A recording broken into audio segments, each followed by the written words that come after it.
This story begins on one of the busy streets of Korea. Locals were walking around the city, talking about how their day went. One blond man, talking on the phone, smiled widely as he talked to his friend about his director and his promotion. Raising his eyebrows, he noted that the area was in a terrible state, as only homeless people lived there. Meanwhile, a man with long dark hair and tattered clothes made his way through the crowd.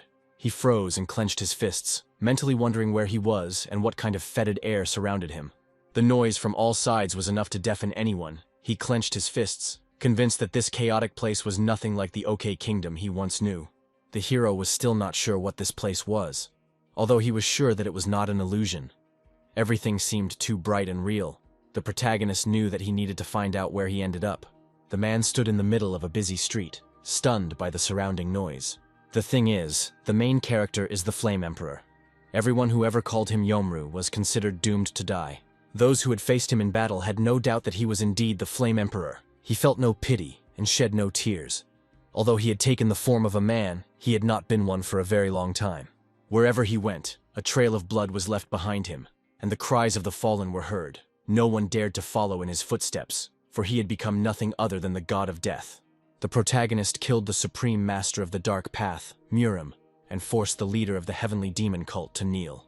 For such a feat, he was hailed as the pinnacle of martial prowess, revered by both light and dark warriors, and so he became known as the god of martial arts. Now the protagonist remembered how he sat on the top of a rocky slope, looking at the village. Relaxing, he took a sip from his glass, thinking that his past now seemed like a dream. It seemed to him that life offered nothing but bloodshed and violence. Suddenly, a voice came from somewhere nearby. A young girl closed her eyes and smiled warmly, urging him to admire the beauty surrounding them.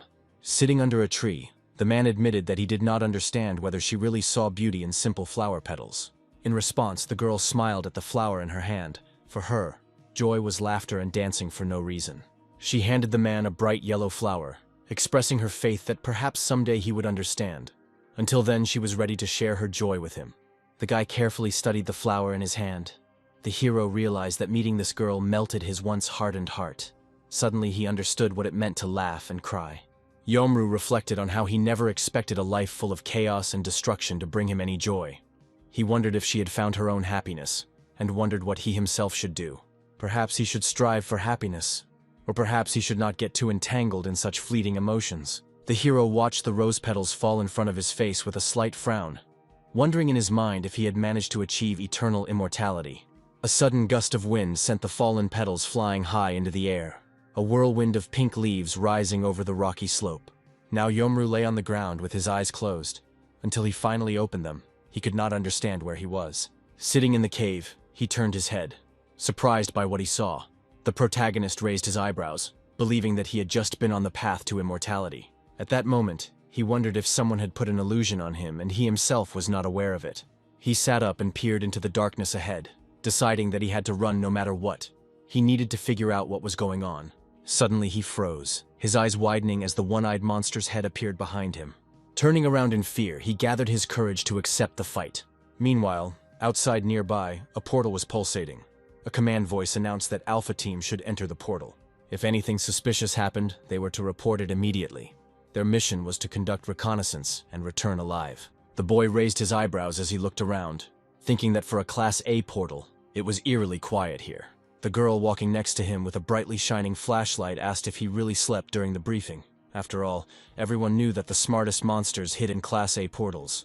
She frowned, noting that it had been 5 years since the incident in which the guards from Group Zero had died under similar circumstances.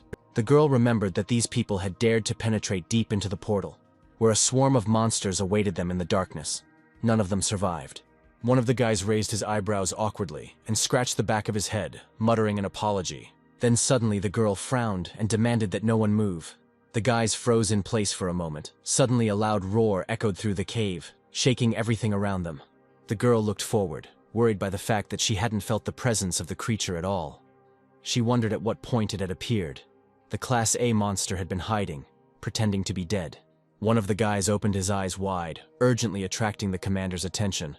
The girl moved forward, ordering the others to retreat.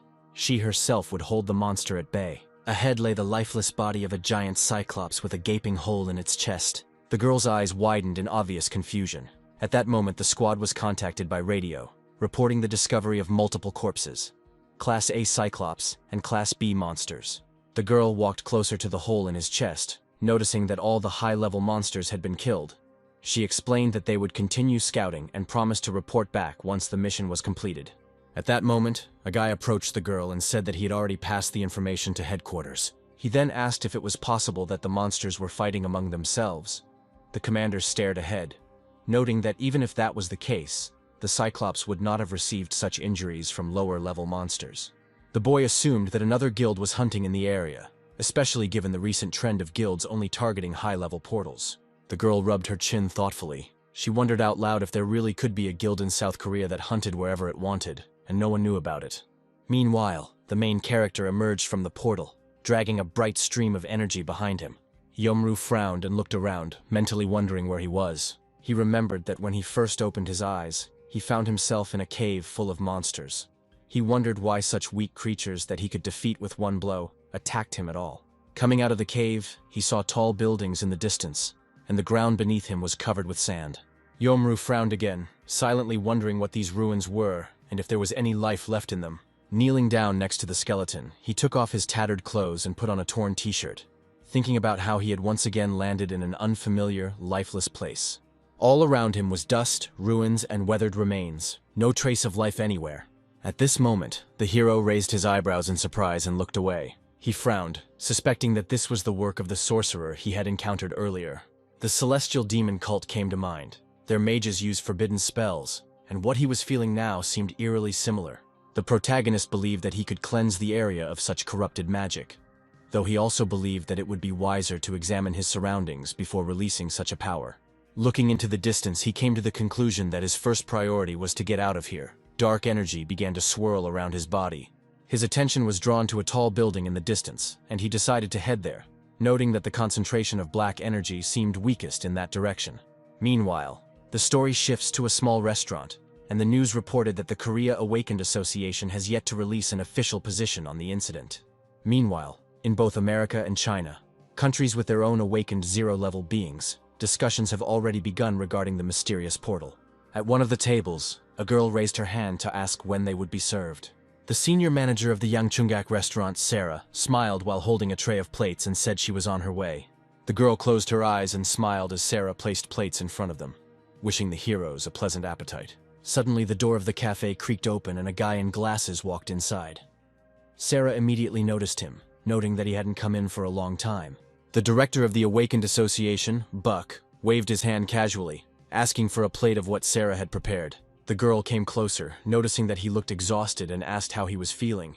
The man sat up and mentioned that another portal had opened in the Deadlands. According to him, the guilds were currently fighting fiercely for territory, and they were burning out from overexertion trying to contain the conflict. Buck explained that they were under enormous pressure. Everyone was hunting for this portal, mainly due to the recent surge in demand for magic stones. The death toll during raids had increased dramatically. At that moment, the restaurant manager, Sam, approached them, frowned, holding a tray in his hands, and noticed that the portals were inexorably increasing in number. The tank sighed tiredly, admitting that the constant load was killing them. He noted that while the situation was difficult, it also had its benefits. The increased supply of magic stones meant that their market price would fall. However, Sam put his hands on his hips, insisting that the appearance of so many monsters did not bring them joy. The number of customers dropped sharply. Buck smirked and asked who dared to leave their home in such dangerous times. At that moment, the courier's iron suitcase fell to the floor with a crash, and another man entered the establishment, holding out his phone, explaining with disappointment that another portal had opened, and that he could no longer work in such conditions. Sam, trying to remain calm, asked him not to raise his voice in front of the clients, reminding him that his salary had already been doubled. The young man, clearly irritated, closed his eyes and turned away, wondering if Sam really believed his life was worth so little. He repeated that this could not go on any longer. Then he demanded either a pay raise or a replacement courier. Sam, trying to defuse the situation, asked how he could do that, noting that times were hard for everyone. The guy annoyed that Sam wasn't listening to him at all, since he was risking his life. With a slight smile, Sam turned to Sarah and mentioned that it was time to pick up Hannah. He asked if she could take care of it. The girl looked at him in surprise and noted that it was not time yet. However, the man insisted. Then Sarah said that she understood and promised to return soon. Sam then rubbed his chin thoughtfully, thinking about how many people were becoming increasingly worried about the constant appearance of new portals. It was now incredibly difficult to find willing workers. He thought that he had only recently settled in this place and he did not want to leave it. The man wondered why it had become almost impossible to find a decent courier these days. Meanwhile, the hero frowned, noting how different everything here was from his homeland. And yet there were similarities. Many of the people in this land seemed to have an inner energy. Among the crowd, whose bodies were glowing with energy of various colors, he noticed a woman and a little girl standing to the side. He thought the girl's energy stood out in particular, pure and bright. The man watched her smile and thought about how pure and radiant her energy felt. He began to wonder if there was something more to this girl, something hidden within her that made her stand out from the crowd. Suddenly, Sarah closed her eyes, noting that the wind had become too strong. A gust of wind tore the bandage off Hannah's head and carried it somewhere outside. She frowned pitifully and extended her hand, but the woman warned her that chasing after him was too dangerous. But Hannah, frowning, extended her hand again and ran to the crosswalk, declaring that her father had given her the armband. She picked up the blindfold and smiled proudly, thinking she had caught it. At that moment, a large blue car screeched to a halt behind her. At that very moment, the bandage slipped out of her hands. Sarah clutched her chest in horror as the car sped towards her daughter. But at that moment, someone's hand reached out to the girl. The protagonist rushed forward and grabbed the child, saving her just in time. The girl looked up at the man who was holding her tightly, still shaking. Her mother screamed in panic. The girl looked into the eyes of her savior with wide eyes. The man realized that she was seconds away from being hit. He asked if she was okay. At that moment, Sarah approached them, calling out to her daughter. The girl immediately threw herself into her mother's arms. Bowing low, the woman expressed her gratitude, admitting that she had no idea how to repay him for saving her child's life. The hero assured her that he did not need anything in return. He was just glad that the child was safe. Hannah looked at him and smiled warmly. Then the man thought about how he had directed energy into the child's nervous system and believed that everything would be okay with her. Sarah then asked if she should help him get to the hospital, but the hero raised his hand and assured her that he was okay. At that moment, his stomach growled loudly, and Sarah and Hannah's eyes widened in surprise. The man lowered his head in slight confusion, trying to remember when he had last eaten. A memory came to him. Before coming here, he was sitting on the edge of a rocky slope and eating a single dumpling. Then Hannah smiled and pulled down his shirt, telling him that her father was a cook and inviting him to have dinner with them. Sarah closed her eyes and smiled softly, saying that since he had saved her daughter, the least she could do was make sure he didn't go hungry. Although Yomru protested that he had not done it for the reward, his stomach began to rumble again, this time even louder. The girl giggled, and he finally admitted that he would not refuse such an offer. Soon they came to a small cafe with a red sign and lanterns hanging above the entrance. The tables inside were mostly empty. Suddenly Sam screamed, shocked by the news that Hannah had almost been hit by a car. His face contorted with panic as he leaned over to check on his daughter, asking if she was hurt and if they should go to the hospital. But Sarah calmly explained that their daughter was fine and pointed to the man who saved her, mentioning that she had invited him to eat to show her gratitude. Sam's eyes widened in surprise as he rushed towards the stranger. Shaking his hand and thanking him for saving Hannah, he insisted that the man could order whatever he liked from the menu. Hannah then raised her hand and reminded everyone that her father always said that you can't sit at the table dirty. Yomru looked at his dusty and torn clothes and frowned. The restaurant owner asked if he wanted to take a shower while the food was being prepared, and the protagonist gratefully agreed, saying that he didn't want to bother anyone, but he wouldn't mind freshening up. Soon Sam handed the man a clean blue t-shirt from the hanger. The guy thanked him. Sam smiled, noting that he had put on a bit of weight lately, so the clothes wouldn't fit him anymore anyway. Considering their similar builds, he thought they would fit Yomru well. In the shower, the hero noticed unusually bright walls. He wondered for a moment where the source of water was. The well. Then he turned his attention to the toilet and then called the owner. The man looked up in response, and the protagonist pointed to the toilet, explaining that there didn't seem to be enough water in the well. Sam raised his eyebrows in confusion, asking what kind of well Yomru was referring to. The hero's reflection shimmered in the water as he noted that he wouldn't be able to wash himself using that much water. A shocked Sam widened his eyes and explained that what he meant was not a well, but a toilet. The guy turned to him and asked if he really meant to say that the place was a toilet. Sam confirmed that it was indeed, explaining that the toilet used the same water as the tap. The man raised his eyebrows in surprise and turned his attention to the shower. He explained that when a certain lever was turned, water would start to flow. The guy asked if he was doing it right, just as the showerhead started wriggling under the pressure of the water. Sam screamed, begging someone to catch her quickly. Yomru, now frowning and covering his face with his hands, asked what kind of snake was spitting water at him. Kneeling down at the bathroom door, Sam announced that the test was finally over. The protagonist wiped his face with a towel and declared that he now felt good. He sincerely thanked the owner. Turning his head, the man admitted that he hadn't meant to be rude, but he couldn't help but ask where the stranger had come from. It was as if he had never seen a bathroom in his life. Then Yomru frowned, trying his best to come up with a suitable explanation. When Sam and Sarah heard his explanation, they both widened their eyes in surprise, asking if he had really lost his memory. The main character admitted that only fragments of his memories remained. He could not remember at all how he ended up here. The man, noticing his torn clothes, noted that now it made sense. He assumed that the cave the stranger had emerged from was actually one of the portals. The guy frowned at the mention of portals. He remembered the glowing stream of energy, asking what portals were. Sam explained that these were mysterious doors to other dimensions that began to open in their world. To this day, no one truly understood them as the doors appeared and disappeared without warning. Sam added that sometimes people were pulled into these portals, and in order to survive, they were forced to survive alone until the door closed again. He noted that victims often lost their memory, and in severe cases they could even forget the basic skills of civilized life, the man continued, saying that such people are called isolationists. Then Sam smiled softly and promised to explain in more detail later, but for now they needed to eat before the food got cold. Yomru frowned slightly and smiled shyly, thanking them and asking what kind of dish it was. He looked at the plate in front of him, feeling uneasy about the strange color of the dish. Something about it made him wary. A memory flashed through his mind, his hands scooping up the water. The color of the dish reminded him of his dedication. There were dead fish floating in the muddy pond. The grass around was strewn with bottles and garbage. Little Yomru looked in horror at his own reflection. He remembered being in a pit of stagnant water, forced to drink dirty, blood-stained water filled with decay and death to survive. At this moment, Hannah looked at him and asked why he wasn't eating. She wondered if he didn't like the black noodles. The protagonist, still stunned, raised his eyebrows in surprise and asked, how could he eat something like that? The girl reached for his plate with her utensils and explained that he needed to stir the noodles and wrap them around his fork. Hannah then smiled and held out a fork to him, encouraging him to try it.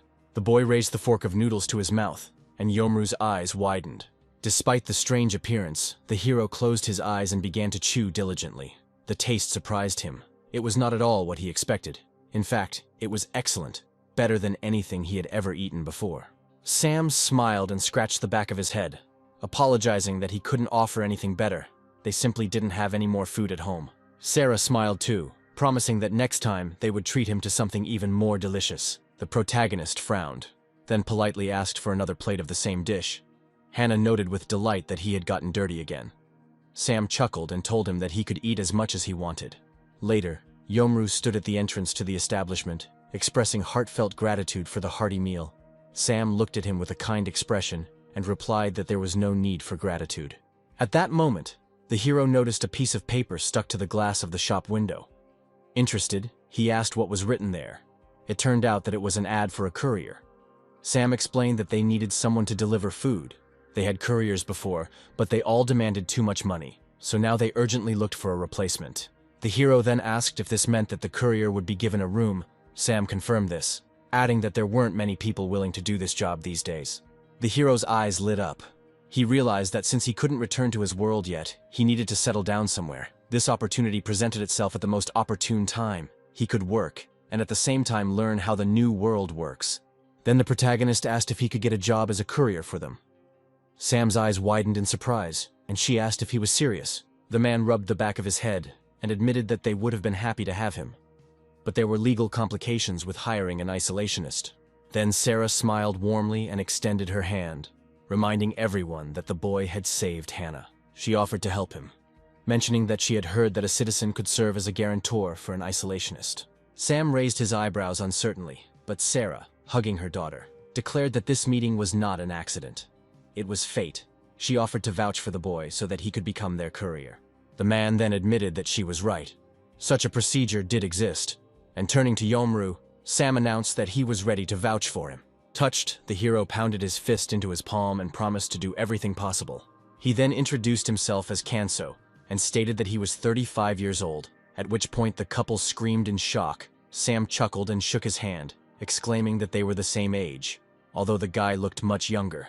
Because of this, he suggested that they talk in an informal setting. The guy agreed, saying that he would work hard for him. They shook hands firmly. Then the hero remembered how the girl from his past life suggested calling him Kanso. She smiled, saying that this name would remind him of the need to smile more often. The protagonist took her hand and smiled softly, admitting that she wasn't very good at coming up with names. The girl smiled warmly, explaining that she liked the name because it meant a wide smile. Kanso raised his eyebrows in interest and smiled back, taking her hand. He stepped forward and agreed to wear that name with pride. As night fell, the crows settled on the wires, and suddenly they began to caw wildly, excited by the surge of magical energy. Meanwhile, the protagonist sat in his room, channeling energy from his chest, and when he finished, he slowly opened his eyes. Sitting in the lotus position in the middle of the semi-dark room, he silently reflected on how this world seemed to be filled to the brim with pure energy.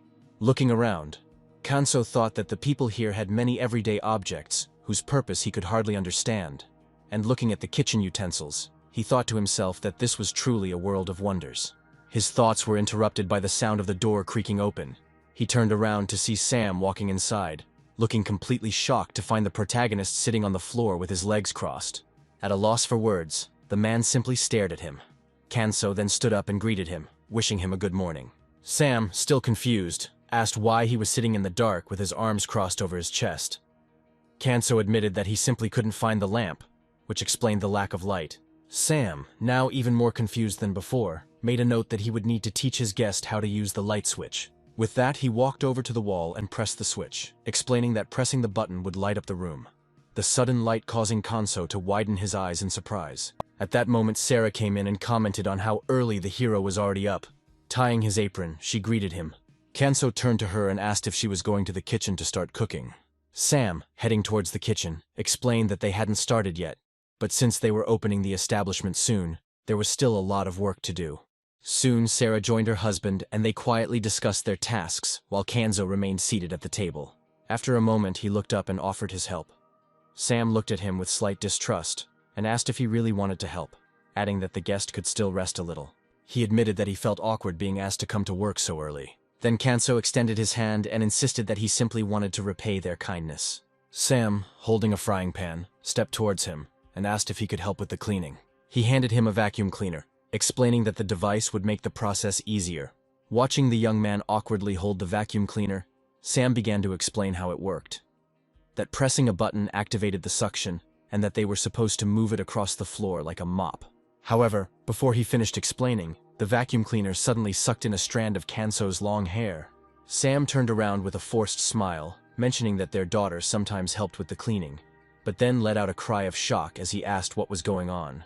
Kanso's hair was disheveled in all directions.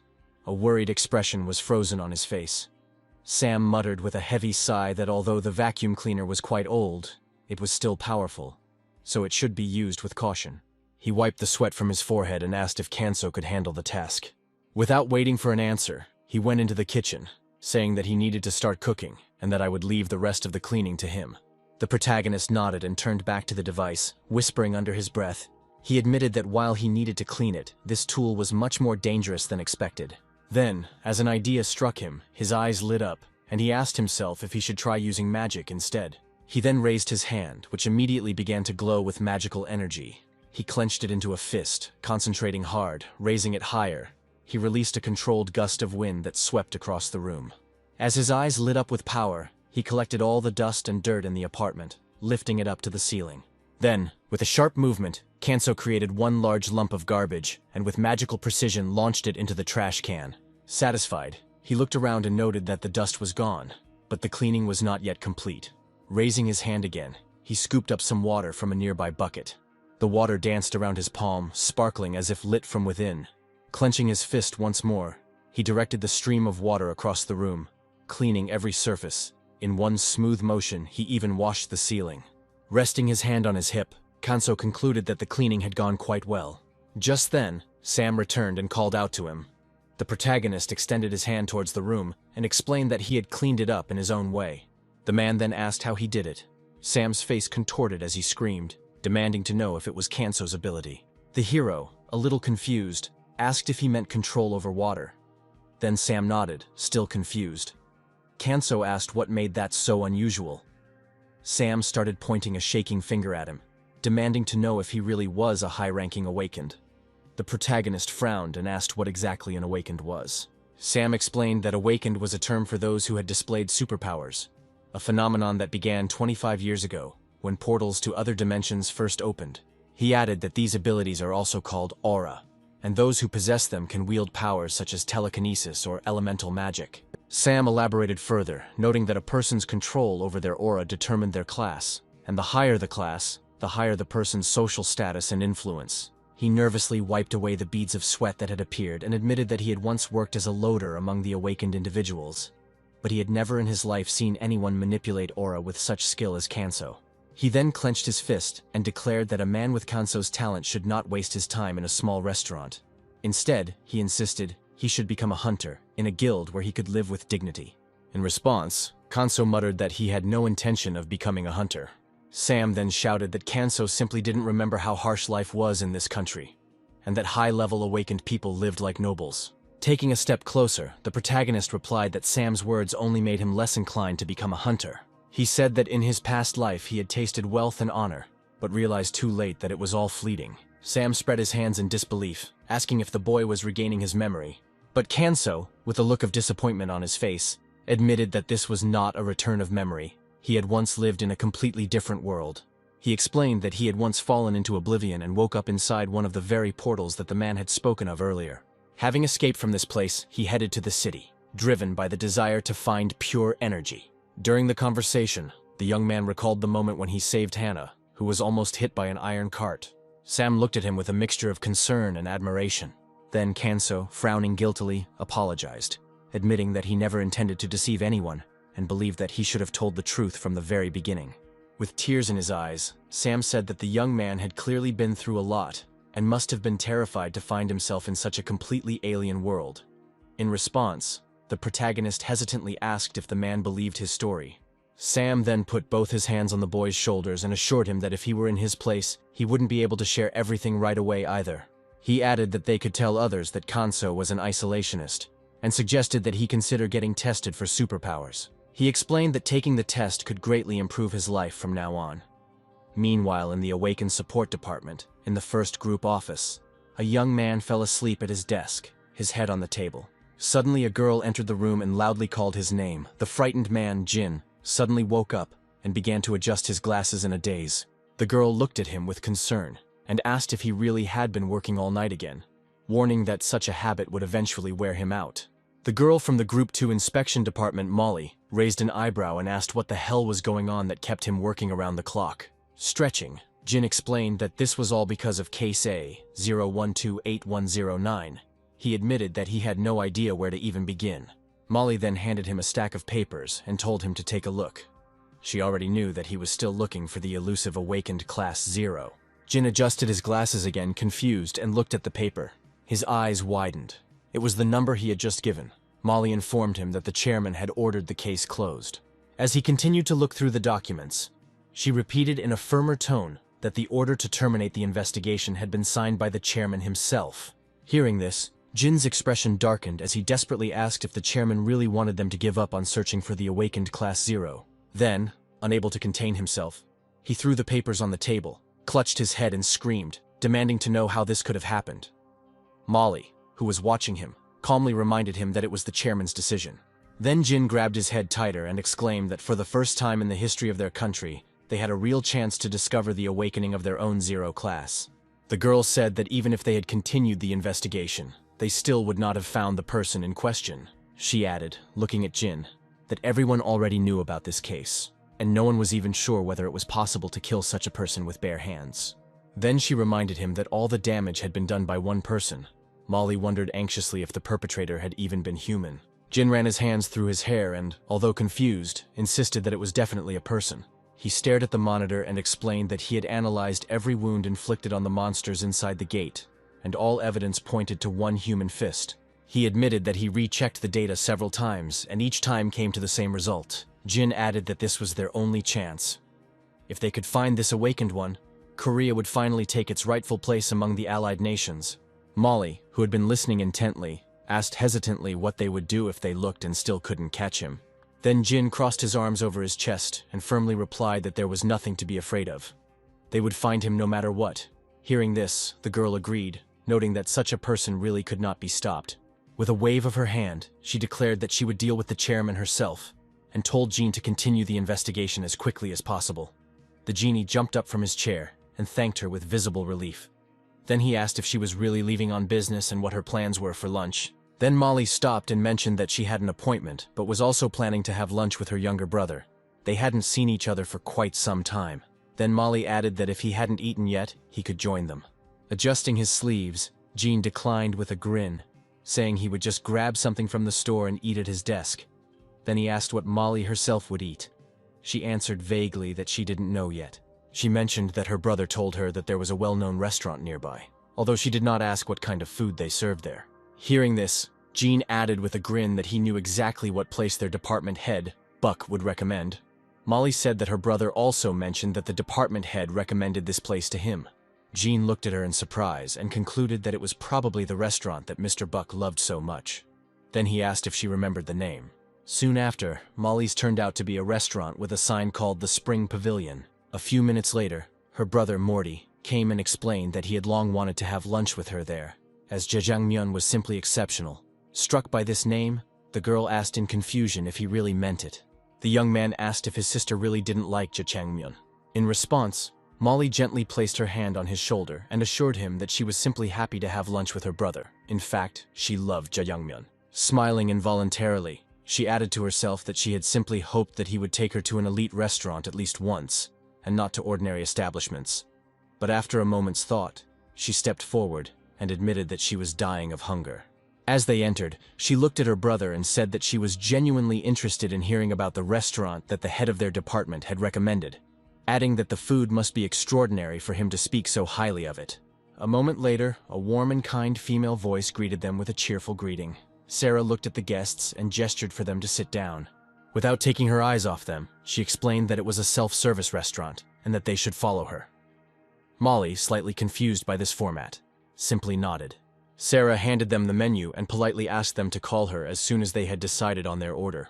Molly, a little skeptical, asked her brother if the restaurant was really that good and why it seemed so empty. In response, Morty smiled and gently told her to stop worrying. He assured her that the food there was really good. Handing her the menu, he added that he was sure she would like it. A moment later, Molly asked if he had decided what to order yet. The guy, smirking, said he had settled on jjajangmyeon. Molly, still a little unsure, said she would try it too. Morty then raised his hand and beckoned to the waitress, who came up to them with a notepad in her hand, and asked if they were ready to order. Morty asked for 1 serving of sweet and sour pork, and playfully winked at her, and called her madam. Then he asked for 2 more servings of jjajangmyeon. Molly, caught off guard, was so surprised that she almost spat out her water. Then Sarah covered her face with her hands in embarrassment, and added that she would add an extra portion of dumplings on the house. Molly then looked at her brother with a smirk and teased him by saying that he had become very outgoing. Morty simply replied that it was just being polite. Turning to his sister, he asked how things had been going for her lately, especially considering how chaotic things must have been after the A-class portal incident. Pouring herself a glass of water, Molly sighed and admitted that the headache was the least of her worries after the ordeal. Her brother, curious, asked her to tell him more. The girl then took a sip and explained that this incident had attracted a lot of attention. If the association couldn't find the only O-class that had awakened in many years, their reputation would be irreparably damaged. In response, the chairman ordered the case to be closed. She then asked if Morty remembered her colleague Jean from the support department, noting that he had vowed to find the awakened human no matter what. Morty smiled sympathetically and noted that it was clearly a difficult time for his sister. Molly admitted that while the easiest thing to do would have been to drop the case, she couldn't pass up the opportunity, after all. Both she and Jean were making things difficult for themselves now. Suddenly, Molly felt a strange sensation on her back. Her eyes widened and turned red as she turned around sharply. Morty, noticing her reaction, looked at her with concern and asked what happened. Molly noticed a suspicious man at a table in the back. She stared at him, convinced that he had an incredibly powerful aura coming from him. She wondered why she hadn't felt it before. Just a minute ago, there had been a surge of energy. She frowned, her thoughts racing. Her ability to detect auras had definitely affected the man, and in just a second, a huge amount of power had burst out of him. but somehow, he had hidden it again just as quickly. She then thought that if she wasn't mistaken, this man should be at least an A-class awakened. His strength could potentially rival that of the O-class awakens they were hunting. At that moment, Sarah approached their table and, smiling warmly, announced the arrival of their order. She placed plates in front of them and wished them a pleasant appetite. Morty thanked her and excitedly asked his sister to look at the food. Then Molly looked at the table and admitted, somewhat stunned, that everything did indeed look delicious. She started eating and tried to shake off her anxiety, thinking that perhaps hunger was playing a cruel joke on her. After all, no one would believe that an awakened O-class would hide in a restaurant like this. She continued eating her noodles, then turned to her brother with a loud scream, asking if he had gone completely crazy. Morty, shocked but amused, looked up and asked if she liked the dish. Molly exclaimed in delight, wondering aloud why her brother had never brought her to this establishment before. The food, she said, was amazing. Morty chuckled and said that she scared him, then added that he knew from the start that she would like it. Meanwhile, Kanso watched them. While Molly was loudly proclaiming how delicious the food was, the protagonist silently picked up Hannah's teddy bear and thought that one of the guests seemed to have an exceptional sense of aura. Observing the boys, he came to the conclusion that their energy signatures were indeed different, but both could be considered masters. Kanso then reminded himself that these were beings known as awakened. He had to remain on guard and not reveal the level of his own aura. The next day he was cleaning again using his magic power. When the hero finished, everything around him was sparkling. Although he was still dissatisfied, he admitted to himself that for now, the result was quite enough. The boy remembered looking into the toilet after his first arrival in this world, realizing that he was still adjusting to life here. The kind couple who owned this establishment had already taught him a lot. He also remembered the watering can from which water was spraying in all directions, and he chuckled to himself, noting that there was still a lot he didn't know. Touching his chin thoughtfully, Kanso reminded himself that he didn't need to rush. Everything would come in time, but first, he needed to learn more about the awakened. Suddenly, a loud growl was heard from outside. The protagonist's eyes widened, and he turned towards the source of the sound. As it turned out, it was coming from a motorcycle. Without hesitation, Kanso ran out into the street, wondering what kind of creature could make such a sound. To his surprise, he was immediately greeted by a man. It was Sam, holding the helmet in his hands. Sam noticed that the guy had arrived just in time. He had something he wanted to show him. The protagonist looked at the man curiously and asked about the sound, wondering if it came from the strange object Sam was holding. Sam nodded in acknowledgement, then pointed to the car and explained that it was called a motorcycle, a riding device he would use in his job as a courier. He admitted that it still took him some time to learn how to ride it, but suggested that the boy should get used to it for now. Kanso stared at the car in surprise and asked what it was. Then Sam threw him the helmet and explained what the thing was called. He then put on his own helmet and explained that motorcycles are fast and therefore dangerous, so riders need protective gear. The protagonist, listening attentively, grinned and put the helmet on his head. In his opinion, they were almost identical to the helmets that warriors wore. Sam then got on the motorcycle and told his companion to sit behind him. Kanso complied, climbing onto the back of the bike and remarking that it was a lot like riding a horse. Sam laughed and agreed. In a way it was. Having said this, Sam engaged the clutch and looking sideways at the main character, noted that this was where the resemblance to a horse ended. According to him, the motorcycle was 100 times faster, so there was nothing to be afraid of. Before he could say this, the vehicle took off and quickly sped down the road. After a few minutes, Sam turned his head slightly and asked his passenger if he was feeling okay or if he was experiencing motion sickness. Kanso remained silent, not knowing what to answer. After a moment's hesitation, he pressed himself closer to the man and asked if it was really necessary to travel in this manner. Sam, catching the worry in his voice, asked in response if Kanso was afraid. As they continued to speed down the street, he explained that the fear of riding a motorcycle would make delivery work nearly impossible, as there were no other fast ways to get around the city's narrow alleys. Kanso heard this and, thinking out loud, wondered if the real purpose of the job was to deliver food quickly. Then he found himself wondering if the speed was still too slow. The motorcycle was too loud in his opinion. He muttered to himself that using his body lightning technique, he could go much faster than he was now. A few minutes later they stopped. Sam dismounted and suggested that they take a walk around the area, mentioning that most of the clients lived in this residential complex. He pointed to the sign and added that the place was called La Zournoy. On the side of the building was a sector number, and the first digit of each apartment number indicated the floor it was on. Coughing awkwardly, the protagonist caught Sam's attention and remembered how he once told him that the city was too dangerous to live in due to the presence of monsters. He asked why in that case the people didn't just leave it. Sam then crossed his arms over his chest, replying that while the city was indeed dangerous, it was not to the point where people would voluntarily leave their homes. He explained that 25 years ago, monsters first appeared, making it initially impossible to live there. However, soon after this, people discovered that they could use magic stones to build protective barriers around cities. Thanks to these barriers, their city became relatively safe, and Kanso, interested, immediately asked what kind of stones these were. Sam, smiling, told him that they looked like nuggets found in the bodies of slain monsters. These stones, he explained, contain so much energy that they gradually began to replace traditional energy sources, leading to a significant leap forward in scientific development. However, he added that this did not mean the streets were completely safe, so caution was still needed. Then, deciding that they needed a break, Sam took a can of soda out of his bag and opened it with a quiet hiss, smiling as he handed it to the protagonist, asking if he wanted to try it. Kanzo instinctively took a step back at the sound of the can opening and asked in fear what it was. Sam laughed and offered him a try, insisting that he would like it. After all, he was sure that the protagonist had never tried anything like it before. Kanzo took the jar in his hand, looking at it nervously. He thought to himself that he was afraid to try it. But on the other hand, he also hesitated before trying the jjajangmyeon dish. Gathering his courage, he took a sip, wondering what taste awaited him. Instantly, he felt an electric current run through his body, causing it to glow faintly. A spicy sweetness spread within him like a lightning bolt of sudden enlightenment after long, intense training. He frowned slightly and carefully crushed the can with one hand, thinking about how strange this drink was.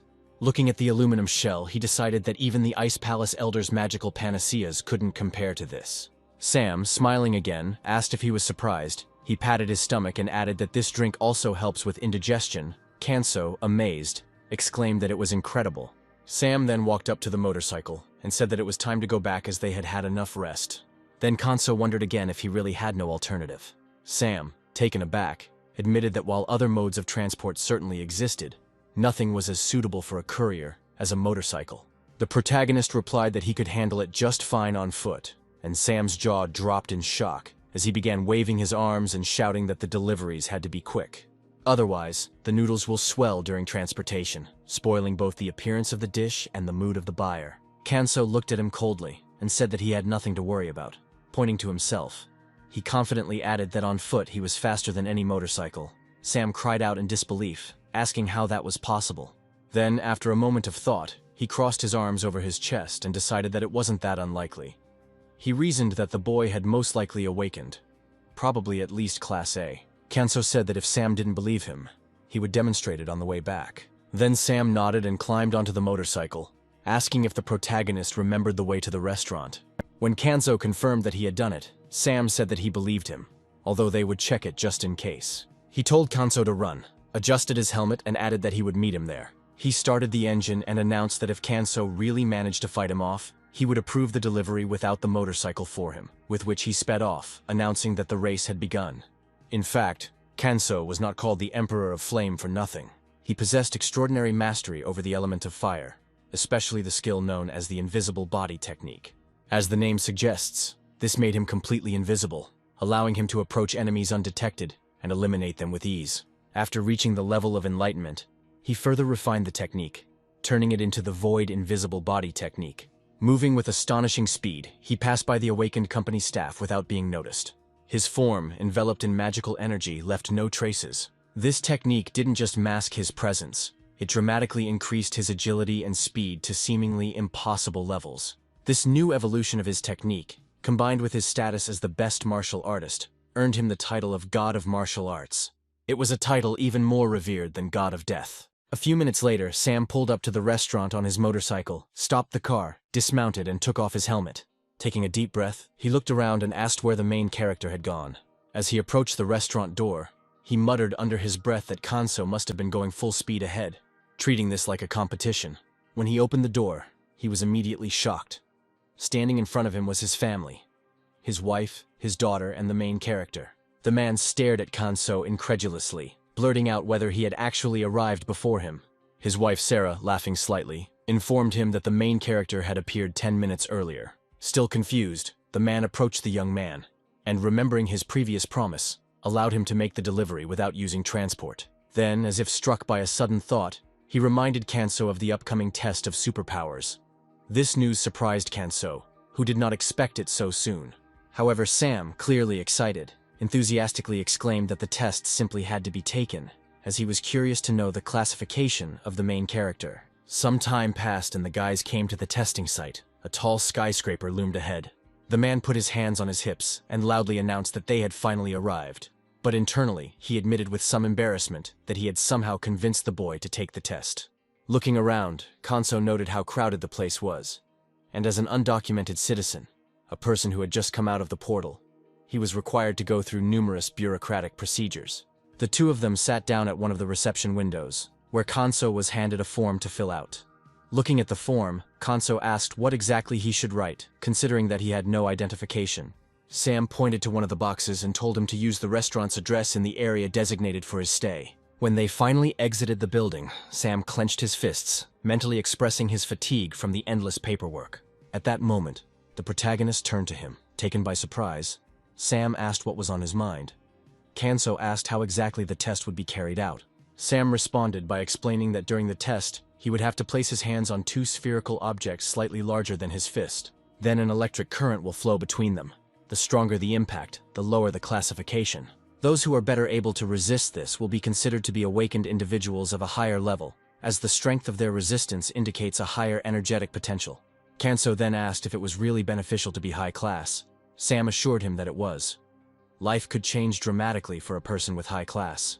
In fact, he added, some particularly gifted people were considered national treasures. He noticed that high class brings with it comfort and ease. Kanso thought to himself that anyone else in his place would have jumped for joy at the thought of wealth and recognition. But he believed that fame and fortune were ultimately fleeting. In his opinion, human desires were endless and insatiable. No matter how hard a person tried, one life would never be enough to satisfy them all. He remembered the time when he had left the world of temptations to seek peace in a secluded mountain village.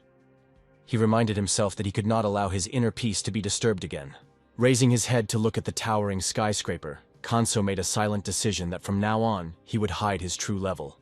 He then informed Sam that he was ready to continue, and the man nodded approvingly and wished him luck. Shortly after, the elevator with the hero inside arrived at the second floor. Kanso noticed the automated voice announcing the floor number and watched with slight amazement as the doors opened. He mentally noted that the box not only moved on its own, but also spoke, and when he walked out, a man approached him and asked if he was Kanso. Nodding in confirmation, Kanso heard the man introduce himself as Peter, the head of Section 2, and inform him that he would be conducting the test. They shook hands and Kanso politely remarked that it was nice to meet him. Peter smiled and replied that the feeling was mutual. Then, with a hint of nostalgia, he added that it had been quite a while since they had tested the isolationist. An interested Kanso asked if that was true. Peter explained that there had been a surge of isolationists about 10 years ago. But over time, the Korean government had managed to regain control over most of the territory, and such incidents had become rare. He even joked that the North had little chance before, and even less so now. Kanso stared at him in confusion, wondering which North this man was referring to. As they approached the room, Peter told him that the test would take place there based on Kanso's classification, and he would be sent for appropriate training later. He grinned and handed a piece of paper to his assistant, informing her that he had brought a test subject. Kanso's attention was immediately drawn to two glowing spheres, exactly as Sam had described. The girl told him to place both hands on the spheres and remain still until the test was completed. The protagonist carefully spread his hands. Then the assistant activated the device, and Kanso realized that he did not feel any electric current at all. His body seemed to be completely resisting the attack. He remembered Sam's words that the greater the resistance, the higher the classification. He looked down at the spheres and decided that he needed to harness his inner energy. A shining stream of magical energy flowed between the spheres. After a few tense moments, the assistant began pressing buttons. Turning off the device, she informed him that the test was complete and that he could remove his hands. The result, she announced, was a Class F. Kanso, worried, asked what this meant. She explained that Class F humans were technically awakened, but only slightly more capable than normal humans, who were scientifically classified as Class G. Peter watched the protagonist with sympathy. He assumed that, being an isolationist, Kanso had hoped for a higher classification and imagined how disappointed he must be. Meanwhile, Kanso sighed mentally. He realized that he had made a mistake. He had only lowered his resistance enough to get an F class, while he had intended to get a G class. He scolded himself for simply not being able to lower his resistance all the way.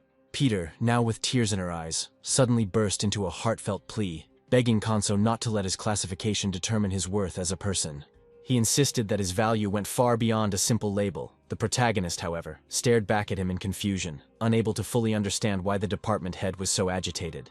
Meanwhile, the story moves to the Korean Awakened Association's support department, the department in question that handled matters of great importance and strict confidentiality. His task forces were organized by numerical rank, with the first group handling the most highly classified cases, and the rest following in descending order of secrecy, the head of the second group being responsible for training the isolationists, a position of no small importance. This was because among the isolationists, there were often awakened individuals with the potential of the upper class. Even if this duty interfered with the performance of their main duties, the organization of proper training for such people remained mandatory. At that moment, Buck stood next to Peter's desk, casually asking if the man was working overtime again. Peter, clearly startled, looked at his colleague and asked what could have brought such a busy man as the leader of the first group to his office at such an hour. Buck simply patted Peter on the shoulder and explained that he had heard about the signing of the order regarding the training of isolationists. This news prompted him to register and, incidentally, to invite Peter to share dinner with him. He looked warmly at Peter and asked how the testing had gone. Peter, rubbing his forehead, replied that Buck could see the results for himself. He was the first isolationist to appear in many years. Although the higher-ups remained silent on the matter, their displeasure was obvious. He then opened the file on the monitor, which showed the protagonist's rank, F. Buck, surprised, confirmed that it was indeed an F rank. Peter just nodded, noting that such outcomes did happen from time to time. Buck expressed regret as he looked at the screen, while Peter added that a long period of isolation as an isolationist could lead to difficulties, and it would be much better for him to be included in the upper class. Peter then raised his head and said with a grin that he wouldn't mind some kimbap or anything else to satisfy his hunger. Buck, reacting with feigned disappointment, squeezed Peter's shoulder tightly, and the man, alarmed, asked what was wrong. Then Buck smiled widely and teased him for sneaking into his office in the middle of the night to offer him cold gimbap from a convenience store, insisting that only fresh ones would do. Peter protested in horror, saying they could have gotten by with simpler food. But Buck, now really animated, shouted that fine food was not to be underestimated. Meanwhile, the main character woke up from his sleep and sat up abruptly in bed. The clock showed almost 6 a.m. He looked at him and noted to himself that his friends in the spring pavilion were most likely already awake. As he put on his slippers, he stretched out his arms and thought that his sleep had been unsatisfactory, perhaps due to the intense mental effort of the previous day. However, he remembered that the previous day had brought not only tension but also pleasant moments. After his afternoon workout and dinner, he sat down at the table with a delicious bun in front of him. Awakening from this brief memory, Kanso thoughtfully touched his chin and admitted to himself that, other than jjajangmyeon, this roll was one of the few dishes in this life that had truly surprised him. He scratched the back of his head, realizing he had to do something about the lingering fatigue. He thought that the chi breathing practice might help. However, Kanso quickly realized that this couldn't be done here. Too many people in the building would notice that he wasn't a Class F at all. He remembered Molly, the woman who had almost caught the disease while eating, and he concluded that even if she had felt something, the association's headquarters, filled with awakened people of all classes, would have posed an even greater risk. Some of them probably had a more acute sense of aura than Molly, so he had to remain careful. Thinking about all this, he sat back down on his bed and reflected on how surprised he had been at the department's persistence in training him. He initially assumed it would be superficial, but the training turned out to be much more meaningful than expected. He remembered what happened last night in the classroom. Peter was standing in front of the students with a book in his hands. A portal was shown on the projector behind it. He explained that an S-class portal had suddenly opened, releasing hordes of monsters. The result was devastating, with both civilians and awakened suffering massive losses. This event became known as the Great Clash. Although humanity eventually triumphed over the monsters, the conflict zone became uninhabitable and was now called the Land of Death. Even criminals did not dare to hide there. The main character listened attentively. He remembered the moment when he came out of the portal. It really was in the Land of Death. Only after that he found the city.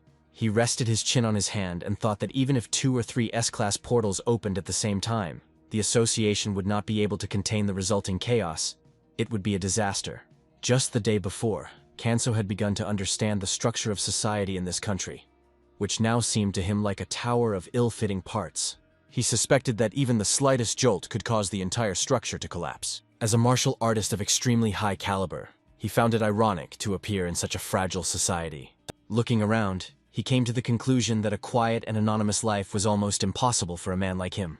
Yet, even if it was selfish, he deeply desired to spend the rest of his life in peace, so it was imperative that no one learn of his true rank. Kanso looked forward and suddenly frowned. Through the wall, he felt a person approaching, a figure radiating pure energy. It was Peter. The man approached the door and knocked carefully, asking if Kanso was awake, and from inside the protagonist called him to come in. Peter walked inside looking clearly exhausted. The protagonist, still sitting on the bed, looked at him and noticed his tiredness. Peter scratched his neck awkwardly and asked if it was true.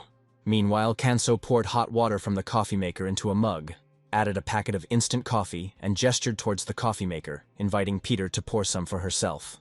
Peter, pleasantly surprised, noticed that the main character had only learned this yesterday and was already practicing the next morning. Then Kanso, holding a steaming mug of coffee, turned with a smile and handed it to the man, modestly attributing his skill to Peter's leadership. Peter thanked him and took a sip, his body instantly seeming to fill with energy. He noted that the coffee tasted as if he had just awakened from the most refreshing sleep. The protagonist also took a sip of his drink, silently acknowledging that Peter had made a genuine effort in teaching him. Offering this coffee was his way of showing gratitude. Kanso immediately asked his boss what they were going to learn that day. Peter, raising his index finger, explained that their first lesson would be about the cafeteria. Kanso, intrigued, thought the cafeteria topic sounded interesting. Then Peter turned to him, laughing slightly, and mentioned that he had asked for a special menu to be prepared. Arriving at the cafeteria, the man noticed that it was quite crowded for the morning. Kanso, watching what was happening, thoughtfully compared the establishment to a field kitchen in a military campaign. Peter agreed, saying that the work was often like war, so the comparison was not far off. But he added that unlike in the field, the portions here were much larger. He told the protagonist to fill his tray with as much food as he wanted. Kanso, worried, asked what would happen if the people were late for breakfast and did not have enough food. Then Peter, smiling, admitted that the protagonist was quite considerate of others, but assured him that there was nothing to worry about. If some dishes ran out, the cafeteria staff simply prepared new ones. Kanso then picked up the ladle, expressing his amazement at the idea. Peter continued by saying that they were living in an age of plenty, and after the wars, such conveniences had become possible. While the protagonist agreed that living in an age of abundance was a blessing, he admitted that what surprised him most was something else. He was amazed by the speed of logistics and the incredible technologies that made it possible to preserve food products for a long time.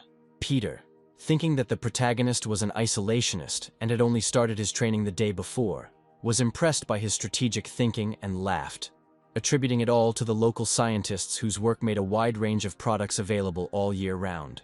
For office workers like himself, Peter said, the cafeteria was a place to relax and recharge, and Kanso agreed, adding that eating was probably the most enjoyable part of the day. Then Peter, taking a deep breath, admitted that he rarely visited the cafeteria, since he usually had to settle for quick food. Soon after, they found themselves in an elevator, and the man asked the protagonist if he liked the food. Kanso nodded enthusiastically, expressing that he liked it very much. A pleased Peter replied that it had been a great experience, since he had already shown the protagonist the cafeteria, and he thought that was enough for today. Kanso, however, was a little disappointed, and mentioned that he thought there would be more lessons. He asked if it was possible to continue. In response, Peter sighed, noting that the protagonist was not easily fooled. He explained that the next class would be a tour of the gym, but added with a smile that for a first grader like him, it was not necessary, so they could skip it. Peter commented that being an F class isn't so bad after all, as it has less responsibility. Turning away from the protagonist, he clenched his fist, thinking to himself that he was interrupting the lesson because he was distracted by his own work. He felt that he was deceiving a naive isolationist who did not yet understand the realities of his world. As soon as the elevator doors opened, the man pointed forward and indicated that there was a gym ahead. He mentioned that any awakened person has the right to train there, regardless of their class. He explained that all awakened ones are allowed to use the gym, except for criminal imposters, who will be denied entry. The man looked at the newcomer and added that if he wanted to train there, that would be great. Kanso, however, firmly replied that he could do without it. Peter looked at him in surprise and confusion. wondering why the protagonist did not take advantage of this opportunity. He explained that all the services were free, and he could explain how the gym could benefit him. Kanso, however, looked around at the diligent people in the room and said that he appreciated their efforts, but did not believe that he would need any training. The man, surprised and a little puzzled, asked what the protagonist's plans were for the future. After a while, he came out of the building and saw Sam nearby. He came up and thanked him for coming to meet him. Sam, in turn, politely replied that it was not a problem. Then he asked what class he was in, to which the protagonist handed him his hunting license and said that he was in Class F.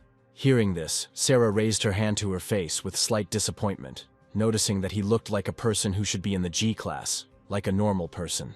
Kanso then explained that he had failed to harness his internal energy in time, which resulted in a higher grade than he had expected. Sam, approaching him with a more attentive expression, remarked that it was not a bad thing at all. His abilities were clearly beyond the ordinary, and it was impossible for an ordinary person to possess them without attracting attention.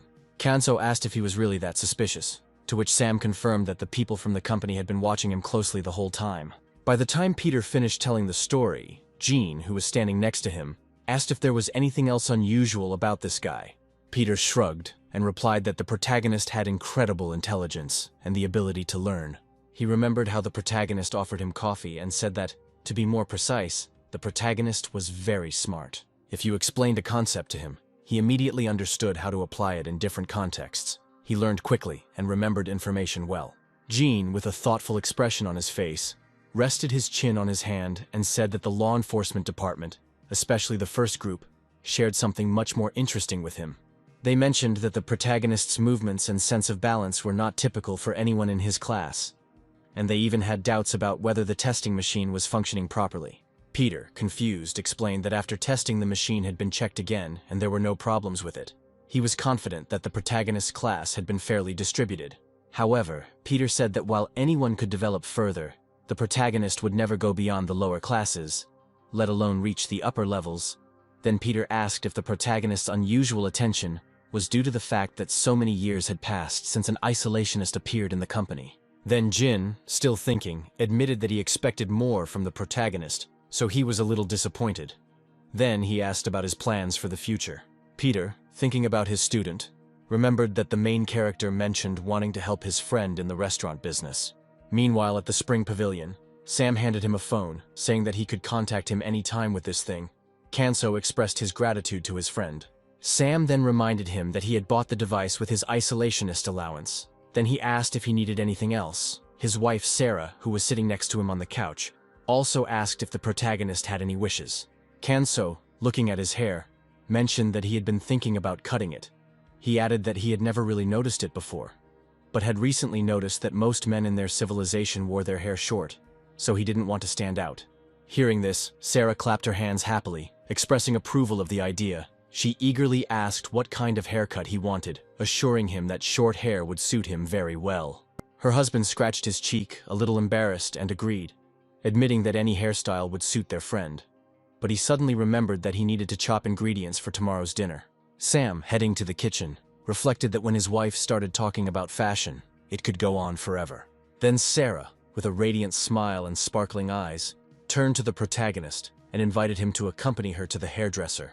Sometime later, as they approached the barbershop, Sam commented that the main character's new haircut was so stylish that it could be seen from a mile away. As they walked down the street, the protagonist began to experience a strange feeling, as if everyone was staring at him. People on the street remarked that he had the appearance of a model and admired his looks. An unknown girl even ran up to him, asking for an autograph and a joint photo. And soon after that, another girl made the same request. Then Sam, worried, came forward, apologizing to the girls. He told them that the main character was not a celebrity, but an ordinary guy, and there was no need to ask him for autographs. The girls were surprised and couldn't believe it. One of them noted that such a handsome guy couldn't be an ordinary person. Sam exhaled heavily and, approaching the main character, muttered that the girls were just crazy. Kanso, confused, wondered why he couldn't just take a photo with the girls. Sam explained that the main character was so handsome that he was often mistaken for a celebrity. He warned that if the girls were allowed to take pictures with him, these pictures would most likely be posted on the internet, and soon the main character would be recognized everywhere. Sam warned that such attention would only bring trouble. Kanso, looking at him with slight fear, nodded in agreement. He thought to himself that he needed to be more careful. It would not be good for him to stand out in the crowd in such an obvious way. The next day, the cafe was full of people. Everyone was chatting and enjoying their food. The waiter wished the girls bon appetit, which immediately lifted their spirits, and they thanked him. Kanso was walking through the cafe holding a menu in his hands when he suddenly noticed a table with people. He approached the table and asked if the girl had decided what she wanted to order. The girl immediately covered her face with her hands and shouted for him to bring her 2 servings of jjajangmyeon and seafood udon. Then the hero smiled and asked her to wait a little, then passed the order to the cook, who took it. The other 2 tables immediately ordered the same dishes. The people in the cafe were animated and enjoying their food, and the girl, after trying the food, exclaimed that the cuisine in this cafe was excellent. She and her friends agreed to come back every day for more raiding men. Meanwhile, Sarah, smiling, thanked the girl and told her to come again. Just at that moment, another girl from the side called out to her, asking if there were any free seats. Sarah smiled awkwardly and explained that the cafe was fully booked. The girl, upset by this news, immediately clenched her fist and shouted that she would wait. At that moment, another girl in the queue also shouted that she would also wait. Then Sarah, with a sweaty face, said that they were almost out of food in the kitchen, so it would be better if the girls came back tomorrow. With tears in their eyes, the girls expressed their disappointment, complaining that they were not able to eat at the establishment that day. Suddenly, a woman's cry was heard from the crowd asking to be let through. Sarah looked down the aisle and saw a girl raising her hand. The girl greeted her and introduced herself as Jenny, saying that she had come for an interview. Jenny extended her hand and introduced herself properly, explaining that she was 23 years old, a college graduate, and currently looking for a job in her field. Sarah took her to the restaurant and explained that the establishment had been short of workers lately, which is why they decided to hire another part-time worker. The girl was impressed and noted that the Spring Pavilion was a very famous restaurant, and she was happy to work there. Sarah, somewhat embarrassed by the flattery, asked if the restaurant was really that famous. Then, looking at the main character, Jenny added that this handsome guy had attracted the attention of the entire female population. Kanso, watching his future colleague, was quite surprised. Their eyes met, and he thought to himself that she was an interesting person. Her strong aura impressed him. He realized that in this civilization, people with superpowers lived well and were valued, which led to a much higher quality of life than ordinary people. Jenny, feeling a little confused, followed Sarah into the kitchen. Sarah then asked her to help pack the pickled radishes for now, as she still had to take care of the delivery and orders. Sarah then approached the protagonist and handed him a list of orders. She asked him to deliver everything according to the instructions. Soon, Kanso had prepared all the dishes for delivery, put on his helmet, and said that he was ready to deliver the orders. Jenny, turning around with a smile, assured him that everything was fine. At this point, Sam, having finished preparing the dish, placed it on the table and asked the new employee to help pack the portions. During the break, Jenny looked at the visitors and noticed that when she first heard about the Spring Pavilion, she was told that there were few visitors there. Just at that moment, the main character appeared behind her and asked if she was busy. Jenny, surprised, turned around and asked if he had delivered everything yet. Kanso confirmed that this was the case, explaining that the delivery addresses were just a few steps away. Jenny then placed another box of orders on the table and announced that everything was packed and ready to ship. Kanso took the package and told Jenny that he was leaving. The girl waved her hand at him, reminding him to be careful. After some time, once inside the restaurant, the protagonist mentioned that he had finished with the delivery. Sam looked at him and asked him to sit down, noting that he had already delivered everything for lunch. Kanso came up to the table and asked if they were already getting ready for the evening picnic. Sarah confirmed that they were, but she suddenly remembered that it was time to pick up Hannah from kindergarten. Hearing this, Jenny approached the owner and asked if they really had a daughter. Sarah looked at her and answered in the affirmative, explaining that their daughter was 5 years old. She then turned to the protagonist, asking if he could pick up Hannah from kindergarten, as they were expecting an influx of visitors that evening and had barely had time to prepare food. Kanso responded without hesitation, offering to help and assuring them that he would be back soon. Then Jenny, looking confused, turned to the woman. She shyly said that she also wanted to meet Hannah. She asked if she could go with the main character. Sarah's husband winked at the woman, and she immediately understood. Then she agreed that they could go together. Her excitement was obvious. Jenny was overjoyed and said that they would be back soon. He and Kanso walked along the road together, each holding an umbrella. As they walked, the girl introduced herself, adding that she was 23 years old. Then she asked the protagonist what she should call him. Kanso said that he was 35 years old, but she could call him whatever she wanted. At which point Jenny, taken aback, exclaimed that he certainly didn't look 35 at all. Then Kanso turned his gaze to her and explained that for some reason many people thought that way. Intrigued, he decided to ask her why she decided to take a job at the Spring Pavilion, given her abilities. In response, Jenny turned away, feeling a little awkward, and denied that she had any abilities at all. She smiled, convincing the protagonist not to think that she had any evil intentions. She just wanted to look at him. But before Jenny could finish, she suddenly screamed, pointing towards the doors where someone was standing. She asked if it was Hannah, the girl they were following.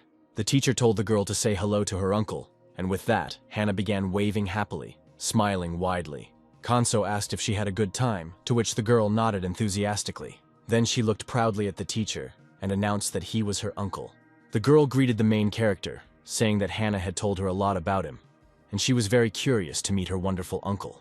Kanso then asked if she was okay, to which the girl blushed and screamed loudly, immediately asking for forgiveness. She turned to Jenny and asked if she was the protagonist's wife. Then suddenly the teacher recognized Jenny and asked if it was really her. However, Jenny quickly covered her mouth with her hand and interrupted, shouting that she actually worked there. Sora then whispered to her about her work in the guild, but Jenny insisted that she not mention it. She looked at Hannah and explained that her parents thought she was a normal person. She added that she was on a mission and asked Sora to pretend she didn't know her. She then waved goodbye to Hannah, saying she would see her tomorrow. After this, the main character turned to the teacher, telling her that it was time for them to leave. After saying goodbye, they began to descend the stairs. As they walked, the protagonist turned to Jenny and asked if the kindergarten teacher was her friend. In response, Jenny laughed awkwardly, confirming that this was true. However, Kanso wondered why they hardly talked in that case. Jenny blushed and explained that they saw each other too often, which made her laugh out loud. Then she looked at the girl and said that walking in the rain with an umbrella was nice. Hannah happily agreed with her, asking if her pretty aunt also liked to walk in the rain. Jenny smiled and replied that she preferred walking with her uncle. Then Hannah said that she liked her umbrella because it had ducks painted on it. At this moment, Kanso looked at Hannah and asked if it was too heavy for her to carry the umbrella. In response, Hannah smiled and assured him that it was not too heavy, so she could carry it herself. She walked forward happily, and the protagonist said that if she needed help, she should ask for it. They continued walking down the street, passing an alley where a wet animal was sitting. Suddenly the girl stopped, peering into the alley. She pointed and exclaimed that there was someone there. Hannah then immediately ran forward, shouting for her uncle to look at what was there. She noticed a mouse lying on the ground and screamed that it was squeaking. Then Kanso picked her up and asked why she was out in the rain. Then Jenny leaned over to take a closer look and said it wasn't just a mouse. She said it was a dungeon rat. Then Kanso asked if it was some kind of magical animal. Jenny explained that the underground rat lived in the dungeons, but was not a magical creature. Unlike magical beasts, she did not harbor hostility towards people, and did not try to harm them. This rat had a heightened sense of her natural enemies, magical beasts and monsters. Jenny noticed that the rat's skills and cute appearance made it a favorite among hunters, many of whom tamed it. She assumed that the rat had entered the portal with its owner and something had gone wrong, and, injured, it had somehow gotten out of the portal. Hannah looked sadly at the injured rat and then screamed that she didn't want it to die. She asked if they could heal it. Then Kanso looked at the girl and replied that it would not be easy to save her. Hannah tearfully asked if it was true that the rat was still alive, adding that if it was still breathing, they shouldn't abandon it. These words deeply affected the protagonist. He remembered himself kneeling among the dead bodies and thought to himself that he was blind. He realized that even if the rat was still breathing, it would die sooner or later. After much internal debate, he decided that all life was valuable. He remembered his past and wondered how he could be any different from the cold-blooded killer he once was. After a short pause, the protagonist closed his eyes and, despite his uncertainty about this decision, said that he would take the rat with him. Jenny looked at the girl, her face softening into a smile, and said that they would rush to the restaurant and try to save the animal. Kanso noticed that the rat was in very bad condition, barely breathing. He warned that they needed to hurry if they wanted to save her. Hearing this, Hannah became very scared and asked what they should do. Kanso looked at the trembling rat and noted to himself that its breathing and heartbeat were weak, as if it were dying. After a short pause, he pressed 2 fingers to the animal and poured magical energy through them, wondering if he should breathe life into it. Jenny watched the process, her face reflecting obvious surprise, beads of cold sweat running down her face. After a while, the others returned, and the girl immediately rushed to her parents. Her mother looked at her with concern and asked what was wrong and why she was crying. Hannah screamed, begging for help. Then Kanso extended his hand, holding the wounded rat, and the girl's parents were clearly shocked. Sam stepped forward and recognized the creature as a dungeon rat. He asked where they found it, and the protagonist explained that it was found in an alley. Sam then pointed to the rat and noted that it looked like it had been attacked in the portal not far from there, and that it was barely breathing. Hannah then spread her arms wide and loudly declared that she would rescue the rat and take it for herself. After which Sarah sat down next to her daughter and, smiling warmly, explained that it was not a hamster, but a dungeon rat. If they found it outside the dungeon, then it most likely had an owner who was probably looking for it and was concerned about its well-being. Kanso, looking at the rat, agreed with Sarah, but added that first they needed to cure it, and then Sam, having come to his senses, admitted that the priority should be caring for the rat. He suggested that they find the nearest veterinary clinic. Just then, the door to the restaurant opened, and Buck and Morty walked in, greeting everyone. Sam looked at the new arrivals and invited them to sit down, asking if they had come to eat. However, Buck immediately noticed the underground rat and came over to examine it, asking if it belonged to them. Sam calmly confirmed that it was indeed the same rat, and explained that his daughter had found it on the street and it appeared to be injured. Then the man thoughtfully put his hand to his chin and noticed that the rat's condition was indeed serious. Then Morty came over and asked if he could take a look. He carefully picked up the rat and assured them that they could help her. After examining the rat, he was amazed at how well it had already been treated, stating that the first aid had been very professional, and the rat was in much better condition than it had appeared at first glance. Buck, listening, noted that the rat had been brought out of critical condition and would only need a small amount of additional energy to fully recover. Meanwhile, Kanso, observing Buck, immediately realized that this man was gifted, but he never imagined that he possessed such mystical abilities. As he watched as Buck enveloped the rat in mana and seemed to draw energy from the environment, converting it into healing power, Kanso concluded that Buck was likely a healer. The rat suddenly started squeaking, and Hannah's face lit up with happiness when she saw it. Then Buck, smiling, put his hand on Morty's shoulder and introduced him as their famous healer, Hannah. Jumping for joy, shouted that the uncle was simply a miracle worker. He handed the rat to Hannah, who thanked him and expressed her appreciation. Buck smirked and remarked that this little girl was very lucky, and Morty agreed. Kanso, looking at them, thought to himself that this must be the true power of the Awakened, and it was truly incredible. Sam then approached the girl and asked what she was doing. Hannah explained that she was looking after a rat, and it seemed to be getting better. A few seconds later, she squealed, screaming that the rat had moved. Her father asked if this was really the case, and Hannah added impatiently that she had put out a bowl of milk for the rat, suggesting that it was probably hungry. Sam smiled warmly and told his daughter that the rat had eaten, which meant it was time for her to eat too, and he advised her to wash her hands before eating. After the rat drank the milk, it looked forward, and Hannah, still watching it, began tapping its head on the table in confusion. Kanso, puzzled, asked what was wrong with her, wondering if the rat was trying to tell him something. The rat began jumping around the room and squeaking loudly, apparently trying to attract the protagonist's attention, urging him to follow it. At this point, Sam entered the room and, noticing the rat's strange behavior, asked what was wrong with it. Kanso replied that the rat seemed to be leading him somewhere. He wondered if she was really trying to show him something, and then the rat squeaked loudly in response, as if confirming her intention. Sam, thoughtfully resting his chin on his hand, said that the animal was quite intelligent, but he thought it odd that it had no owner, and he supposed that something must have happened. Turning to the protagonist, Sam asked if he should go and see. Kanso agreed, noting that he walks quickly and can quickly check everything.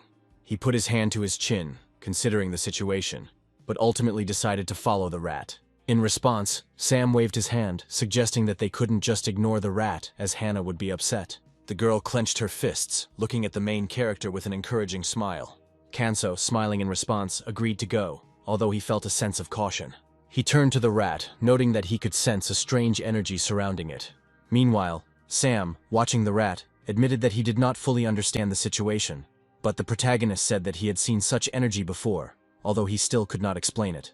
He asked the rat if it knew where it wanted to go, and it responded with a squeak.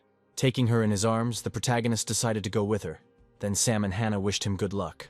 As they stepped outside, the animal began to shiver from the cold, squeaking loudly, at which point Kanso noticed a stream of aura ahead, and asked if they were heading in that direction. Running closer, he looked up and saw that it resembled the portal through which he entered this world. The portal brightly illuminated the street, and the protagonist realized that it was definitely a portal. Meanwhile, from inside the portal, screams and wheezing of an approaching horde of monsters could be heard. The awakened who came to clear the dungeon were clearly stunned. One of them waved his hand and shouted, asking if they were really going to die here. His comrade, fighting back with his shield, shouted that there were too many monsters. Another man, counting, announced that there were only 4 monsters left. Meanwhile, the girl with the raised staff began to tremble, warning that she would soon run out of strength and would no longer be able to maintain the barrier. The man heard her words and looked at the number of monsters surrounding them. Realizing that this could be the end, he expressed gratitude for having the opportunity to fight alongside them. His comrade smiled and thanked him for everything, then suggested throwing a party in the afterlife. The scarred man mockingly replied that he had had enough of them in this life. The girl, holding the staff with the little strength she had left, thought to herself that only an S-rank hunter could save them. But that thought seemed like nothing more than a distant, pipe dream. As soon as this thought came to her mind, the glow of her staff began to fade. Suddenly a squeak of an underground rat was heard from behind. The others were caught off guard. Their attention switched to the source of the sound. In the blink of an eye, the green blood of the monsters sprayed out in all directions, and the skeletons around them were blown to pieces. The mage girl, tears streaming down her face, called out weakly. Her companions screamed in shock and asked if all the monsters had been killed. When all had calmed down, the ground was littered with the remains of many skeletons. The awakened began to look around, confused by what had just happened, wondering what had happened. They were surrounded, and yet now everything seemed to have changed in an instant. It was then that the girl turned to them and asked if they had heard Karanga's squeal. At that moment, the protagonist rushed forward, determined to destroy the monsters with his incredible technique. He poured magical power into his hand, which began to glow brightly, and with one blow, he destroyed all the monsters in his path. The area around him was covered in pools of green blood, and there were many lifeless bodies lying around him. As the carnage died down, Kanso remembered that the last time they encountered monsters in the portal, they failed to destroy them all, leaving the smaller ones alive. This kept the portal open, but this time he was determined to see it through to the end. While he was thinking about this, a monster appeared behind him. Kanso immediately sensed its presence and quickly turned around, cutting the monster in two. When he cut off part of the zombie's head, he noticed something was shining inside it. That's when he realized that it was their core, meaning the head was the weak point. At that moment, a horde of monsters began to crawl towards him. Suddenly, the protagonist noticed a sword lying nearby. He rushed towards it with incredible speed, muttering under his breath that he would lend it to him. He gripped the weapon tightly and declared that he would avenge its previous owner. Then the zombies and skeletons rushed forward to attack, but the air was filled with the sound of rapid successive blows, followed by the lifeless bodies of the monsters collapsing to the ground. Within minutes, the battlefield was littered with dead bodies, their twisted bodies strewn across the floor. Kanso stood in front of the huge doors that were oozing demonic energy. He carefully approached, and with some effort, he placed his hands on the doors and swung them open. As the doors creaked open, a voice came from inside asking who dared to disturb his peace, and before the hero stood a massive headless horseman, clearly furious. The rider roared, demanding to know how the protagonist had the audacity to invade his domain, stamping his foot. The rider proclaimed that no one would escape unharmed. He raised his weapon, swearing that creatures like the protagonist were only fit to be killed. When the rider swung his weapon, the protagonist managed to dodge, surprised to see that the knight was holding his own head in his hand. The rider, taken aback by the protagonist's words, was even more stunned when the protagonist added that he had a rather unique appearance. The rider's eyes flashed with rage and he shouted that Kanso would pay for mocking him. With a mighty blow, the rider aimed his spear towards Kanso, rushing down to strike, intending to kill him with one blow. Then Kanso, enveloped in mana, raised his hand and asked if the rider's weak point was his head. The rider frowned and looked at the protagonist in confusion. Kanso raised his head, looking intently at the rider, and began waving his arms, leaving a magical trail in the air. The rider, screaming in rage, called him an insolent man. Without thinking twice, the main character launched a magical beam at the knight, piercing him right through. The rider then let out a loud cry before vanishing into thin air, leaving behind only a swirl of purple mana. A glowing stone fell from the dissipating figure, landing at the protagonist's feet. He picked it up, wondering what it was. After examining it, Kanso guessed that it was probably the source of the energy he had sensed earlier. Probably what the people in this world called magic stones.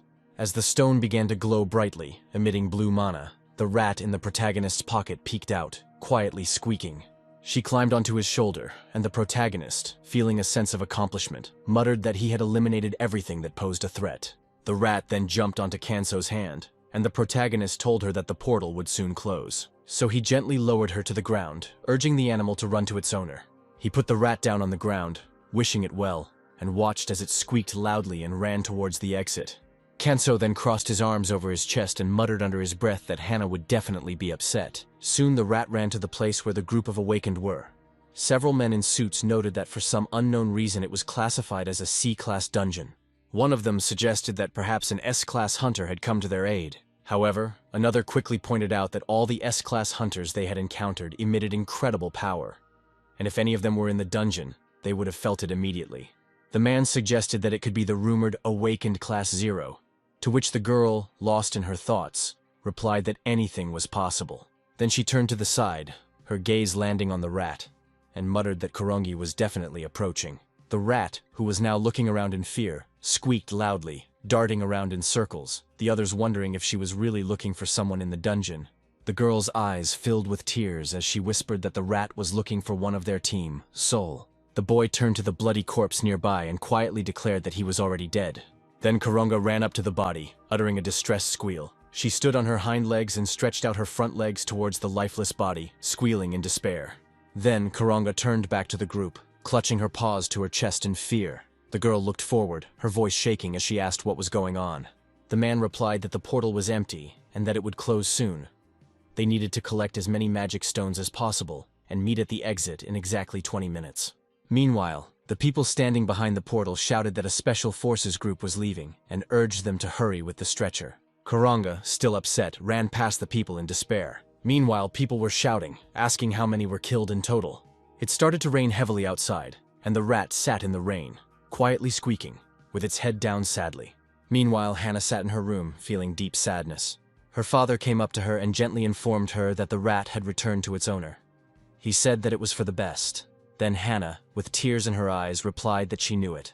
Her voice broke as she said sadly that she would never see it again, and that was why she was sad. At that moment, the door to the house opened and the protagonist walked inside. He immediately noticed the dejected expression on Hana's face and asked why she was so sad, as if someone had died. Sam looked at his friend and replied that she never said goodbye to the rat. Confused, Kanso asked which rat he meant. At that moment, Korongi climbed out of her pocket. Hana immediately heard a rat squeak and turned around. Without thinking, the girl rushed to hug the rat, while the protagonist turned to Sam and explained that the dungeon rat's name was Korongi. He raised his finger and continued saying that it seemed like the rat's owner had taken the rat along on a monster-slaying mission, and they had both gotten hurt. Hearing this, the man asked what exactly had happened. Kanso then said that he found the owner of the rat dead. He added that unfortunately nothing could be done as so much time had passed since the man's death. Sam's eyes suddenly widened in shock as he realized the gravity of the situation, and he asked incredulously if the protagonist had actually entered the dungeon. Kanso crossed his arms over his chest and confirmed that he had indeed entered there. Sam then pointed his thumb up, stating that the portal would probably be cleared soon. Kanso replied that the store had already been cleared and had since been closed. The man gasped in amazement.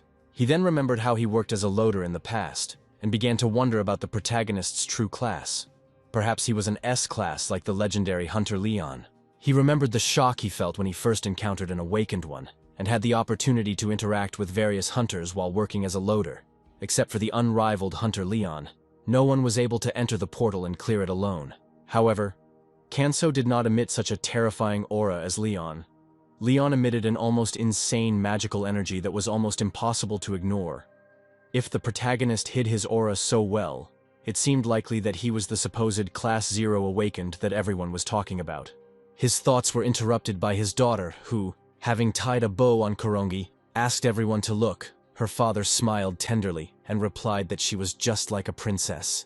He then turned his attention to the protagonist, smirking inwardly and thinking that there was nothing to worry about. After all, the protagonist was his friend, so it didn't matter whether he was a Class 0 awakened or not. Soon it was deep night, and Sam, lost in his thoughts, reassured himself that nothing bad would come of it. He decided to think only about the good. The next morning, Hana, Sam, and Kanso decided to leave the dungeon rat, for which they received a scolding from Sarah. When the main character woke up, he looked at the calendar and realized that today was his day off. He wondered what he should do during the day. Should he train, or perhaps look for a job for a couple of hours? Suddenly, a memory from his homeworld popped into his head. He remembered how that girl once scolded him for always working and never finding time to rest. She snatched the rope from his hands and demanded to know why he found it so difficult to relax, saying that it was stupid to work when he should be resting. Leaving that memory behind, Kanso smirked as he remembered the girl telling him exactly that. Now he was wondering if he should take a look at the trophy on the table. It was a magic stone, and it was radiating strong energy. Kanso stared at him, thinking to himself about the invisible alien energy. The people of this civilization seemed to be using the energy of these stones, and he noticed that it was similar to the dark magic used by the followers of the heavenly demon cult. This magic was banned in the magical community because it was obtained through human sacrifice. Throwing this thought aside, the protagonist took the magic stone in his hand and silently told himself that he could not keep such a dangerous object. Now, he would seal its energy. After that, he left his room and ran into Sam, who noticed that the protagonist had woken up early. Kanso then asked if Sam was really going to spend his entire day off chopping ingredients. Sam chuckled and explained that he had to be responsible even if it was just chopping onions for tomorrow. He then mentioned that it was the protagonist's first day off and asked what he wanted to do. Kanso crossed his arms over his chest and replied that he was still thinking. Then Sam, with a smile, suggested that they go to the library with Hannah. Kanso looked at him, confused at first, but after a while he and Hannah approached the building. The hero asked if there really were places where anyone could read valuable books, to which the girl replied that she just wanted to leaf through them. Then Kanso put her down on the floor, warning her not to run away and to come back as soon as she chose a book. Then the hero moved the chair and thought to himself that everything here was quite comfortable, especially with the huge number of books. Hannah reached for a book on the shelf when a strange guy approached her and asked if she needed help. He pointed to the book, asking her to get it. The man quickly grabbed the book and handed it to the girl, who thanked him. At that moment, Kanso turned to watch the interaction, studying the man's aura. He thought to himself that the man had probably awakened as well, as his aura was unusually strong for his age. The stranger exhaled heavily, and Kanso, although he didn't know what this man's life was like, could tell that it wasn't easy for him. The hero continued to watch, noting that the man was not as strong as Jenny, but there was something about his abilities that intrigued him. Then he wondered why the man was still in such an insignificant position. Then Hannah, looking at the man with interest, asked if he felt unwell.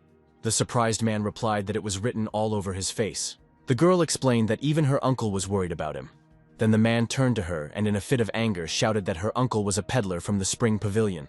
Kanso, hearing this, came closer to them and asked if the young man knew him. The man extended his hand and replied that Kanso was very popular on social media, that women liked him, and that he was known for delivering goods quickly, despite being a walking courier. The man then asked if he could find out what class the protagonist was in. The protagonist replied that he was in class F, causing the man to exclaim loudly in shock. Sometime later they were sitting at the table, and the man explained that this was how he lived. Kanso rested his chin on his hand, thinking about the situation. He realized that raids were only allowed for people of a certain age, so the man had to make do with whatever work he could find to survive. The man explained that this is why he accepted any job offered to him. He also volunteered at the library, because it helped him earn extra money on top of his scholarship. Then the hero looked thoughtfully at this man and asked if there really was no one who could help someone with such abilities. The man replied that his grade was C, which was neither good nor bad, and that was why no one sponsored him. He looked at Kanso, adding that he felt like he had no special abilities and that his mother lived in poverty. Kanso raised his hand, explaining that class doesn't determine everything in his life. Then he asked the man if he really wanted to upgrade his class. The boy's mouth dropped open in surprise, exclaiming that such a thing was impossible. He asked incredulously who told him this. Kanso replied that the man was giving up without even trying, and then asked if he wanted to become stronger. Then the guy clenched his fists, shouting that, of course, he wanted to, but he didn't know how. In response, Kanso crossed his fingers and calmly stated that he could teach him. Raising his index finger, he added that in return, he would ask the man to find information about a specific country. The boy asked out of curiosity what country he meant. Kanso replied that he needed information about the OK dynasty. Then the guy took the book and said that he was hearing about such a condition for the first time, but he would try to find information about it. Kanso thought to himself that if he had traveled through time, there should have been information about the OK dynasty in history. This seemed to explain why the magic of that dynasty and the magic of the current era were so similar, despite being called by different names. The guy started leafing through the book and read everything he could about this period. When the protagonist asked what he had found, the boy, looking confused, replied that he had gone through all the ancient dynasties. He looked at Kanso and added that there was no mention of a dynasty called OK, Then the man closed the book and repeated that there was no such dynasty. Kanzo opened the book and thought to himself that all the dynasty names were similar to their civilizations. However, he had never heard of the Ak dynasty either. At that moment, he realized that this meant that there had never been such a dynasty on Earth. The guy, noticing his anxiety, asked if everything was okay. Then Kanzo turned away, saying that he was just thinking. He then thanked the boy for his help and told him to come to the spring pavilion where he would treat him to some food. The boy, still confused, replied that it would cost him nothing. After that, they stood up from the table, and the protagonist, as he left, thought that although he did not receive the information he expected, one thing became clear. He did not travel through time, and was not bewitched by the mages of the heavenly demon sect. But this made him wonder how he ended up here. Later that night, in the spring pavilion, the hero sat in his room and meditated. His thoughts returned to his childhood, when his father gave him a relic that belonged to his great-grandfather. The boy looked at her in surprise, not understanding what this meant. His father patted him on the head and said that one day he would have to find it, and then he could return home. Leaving the memory behind, Kanzo opened his eyes and wondered what this strange memory meant. He told himself that there was no need to rush. Everything would become clear in time. As he continued to think, he heard something strange and wondered what was going on near the restaurant. A fat man was standing at the door, looking around. He then took out a wrench and sat down next to Sam's motorcycle. He muttered quietly under his breath that he would unscrew something to discourage the man from ever riding a motorcycle again. At that moment, a shadow appeared behind him, and when the man spoke, he was reminded that Sullivan had asked him to do it, so it was not his fault. Then Kanzo, who was standing behind him, asked who Sullivan was. The man screamed in horror, falling to the ground. Then he asked who the man was. Kanzo looked at him and calmly said that it was not good to shout at such a late hour and that he should be quieter. The shocked hooligan began to rise from his knees, asking who Kanzo was. The hero calmly replied that he was a courier from the spring pavilion. When the man stood up, he said that it was good that he was the new courier. He then added that Sullivan intended to propose to the restaurant owner, so the protagonist should start looking for another job. Kanzo, with a hint of disdain in his voice, replied that this was stupid. The bully pointed his finger at him and asked if the protagonist was really crazy, wondering why he was so arrogant. The man then asked if he could bring the protagonist back to his senses, and with these words he punched him. Kanzo looked at him calmly and grabbed the man's fist with his hand. Cold sweat broke out on the hooligan's body as fear gripped him. He was scared inside, asking himself why this courier was so strong. Then the protagonist noticed that this man would do well to come to his senses. With these words, he placed his fingers on the bully's forehead and hit him hard. The force of the blow was so powerful that the man was thrown backwards, landing with such force that he bounced off the ground. Kanzo, now standing over the bully with his hands behind his back, told the man to pass on the message to his stupid Sullivan. He threatened that if Sullivan continued to pick on the spring pavilion, he would be in trouble. The boy, now terrified, screamed as he ran away, grabbed his cap and ran out of the restaurant in horror. Meanwhile, Sullivan, the same man who had recently worked as a courier for Sam, stood leaning against the wall, holding the phone in his hand, gritting his teeth, wondering why the guy hadn't called him yet. At that moment, one guy ran up to him, shouting loudly that Donovan was back and needed to be examined. One of the men supported Donovan by the arm as he was having difficulty moving on his own. Sullivan then asked what had happened, and moving closer to the man, added that he had given him a chance, but it seemed he had failed again. All Donovan had to do was loosen the nuts on the motorcycle, and yet he had come back defeated. Donovan dropped to his knees in front of Sullivan, screaming for him to listen. He shouted that the new delivery man at the restaurant was no ordinary man, that this was the first time he had encountered such a monster. He explained that the delivery man had warned them not to go near the spring pavilion, or he would make them regret it. In response, Sullivan frowned in disbelief, shouting that it was no wonder the man was injured, but Donovan insisted, shouting that the courier was indeed a monster. Then Sullivan, after thinking for a moment, said that although the protagonist might be strong, they would go together and teach him a lesson.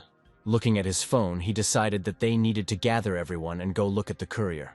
Meanwhile, the main character was carrying 2 bags of food in his hands, and he placed them on the ground in front of the men. As he began to take out the food, he raised his head and asked where he could pick up the dishes later. At that moment, the bully walked up to the main character, and clenching his fists, shouted that the main character still didn't understand anything. Smiling, he said that the protagonist would have to work with them because they claimed that Kanzo had beaten Donovan up good. He kicked the courier's bag and shouted that the protagonist had really upset Sullivan. Kanzo stood in front of them, looking over their shoulders and asking if it was the same Donovan standing behind them. Then Donovan, clearly frightened, shouted that he had given everything to these people. The other guy turned the protagonist to face him, gritting his teeth, and demanded to know what he was muttering under his breath. He reached for the courier's helmet, shouting threateningly for him to take it off. Kanso frowned and looked at him, clearly angry. He grabbed the bandit's hand, telling him that he didn't advise such a weakling to talk like that to someone stronger. The man began to twitch his hand in fear, begging Kanso to let him go. Kanso twisted the man's arm and warned that Donovan must have already given them his warning. The man's face turned blue in pain as he screamed, looking at his arm. Then Kanso, enveloped in mana, said that he would have to teach the men a good lesson. After a while he entered the restaurant, announcing that he was back. Sam noticed he was a little late, and asked who had ordered so early, wondering out loud if it was really the jocks. After a short silence, Kanso replied that people just like to eat. He added that the men liked it so much that they even washed the dishes themselves. Sam looked at him in shock, asking if they had washed the plates at all. Taking the plate, he noticed that it was very shiny. Then Kanso, wanting to ask a favor, asked if Sam knew a man named Sullivan and what his relationship was to this man. A bead of sweat appeared on Sam's face as he asked Kanso how he knew about Sullivan. He explained that this man had been a courier before him, but he had always slacked off, while demanding a higher salary. The hero then crossed his arms over his chest and stated that he had a conflict with Sullivan, adding that one of the visitors was his acquaintance. He continued by explaining that they had behaved inappropriately, so he had to teach them a little lesson. Sam thought to himself with horror that if Kanso was so strong, he must have taught them much more than just a small lesson. As it turned out, that time the main character took one of the hooligans by the hand and squeezed it tightly, causing the man to scream in pain. His comrade waved his hand and ordered them to grab him. Then Kanso, letting go of the bully's hand, swung his own, releasing an incredibly powerful stream of magical energy. The wind was so strong that it knocked all the bullies off their feet. Donovan, sitting on the ground, looked at Ben, whose hand Kanso was still squeezing with all his strength. Distracted by this, Donovan noticed that the protagonist was now standing directly above him. The man then crawled back with tears in his eyes, claiming that they would get into trouble if they did not leave. At that moment, Kanso extended 2 fingers, shrouded in his magical power, and struck Ben with them. Ben begged for mercy and was ordered to repeat after the protagonist, who demanded that he say that he would never harm the owners of the Spring Pavilion again. Ben repeated these words with tears in his eyes, screaming them out in horror. As soon as he finished, Kanso removed his hand and Ben fell to the ground, crying bitterly, after which the protagonist rose to his feet. He noted that, in addition to this man, they still had to deal with the leader. Donovan, now even more frightened, picked Ben up and asked if the protagonist meant Sullivan. He explained that the boss was watching from the sidelines but did not know exactly where Sullivan was. At this moment, Sullivan, hiding behind the barrels, thought to himself that he needed to get out of there as quickly as possible. He started to run, but the main character immediately noticed him. Meanwhile, Sullivan ran into the alley, trying to hide. He turned around and asked himself if it was true that now he would not be able to escape from the main character. Suddenly, Kanso appeared in front of him, asking if he managed to run so far. The man screamed in fear, saying that the protagonist had scared him. He then pointed at Kanso, asking who he was and why he was attacking people over what he called a harmless joke. Sullivan, introducing himself as a gangster, threatened to call the police. Kanso then stepped towards him, asking what other pranks Sullivan had in mind when he came in the middle of the night to sabotage the motorcycle. In response, Sullivan raised his fist, screaming what would happen if he did that to him. Kanso extended his hand and replied that the diseased branches should be cut off before they infect the entire tree. The shadow of his hand fell across Sullivan's face, and in horror he ordered them not to come near him. The next second a loud scream echoed through the alley. Meanwhile, Sam was sitting at the table peeling onions. Suddenly he received a message and picked up the phone to see an apology from Sullivan. At that moment, Kanso approached the table, asking if Sullivan had sent the message. Sam looked up and confirmed that it was, adding that Sullivan had said that he would stop being such a freak and go back to his village and work on the farm. Then, throwing up his hands in surprise, Sam asked how the main character managed to raise such a stubborn goat. Kanso, smiling, replied that he was just talking to him.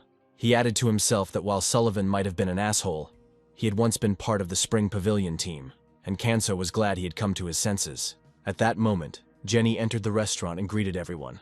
Sam apologized for calling her on his day off. However, Jenny smiled and said that she didn't have any plans for the day anyway. Sam then scratched his head, saying they were short-handed since his wife and Hannah went to a kindergarten event. Kanso adding that today was tree planting day. In response, Jenny smirked and said that her younger brother was also going to plant trees today as a charity event. The protagonist asked if her brother was interested in volunteering, to which the girl smiled shyly and said that he was just very kind. Then she laughed and shouted that they needed to get to work. But Jenny thought to herself that this guy was annoying her because he kept asking such awkward questions. Later, the boys were sitting at the table enjoying a pleasant conversation. Sam mentioned that Hannah and Sarah would probably have fun, as it was unusual for no one to be home and they were feeling a bit lonely. He then took a deep breath and noted that new portals had been opening in the mountains lately, expressing hope that his people would remain safe. Jenny raised her index finger and assured him that the Hunters Association would guarantee the safety of the festival, so he didn't have to worry. She added that the inspection of the Rostochek kindergarten was also under the supervision of the association, and strong hunters were appointed to ensure that everything went smoothly.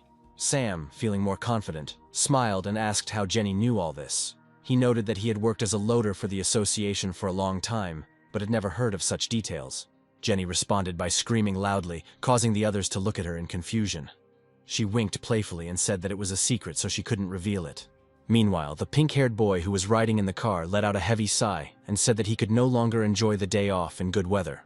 Wondering out loud why he was called today, he waved his hand dismissively, stating that Jenny was supposed to be at the event, and the woman sitting next to him adjusted her glasses and explained that the young lady had urgent business to attend to, so she had sent the least useful person in her place.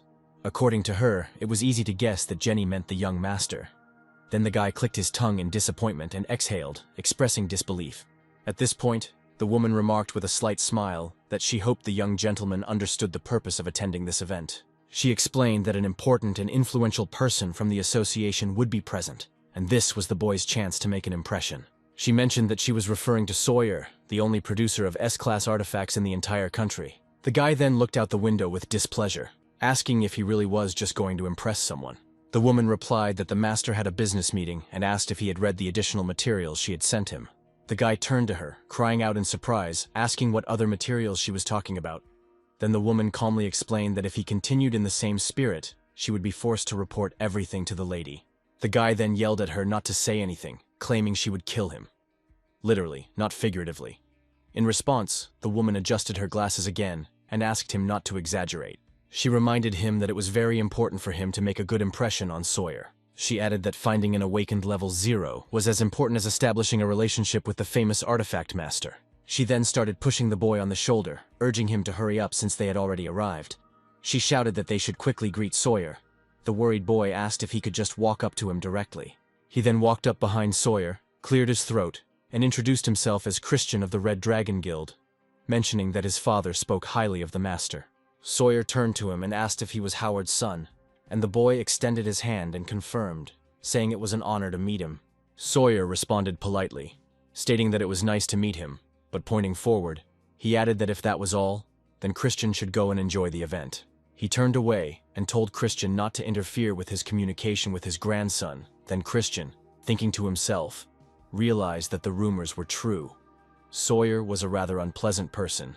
Sawyer's grandson then ran up to Christian and bowed, apologizing for the teacher not always being prepared for such situations. The woman, Mary, made eye contact with Christian and said she expected nothing less from him. And the guy, outraged, noted that Jenny knew everything but still sent him away. He asked where his sister had gone on such an important day, leaving all her responsibilities on her younger brother. Mary explained that the girl had gone to spend time with her idol. Meanwhile, the protagonist carved a neat rabbit out of wood. Then he asked Hannah if she was upset that there was no shovel with the rabbit. When he finished, he gave the carved rabbit to the girl, telling her that now she would have it. Hannah took the figurine with great joy, but now Hannah looked at the ground with tears in her eyes. Her rabbit on the shovel was broken into 2 pieces. The other children, confused, asked what they should do. Suddenly Hannah raised her head, crying bitterly. Her friend raised her fist and angrily told everyone that she had warned them to be careful with the shovel. Then Sawyer, hearing the screams, noticed that Hannah was crying and screaming that her uncle had made a rabbit for her, but now it was broken. The old man came up and asked if she wanted her grandfather to fix it. Hannah looked at him asking if he could really do it. The old man reassured her by saying that of course he could. He took the shovel and the broken part of the rabbit, saying that Grandpa could do anything. Looking at the carved rabbit, he was amazed by the craftsmanship and wondered to himself who had made such a skillful piece. At that moment, a man appeared behind him, announcing that his scroll had arrived, and the old man turned to him, asking him to come and look at the item. He showed it to the man, asking if any of his students could reproduce such fine work. The man replied that it would be difficult to create something like that. Sawyer then looked at Hannah and remarked that her uncle must really love her. A happy Hannah replied that she loved her uncle too. Sawyer then carefully put the two halves of the rabbit back together, explaining that her uncle had worked hard on it and would fix it. Having connected the parts, he breathed on the spatula, and in a moment it was whole again. He returned the spatula to Hannah and told her that everything was ready. The girl was overjoyed and thanked her grandfather. Christian, who was watching this scene, crossed his arms over his chest. He noticed that this master did not care about anything, but needed the right approach. Suddenly his eyes lit up as he came up with a plan. He looked at Mary and said he had an idea. He instructed her to inform the team of assistants that they were changing their strategy regarding Master Sawyer. The girl bowed and assured him that it would be done. Recently, the protagonist has developed a habit of going to the bakery immediately after receiving his isolationist allowance to buy a delicious bun that he first tried during his training. He opened the door, greeted the owner, and asked if there were any more rolls left. The owner greeted him warmly, and Kanso walked around the room looking around. He approached the owner again and asked if the rolls were sold out yet. The owner replied that they had all been sold long ago, but then, with a smile, he pulled out one, saying that he had saved it especially for him. Kanso extended his hand to him, expressing that he had always helped him out, for which he was grateful. The owner handed him a box of rolls, reminding him that if he did not finish it all in a day, he should remember to put it in the refrigerator. Then Kanso, thanking the owner, headed towards the exit. Opening the door, he saw a girl approaching and let her go ahead. She immediately headed to the checkout. The owner, clearly embarrassed, remarked that the weather was fine today. Kanso watched them out of the corner of his eye before leaving. After some time, the main character found himself at home. He opened the refrigerator and put the roll inside. Meanwhile, Kurongi sat in his arms, drooling as she looked at the food.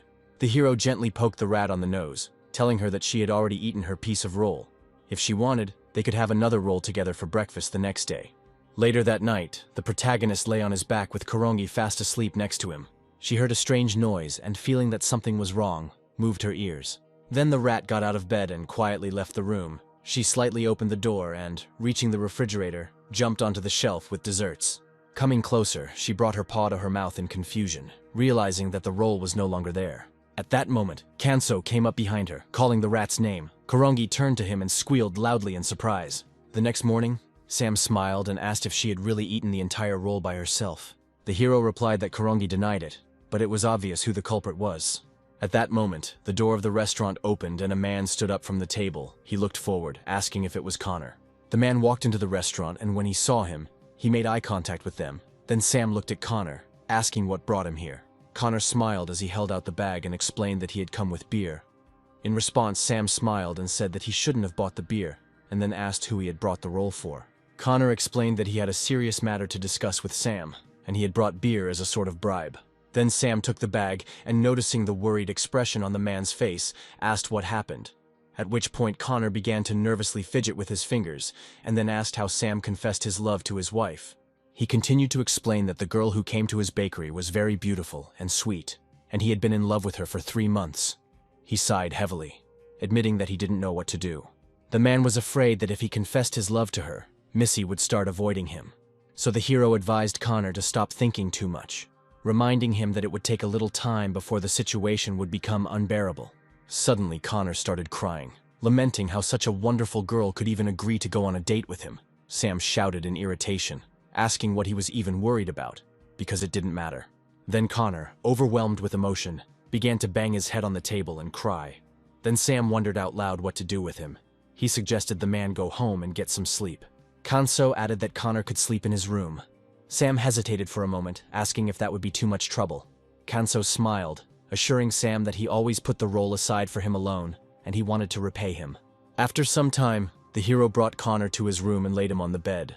At that moment, Kurongi opened one eye and looked away. Kanso turned in the same direction, asking what happened. The rat started jumping around anxiously, prompting the guy to ask what was wrong. When they got to the kitchen, the refrigerator door was slightly open. Kanso walked up to him, opened the door, and was shocked to find a fairy eating food from the refrigerator. The hero shouted threateningly, asking what the fairy was doing there. The fairy turned around in surprise at the sound of his voice, and covered in bun crumbs, looked at him. When the morning came, the protagonist was sitting at the table with everyone else. The fairy was standing on the table when Kanso asked her if it was really her who ate his sweet bun. The fairy shyly explained that her name was Dorothy, and that she deeply regretted what she had done. Sam was stunned and asked how the flower fairy ended up in their kitchen, as they were usually drawn to flowers or honey. Connor pointed and suggested that she was probably attracted to honey. Kanso, confused, asked what exactly a flower fairy was. Sam explained that fairies were humanoid spirits that lived in portals. With the advent of portals, they began to settle in cities. Although the magical monsters were destroyed, no one harmed the fairies, as they did not pose a threat to people, and sometimes even helped, so they found their place in protected cities. Hearing this, Kanso extended his hand and asked if fairies were like their squeaker. Sam smiled widely, confirming that they were, but added that sometimes there were unpleasant fairies, although they still did not pose a serious threat. Hearing this, the hero looked with displeasure at the very upset fairy. Crossing his arms over his chest, he declared that he would forgive her this time, but reminded her not to steal from anyone again. Dorothy, clearly frightened, raised her hands and apologized, admitting that she was ashamed. She explained that she was simply hungry after hard work and wanted to eat. At this point, Sam asked if she really wanted to work for them. Sarah, still hesitating, asked how a flower fairy could help in a Chinese restaurant. Then Connor looked at the protagonist, suggesting that she could be of use to him. Sam turned to his friend and noted that it seemed like they were shifting their responsibility onto him. In response, Kanso smiled and asked if he could train the fairy and in exchange hire her. At that moment, Sarah imagined a man's beautiful body and joyfully exclaimed that it was a brilliant idea, as a man in good shape would definitely win women's hearts. Connor scratched his cheek in confusion, admitting that he had neglected his appearance for a long time, which caused him to lack self-confidence. Hearing this, the protagonist smiled and said that he would finally have someone to train with.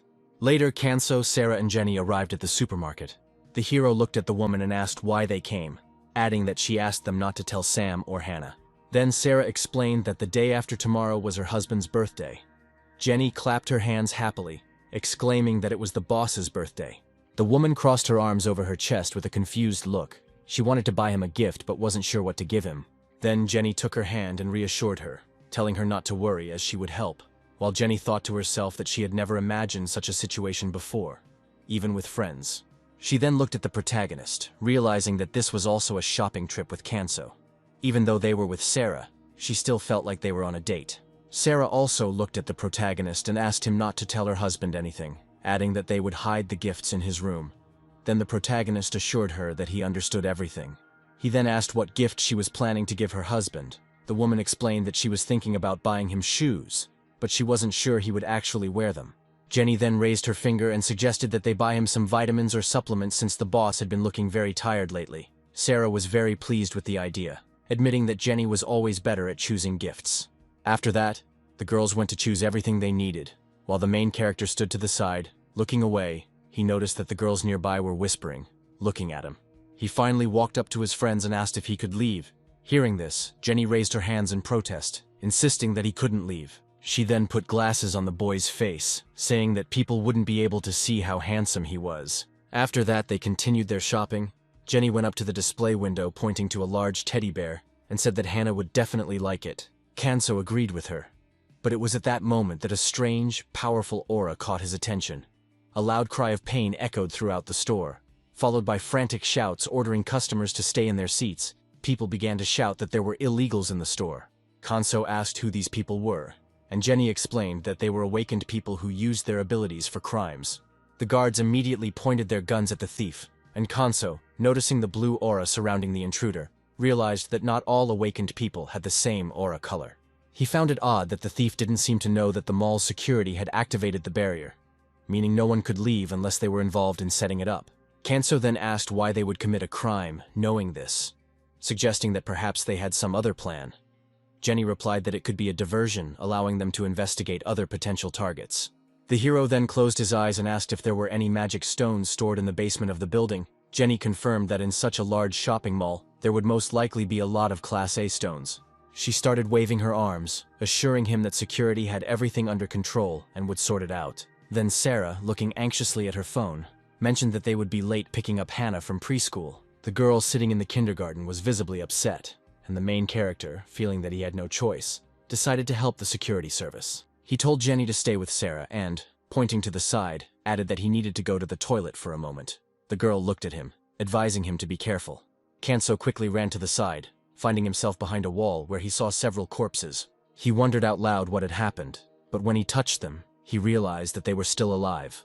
Although in critical condition, he provided first aid, but they were barely able to stand on their feet. The hero then continued down the corridor, looking into an open room where a man with a sword was pointing at people, ordering them to move. Kanso felt a strange aura coming from him, a power unlike anything he had encountered before. Wondering what to do next, he walked into the room, knocking down everyone inside with one deft movement. The hero quickly walked past the people standing at the computers, bending over their bodies, thinking about how he would get information, although he had no one to interrogate. Determined to find out what had happened through rumors, the hero raised his head and declared that he would leave the rest of the investigation to associations. Meanwhile, the girl turned to the people around her and shouted that the people dressed in black were just a distraction that allowed others to steal the stones. She turned to the man and asked him to detain those involved in the theft from the store.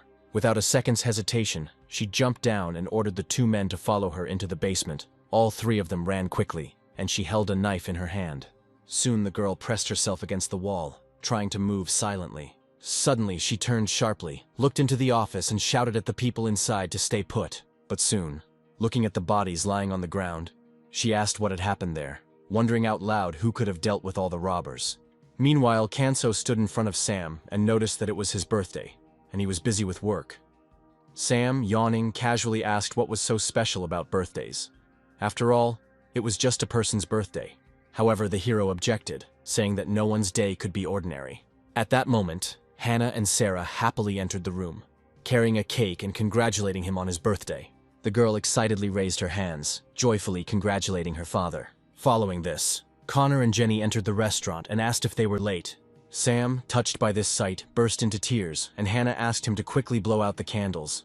A few days later, Sam announced that today was a holiday, and Kanso, peeling onions, asked if it was Children's Day. Turning around, Sam confirmed that it was, and since it was a weekend, they would probably make some good money that day. The hero quickly peeled another onion and explained that he had read that the day was dedicated to children, adding that Hannah was a child too. Then Sam mentioned that he was planning to take Hannah to a magic show after dinner. He put his hand to his chin thoughtfully, wondering how they would have managed if Jenny hadn't been there today. And Kanso extended his hand, assuring him that he had called for a replacement. As soon as he said this, the door of the restaurant opened, and a guy walked in, greeting everyone. Sam looked at the newcomer and asked if he had all the necessary documents, including a certificate of guardianship and a medical certificate. The guy immediately handed over everything necessary. Pointing to the dirty dishes, Sam told the boy to wash his hands first, and then wash the dishes. The boy quickly completed the task, and Sam praised him, saying that he worked very quickly. He noted that it was clear that the boy was awakened. Kanso looked at the boy and explained that it was not easy, as he delivered newspapers every day and learned through hard work. He lowered his head, acknowledging that even an awakened person must train his skills. The man raised his head in surprise and asked himself why Jenny, who was a G-class, was so much more agile than this boy. Meanwhile, Jenny was sitting in the car, looking unhappy. Her subordinate, Mary, was sitting in the front, and she mentioned that they would be arriving soon. She said that once they got out, Jenny should first greet the president, then the association chairman, and after that she needed to talk to the other guild directors. The girl replied that she understood everything, and then asked about her father. Mary explained that he had promised to pay a short visit, and Jenny reached into her bag and remarked that he must be very busy. She mentioned that it was Children's Day, and asked why she had to come to a corporate party with such dark, loud makeup and a red suit. Mary then turned around and explained that the color red symbolized their Red Dragon Guild, so they had to be patient. The guild had to serve as an example for the children to follow, and an object of aspiration. As Jenny applied her lipstick, she asked what aspirations or examples they could set when they could barely cope with each new portal. And yet here they were, talking about these things. She looked into the small mirror and noted that, however, this country owed its well-being and security to them, since their world was constantly balancing on the edge of the abyss. Mary then reminded her not to forget her status, emphasizing that Jenny was the most beautiful and representative face of the guild, the Witch of the Red Flame. Hearing this, Jenny became very tense, and the lipstick slid down her cheek. Mary, noticing this, took out a napkin and said that it was quite natural for an awakened person from an established family to be as beautiful as Jenny, so there was no need to be embarrassed about it. Jenny wiped off her lipstick and thought to herself that in the past, she had simply wanted to look older so that she would not be neglected because of her age. but now this bright makeup had become an integral part of her image.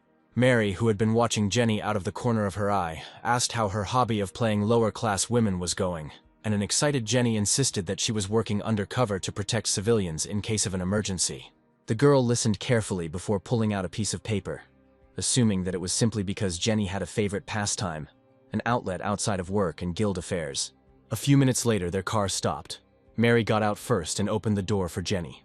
The girl got out of the car and thought to herself with a smile on her face that it had been a long time since she had been a hunter. Meanwhile, the main character walked through the mall, holding Hannah's hand. The guy walking next to them noticed an interesting quest and called out to Kanso. Kanso turned around and saw the boy pointing at the dart game. Fearing the worst, he stepped aside, thinking that the assassins were training here in broad daylight. Hannah, however, told him that it was just a game. Then the hero realized that these were the same entertaining games that the people of this civilization enjoyed.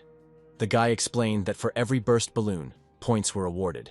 Hannah then pointed ahead and mentioned that the grand prize was a teddy bear. The hero knelt down and asked the girl if she really wanted this toy. The girl smiled and happily replied that if she had such a teddy bear, she would be very happy and would not even want sweets. The protagonist then asked her, how about some chocolates?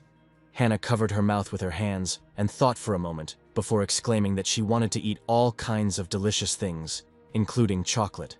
The hero then turned to the boy and asked if he could try the game, hoping it would help him become friends with Hannah. The boy awkwardly scratched the back of his head and said he would be glad to. But he was an awakened person with a rather useless explosive ability. He explained that while it wasn't very strong for a C class, it could cause a small explosion, enough to briefly blind and distract the monster. He sighed in confusion and added that this ability was of little use in everyday life. However, Kanso assured him that there was nothing to worry about and suggested that he try to do as he was told. He approached the station and asked the man for 3 darts. Upon receiving them, the guy expressed his bewilderment, wondering how he could possibly hit the 100-point target with all 3 darts. The hero then instructed him to stand steady and tense his core muscles, explaining that if he were unsteady while throwing, the dart's center of gravity would be shifted. He added that the shoulders and wrists should remain relaxed, and the dart should be aimed slightly higher when aiming. Finally, he stressed the importance of concentration. The boy then threw the dart at the target, and to his amazement, hit the 100-point mark. He jumped for joy, screaming with excitement. Hannah, delighted, picked up the big teddy bear and hugged it tightly. At that moment, a voice announced over the loudspeaker that the show of the powerful wizard Konkul was about to begin, and asked everyone to take their seats.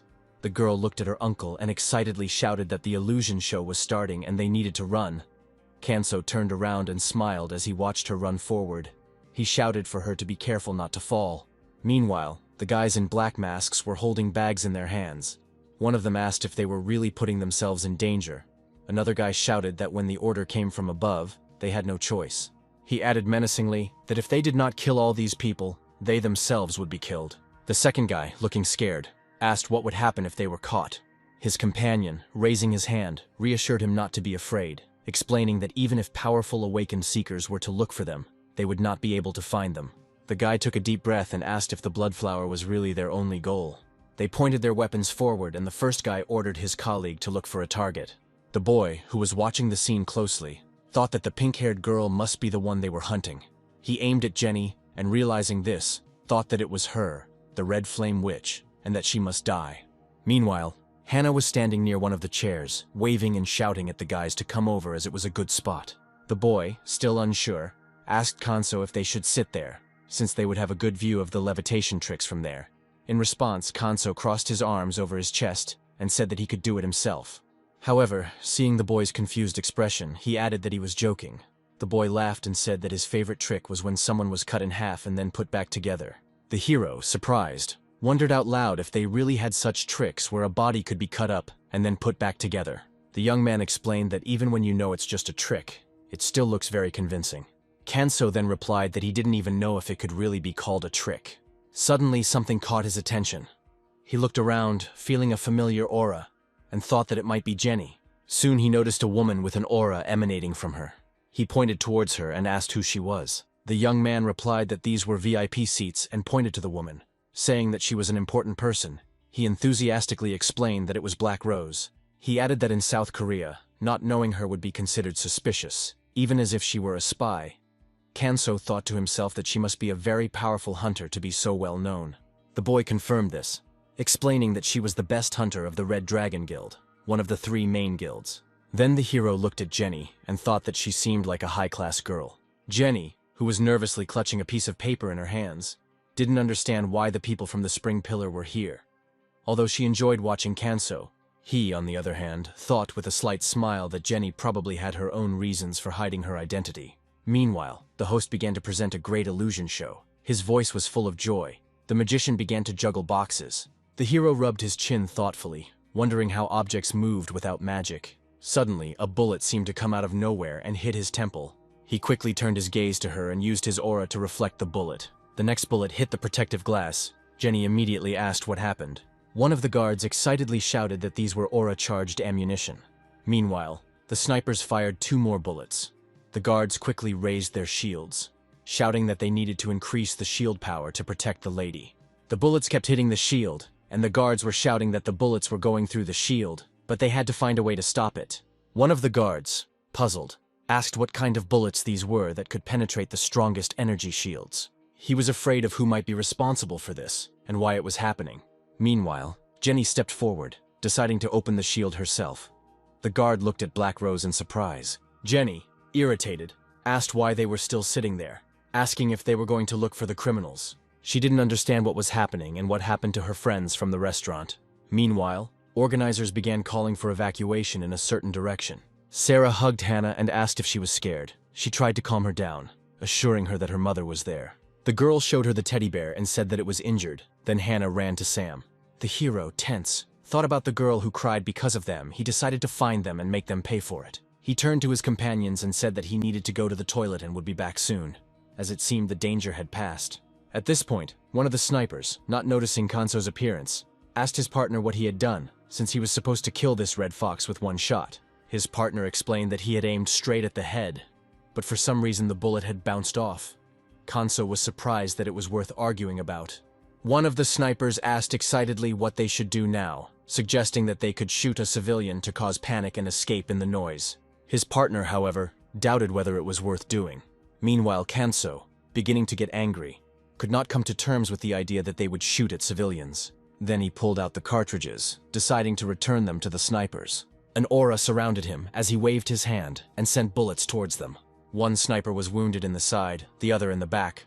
Both soldiers immediately fell, screaming in pain. The hero calmly looked at the wounded, thinking that not only Hannah was crying because of them, but now they were trying to shoot at civilians too.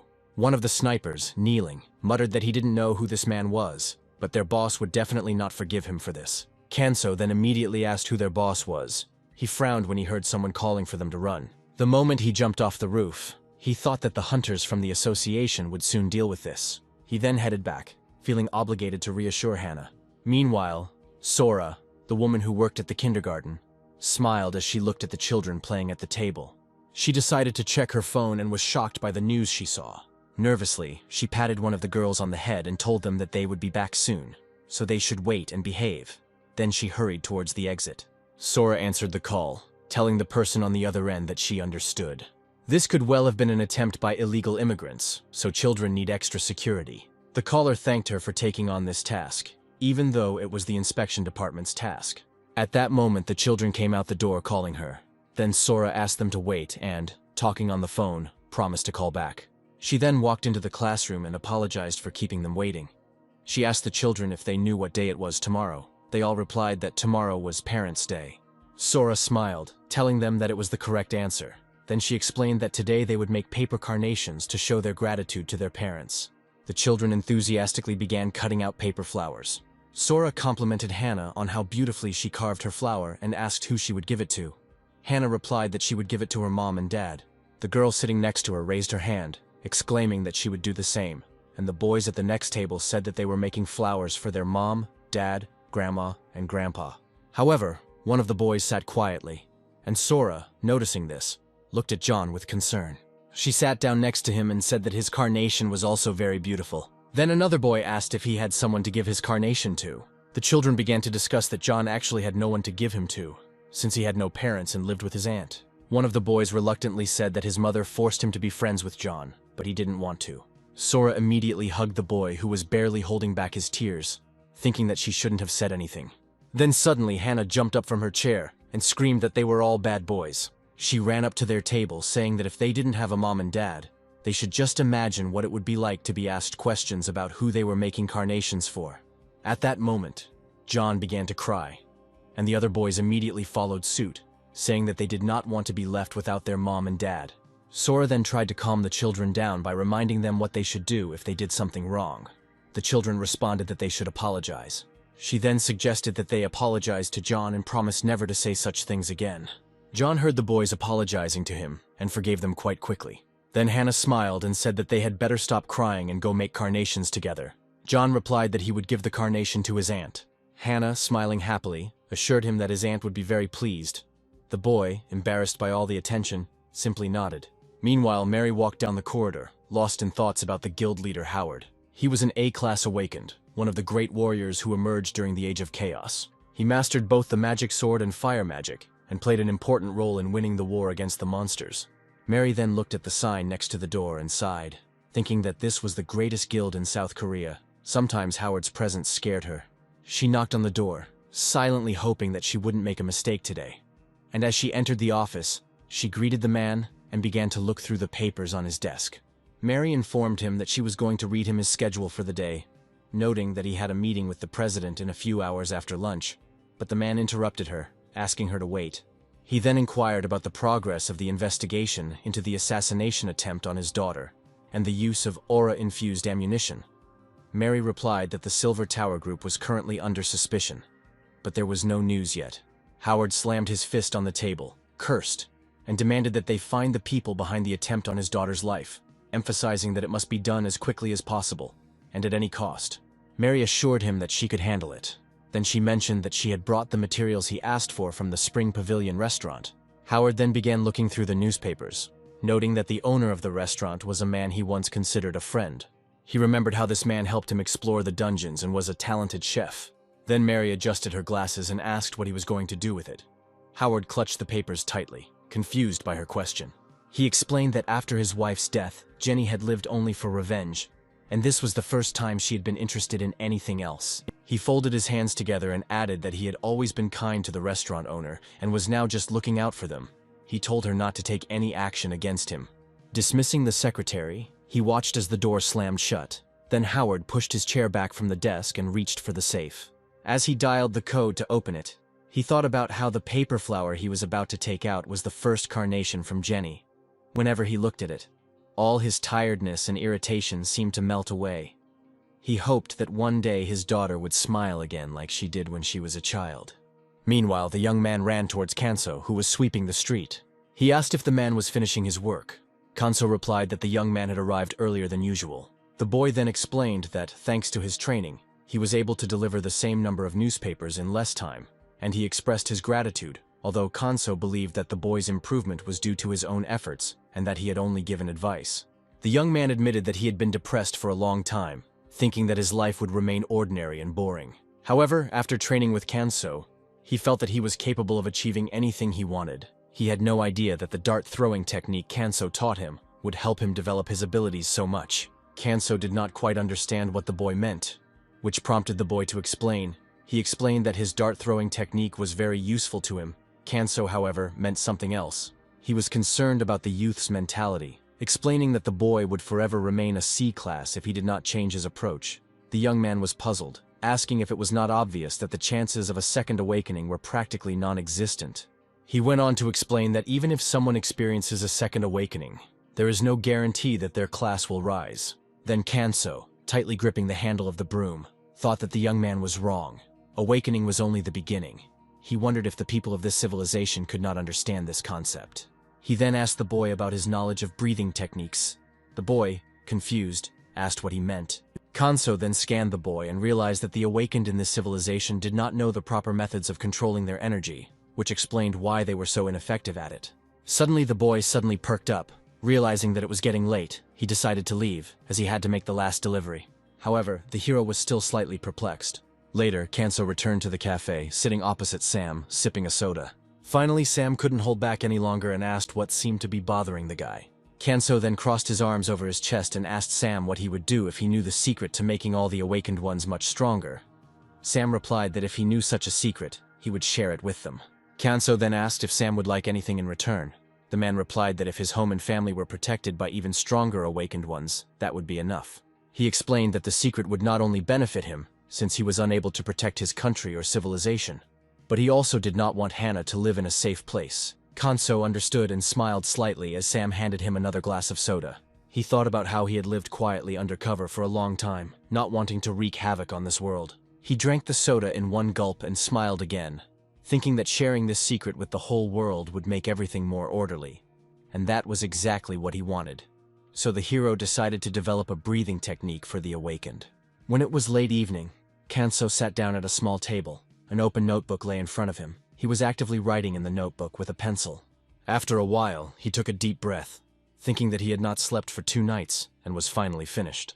He crossed his arms over his chest, thinking about how this technique would allow the awakened to concentrate their aura into their bodies and prevent it from being lost. Then the hero closed the notebook and called the technique the method of a pure and righteous heart. He rubbed the back of his head, muttering to himself that the only thing left to do was find a way to spread this method. Kanso remembered his conversation with Jenny when he asked her to tell him about the president of the Hunters Association and what kind of person he was. The girl described him as a great man whose name deserves to be remembered in history. She said that, frankly speaking, if it were not for him, Korea would not even exist today. The president was always there when help was needed most, and he was a man who undoubtedly deserved his position. Kanso thought about this for a moment, and now, reflecting on that conversation, he found the president to be a fair, good-natured authority figure. He was exactly the kind of person who could take responsibility for the distribution of his manuscript. If he could really be trusted, then perhaps the president could be trusted with such a secret. Thinking about this, Kanso decided to take a walk. Meanwhile, the chairman of the Hunters Association walked down the corridor accompanied by his bodyguards. He then entered the elevator heading to the 69th floor. Entering his office, the man greeted the security guard and asked the secretary to bring him a cup of coffee. The chairman settled into his chair, looking through some documents. His gaze fell on a blue notebook with the inscription, "Method of a Pure and Righteous Heart." Seeing this, he realized that it was probably related to martial arts, so he turned the notebook over in his hands. The secretary soon brought him coffee, and the chairman thanked him. Then he asked the boy if he knew what kind of notebook it was. The secretary looked through the notebook carefully, and after a moment admitted that he did not know. The chairman guessed that the Pure and Righteous Heart method probably had something to do with martial arts. He casually asked the secretary if he had ever read novels about heroes who found ancient manuscripts that made them stronger. In response, the secretary smiled and replied that if reading books could give such abilities, that would be wonderful indeed. The chairman stroked his beard thoughtfully, intrigued by the contents of the notebook. He began to turn the pages, noting that the handwriting, although not particularly elegant, was energetic.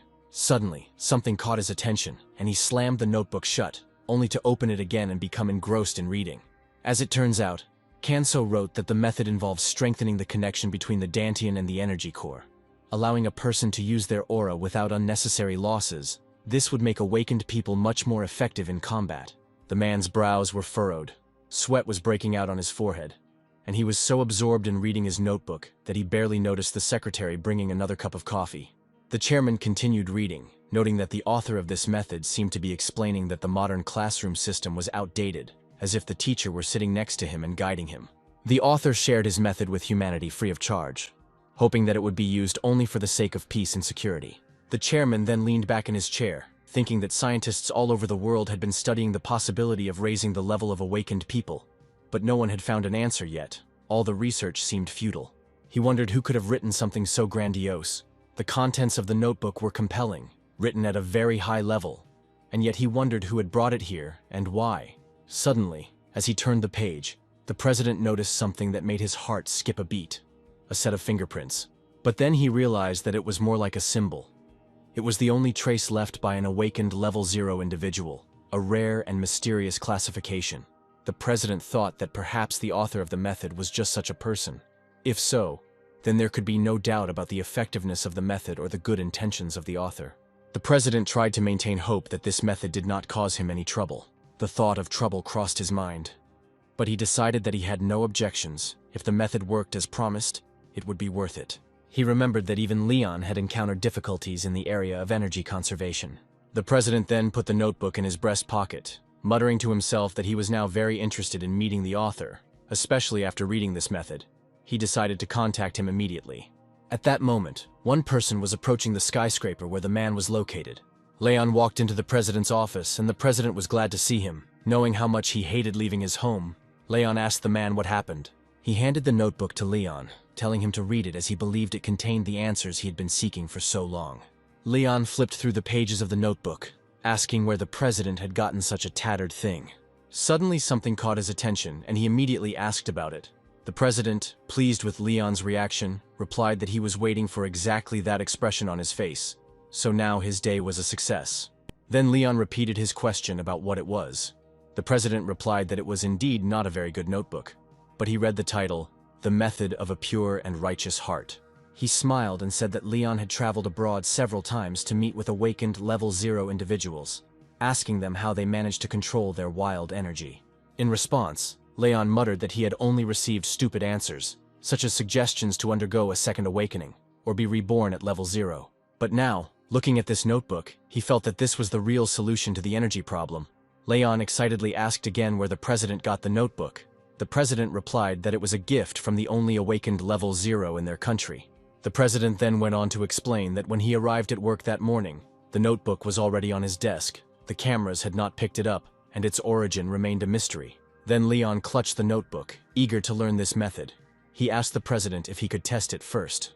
The president agreed, explaining that this was the reason he called him, even if there were side effects. Leon's S-class abilities would allow him to overcome them. After that, Leon thanked the president, then headed towards the exit. As he left, he raised his head and his thoughts turned to the first awakened level 0 in Korea. He wondered who this mysterious hero could be. After some time, the guy was walking along a busy embankment. He soon stopped as he noticed a bench nearby, wondering if he should take a rest. Leon sat down, raising his hand above his head. The sky was incredibly clear, and looking up, Leon wondered how much time had passed since he left his home. He wondered how long it had been since he had last basked in the sunlight, and felt as carefree as he did now. He remembered how people around him looked at him with awe, calling him a hero. Leon frowned and wiped the blood from his face, thinking about how the crowd was cheering for this newfound cool hero who seemed to come out of nowhere. The news anchor was talking about him. A man named Leon, who managed to close an S-class portal. He was the first to do such a feat. But the price was high. His comrades died, and Leon began to fear the very power he possessed. He remembered that from that day on he lived in constant internal conflict. The more he tried to master his abilities, the more uncontrollable they became, leaving him increasingly isolated. Yet it was precisely because of this strength that many others were able to return to peaceful life. A slight tremor ran through his palm, and Leon's eyes widened when he noticed fresh blood on his hand. Although he continued to live, he never found it easy to bear the weight of his gift. Gritting his teeth, he slapped his palm sharply, then looked at it again, frowning, noting that it was clean.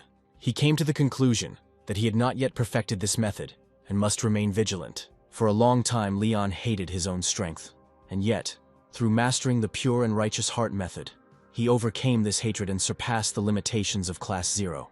He admitted that the 0 class awakened who shared this method was indeed his benefactor. Just then he noticed a sudden movement in front of him and was surprised to see a courier wearing a helmet. Leon watched the man closely, suspecting that his abilities were related to speed, perhaps at least at the B-class level. Meanwhile, the courier unpacked the dishes from his suitcase, noting that they had arrived from the Spring Pavilion restaurant.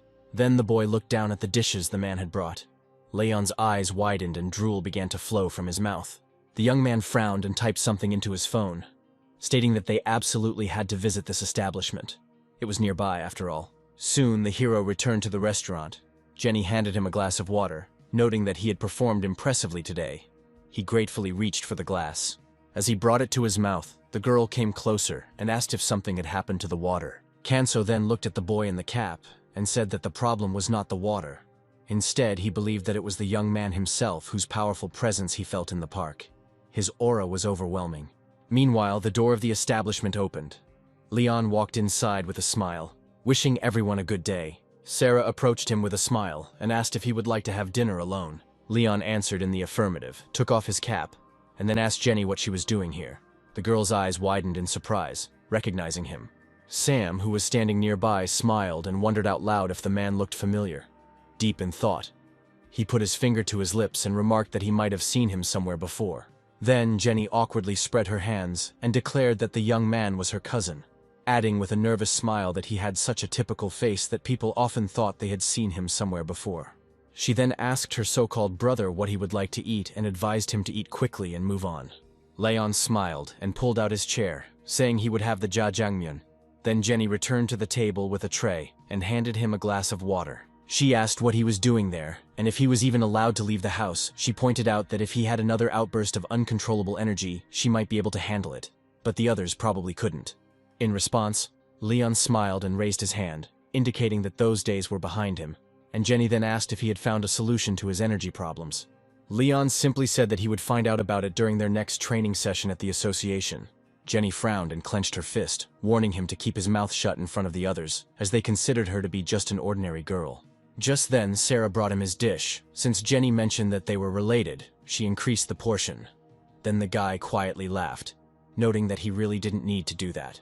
Leon then closed his eyes and brought a piece of noodle to his mouth. After tasting it, he opened his eyes wide and smiled. Even though the noodles were a little burnt in places, they were still delicious. Possibly the best he'd had in a long time. He hadn't had such fresh and well-made jjajangmyeon in ages. Pursing his lips and clenching his fists, he thought that he never expected to enjoy such simple pleasures again. Suddenly, bright streams of energy appeared around his body again.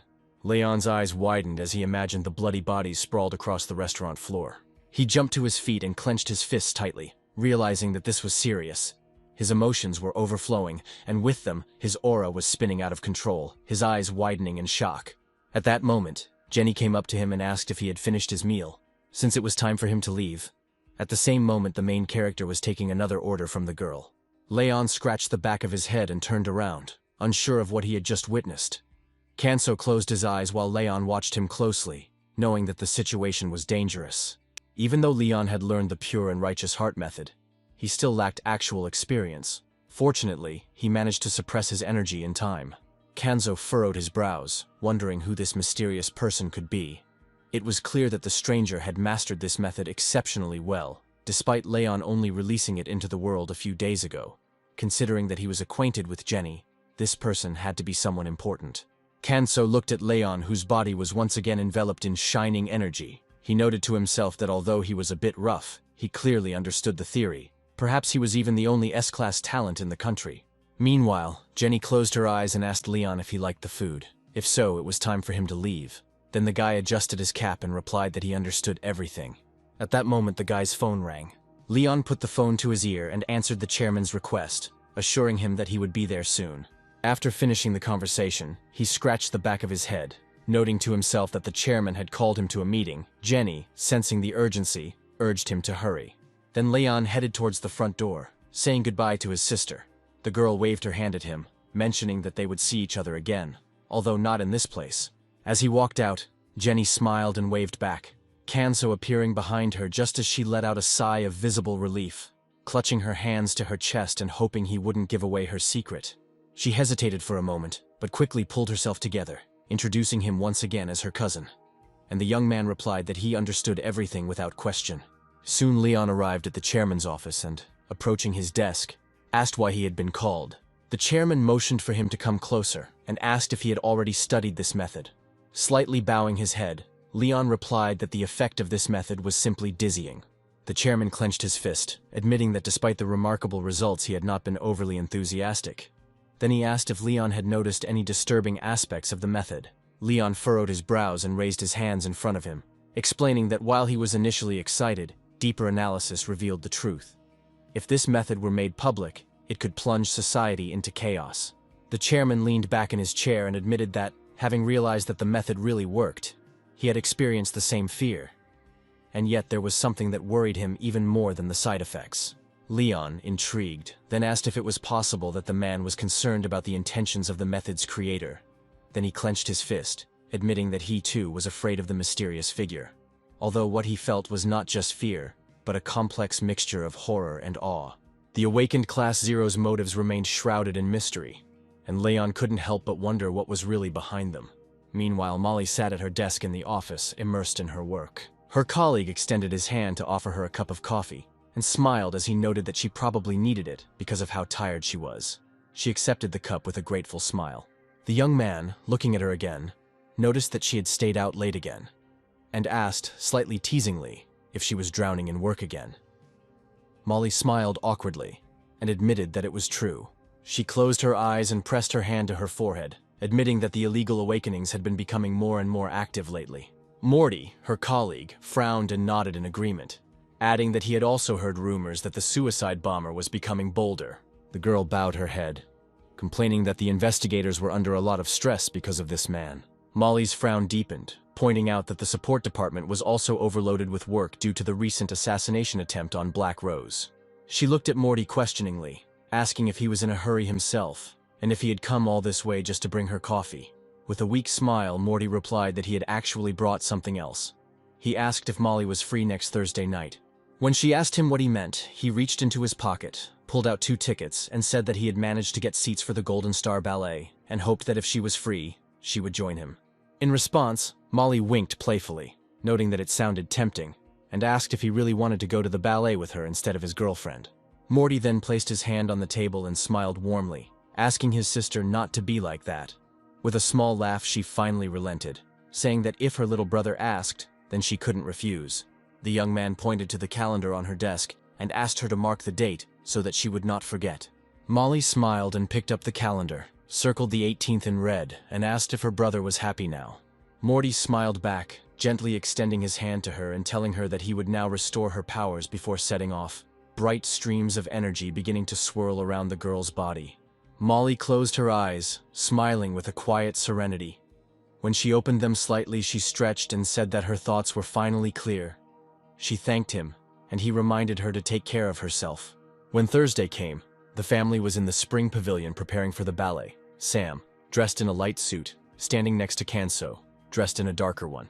Hannah, in a flowing pink dress, came down the stairs, radiating excitement. She raised her arms and twirled, asking her father and uncle if she was pretty. Sam smiled and closed his eyes, telling her that she was a real beauty. Kanso chuckled and added that she was an absolute cutie. Sarah appeared from around the corner in her business suit, smiling and noting that her husband looked quite respectable that evening. Sam rubbed the back of his head sheepishly, then smiled and leaned away, suggesting that she admire Kanso instead. Hannah spread her hands, declaring that her uncle was practically a celebrity today. Kanso, dressed in a black suit and tie, smiled, expressing his gratitude for the kind words. Then Sam rubbed his chin and admitted that he had a strange feeling about the evening. When asked what he meant, he fell silent. Sarah smiled and explained that they were concerned about the attention he was getting with his striking appearance. Kanso adjusted his sleeve and thanked him for the compliment. Then Sam cleared his throat and pointed towards the exit, indicating that it was time to leave. As they stepped outside, several girls couldn't help but glance at the hero, enchanted by his presence. Sam smiled sheepishly, realizing that Kanso inevitably attracted attention wherever he went. Kanso, however, frowned. Something was wrong. Despite the elegance and openness of the venue, he felt the same dark energy that lurked in the dungeons. He raised an eyebrow, startled by the intensity of the gaze he felt was fixed on him. The hero turned around, scanning the street for a source of energy, his gaze stopping on a girl in a long red dress standing at the entrance. Jenny, avoiding his gaze, nervously rubbed her neck, her eyes widening in surprise and a blush coloring her cheeks when she saw her colleague in a suit. The young man smiled to himself, thinking that he had expected to see her here. He crossed his arms over his chest and closed his eyes, wondering if he should tell her what he felt. He suspected that there were illegal awakened present somewhere nearby. However, if he were to admit it to her, he wouldn't be able to explain it. It was impossible for someone of Class F to feel such things. She would understand that he was a Class 0, and he wasn't ready to reveal this truth. At this point, it was wiser to gather more evidence. Meanwhile, the fair-haired man who was in the building nearby smiled widely and let out a light chuckle. Sitting down and crossing his legs, he advised his companions to enjoy themselves. After all, this might just be the last ballet of their lives. The girl standing next to him bowed respectfully, offering Mr. Asmod an exclusive wine in honor of the occasion. The man rubbed his chin and raised his glass, noting that the blood-red wine was exactly what he needed. Asmod stood facing a group of people dressed in black suits. He asked if everyone was ready. The men responded with a bow, confirming that they were ready. Then Asmod rose to his feet, explaining that during the second act, Clara would dance with the prince, after which their magical performance would begin, all at his will. The group repeated the phrase in unison with unwavering determination. Then the man grabbed the hilt of his sword and swung it through the air, leaving behind bright streams of energy. After this, Asmod smiled, stating that it was time for them to leave. Soon they found themselves on the roof, Asmod of them crossing his arms over his chest, and noting that the view from there would be impressive, because from this vantage point they would witness the explosion of the concert hall. His assistant asked him, not believing her ears, what he meant. Suddenly Asmod's eyes widened, a chill ran down his spine. Turning around, he noticed Kanso standing nearby. The hero clasped his hands behind his back and greeted him. Then Asmod asked who he was. Kanso, casually shaking his hand and coming closer, admitted that he didn't want to spoil anyone's mood, but hoped that they would cooperate. Then the blonde frowned, asking what the stranger meant. Asmod followed suit, raising his fists and challenging the newcomer, asking if he even understood who he was standing in front of. Without hesitation, Kanso stepped closer and delivered a powerful blow straight into Asmod's stomach, throwing the man back, leaving the girl frozen in shock. Kanso dusted off his hands, noting to himself that in all worlds, seemingly civilized conversation was often mistaken for weakness, and that language alone often led to men's deaths. Then Kanso urged the man to stop pretending and stand up. He then mused out loud that he hadn't hit him that hard. And yet Asmod had been so shocked. Asmod staggered back to his feet, clearly confused, and demanded to know if Kanso really understood who he was. Kanso calmly put his hands behind his back and asked who exactly he claimed to be. Asmod answered majestically, declaring himself great and powerful. At that moment, the protagonist's body began to be surrounded by blinding energy. Asmod blinked in confusion, wondering why he still couldn't clearly see Kanso's face. Kanso, however, remained unperturbed, saying that he didn't care who Asmod was. What really mattered was why he needed the concert hall. At that moment, a girl approached Asmod, and the blonde calmly said that a bomb had been planted in the hall. Asmod smiled widely and confirmed this, explaining that the bomb was planted in one of the support columns. When it exploded, every last pathetic insect in the building would perish. Then Kanso turned to the girl and asked if her subordinate was telling the truth. Asmod pointed at her in shock, claiming that he was her boss. Kanso then smiled faintly and disputed the claim, suggesting that it might not be true and wondering if it was time to end this farce. The girl's eyes widened. She smiled slightly and admitted that he had a keen intuition. She turned to look at Asmod, who was now kneeling, and asked loudly if it was really time to end this. She admitted that she was tired of playing the role of secretary. Asmod stood up and frowned deeply, clenching his fists. He demanded to know what she meant. Without hesitation, the girl reached out, piercing his chest, blood dripping from her fingers. She smiled coldly and took his sword, stating that this artifact, like the name Asmod, was never meant for him. Asmod clutched his chest in disbelief, demanding to know what she was doing. Then she placed the sword on his shoulder and gently told him to sleep, after which Asmod collapsed to the ground. Kanso watched the girl closely and asked who she really was. She smiled and raised her sword, finally revealing that she was the true Asmod. Kanso's eyes widened, and he asked if this meant that she was behind the terrorist attack. Then he lunged at her.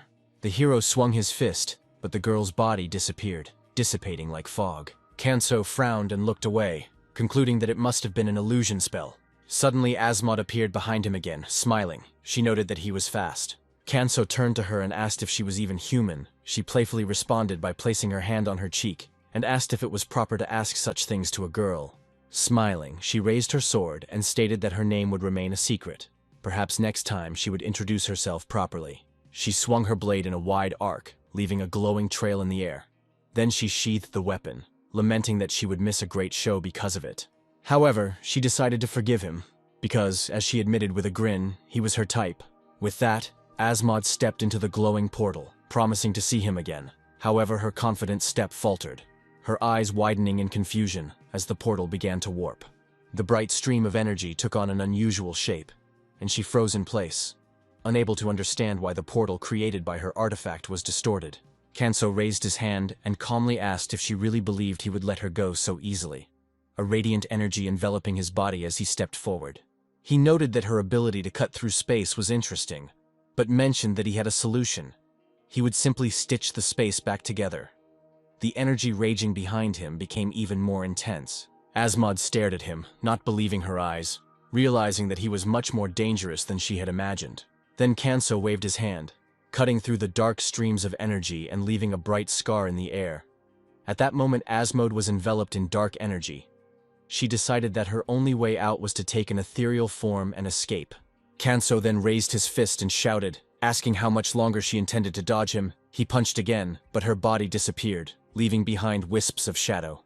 Asmode wrapped her arms around herself, thinking that the situation was dire. Even in her incorporeal form, she could still feel his blows. Her time was running out. Her eyes widened in horror as the remaining dark energy ran out. It was too late. If she had been at least a class stronger, this wouldn't have happened. Kanso, unperturbed, prepared for a new attack. Raising his knee, he delivered a powerful kick to her shoulder, sending her flying with a cry of pain, Asmode hitting the ground hard. As he approached her, the hero noticed a pool of black blood and noted to himself that she could not possibly be human. Then he loudly asked if she was a demoness in the guise of a woman. Asmode grabbed her shoulder, gritting her teeth in pain, and thought darkly that this situation had turned into a nightmare. There was no escape from it now. Her gaze darted to the hilt of her sword, thinking that she might have to resort to this method. Meanwhile, Kanso studied her. Her aura was so unusual that he couldn't help but wonder who she really was. Asmode smiled weakly and asked if he would spare her if she told him everything. Kanso put his hands behind his back and asked if she was really begging for mercy. She dropped to one knee, insisting that she would never ask for such a thing. Instead, she raised her hand and drew a sharp blade, and with unwavering determination, she plunged the tip of the sword into her chest. Kanso's expression darkened, and he silently admitted to himself that he hadn't expected this, that she would rather die than reveal her true identity. Dark streams of energy began to swirl around her body. Asmode watched this phenomenon with a thoughtful smile, suspecting that perhaps he was finally beginning to understand what was really going on. Her yellow eyes widened as she took a step back and said goodbye to the man, clearly hoping that their paths would never cross again. Kanso turned his attention to the dark energy, admitting to himself that he had never encountered such an ability before. He decided it would be better to suppress it first and ask questions later. His gaze moved to the man lying on the floor, who weakly extended his hand, accusing the girl of betrayal and swearing that one day she would take revenge. Then Kanso calmly convinced him to reveal their plan. The man, frowning, said that during the performance of Clara and the prince, a bomb was planted that was supposed to explode. He mentioned that there was a pyrokinetic in the audience before his hand fell lifelessly to the floor. Meanwhile, dancers graced the stage, performing a dance under the soft light of stage lights. Hannah, who was watching from her seat, widened her eyes in awe at the beauty of the performance. Sarah smiled and explained that next would be the Waltz of the Flowers, followed by the grand event, the dance of Clara and the prince. Meanwhile, Leon, dressed in formal attire, leaned toward his companions, asking if there really would be a dance in the next act. At the same time, Leon frowned. His thoughts were consumed with finding out the identity of the person who had entered his office earlier. That person had left a message about the presence of illegals in the Myeongsan concert hall and disappeared without a trace. Although the chairman had no idea where the stranger had gotten such information, he couldn't shake the feeling that it was probably accurate. His boss handed him a piece of paper with instructions to gather a squad of law enforcement officers and go to the scene. He assured him that there would be no problems. Leon studied the paper, his thoughts agreeing with the growing sense of aura that he was beginning to feel. According to the diagram, the source appeared to be coming from the technical floor, and he then announced that their first priority was to evacuate civilians. As one of the operatives threw open the doors and announced an emergency evacuation, calling for everyone to leave immediately, Leon selected 2 officers to escort him to the basement. As they walked down the stairs, he remembered how the association's director had provided them with the blueprints for the building, a gesture that had sped up their search considerably. Leon mentally noted that he would have to thank him later. In the dark corridor, a man in a suit stood with his arms crossed over his chest, his body radiating dark energy. Leon cautiously approached, sensing the suspicious aura emitted by this man.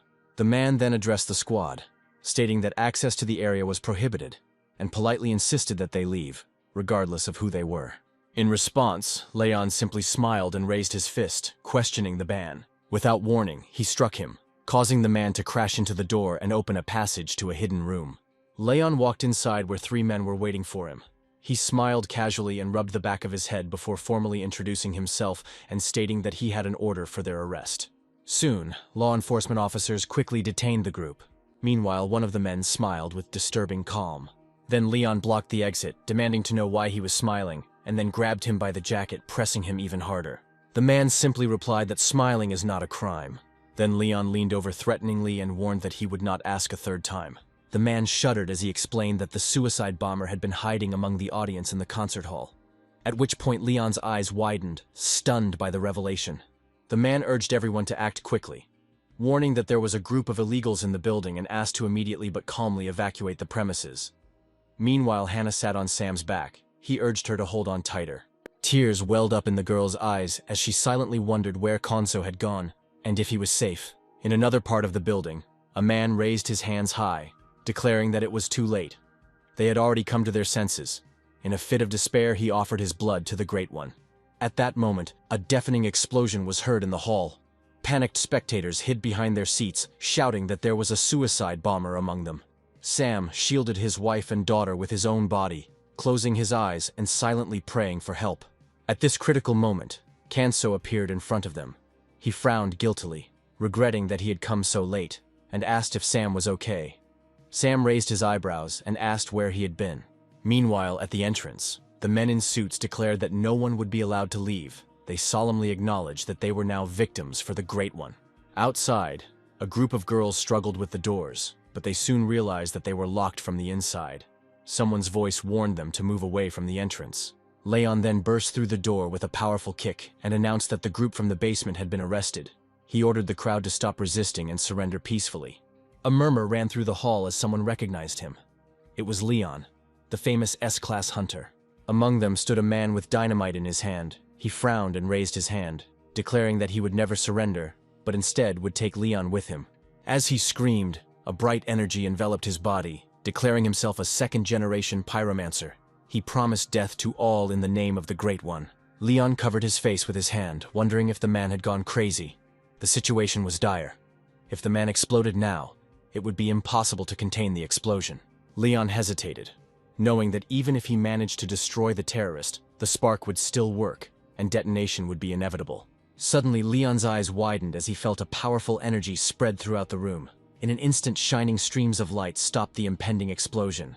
The man froze in shock. The energy seemed familiar, as if it was deliberately enveloping the dynamite to neutralize the flames and contain the destruction. Leon stared at the dynamite, realizing that the energy had extinguished the flames as if they had never been there. At that moment, the bomber, stunned, dropped the dynamite to the floor. His body trembled, again engulfed in bright flames. He grabbed his head and collapsed to the floor. Leon rushed forward, grabbing the dynamite and coming to the conclusion that the man had used his own power to commit a final, desperate act of self-destruction. Still frowning, he examined the now inert explosive before handing it to the girl sitting next to the wounded man. He persistently asked if the man could still be saved, and the girl quickly examined him and confirmed that he was still breathing, although he needed immediate resuscitation. At this point, Molly and Morty approached the scene, showing their badges. The man stated that they could handle the treatment, explaining that he was a certified healer from the Silver Tower. He pressed his hands to the suicide bomber's body, and at that moment, bright streams of energy began to flicker around them. Kanso frowned, looking away in concern. Leon noticed him in the crowd and recognized a familiar presence. The hero then smiled and gave the boy a thumbs up, prompting him to smile back. Now he wondered to himself if the protagonist really had such feelings for him. Leon rubbed his chin in deep thought. He remembered the moment in the restaurant, realizing that the aura surrounding him now was the same one that once suppressed his own uncontrollable power. Hannah, standing nearby, watched the theater artists with a slight sadness. She dreamed of seeing Clara and the prince dance. A young girl nearby smiled at her and gently teased her, asking if the little princess really wanted to see the show. The girl nodded. Clara, who stood next to the prince, assured her that they would dance only for her. Outside the theater, the Shining Star troupe performed on the open street, with moonlight as their dancing aid instead of spotlights.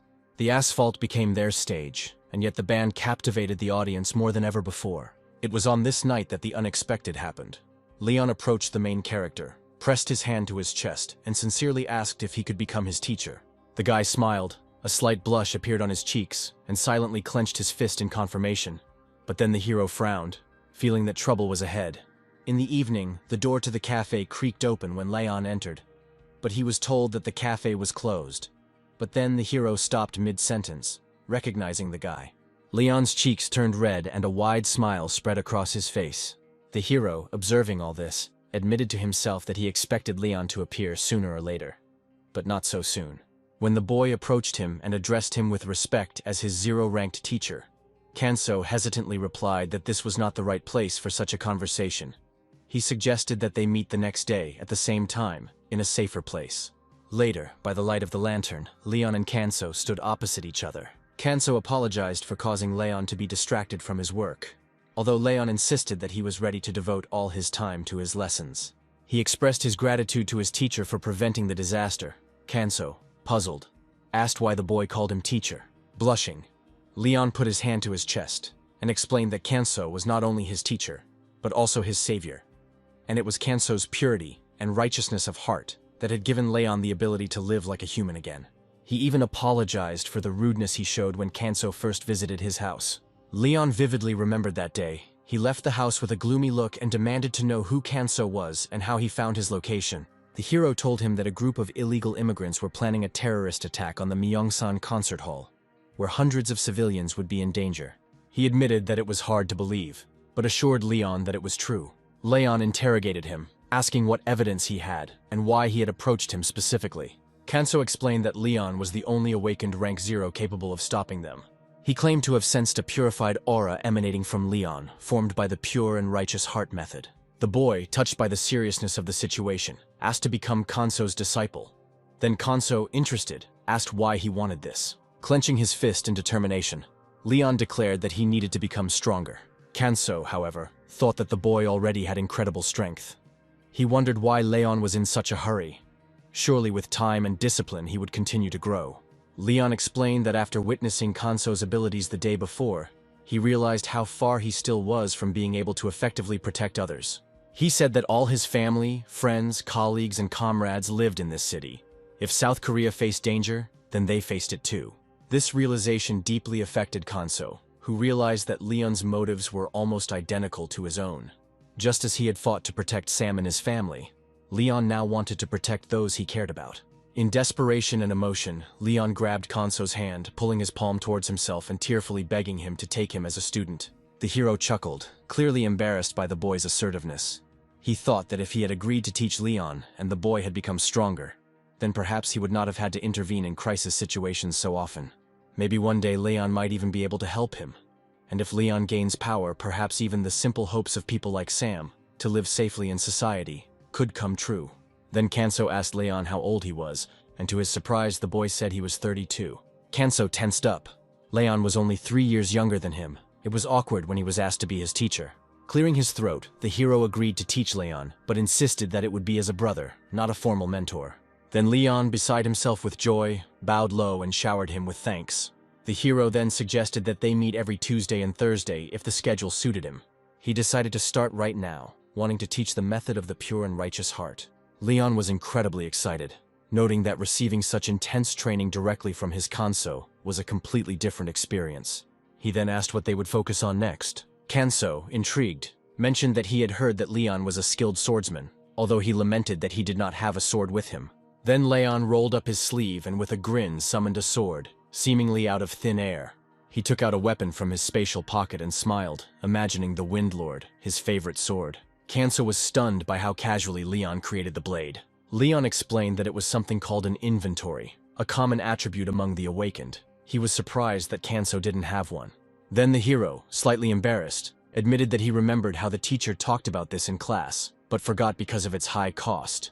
Leon agreed that it was useful and decided to give one of them to Kanso. He explained that the inventory appears as a tattoo on the body, and its size depends on the person's rank. Intrigued, Kanso asked how big Leon's inventory was. The guy replied that after he reached rank 0, his capacity increased to the size of a 30-story building. Kanso then asked if it was possible for Leon to enter his own inventory. Leon confirmed that this was the case, comparing it to a parallel dimension, but clarified that the time spent inside also depended on the person's level. Pleased, the hero thanked him, noting that such an inventory would be incredibly useful. Finally, he turned his attention to Leon's fencing, and he without hesitation began to demonstrate his technique. At some point, the young man began to run out of air. The hero narrowed his eyes thoughtfully as he watched Leon, noting to himself that while the boy's martial art had a certain rhythm, it lacked practicality in real combat. The hero demanded that the guy stop and asked who taught him this technique. Leon explained that he studied this art at the Hunter Academy, and that it was called the Manhwa style. Then Kanso cleared his throat and remarked that the style was not bad, but it clearly lacked effectiveness. He then offered to teach the boy a much more practical martial art of swordsmanship if he was interested. Leon responded with a bow, expressing his humility and willingness to learn. Kanso promised to teach him a technique known as the Sea Storm Sword. When Leon hesitated, he asked if he thought the name sounded childishly catchy, although the boy didn't mean it that way. Kanso then asked him for a spare sword if he had one so he could demonstrate the technique. In response, Leon handed him the sword. Kanso drew his blade, and Leon watched with tense anticipation, thinking to himself that even the simple act of drawing the sword from its sheath seemed to radiate power when Kanso did it. The hero summoned his aura, and it seemed to already be radiating enormous power. Leon continued to watch him nervously. With a smooth movement, Kanso demonstrated the first movement of the Sea Storm sword. As he swung it, the blade began to glow. Then he struck a sharp, slashing blow, and the stone under the blow was split cleanly in half, as if it were butter under a hot knife. Leon couldn't understand how he managed to cut through the stone so easily. Then Kanso asked the boy if he saw the result. Leon, beaming with awe, replied that it was truly amazing. Kanso then explained that if you channel energy into the sword at the moment of impact, you can cut through any material, and thus motivated the boy to learn. Surprised, Leon asked if Kanso had used any force at all in the blow. The man shook his head, stating that if he had, the blow would have left a crater. The guy found this discovery incredible, but the hero did not quite understand what had shocked him so much. Leon clenched his fist in determination, mentally noting how huge the difference in strength could be between rank zeros. He realized how far he was still from Kanso's level, and resolved to study hard. When the next day came, Kanso was sweeping the street outside the cafe. He remembered the last time he broke the broom handle and thought that the new one felt stronger and more comfortable. Looking towards the entrance, he noticed a new bookstore and wondered when it had opened. Just at that moment, Leon came out of the building and, seeing the guy, greeted him with a joyful smile and waved his hand. Kanso, surprised, asked if the store belonged to him. Leon replied that he wanted to mention it earlier, but the right moment never came. The door to the cafe swung open and Sam burst into the street, calling for Kanso to stop sweeping and go get something to eat. Then, suddenly recognizing the man, he cried out in surprise, unable to believe that it was really Mr. Hunter standing before him. Leon greeted him and apologized for not stopping by sooner, explaining that he had opened a store nearby, at which point Sam awkwardly expressed his gratitude for saving their family recently, and asked again about the new store. Leon suggested that they become friends and work together as a team. Sam was stunned by the thought that the hunter was now working at the bookstore across the street. At that moment, Hannah ran out of the cafe, calling her father and uncle to eat. The girl recognized Leon as her uncle from the bookstore. Then Leon squatted down to greet the little girl, and Sam, smiling, asked if the boy had had breakfast. When Leon admitted that he had not, Sam invited him to have dinner with them. But Leon hesitated, feeling that it would be inappropriate to impose himself so early in the morning.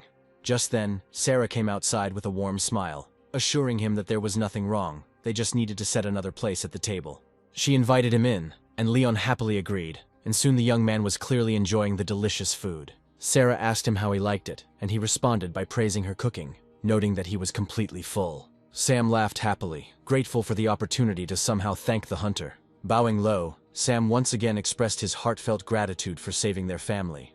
But Leon modestly raised his hands, insisting that he had merely done his duty. Later, while they were drinking tea, Sam curiously asked why Leon called Hero brother. Leon explained that it just happened that way. At this point, Sam was thinking about the relationship between the two men, trying to understand how his friend had somehow become close to such a famous hunter. Despite their friendship, much about this man still remained a mystery to him. Leon suddenly remembered that Kanso had recently received a tattoo of the inventory stone, but it turned out that the man had forgotten how to activate it. Leon then explained that it was quite simple. All you had to do was place the inventory stone in the right place and say the word apply out loud to start the process. Kanso followed the instructions and placed the stone on his right hand, announcing the command. His arm was immediately enveloped in a cold light, and a tattoo appeared. Then Kanso learned that to open the inventory, he only needed to say the phrase to himself. Open inventory. Leon demonstrated this by opening his own inventory and explained that he needed to visualize the item he wanted to obtain. Then a small portal would appear in front of them, and he could simply reach out and take the item out. When Kanso looked at his hand, Leon mentioned that he could even enter the inventory storage by himself. Out of curiosity, Leon asked if Kanso would like to try it. Although he hesitated at first, the man closed his eyes and mentally commanded himself to enter the inventory. A surprised squeak indicated that the little mouse, Korongi, had entered with him. The hero picked up the rodent and asked her if she was interested in where they were. Then he answered himself, stating that they were inside the inventory room. Looking around, Kanso remembered that Leon had said that this room could accommodate an entire building, yet it still seemed incredibly huge. As he began to stretch and warm up, He remembered the management's note that the storage room was always safe for the owner and his belongings, regardless of external circumstances. Inspired by this, he decided to practice the light body technique. The hero picked up speed and ran, amazed at the vastness of space. It seemed there was no end to it. He eventually decided to stop for the day, planning to explore it more thoroughly the next morning. Mentally ordering himself to exit the inventory, the man reappeared at the table. Sam, happy to see him back, asked if the space inside was as big as expected. Kanso replied that he couldn't even measure it correctly. It seemed as big as an entire city. In response, Sam gasped in surprise, and Leon added that the size of the inventory depends entirely on the strength of its owner. Leon clenched his fist, thinking about his brother's immense strength and the vast gap that still separated them. Meanwhile, the hero turned to his friend and noticed that, although the spaciousness of the room was certainly appreciated, something about it still felt off. Perhaps because there was nowhere to even sit. In response, Leon raised his finger in a lecturing gesture and explained that with the help of magic stones, one can create anything within one's inventory space, even entire buildings. The man confirmed with a slight curiosity whether Leon was referring to the magic stones found inside the monsters. Leon nodded and explained that only officially registered hunters could legally obtain these stones. However, in remote regions like Gangwon Province, many monsters roamed freely, untraceable by the association. Hearing this, Kanso smiled with obvious satisfaction. The mention of unclaimed monsters clearly excited him, as it meant that no one had officially laid claim to them yet. Leon, catching his reaction, also smiled and asked if he was interested in finding these magic stones. He added that no one had exclusive rights to the monsters in this region, and he personally would not mind joining in either. With that, Kanso, clearly pleased, said that it sounded like a fantastic plan, especially since it meant that he would finally be able to create something in his inventory. Leon, knowing full well that his brother would be delighted, smiled and reported that he had recently reached rank 0 equal, as a result of which his inventory had expanded, and now he too could build something in it. Thus they agreed that they would go together. Sam, who had been listening quietly, looked at them with a slight surprise. He had heard that all the monsters in Gangwon Province were incredibly powerful, which left him a little stunned. Yet he was not worried about his friends, but about the monsters that might come their way. Just then, a cheerful cry came from the cafe as Hannah called her father, declaring that she wanted to become a ballerina. Sam, caught off guard, gasped in surprise. Then Hannah began to spin, declaring her dream of dancing beautifully and spinning gracefully like professional ballerinas. Sam remembered a recent street performance and came to the conclusion that she had probably been touched by the artists who performed for them. Sarah then smiled and added that she had asked around and found that there was a dance school nearby where tuition was not particularly expensive. Sam rubbed his chin thoughtfully and suggested visiting the school to find out more.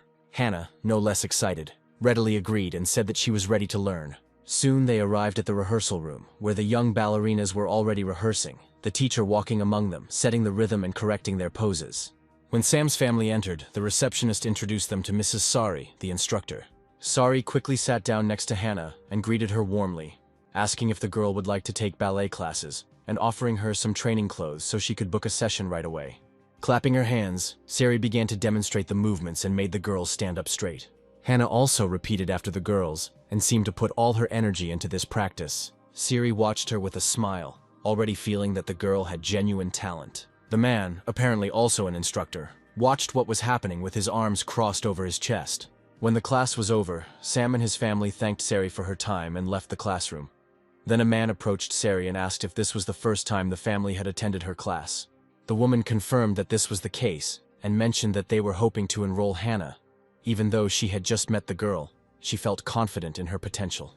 The man stroked his chin thoughtfully and explained that he had come not just to observe Sari's teaching, but also to look for potential models among her students.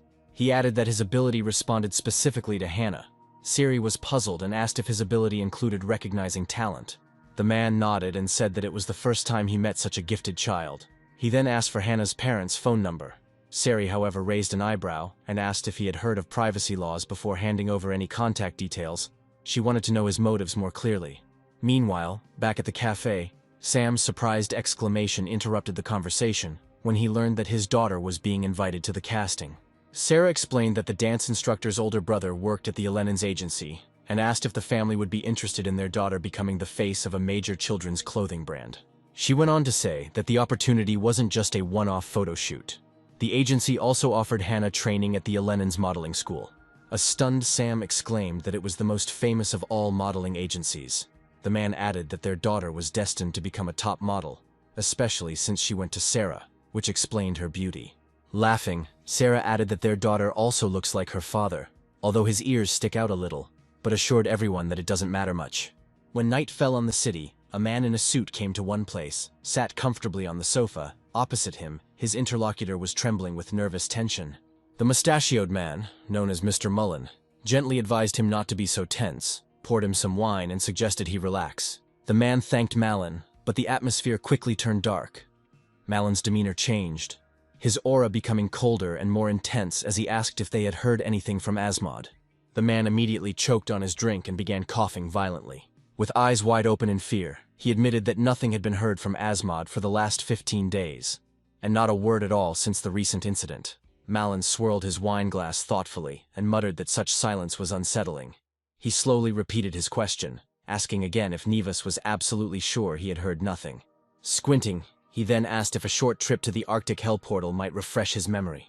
The man, Nevis, shuddered inwardly. He knew full well that the Arctic Hell Portal was a frozen wasteland where the temperature dropped to -100 degrees Celsius, and nothing but snow and death awaited. Malin chuckled and casually asked if Nevis might know Koval's whereabouts. He had heard rumors that after the big fiasco at the concert hall, Koval and Asmod had fallen out and lost contact, and Mullen hoped that Nevis had more information.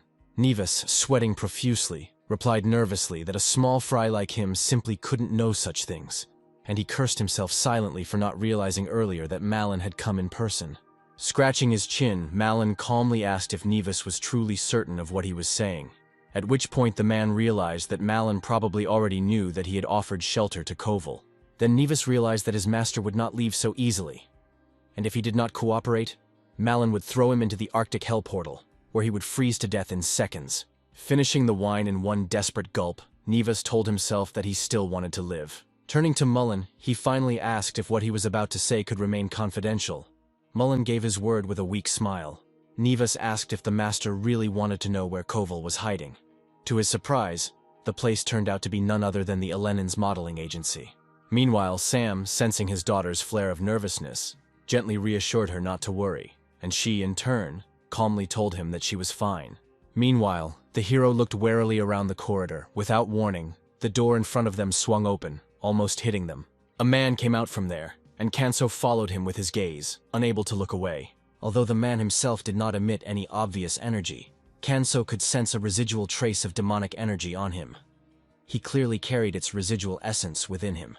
Inside the office, the group was warmly greeted by a man who introduced himself as Charlie, the director of a modeling agency. Hannah responded with a polite curtsy and introduced herself. At that moment, Sam overheard Charlie telling the manager that they were absolutely right. This graceful girl really was perfect for advertising children's clothing. There was a hint of admiration in the man's tone, though awkward, and then Charlie turned his attention to Sarah, noting that her daughter was very similar to her, just as sweet and beautiful. With a gentle smile, he invited them to follow him, expressing his intention to show them around the agency. They walked into the training room where the aspiring models were practicing their craft. Sam noted with some surprise that he recognized several of the models in the room. However, Kanso was becoming increasingly tense. The man walking in front of him was emitting a powerful dark aura as they walked down the corridor, everyone they passed by greeting the director. Meanwhile, the protagonist has quietly sent a message to Leon, asking if he could investigate the Reawakens modeling agency for possible links to illegal activities. At that very moment, another man walked past, shrouded in a particularly dark energy. Kanso glanced at him out of the corner of his eye, noting to himself that the man was surprisingly good at disguising his identity. But his aura remained black as night. This suspicion confirmed for him that the agency might indeed be a den of illegals. A moment later, he received a message that startled him. Leon responded confirming that the agency was under investigation. The association had already planted undercover agents in it, and the deputy director was particularly suspicious. They were keeping a close eye on him. Putting the phone in his pocket, the protagonist approached Hannah and asked if she wanted to become a model. The girl turned around, raised her hands excitedly, and said that she had been looking forward to this day so much that she had not even slept the night before. The hero nodded understandingly and continued walking, but his face darkened. He silently swore not to take his eyes off the director. He reminded himself that if he dared to go beyond what was permitted, he would ruin all of Hannah's plans. Later, he opened his inventory and found himself surrounded by golden sand, holding a magic stone in his hand. Reflecting on his past, he remembered that he and Leon had previously hunted monsters in Gangwon province. Although he had killed several A-rank creatures and collected their magic stones, the energy within them was turbid and unstable, unsuitable for immediate use. With a strong dark energy emanating from the stone in his palm, Kanso began to channel his own energy into it, reminding himself of Leon's advice that only by purifying the stone with his own power could he shape it to his will. As his energy flowed into her, walls began to form around him. Floors and ceilings gradually materialized. He muttered to himself that the construction was guided by the imagination, and the more energy he put into it, the more the space responded. Tall columns rose up into the sky, and within minutes, a glass dome covered the structure above his head. Surrounding it stood a small but elegant building created by his will alone. Holding the stone in his hands, Kanso was amazed at how well it turned out, probably due to the high quality of the stone. Until then, he did not realize that he was able to build such complex structures. He placed his hands behind his back and muttered that this was a significant improvement. Then his gaze moved to the magic stone, pulsating with dark energy. It was the very first one he received from the portal. His thoughts turned to the main monster of this portal, whose energy he once tried to purify. This was the first time he encountered such an evil force. He remembered Asmod and the same dark presence he felt from her. As his thoughts wandered, Kanso remembered the agency's deputy director, and he noted that the same energy emanated from this man. As he thought about this, he placed his hand on his chin and thought that although Asmod looked like a human, she had black blood running through her veins. He doubted whether she could actually be a demon in human form. Introducing the girl again, he assumed that these beings must have completely suppressed their power by taking on human form. However, by human standards, Asmod would already have surpassed even S-rank beings. This kind of power was not trivial. He knew that if even a few of these creatures turned against humanity, the nation could fall under their onslaught. These thoughts made Kanso tense up. Although for now, he reminded himself, these were just suspicions. Exhaling sharply, he left the inventory. The next second he heard a loud scream from his friend. The hero opened his eyes in surprise. Sam, holding his hand with tears shining in his eyes, shared the good news that Hannah had finally signed a contract with a modeling agency. He added that Jenny had helped them carefully study the contract, and they could not have done it without her. Kanso, slightly taken aback, congratulated them all and asked if Hannah would be officially working as a model. Sam confirmed this. He explained that he would be accompanying her to a children's fashion show the following week. The hero, now thoughtful, commented that everything was happening very quickly. Sam agreed, spreading his arms and indicating that the first rehearsal was already scheduled for the next day. Still thinking, the protagonist asked how long the contract was for. Sam replied that it was for 1 year. Kanso then recommended that they sign a one-time contract instead, since Hannah might change her mind about modeling over time. Sam nodded, admitting that he had thought about it too. He smiled, and added that Hannah was still very young, and might decide to follow a different dream in the future, so he would take the advice. Later, the whole family sat together on the sofa in the agency director's office. Sam, although slightly embarrassed, declared that they would now work together. Hearing Hannah enthusiastically declare that she would do her best, the protagonist folded his arms across his chest and smiled. Suddenly, a noise came from the next room. A gray-haired guy pounding his fists on the table, demanding to know why he was not chosen for the photo shoot. He reminded the deputy director that he had been promised the role. Then the deputy director, rubbing his eyes tiredly, replied that the decision had come from the director, and there was nothing he could do to change it. He asked the young man to calm down and invited him to join him on the roof so they could talk in private. Sighing heavily, the boy reluctantly agreed. Meanwhile, Kanso, who had overheard the conversation, immediately remembered that this man needed to be kept an eye on. He remembered Leon doing push-ups in front of him and noticed that he noticed a similar kind of energy in Asmod. If their source was really the same, then perhaps these people really did belong to the same gang. Leon mentioned that he had made inquiries about the agency. Although there was no conclusive evidence yet, something was definitely wrong. The guy then rose from the ground, adjusted his cap, and added that recently the number of suicides and accidental deaths has been growing, both among employees and among models. Kanso, who had been watching what was happening carefully, cautiously asked what all this could be connected with. Leon turned his gaze to him and replied that the police had been unable to find any connections between the cases, so the Awakened Support Department had taken over the investigation, and everything would now be carried out in strict secrecy. At that moment, the protagonist looked at the family and realized that he had no choice. He just had to go up to the roof and eavesdrop. Later, on the roof, the deputy director and the young man stood face to face. The guy, clearly unhappy, asked what he should do now. In response, the sheriff's deputy smiled ominously and looked him straight in the eyes. Suddenly, claws appeared from his hands and he slashed the guy across the face. Laughing maniacally, the assistant demanded that the young man give up his life force and disappear. As he swung his claws again, pressing his hand to the man's face, a girl appeared behind him, saying that she was an inspector from the Silver Tower. It was Molly, and she stated that the deputy was under arrest for serial murder and various other violations of the awakened criminal code. Enraged, Bouvon threw the boy aside and growled, asking if the Silver Tower's hounds were really after him. He then lunged at Molly, declaring that he might as well enjoy another final fight. A fist darted towards her face, but the girl quickly crossed her arms over her chest, using mana to throw the deputy away. Gasping for breath, she grabbed the knife and opened one eye to assess the situation. The assistant laughed wildly and, mocking her, asked if she had really managed to fight him off. He sarcastically called her a good girl before running mana through his claws, stating that playing with her could be fun, so she better not disappoint him. As Molly prepared to stab him, she looked around, only to realize that he was gone. Suddenly, a man appeared behind her, and then stabbed her in the back, blood splattering the roof. With bloody claws, Bouvon mockingly asked her if that was really all she had. Expressing his disappointment, large scratches now covered Molly's back. They were bleeding profusely.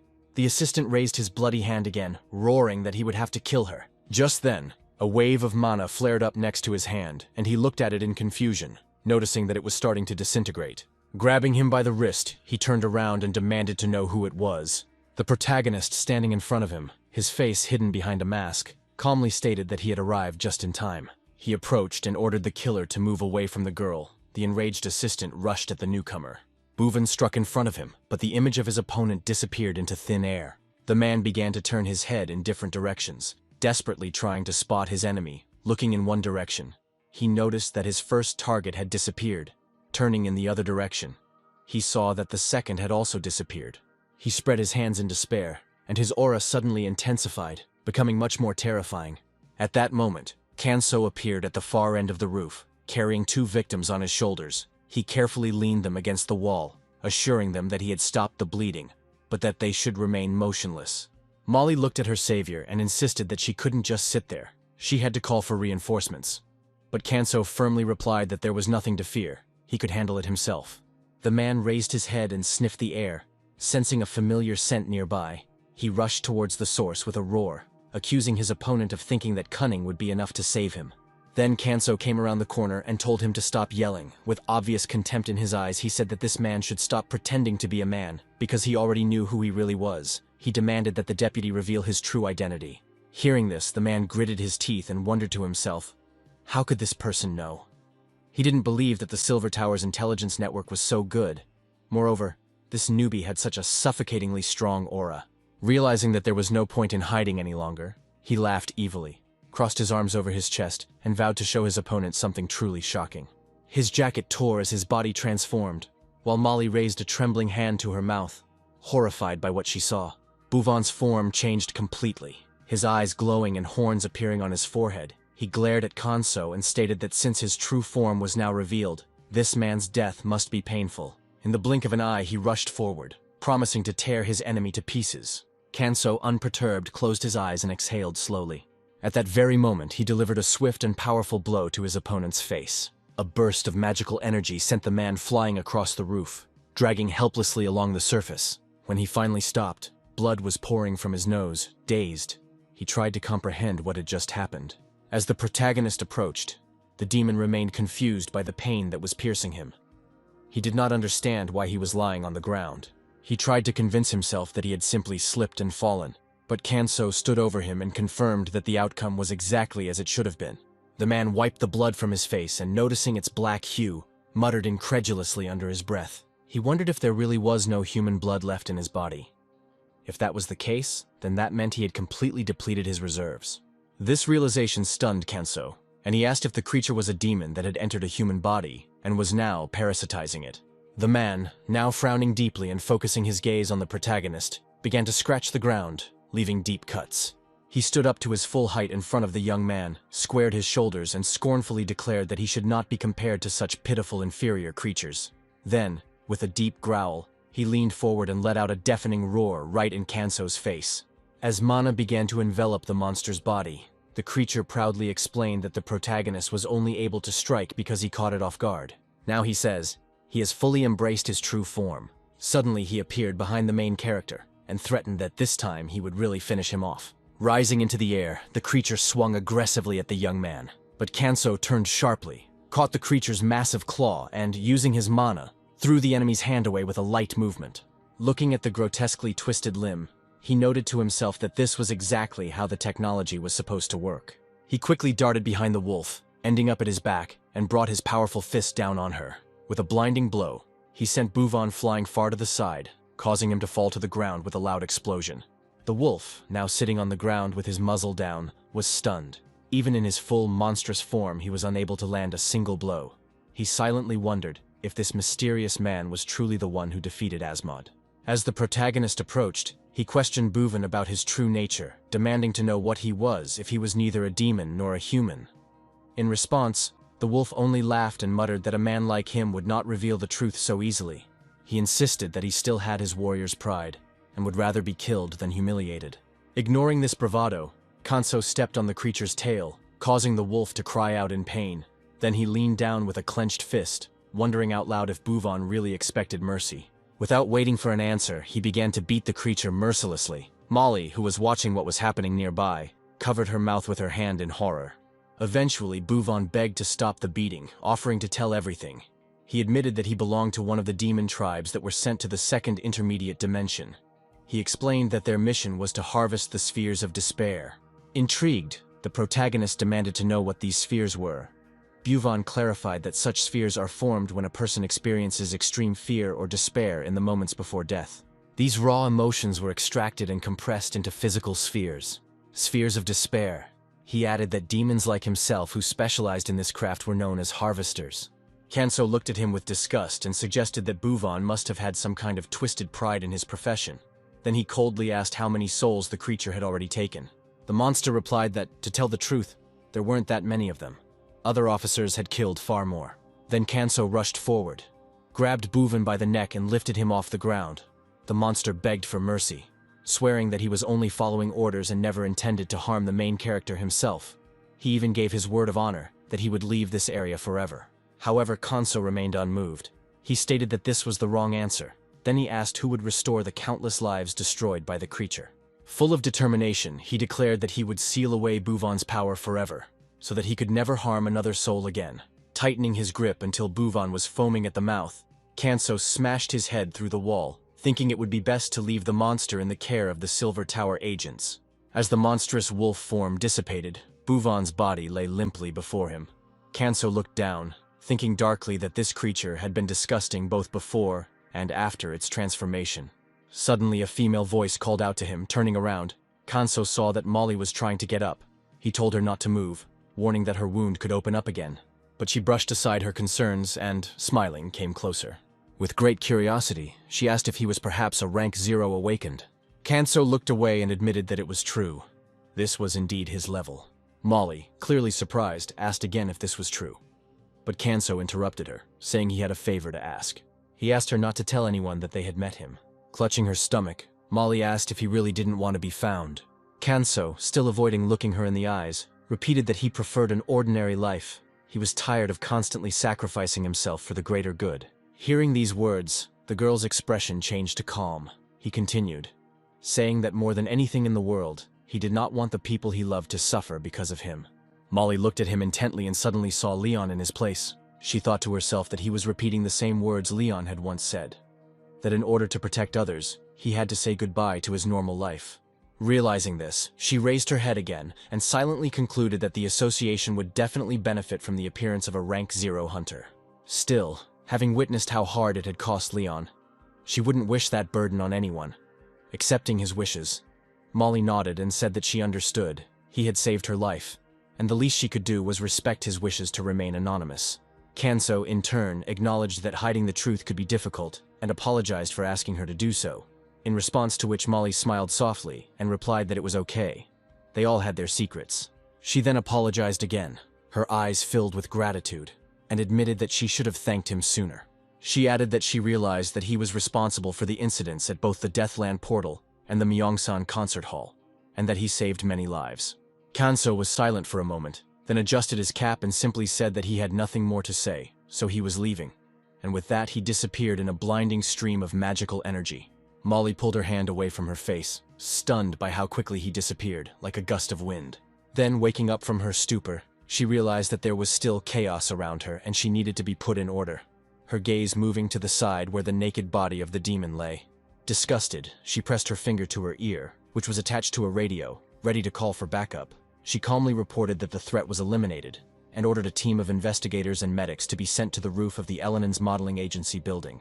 Time passed, and soon Buvan found himself in the interrogation room, tugging at his handcuffs with all his might, his mind racing in confusion, wondering how this could have happened to him. He leaned his foot on the table and tried to break the handcuffs again. It seemed like it was just a normal table with normal handcuffs, but he had no strength left. He couldn't even transform into his demonic form. After several futile attempts, he slammed his fists on the table in frustration. Wondering what he had done wrong, he muttered under his breath that, if it weren't for that guy's intervention, none of this would have happened. Suddenly, the ceiling lights started to flicker and sparkle loudly. Buvan raised his head in surprise. The next moment, everything around him went dark. Then just as quickly as it went out, the light returned. A man in a suit stood next to him. The presence of dark magical energy made Buvan go cold. As soon as the demon saw him, he was horrified. Malin looked at him with an expression of pure contempt and, chuckling, noted how absurd the situation was. Buvan began to twitch, desperately trying to break the handcuffs, shouting that he would explain everything. He did not expect such a strong blow and insisted that he did not tell people anything. Then Malin, with feigned indifference, placed his hand on Buvan's head, and the demon screamed, begging them not to kill him. Without saying a word, Malin put his index finger to his lips, signaling him to be silent. His mind wandered as he delved into Buvan's memories. He wondered why he couldn't make out the boy's face, and after looking through Buvan's memories, he came to the conclusion that they were too hazy. Malin then looked at the demon, and stated with a smirk that he always knew Buvan would be useless. He raised his cane high and asked if Buvan remembered what he always said in such cases, adding that there was no room for idiots among the demon officers. In despair, Buvan screamed that the man who had done this to him, he couldn't believe it, was just a man. The space around them filled with mana, as Malin ordered him to be silent. In one swift motion, Malin struck Buvan across the back with his cane, piercing through his body. The man gritted his teeth, glaring at him and silently cursing him for bringing shame to their clan. Blood began to drip from Buvan's mouth as he fell face down on the table. The man, still shaking, managed to mutter that the protagonist was nothing more than a human. Then Malin walked up to the fallen demon, and with a sharp movement pulled his cane out of Buvan's body. He noted that Buvan was stubborn. Then Malin turned away from the lifeless body of his assistant, who was still bleeding. Suddenly, a prison guard burst into the room where Buvan was being held, screaming loudly. He gritted his teeth as he looked around the room, his eyes widening in shock. Then he burst into the other room, loudly asking what had happened to Mrs. Molly. Meanwhile, Buck sat on a chair, clutching his head, and screaming that it felt like it was splitting in two. Jean, standing next to him, urged him to calm down. Buck then asked if it was possible that a man who could turn into a demon was located in the very place he had sent agents to investigate. He screamed that Molly had been badly wounded while trying to arrest a suspect, and as soon as she had managed to get him to the association headquarters, an unknown assailant had attempted to kill him right in the interrogation room. Buck was beside himself, unable to understand how such a thing could happen within the walls of their own association. It was simply unthinkable. Then Jin closed his eyes and replied that they were lucky that the girl was still alive. Buck gritted his teeth and noted that Molly not only had detection skills, but was also an experienced fighter. He then asked if the person who attacked them was really that strong. Jin replied that no matter the situation, the girl had succeeded. He added that he personally inspected the crime scene on the rooftop, and based on his findings, Buvan was a human demon, at least S rank. Then Buck jumped up from his chair, his confusion obvious, and asked how Molly had managed to deal with such a formidable opponent. The chief raised his index finger and said that not only was Molly able to handle him, but the flow of Buvan's energy was blocked in his body. Buck's eyes widened, his mind racing as he processed what this meant. He adjusted the collar of his shirt and asked if it was possible that someone stronger than an S-rank monster had interfered. Then Jin confirmed in a serious tone that this was indeed the case, meaning that Molly had encountered a rank 0 hunter. Later that evening, a man was walking down the sidewalk and looked at the Korean flag, thinking to himself that today was Remembrance Day. On this very day, portals began to open all over the globe and monsters flooded the earth. Many lives were lost because people were left defenseless against such a threat. Every person lost someone, friends, family, loved ones. But no one could save the wounded in a world where monsters hunted everything that moved. Only then did the Awakened appear, and by organizing themselves they managed to prevent the catastrophe. Gradually, stability returned to society, and medical care became possible again. And a hospital was built in memory of the victims. After a while, the sun began to set, and the man continued walking, mentally noting that the area looked exactly as he remembered it. He walked up to the doors of a familiar establishment, opened them, and walked inside. He immediately noticed a man at a distant table who waved enthusiastically at him, asking where he had been and if he had managed to get a sip without him. Howard muttered discontentedly that his son always insisted on drinking alone. He chuckled, his face turning slightly red. The man sat down next to him and replied that his son had only said that because he did not want to drink with him. While pouring a drink for his friend, he asked how Jenny was doing. Howard replied that he didn't know what Jenny did, only that he was involved in some charity work. He lamented that raising children was in vain, but at least he enjoyed drinking with them. The man then lifted the lid to reveal the roast pork and, taking a piece, noted how well the fried pork rinds went with the makgeolli. The man, picking up his chopsticks, agreed, remembering how, when he first started working as a hunter, he considered such snacks to be expensive delicacies. Howard nodded and said that it was still so. The man looked at the pork rind and, lost in thought, remembered how he went to a restaurant after work and ordered the same dish with takshu. After that, he drank it all in one gulp. As soon as the drink was finished, his cheeks turned red and his face lit up with a cheerful light. The man, looking at his friend, remembered the time when he started working as a courier. He was so irritated by his friend back then that there were times when he seriously considered strangling him. Howard laughingly pointed at him, implying that his antics had caused such a reaction. The man closed his eyes with a smile and remarked that, frankly speaking, his friend had made him more reserved over time. He had also introduced him to a charming girl whom he had married, so it hadn't been all that bad. Howard had grinned and nodded in agreement. The next moment, they both looked up and laughed together. After some time, the protagonist, Sarah and Hannah, approached the restaurant. When Kanso approached the door of the establishment, he felt an incredibly strong, magical energy coming from inside. This took him by surprise, and he wondered where such a powerful energy belonging to an unknown awakened one could come from. After all, the restaurant was closed and no one was supposed to be inside. When Sarah entered, she joyfully exclaimed that they had arrived. However, her joy quickly turned to surprise when she saw her brother, Spencer, sitting at the table across from Sam and waving at her. He greeted her warmly, standing up from the table and smiling as he picked Hannah up in his arms, commenting on how much she had grown. Sarah, coming closer, asked why he hadn't warned her about his arrival. Her brother explained with a smile that it was supposed to be a surprise. He decided to take the day off for the day of mourning. Sarah, although a little puzzled, replied that it would have been better if he had called in advance. Spencer then put Hannah down and added that he didn't want to disturb her and her husband too much. He intended to visit the holiday home, but stopped at a restaurant on the way. Sam laughed heartily, saying that they were glad to see him and that he was always welcome. Just then, Sam noticed Kanso behind him and introduced him as the isolationist he had been talking about. The man extended his hand to Spencer, introducing himself, and they shook hands. Spencer watched the protagonist closely, thinking that he was not an ordinary awakened. Although his aura was not very strong, its purity was undeniable, and there was something about him that seemed harmless. Spencer even felt warmth and friendliness coming from him, which surprised him. Taking a deep breath, the man looked around, realizing that he had almost forgotten something important. He then asked if Sarah and his group were heading to the rest house. Sam replied with a grin that he was just waiting for them to go together. The man then put his hand to his mouth and suggested that they leave immediately. Later, near the rest house, the group, including Spencer, came forward in their black suits. Hannah screamed with joy when she saw her uncle in front of her. The man, leaning towards the girl, commented on how beautiful she looked even in black. Sam then asked if they could go inside, and the man, taking a deep breath, agreed that they should.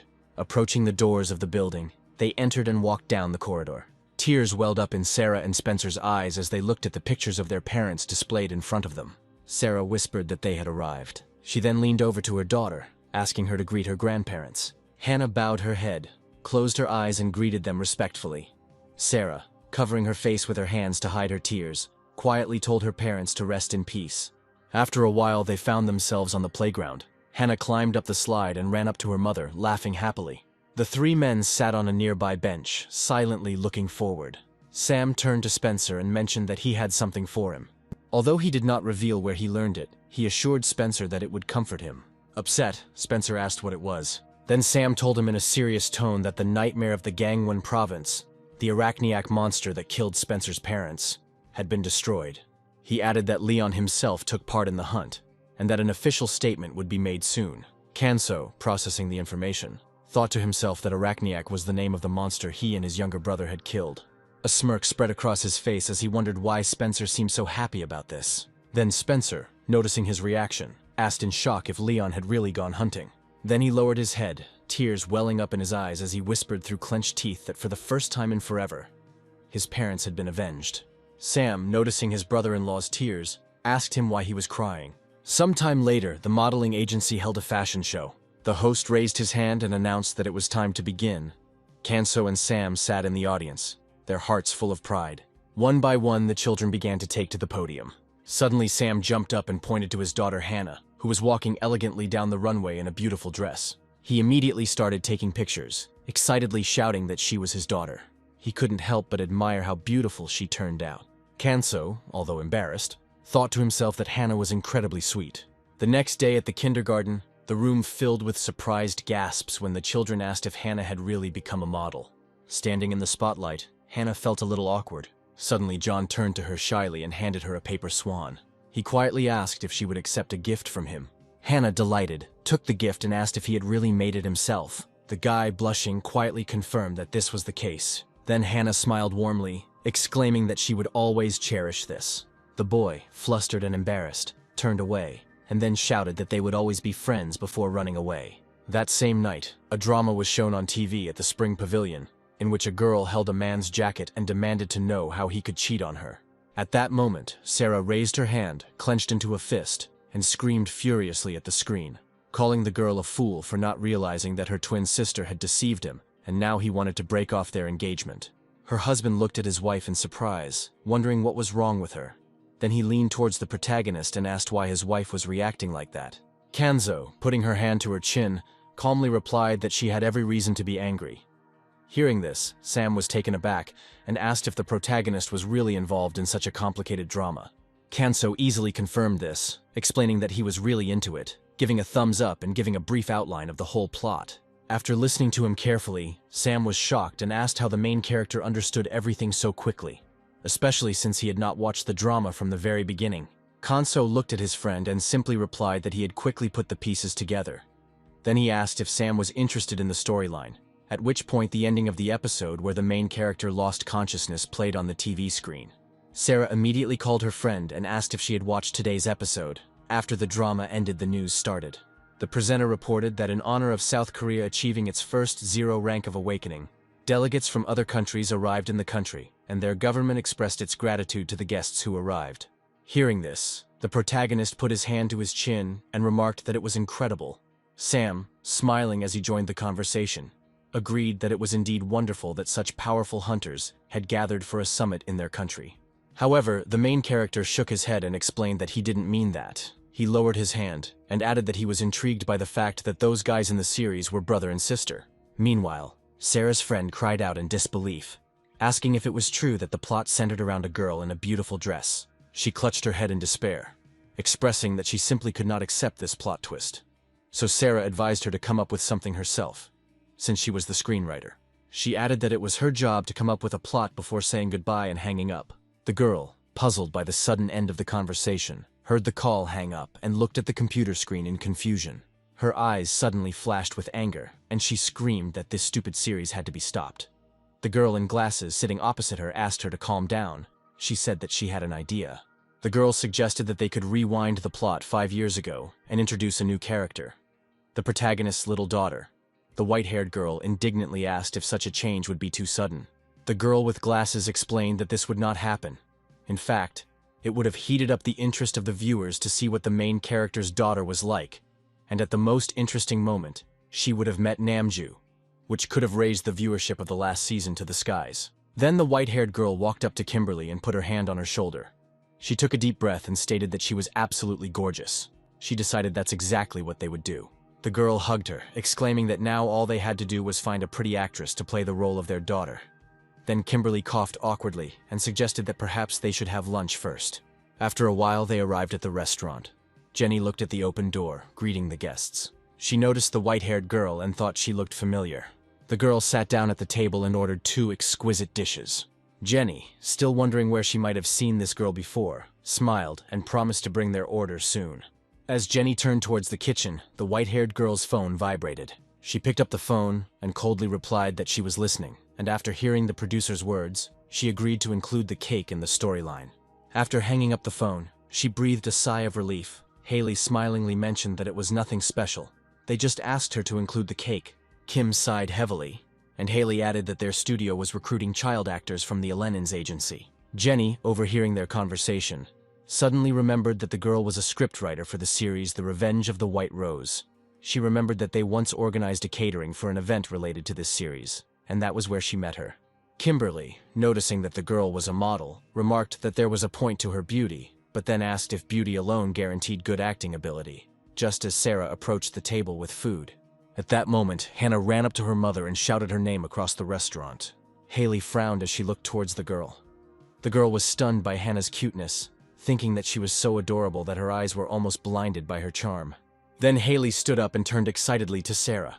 She grabbed Sarah's hand, bowed low, and began to beg her to allow her daughter to act in the series. Sarah opened her mouth wide in surprise, looking at Haley incredulously. Sometime later, filming of the series took place on the observation deck. On the set, the main character of the series hit another character in the face. The producer and cameraman were discussing the situation when Hannah excitedly raised her hands, asking if she was really going to be filmed.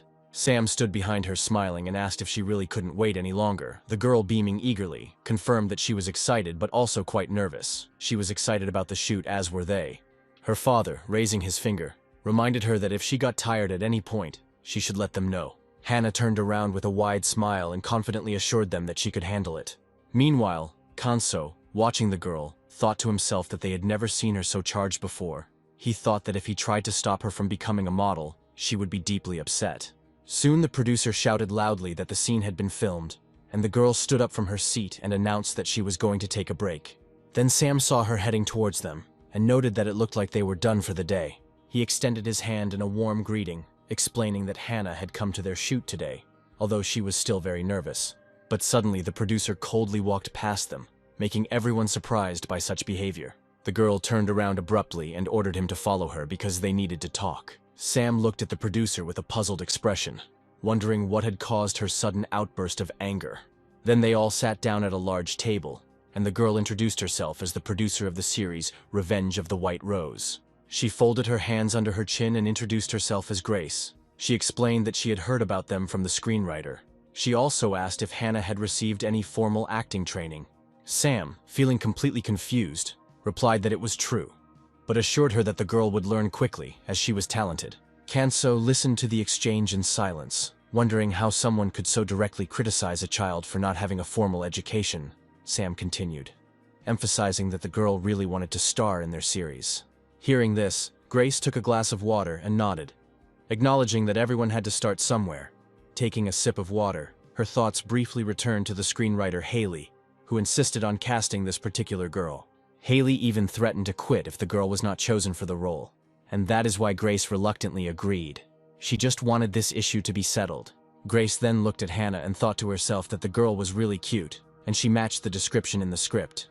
It was clear to Grace why the writer was so determined, and yet she couldn't help but feel unhappy with the decision. In her opinion, she felt that the choice of a child model as an actress was excessive. The scriptwriter was probably charmed by the girl's pretty face and naively believed that acting was easy.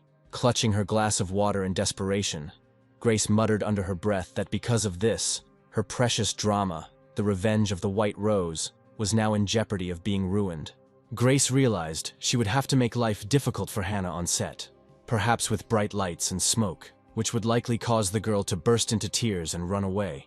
She found herself laughing to herself at the cruelty of it all, thinking with a wicked smile that as a producer she had the power and could not be forced to choose against her will. Sam, noticing the expression on Grace's face, asked if everything was okay. Then Grace woke up from her thoughts just as her phone rang. It was Mary, the secretary of the Red Dragon Guild. Grace quickly asked the people at the table to wait, explaining that she needed to answer a call. Mary greeted her and mentioned that she had heard that a girl named Hannah was going to be on the show. She then asked if it was true. Grace confirmed it and inquired about Mary's concerns. Mary explained that her director's wife really liked the show and wanted it to air regularly. Grace asked if this was really the case, to which Mary replied that she did not need to worry about funding, as the director would provide the necessary support. Mary also asked if they were working on the next season. Grace, somewhat embarrassed, smiled and thought to herself that no matter how talented Hannah was, she still needed sponsors. Grace then quickly said that she understood everything and would be filming more scenes with this actress. Mary, expressing her gratitude, added that after filming, she and her film crew could count on trips to a resort owned by the guild. Then Grace, feeling a little overwhelmed, shouted words of gratitude to Mary. However, the woman warned her that if Hannah or her support team were treated poorly during filming, it could cause problems. Grace immediately turned to the table where Hannah's family was sitting, and then responded by assuring Mary that she understood and that such a question would not arise. After hanging up, Grace put the phone down, her thoughts racing. She realized that she almost got into trouble because the girl was a relative of the guild director. She sighed and raised her head, admitting that she hadn't made the best impression on Hannah's family and that she needed to fix it. Grace then turned to the table with an awkward smile, asking if Hannah really wanted to be an actress. Sam confirmed that she did. Grace then leaned closer to Hannah and asked if she could just call her by her first name, to which the girl smiled and agreed. Grace folded her hands together and said that Hannah would be a great actress, praising her excellent diction and clear voice. She placed the script on the table and said it was time to start reading. While the girl was thinking about the upcoming scenes, she reminded herself to remain patient and collected, especially since the vacation at the resort and the financing of the future project were connected with it. Meanwhile, Hannah opened the script and began to read. The character she was to play, named Belle, was to be 5 years old. Grace looked at her in shock, realizing that the character's age was much younger than expected. According to the plot, 5 years have passed since some events. Becca was walking in the park with her daughter Belle. A man who was watching them came up and asked if this was White Rose.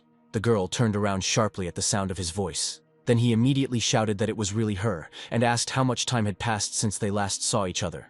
The girl smiled slightly, answering that it was a long time ago.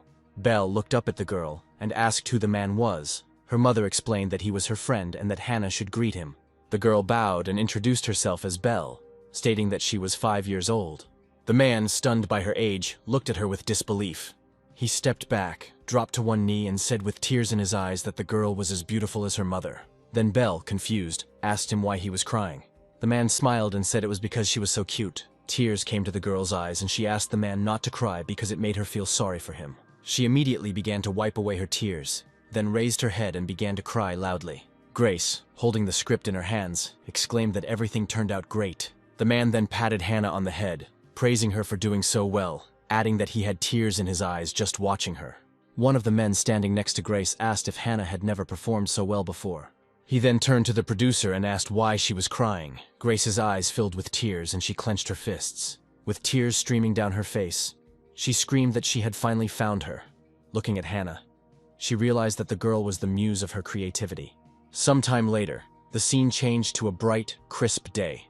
Kanso landed softly on the roof, using his invisibility technique to move quickly. He jumped from roof to roof, unnoticed by anyone, until he landed softly on the ground. Rising to his feet, he calmly walked towards the spring pavilion. He opened the door, removed the mask from his face, and was greeted by his friends. Sam noted that he was as fast as ever, but suggested that he could take his time for now. But Kanso replied that he was in a hurry, figuring that new orders had most likely come in. Jenny handed him a glass of water, urging him to drink it. The man thanked her and she smiled warmly at him, thinking to herself that he really was incredible. His client's address must have been far away, but he was back in no time. She blushed as she watched him, admiring how fast he was, faster even than she was at her own rank. However, her thoughts suddenly changed, and Jenny found herself wondering how it was possible that he had been given an F rank. That kind of speed, she thought, could only belong to a B rank, or at least a C rank. As the protagonist drank water, Jenny couldn't help but wonder why Kanso worked as a courier, given the extraordinary abilities he displayed. Suddenly, the protagonist's eyes widened as he felt a familiar aura. The door to the restaurant swung open and Jenny bowed her head to greet the guest. But she was very surprised when the head of the inspection department entered, accompanied by a colleague. The man broke the stick in his hands and muttered, complaining that this flame was really killing him. Molly turned to her colleague and asked if he really meant the new drug. The man confirmed this, adding that he had taken the correct dosage, but it still did him no good. He remembered how shortly before the Great Catastrophe, there were similar drugs that were abused. The hallucinogen flamma had an analgesic effect, causing a person to even forget about mental pain. It was used to forget the fear of death itself. Both townspeople and hunters abused flamma, especially when their lives became more difficult with the appearance of demons. Although the drug's initial effects were appealing, they eventually became self-destructive. Molly wondered if it was possible that in such a terrible time for humanity, someone was still selling drugs. It was unforgivable. As he passed by, the protagonist overheard the conversation and asked himself what drugs they were talking about. Turning around, he saw dark energy coming from the man. He wondered if it was actually the drug that was emitting this dark energy. He stared at the man, feeling that this dark energy was strangely familiar. It was similar to what he had felt during his last orders. The man patted his breast pocket and explained that there had been an endless number of emergencies these days and that his team had barely slept. But Molly had forgotten to take the evidence for examination, so she had taken it with her. A concerned Molly asked if he had just taken the drugs and left. The man replied that he would send the drugs for testing as soon as they returned, as he had been so busy running around. Molly responded irritably that everyone was busy. But nevertheless, the protagonist could not shake the thought that drugs were connected with crimes. At that moment, Sam looked into the hall and shouted that an order had been received. The man quickly pulled the mask over his face, deciding that it was best to leave now. He walked out of the kitchen and Molly looked at him, her suspicions growing. When he glanced at her by chance, Molly felt as if she had seen him somewhere before. Suddenly it dawned on her. She remembered him from the roof of the modeling agency. Then the girl jumped up from her seat and turned to the door. But the main character had already left. Her partner asked what was wrong, and Molly, quickly putting on her jacket, told the man to eat without her as she would be back soon. She ran out of the restaurant, shouting after Kanso. The man turned around and she asked him if they had met before. She remembered seeing him on the roof of the Lenin's agency building. Then Kanso, taking off his mask and grinning sarcastically, confirmed that she had seen him there, saying that he knew he couldn't hide from her. Then he asked her if she had any business with him. Molly nodded and explained that the Hunter Support Agency no longer had the strength or resources to combat the growing crime rate. But with Kanso's abilities, many lives could be saved. She bowed her head and added that it was not only the associations, but also the townspeople who needed his help. If anonymity was a problem, she would arrange it for him. But she begged him to help them. Kanso looked down thoughtfully before closing his eyes and replying that he would help. He took a notepad and pencil, and added that because of the money it was difficult to keep their meeting a secret. He felt indebted to Molly, so he agreed to help, on the condition that she keep his name a secret. Meanwhile, Jenny, who was watching from the window, saw Kanso hand Molly a piece of paper with his phone number, and she began to thank him for his help. But then Jenny's face frowned as she thought about her Kanso talking so seriously to the association employee. She blushed, thinking that perhaps the protagonist was actually a secret agent from the Silver Tower. The hero then told Molly that he overheard their conversation with a colleague at lunch, and she thought that now she knew where to find the drug dealers. At this point, Molly, her eyes wide with surprise, asked if this was true. Later that evening, the story shifts to an abandoned construction site. The gang leader sat in a chair while the man knelt in front of him, trembling with fear. The man was banging on the rabbit's cage, tears streaming down his face, while the man was shouting loudly, asking if the guy was joking. The leader looked at him coldly and asked if the police had conducted a search and taken all the goods. The man with the broken face begged for a chance, begging for everything back. The leader listened to him and mockingly asked why he should believe him. Meanwhile, the man standing behind the leader whispered something in his ear. The leader nodded and then announced that he would give the man one job. The man breathed a sigh of relief and immediately thanked the leader, but he added that his job was to feed the dogs. The man's eyes widened in horror as he stared at the growling dogs released from their cages. Shortly before this, Kanso, holding the order in his hands, spoke up, confirming that he knew where the drug dealers were. Molly, surprised, asked how he knew. Kanso smiled and replied that her employee had the very drug in his pocket, and he himself had just delivered the goods to a place that was emitting a large amount of this dark energy. He immediately suspected something was wrong, but after their conversation, he was now sure that he would visit them at night and destroy their lair. As night fell, the construction site seemed quiet, with only the drug dealer's men there. Meanwhile, the boss sat in his chair, counting his money. He thought to himself that at this rate, they would become the biggest drug suppliers in Asia. especially with his newly acquired ability to tame monsters.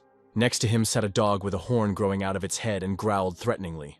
The boss tapped his hand on the cage beneath him, thinking mockingly to himself about the rabbit. Suddenly he burst into maniacal laughter. At that moment he heard the sound of approaching footsteps. The boss turned to his servant and asked who had arrived. The man replied that he would check. He went outside, looked around the corner and saw the courier. His surprise was obvious. He asked who the courier was from. But before he could get an answer, a fist wrapped in powerful magical energy appeared right in front of his face. The next second the man was thrown back by a powerful blow. Everyone turned towards the exit, shocked by what they saw. The boss screamed in rage as he watched the protagonist calmly walk towards them. Meanwhile, Kanso continued walking forward and explained that he was just a food delivery boy. The boss, surprised and covered in cold sweat, clenched his teeth in anger and muttered that the courier was asking for trouble. Extending his finger, he ordered his men to kill the intruder. His henchmen immediately rushed towards the protagonist, but Kanso simply lowered his head and smirked. When one of the men, armed with an iron pipe, rushed at him, the others were seized with horror. The man looked at his weapon incredulously, wondering if he had really just cut an iron pipe with his bare hand. Standing over the man, the protagonist swung his hand and delivered a powerful blow to the enemy's neck. The man collapsed unconscious, and his colleagues screamed in shock, asking who the man was and if he was even human. They decided to attack everyone at once, but the main character moved with lightning speed, delivering precise blows to each enemy. Within moments, all of the boss's servants were lying unconscious on the floor. Kanso approached the frightened boss, who, retreating, shouted, asking if he was an agent of the Silver Tower. With a look of contempt in his eyes, the protagonist looked at the man and repeated what he had already said, that he was just a simple courier from an Oriental restaurant. Hearing this, beads of cold sweat ran down the boss's face, and he shouted in despair that there was no need to continue playing this game. With these words, he snapped his fingers and monstrous dogs appeared from behind his back. Then the boss looked at the protagonist, acknowledging his abilities, but added that it was in vain that he came alone, without fearing anything. Kanso watched the horned dogs without showing any fear, his magical energy swirling around him as he thought to himself that his opponent was an awakened tamer. The man, glaring at him from under his furrowed brows, shouted that no matter how strong the protagonist was, he would not be able to handle a pack of monsters. These monsters were B rank, and in a pack, they could tear apart even an S rank hunter. However, the protagonist, unperturbed, walked up to the dogs and began to stroke one of them on the belly, commenting on how nice they were. The man, clearly confused, shouted at him, demanding to know what was going on. Kanso continued to pet the dog, explaining that monsters instinctively recognize someone stronger than them and will obey. He moved closer to the man, and added that even his abilities could not surpass their instincts. In fear, the man fell to the ground, covering his face with his hands and screaming that he surrendered.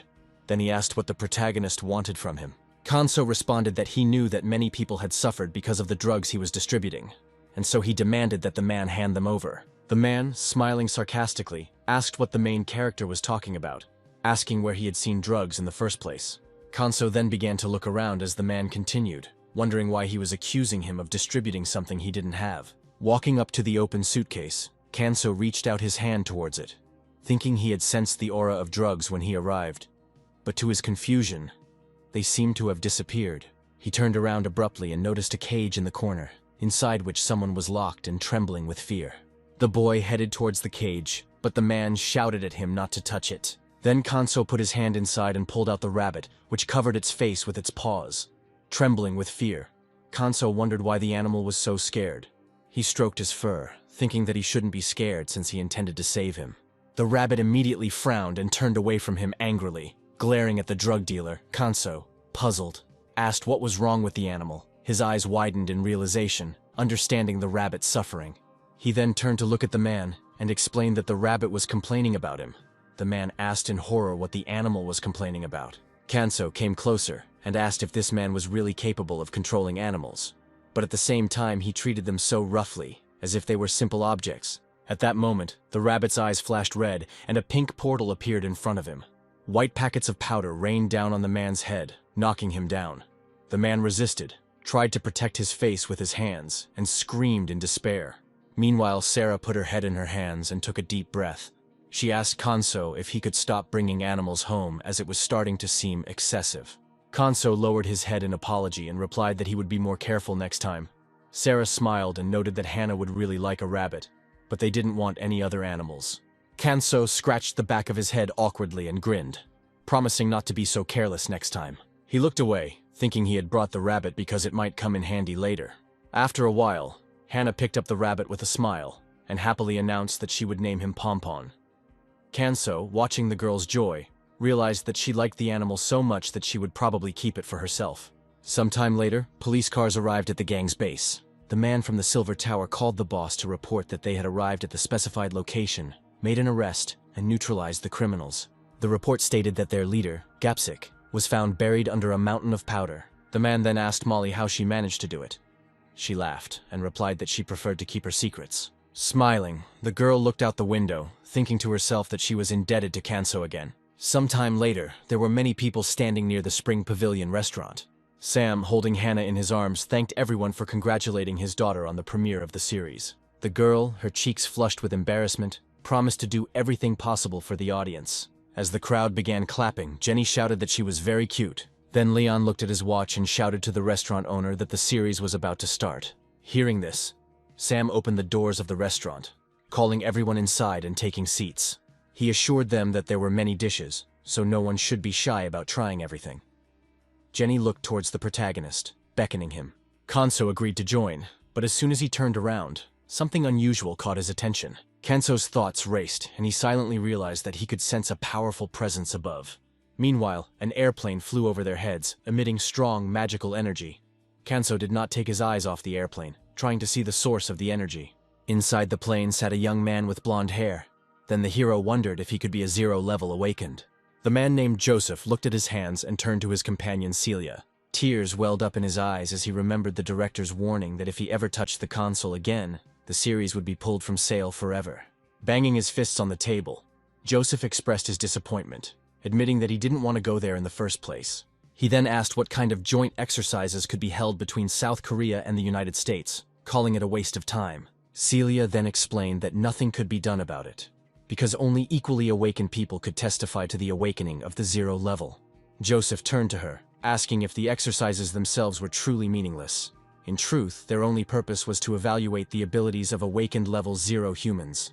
Celia smiled and confirmed that this was probably the case, but stressed that she needed to make a good impression of her country. She then asked if he would share, as he was planning to test his powers, and she was his assistant. Joseph, putting his hand to his mouth, expressed a desire to test himself, but then asked if it was really necessary. In response, Celia smiled sarcastically and replied that it was certainly true. As she did not mean to provoke him, she pointed out that even the awakened have weaknesses, as they are still human. Joseph raised an eyebrow and warned her that provoking an awakened level 0 was as dangerous as handling a nuclear bomb. Understanding the seriousness of the situation, Celia nodded, but suggested that it would be better for him to get some rest. A few seconds later, Joseph opened his eyes, looking ahead in confusion and scratching his head. He muttered that he felt magical monsters approaching. He turned to look out the window and noticed 4 wyverns heading straight for the plane. At that very moment, loud footsteps were heard in the plane's cabin, and a row of military personnel lined up in front of Joseph and Celia. The man in the center of the group put his hand to his head and announced that he was Colonel Ronald, in charge of their security. He explained that a flock of 4 wyverns was approaching, and shouted for everyone to fasten their seatbelts as the military would deal with the situation. But Joseph, not at all embarrassed, propped his head up in his hands and casually replied that such measures were not necessary, adding with a smile that he was bored anyway. A moment later, he formed a magic ball in his hands and created a protective barrier around the plane. The wyverns roared loudly, trying to break through the barrier with their bodies. Then Joseph twisted his hand, then suddenly clenched his fist, raised it high and shouted the command fire strike. One of the wyverns was absorbed by magical energy, and blood sprayed out of its mouth as it let out a piercing scream. The remaining 3 wyverns attacked the barrier, but Joseph quickly responded.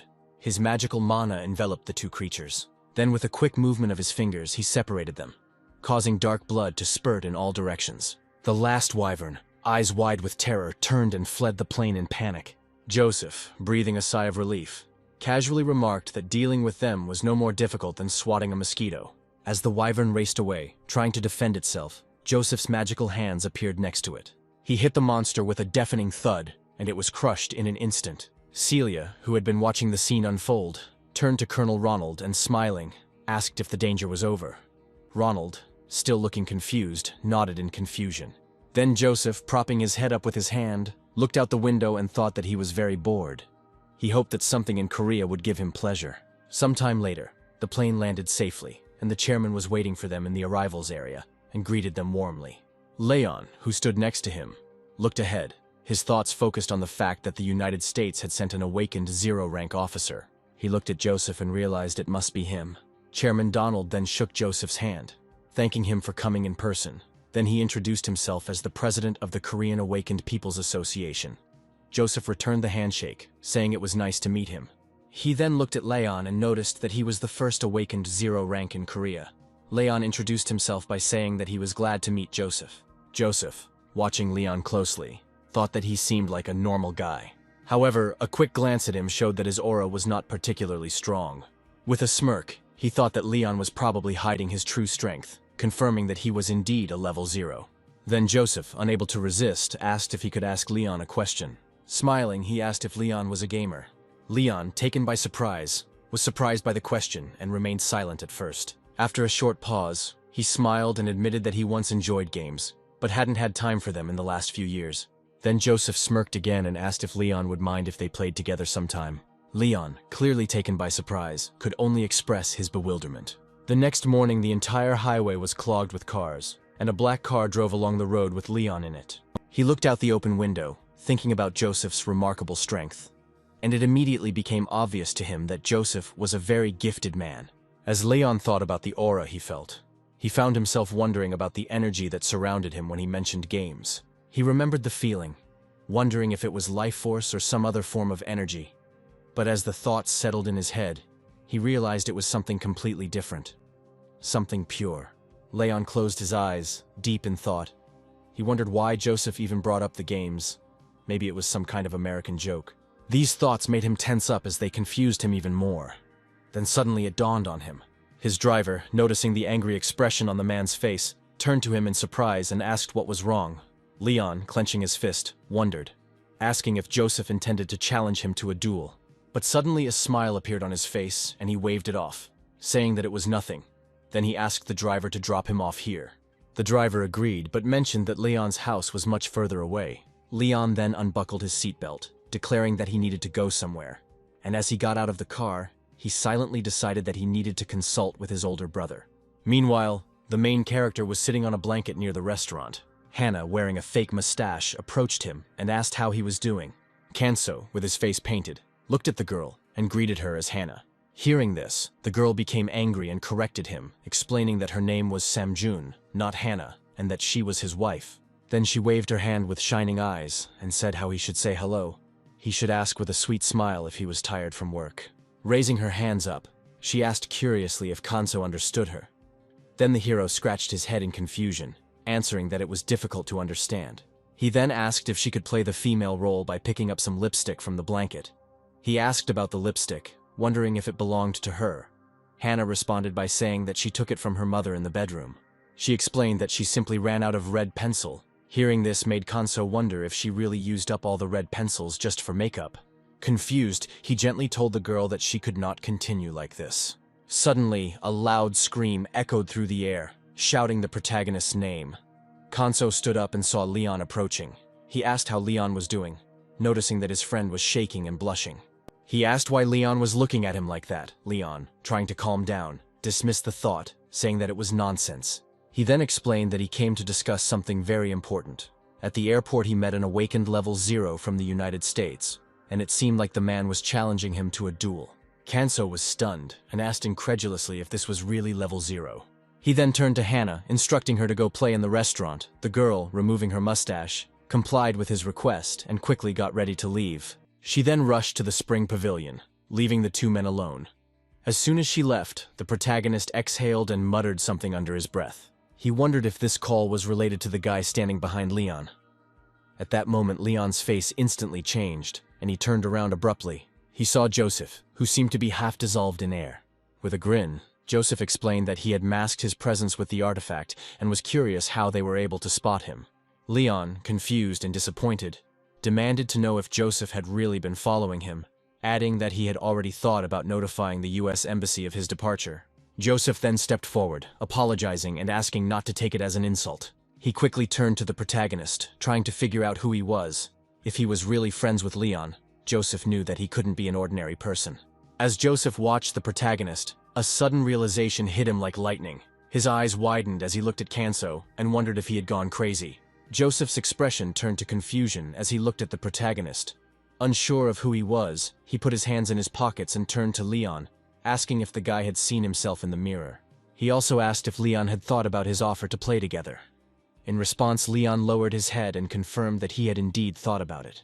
At that moment, a wave of anger flashed across the boy's face as he shouted that if Joseph intended to fight, he was ready to challenge him right here and now. Kanso quickly intervened, saying that there was no point in fighting. But Leon, unable to contain his disappointment, stood before him, insisting that he could not leave the challenge unanswered. He told Kanso not to try to stop him as he couldn't allow Joseph to insult him like that.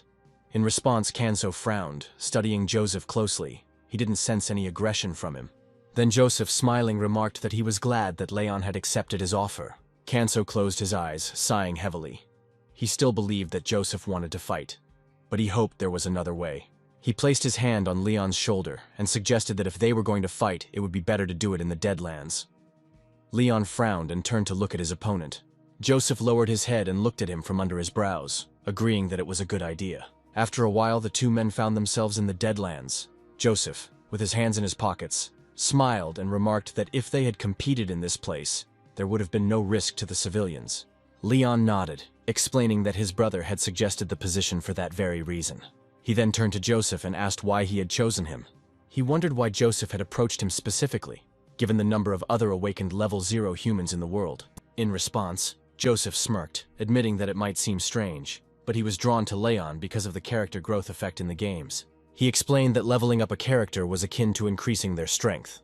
But Joseph was born strong, and this phenomenon was unfamiliar to him. He noted that Leon had risen from nothing, honing his energy control technique and becoming stronger and stronger, perhaps even stronger than Joseph himself. With a mischievous smile, Joseph asked Leon what his secret was and what contributed to his rapid growth. Leon then looked up and wondered if the energy Joseph had felt earlier was simply a result of his curiosity. He pursed his lips, deciding that he wouldn't share the truth with him, especially since his brother had taught him these skills. Joseph, feeling the tension, enveloped his body in mana. He said that it seemed like the guy didn't want to share his secret. With these words, he raised his hand, causing the ground beneath them to tremble. He clenched his fist and lifted the massive boulder over his head, and Joseph noted with a grin that it was even better this way. He pointed 2 fingers forward and shouted that he would hit Leon and reveal his secret. Then Leon, raising his head, saw that a huge boulder was falling straight towards him. However, there was no fear or doubt in his eyes. Instead, he was focused, knowing that he could handle the challenge ahead. A multitude of swift and powerful blows whistled through the air, and with lightning-fast precision, Leon cut the boulder into many pieces with his sword. Joseph watched the scene with a smile on his face, clearly enjoying the spectacle. Then Leon rushed at his opponent, swinging his sword with determination. He launched a powerful punch, but Joseph raised his hand and created a barrier. This unexpected move caught Leon off guard. He pressed his sword against the protective field, noting to himself how strong it was. Then Joseph clenched his fist and asked cheerfully if this was Leon's strength. Suddenly, Leon was enveloped in his enemy's magical energy, lifting him off the ground. Joseph tightened his grip, and his terrifying power began to crush Leon. As the pressure increased, he gritted his teeth. Feeling the crushing power of Joseph's aura for the first time in his life, he realized that if the pressure continued, his opponent could completely crush him. But instead of giving in, Leon flared up in rage, spreading his arms, releasing all his magical power in a desperate attempt to break free. Joseph's protective field shattered under the onslaught of Leon's energy, a realization that left the man in shock. He hadn't expected Leon to break his telekinetic shield with sheer willpower. The pressure of Leon's power was enormous, and Joseph was forced to raise a small shield in front of him, covering his face with his hands. The force pushed him back, but Joseph stood his ground, his eyes wide with disbelief, Leon's efforts creating a deep crater beneath him. Joseph, now terrified, marveled at the incredible sight, thinking it was simply magnificent. The shockwave of the battle threw him back. He looked at Leon, who was radiating incredible energy, and felt a sense of satisfaction. Now he knew that he was not wrong about Leon's potential. Meanwhile, the man pointed his sword at Joseph and silently asked if they should continue.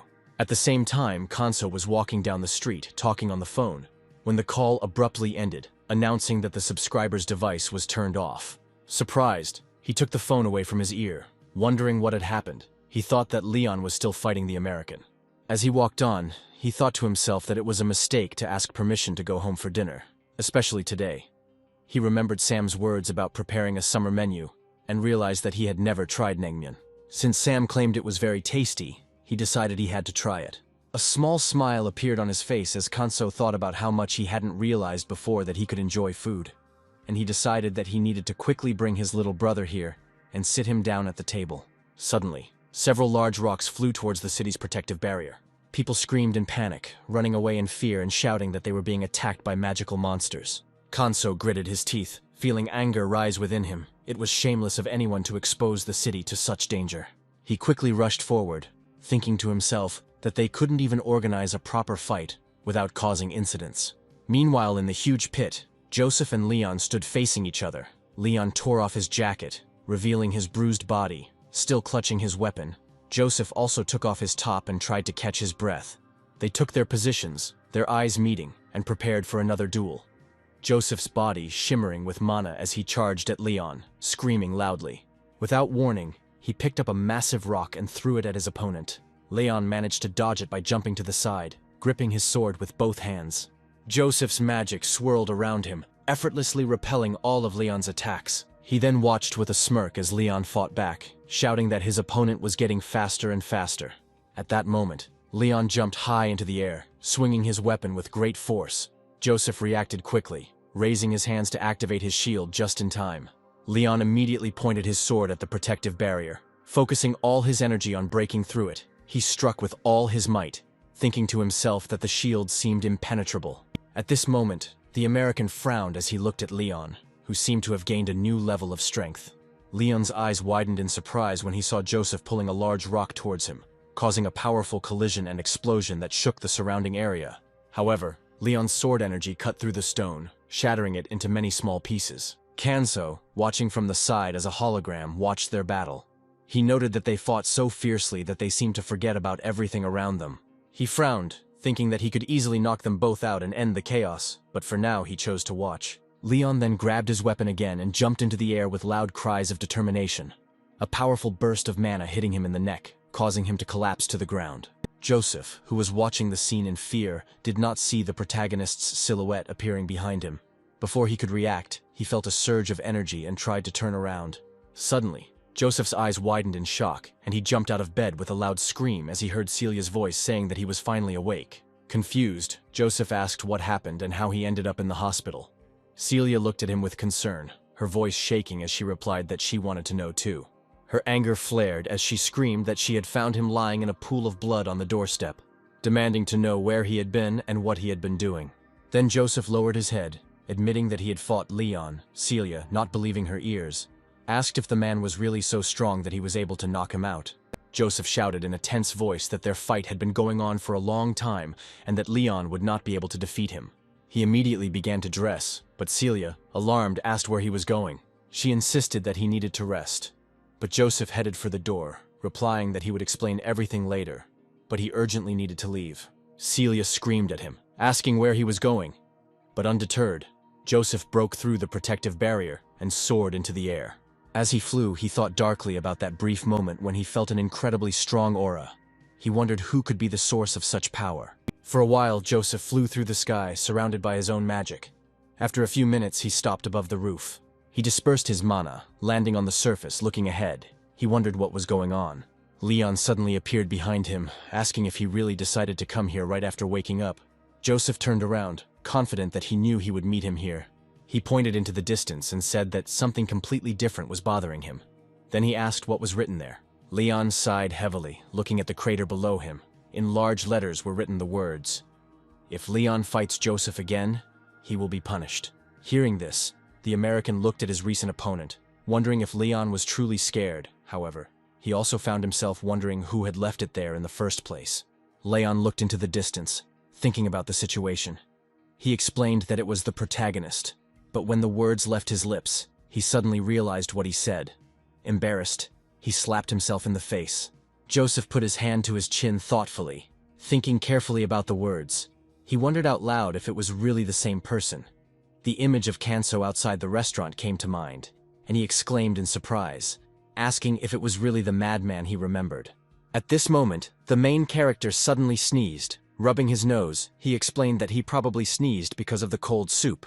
Later that evening, the streets were busy as Joseph and Leon were walking down the sidewalk when suddenly Leon stopped abruptly, turned around and shouted angrily at Joseph. He asked why he was following him. Joseph scratched his head and explained that if Leon was going to see his brother anyway, it would be better if they went together. Still holding his head in his hand, he admitted that, on reflection, he owed a lot to this man. He noted the extent of the destruction caused by their fight, and how in their rage they had completely forgotten where they were, unable to contain themselves. If Kanso had not intervened, it was unclear what damage they would have caused to innocent civilians. Leon remained silent, and Joseph, feeling ashamed, looked down and said that there was no way to repay him properly for stopping the fight. He then looked at Leon and asked if he would go with him or not. In response, the man smiled but said nothing. Suddenly his expression changed to one of displeasure when he noticed that Joseph had been stupid in calling him crazy. The American threw up his hands and laughed, stating that he didn't know that Leon was actually normal. At that moment, they heard voices behind them. Two girls were talking. One of them noted that the guys were handsome. Leon turned around in surprise and saw two girls standing behind them. One girl asked why the foreigner was wearing slippers, to which the other replied that it didn't matter because he was just handsome. Then a guy appeared behind them, pointing at the boys and shouting that he recognized them from TV. He pointed at Leon, stating that he was the only Rank 0 hunter in Korea. He then pointed at Joseph, shouting that he was a Rank 0 hunter from America. Hearing this, all the girls in the area began to crowd around them, thirsting for autographs and shouting out their admiration. The boys, standing back to back, realized they were in trouble, and Joseph immediately whispered that he had a solution. With a quick movement, he clenched his hand into a fist and used telekinesis to lift Leon into the air. At the same time, he surrounded himself with a protective ball, and they soared upward. The people below watched in awe, shouting that Joseph's telekinesis was truly impressive. Joseph then looked at Leon, hoping that they wouldn't disappoint the crowd. Leon crossed his arms over his chest and said in a threatening tone that he would ask only one thing, that Joseph keep quiet about him. In response, Joseph smiled and assured him not to worry, as he was not one to talk too much. He then asked Leon what people were saying in Korean. The boy remained silent at first, clearly offended, before finally answering that they were commenting on Joseph talking too much. Sometime later they arrived at the restaurant. Leon, bowing at the feet of the protagonist, asked for forgiveness, promising never to fight so irresponsibly again. He also thanked him for stopping them. Kanso bowed back and simply said that someone had to do it, adding that they were brothers. Leon's voice trembled with emotion and tears welled up in his eyes. Then Joseph, feeling the importance of the moment, also bowed and apologized. At that moment, Leon turned to face him, confusion evident on his face. Joseph looked at the hero and added that he kept silent about it. Kanso responded by telling Joseph that he hoped he would be careful with his power in the future, smiling as he said he was glad his brother had a friend. Then Joseph, putting his arm around Leon's shoulders, declared that they were great friends. He looked at the protagonist and added that he would like to ask him about something. Leon nudged him slightly with his elbow and suggested that they go to the banquet first. Then Kanso, interested, asked if they were really having a banquet. Leon nodded, explaining that there would be delegations from the United States and Korea. Then he looked at Joseph, telling him that it would be very bad if one of the representatives of the strongest country in the world did not show up at the banquet. He added that Joseph had a great responsibility. Joseph, looking upset, replied that he wanted to talk to the hero. In response, Kanso smiled and suggested meeting in the park near the restaurant after the banquet. Joseph's mood immediately lifted, and he impatiently shouted that he would come as soon as he could. Meanwhile, the day of that very banquet arrived. Celia picked up her glass of wine and took a sip before straightening up and smiling sweetly. Her full name is Celia Cox, and she is a human resources manager for the Awakened Association of America. She placed the glass on the table and thought to herself that the wine was not bad. Crossing her arms over her chest, she began to look around, wondering why Joseph and Leon had not arrived yet. Just then she saw Leon coming up the stairs and shouted that it was a great event. She asked why he came to the banquet without a partner. Leon turned around and replied that he had no time for such things. Then he asked if it was Celia and if she had business with him. Celia smiled and stepped forward, sincerely congratulating Leon on reaching level 0. She then asked if Leon felt constrained in such a small country. Frowning, the man turned to her and asked what the meaning of this question was. Celia replied that she was not one to beat around the bush, and said that their association would pay him 5 times what he was earning now. With a sly grin, she suggested that he consider moving in with them. She sat down on the nearest chair and asked him what he thought about the proposal and whether he needed time to think about it. Leon stepped towards her, his eyes narrowing as he asked if she was really asking him to change his citizenship. Celia replied that she was not sure how well the Korean government was paying him, but added that they were offering not only 5 times his salary, but also additional payments for each assignment. She asked again if there was anything to think about, and Leon sighed heavily and shook his head, firmly rejecting her offer. Hearing this, Celia crossed her arms over her chest and remarked that he seemed to be a patriot. Then she said that if he refused, she would try a different approach.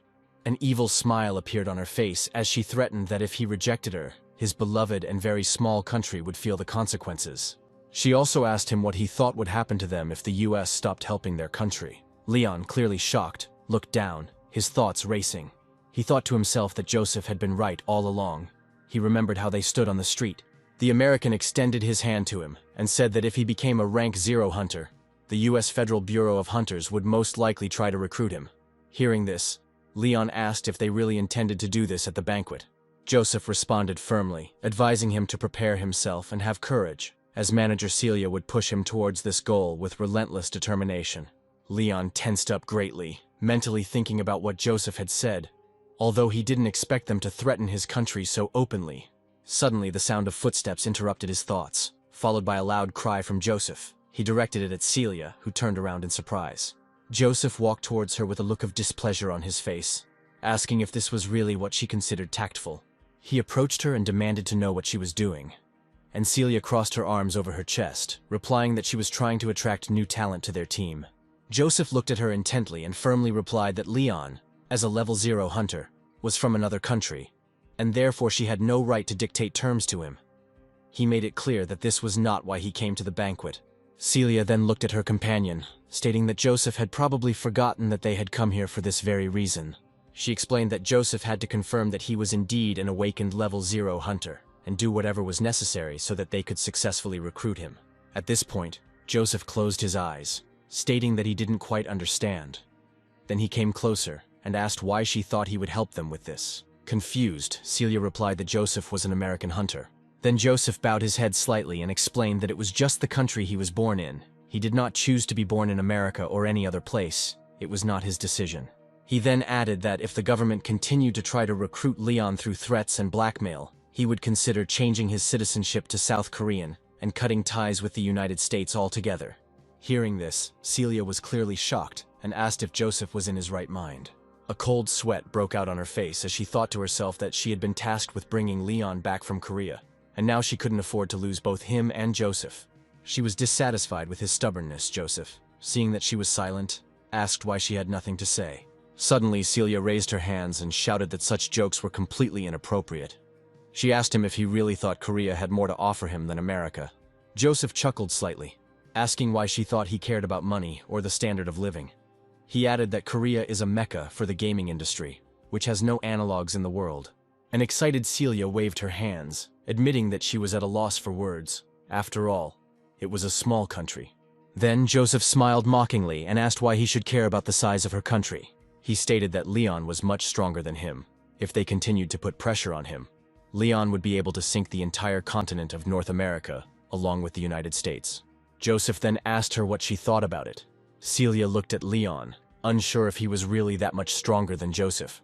The American, noticing her doubts, replied that since they had started this conversation, he would like to add something else. He said he always followed government orders, but only because he didn't like it when people created problems for him.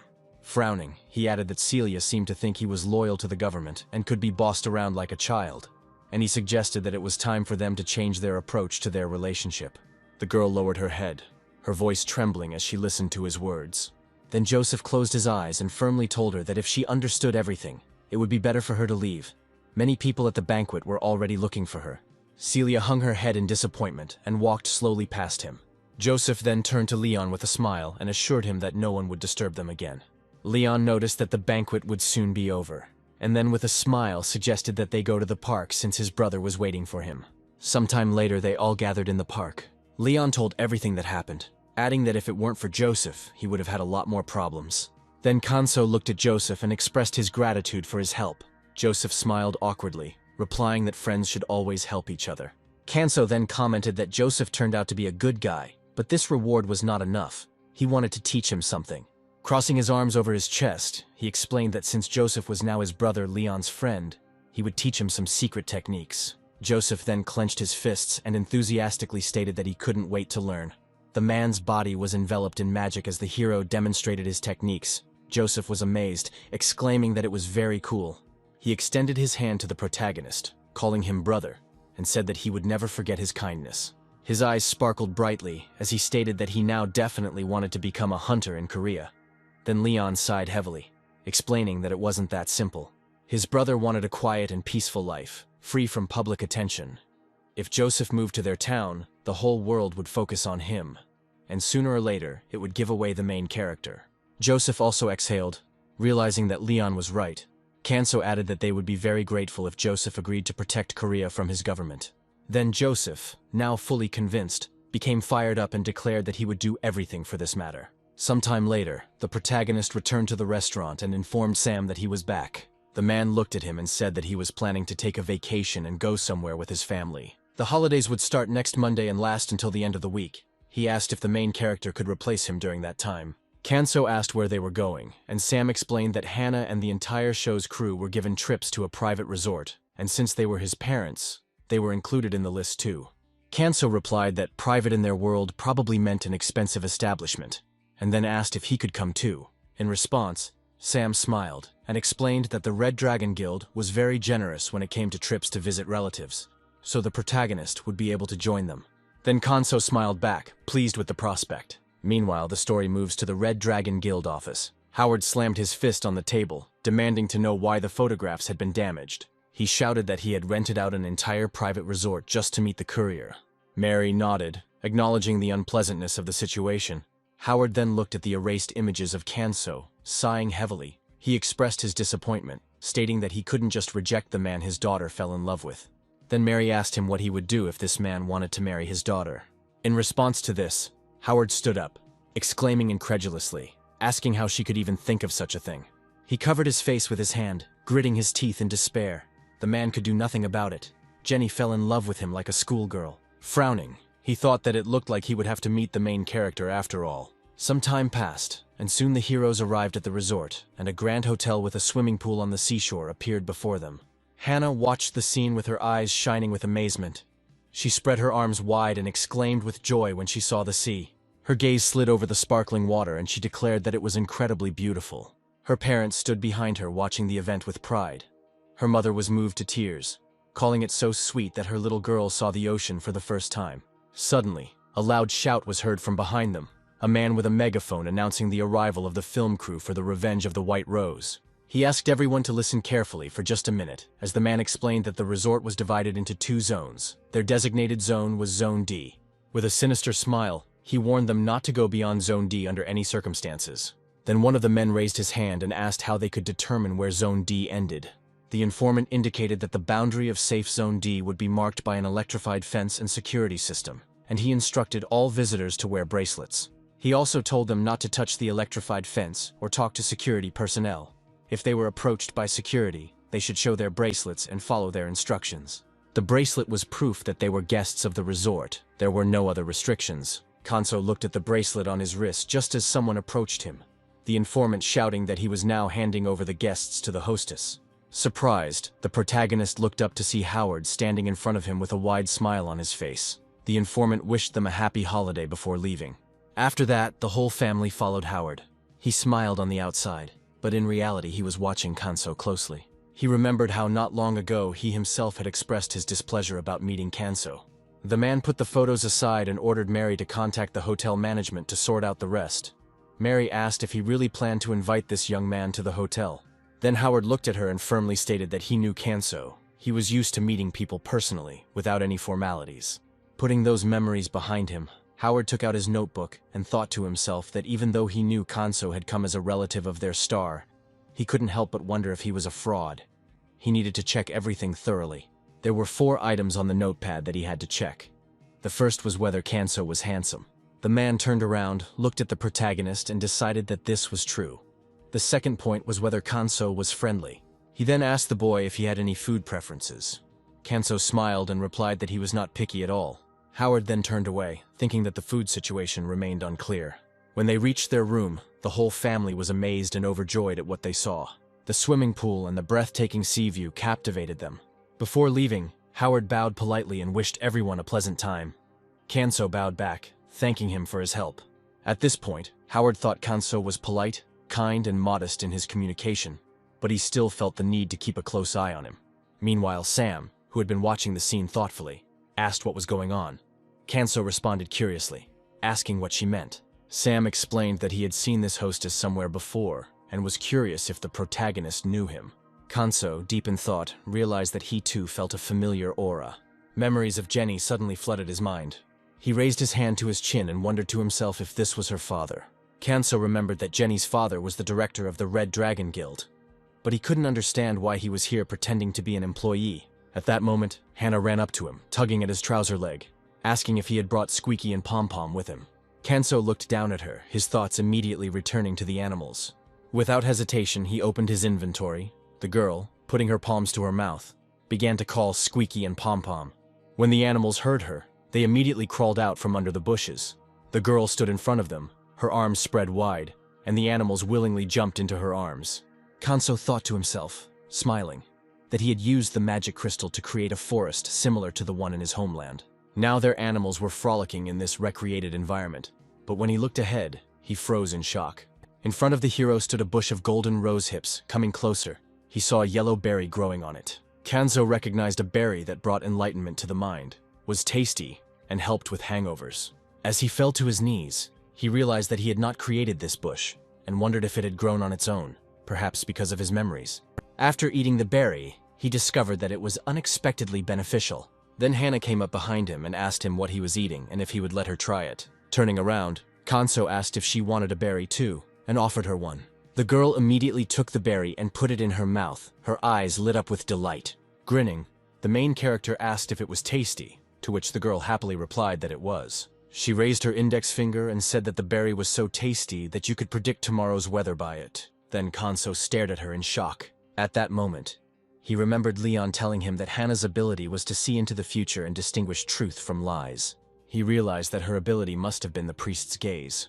The hero put his hand to his chin, thinking that it was too early for her to awaken such power. Frowning, he considered the possibility that if she could already see the future, she was on the verge of awakening. He remembered an old story about how, long ago, there lived an old man named Koyon.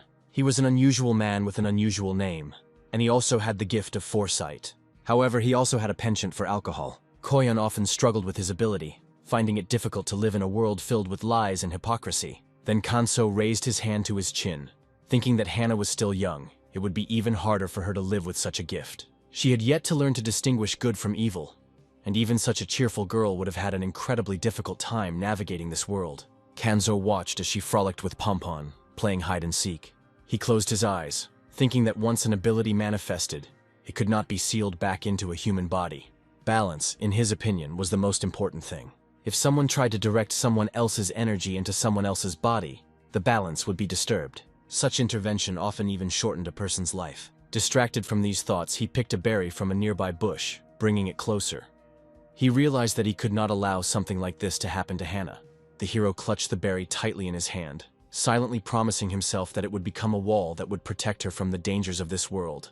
Just then, Hannah appeared behind him, expressing her displeasure at him hamstering alone. Kanso immediately imagined himself as a hamster, since many of the expressions were still unfamiliar to him. After a while, Kanso's hand and Hannah emerged from the inventory. Sam, meeting them, asked if his friend had brought shorts for the pool. Sam put his hand on his stomach and replied sadly that he seemed to have forgotten about them. Then Kanso, with the utmost seriousness in his voice, said that they needed to discuss something. Hearing this, Sam looked at him with concern, asking if something serious had happened. Then the protagonist shared the story of his daughter. When he finished, Sam was shocked. He couldn't believe what he had just heard. He clutched his head in disbelief, asking if his daughter was really an awakened one with the ability of a fortune teller and even an S rank. Kanso confirmed this, explaining that her abilities were innate. She simply underwent an awakening. Then Sam hung his head heavily.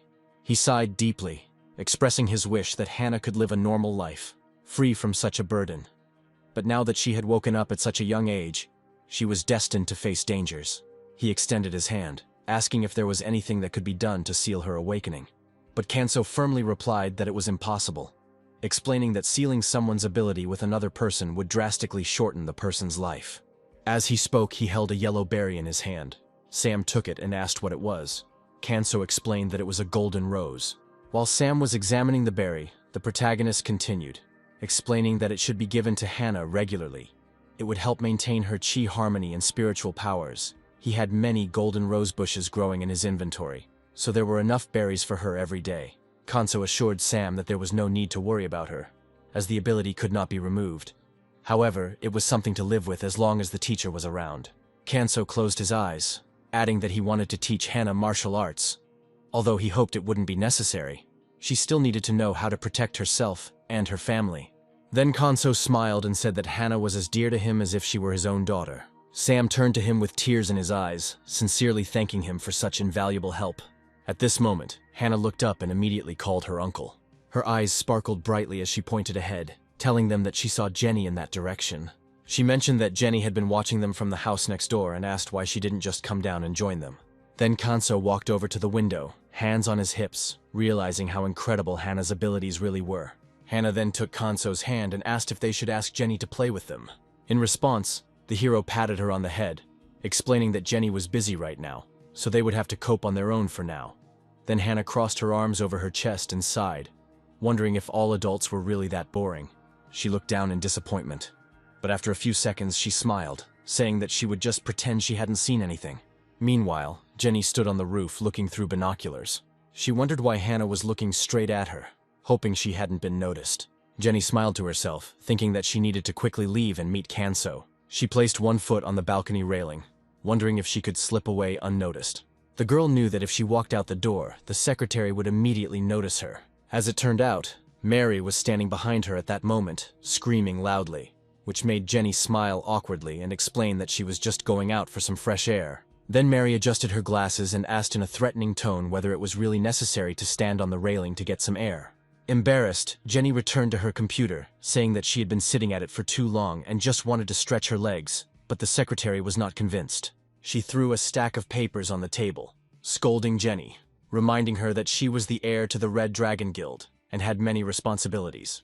Then Jenny gritted her teeth, slamming her fists on the table, thinking to herself that once she decided to leave, Mary would always be there, watching over her. She remembered how she had entered the event incognito, just like her father. Mary appeared behind her, asking what she was doing. Jenny heard her and immediately thought that this was a very unexpected meeting. Then Mary continued, placing her hand on Jenny's shoulder, asking if she really had a job there or if she was mistaken. She tugged at Jenny's jacket, and the girl screamed that she was just looking around. Now Jenny slammed her hand on the table in despair, angrily asking if Mary understood what they were dealing with today. Jenny looked confused, but the secretary crossed her arms and took a deep breath, noting that the resemblance between the girl and her father was striking. In response, Jenny gave her an angry look, asking how they were similar. Mary responded that Jenny hated paperwork and was unpredictable in her antics, noting that she had infiltrated the resort undercover.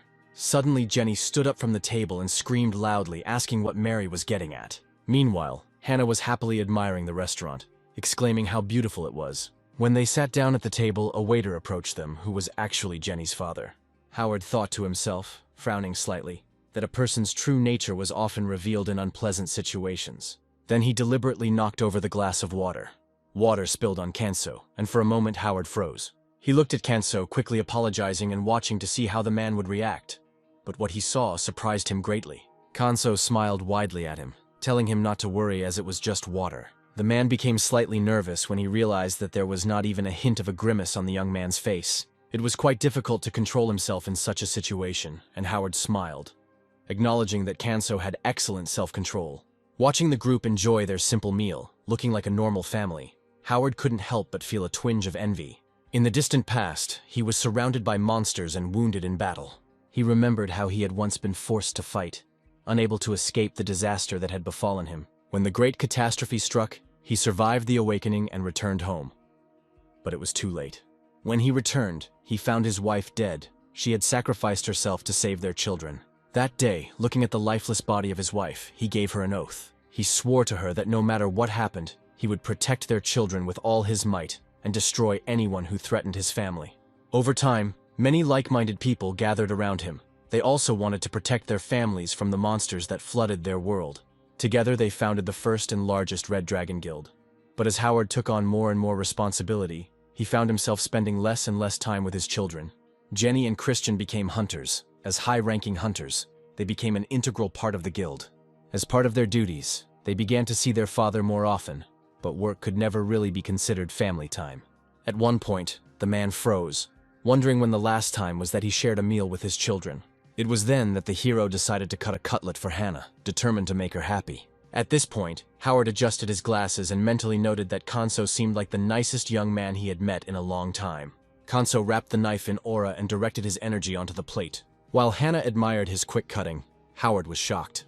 The man became nervous, unable to understand how the young man had managed to cut the cutlet so smoothly. He wondered if he had actually wielded the table knife like a sword.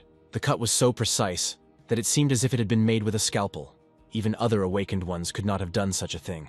Looking at Kanso, Howard tried to understand who he really was. As Howard took the plate from him, he realized that Kanso hadn't used a knife at all. He'd cut the cutlet with his aura. There was not a single scratch on the plate, but the energy required to make such a cut must have damaged it. Howard realized that even in his own guild there was no one capable of such a feat. And yet he had heard that Kanso was just an F-rank delivery boy from a small Chinese restaurant. He wondered if it could be that he was a secret agent from the Silver Tower. Howard thought that in that case, management could not help but notice his talents. And perhaps Kanso himself realized this too. Suddenly his daughter's hand fell on his shoulder. Jenny was clearly in a terrible mood, and barely containing her anger, demanded that he leave with her. She added that they would soon have a serious conversation. They exited through the back door, and once outside, an angry Jenny came face to face with her father, asking what he was doing there. Slightly nervous, the man asked how she recognized him, considering he was so well disguised. Then Jenny, having calmed down a little, waved off his concern, saying that it didn't matter. She would rather know what he was doing there. Clearing his throat, Howard explained that he had simply decided to check out the resort's service levels from the inside. Jenny, however, didn't believe him and released her aura. Frowning, she asked her father why he had not moved away from the table where Sam was sitting. Howard felt a little nervous when he heard her question, but a moment later he realized that she was talking about his daughter's boyfriend. Smiling, he assured her that he was not interested in her boyfriend, but in the family he had come with. Then Jenny, puzzled, asked why he was interested in this family. Her father replied that Sam had once worked as a shipping clerk for the association, and that he had known him well. He was just glad to see him again. He then patted his daughter on the shoulder, telling her that it didn't matter to him who her boyfriend was as long as she was happy with him. Jenny was stunned by her father's words. Looking at his back, she asked him if her happiness would really be more important to him than a profitable marriage for the guild. Howard closed his eyes and replied that he raised her to be independent, so she didn't need a boyfriend to lead the guild. He then stopped abruptly, his hand on the door handle, and then opened the door, telling her to spend some time with him and Christian since he hadn't had dinner with them in a long time. He looked at his daughter and told her that this time there would be no talk of business, only family matters. Then the girl smiled sweetly at her father and agreed to do as he asked. Meanwhile, the short vacation of the main character and Sam's family ended without incident. A few days later, the children had an argument on the playground. Two boys were ready to fight for the right to use the swing. At that moment, their friend suddenly shouted, suggesting that they take turns skating. Hannah smiled, sensing the tension between them. Meanwhile, the man standing to the side bared his teeth when he saw the children. The boys soon calmed down, and their mothers continued to chat amiably with each other. The man, however, continued to watch, focusing on one of the girls who were on the playground. Unaware of his intense gaze, she continued to have fun. Then the criminal smirked as she approached him. After that, he suddenly fell out of the bushes, pretending to be in pain. The worried girl asked what was wrong with him, but her friend, Hannah, noticing his strange behavior, was puzzled when she saw the man smiling creepily at them. At that moment, the girl, Mia, approached the man and offered to help him get to his feet. Hannah yelled at her friend to stay away from him. She then ran up and pulled her away, insisting that the man was unharmed and was just pretending. The man let go of his leg, then stood up, challenging Hannah, who called him a liar. He scared the girls by calling them naughty bad girls. Then Hannah screamed in fear, asking for help. Suddenly, Korongi, who had been sitting in her hood all this time, knocked the man down with one swift movement. Meanwhile, the frightened mothers ran up to their children. Hannah pointed at the man, claiming that he had been lying to them and had actually wanted to kidnap Mia. Having grabbed Korongi, the man realized that it was time for him to leave. He quickly ran away, pushing everyone out of his way. As he ran away, he cursed, realizing that this damn mouse had ruined everything for him. He clenched his teeth in anger, remembering what had just happened. Suddenly, someone shouted at him to stop and the young man lunged at him. causing both to fall to the ground. Items from the criminal's backpack were scattered across the ground, including duct tape and rope. Trying to get up, the man could barely bear the pain. Standing up, the criminal told the young man that he could not be stopped. However, the boy remained stubborn and grabbed him by the leg, smiling cheekily as he looked at the criminal. The young man said that now they would not let him go, which greatly angered the criminal. He started kicking the guy, demanding that he let him go. But despite the pain, the guy endured and refused to let the criminal go. Suddenly, he grabbed the man by the hair and concentrated his aura into his hand. He then stated that he would have to use his aura to deal with him. The enraged criminal demanded that the young man let him go if he did not want to die. But the guy showed courage and refused to let him go. The man struck back, hitting the young man hard and sending him flying into the wall. After that, he turned around and started to walk away, confident that he had won this fight. The guy watched him go, regretting that he hadn't called the police. However, he was extremely surprised to see someone walking straight towards the man, and it turned out to be Kenso. The criminal smirked, warning the newcomer to pretend he hadn't seen anything, or he would beat him up too. But the main character did not listen to him. Instead, he simply attacked the criminal. In an instant, he moved behind him and then struck him in the neck. When the criminal fell to his knees, Kenso simply walked past him and headed towards the beaten guy. The guy who witnessed this looked at the main character with admiration for his strength. The young man extended his hand to the boy, asking if he was okay. The guy then replied with a smile that he was fine, and then expressed his surprise that Kenso had knocked the guy out with one blow. Suddenly, Hana ran up to them, stopped in front of the criminal's body and declared that this man was bad. Kenso frowned and asked why the criminal was bad, but the boy responded by explaining that the man was trying to kidnap Hana's friend. Then the hero looked at the guy, a little puzzled. However, he then suddenly pointed at him, saying that it was he who had neutralized the criminal. The girls' mothers were delighted and began to thank the young man, which embarrassed him, and Sarah also began to thank him. Later, Hana and Mia approached him to express their gratitude for saving him. However, the young man looked at the protagonist, trying to understand why he had interfered at all. Taking a closer look at Kenso, he realized that he had seen him before. Then it occurred to him that Kenso seemed to be very strong physically. At this point, Hana's mother happily invited the young man to have dinner at her restaurant as a token of gratitude. Under general persuasion, the boy reluctantly agreed to go. But a moment later, he surprised everyone by saying that he needed to tell them something about Hana. Kenso was stunned, not understanding how the young man knew about Hana.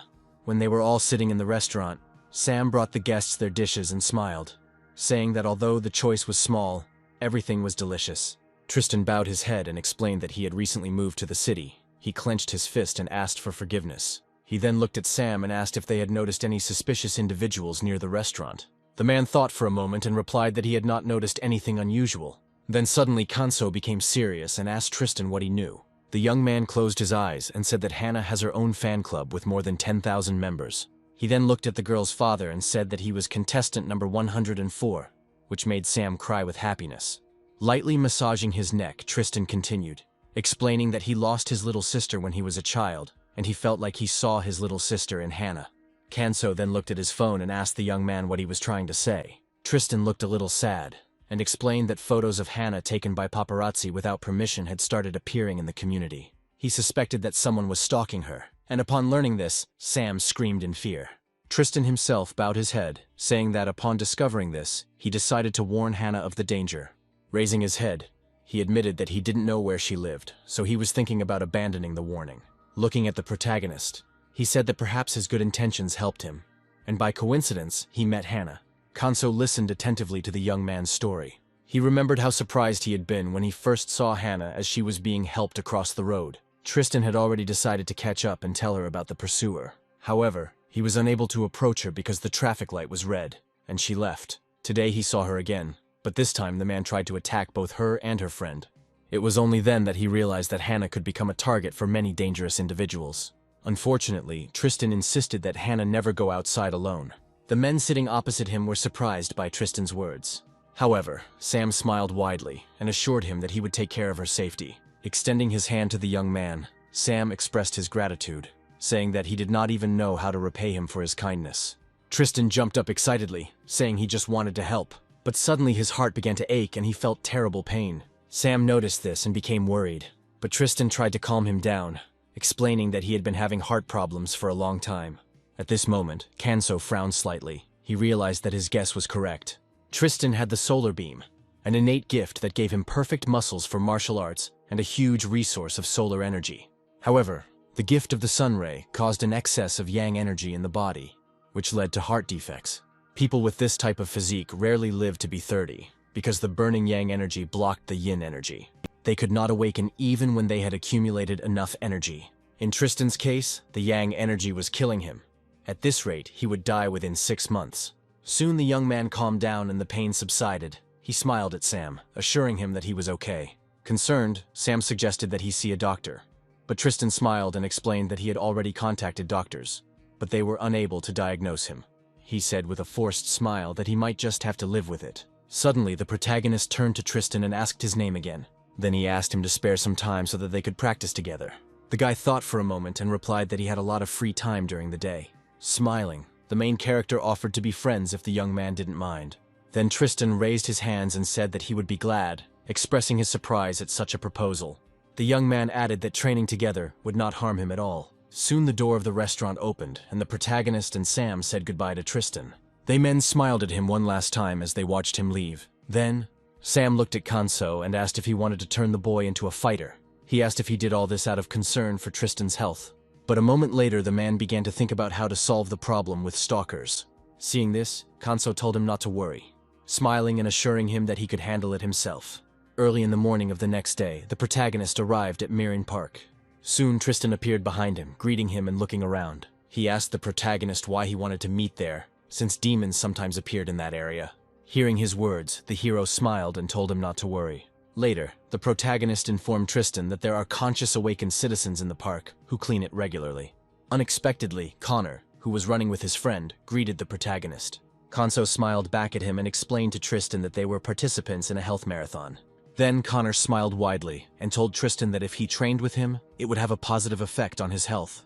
However, the fairy spoiled his mood by pointing out that this guy had a slimmer figure than Connor. In response, Tristan thanked the fairy for the compliment. Then the guy standing next to Connor asked Tristan if he was only there for gym. When Tristan confirmed this, the guy thought for a moment before smiling widely. He explained that he asked because they usually did more than just exercise. The protagonist's eyes sparkled as Tristan froze in amazement. Smiling, he said that they would go into inventory because they needed special training. At this point, Connor and the other guy only sympathized with Tristan after hearing the main character's words.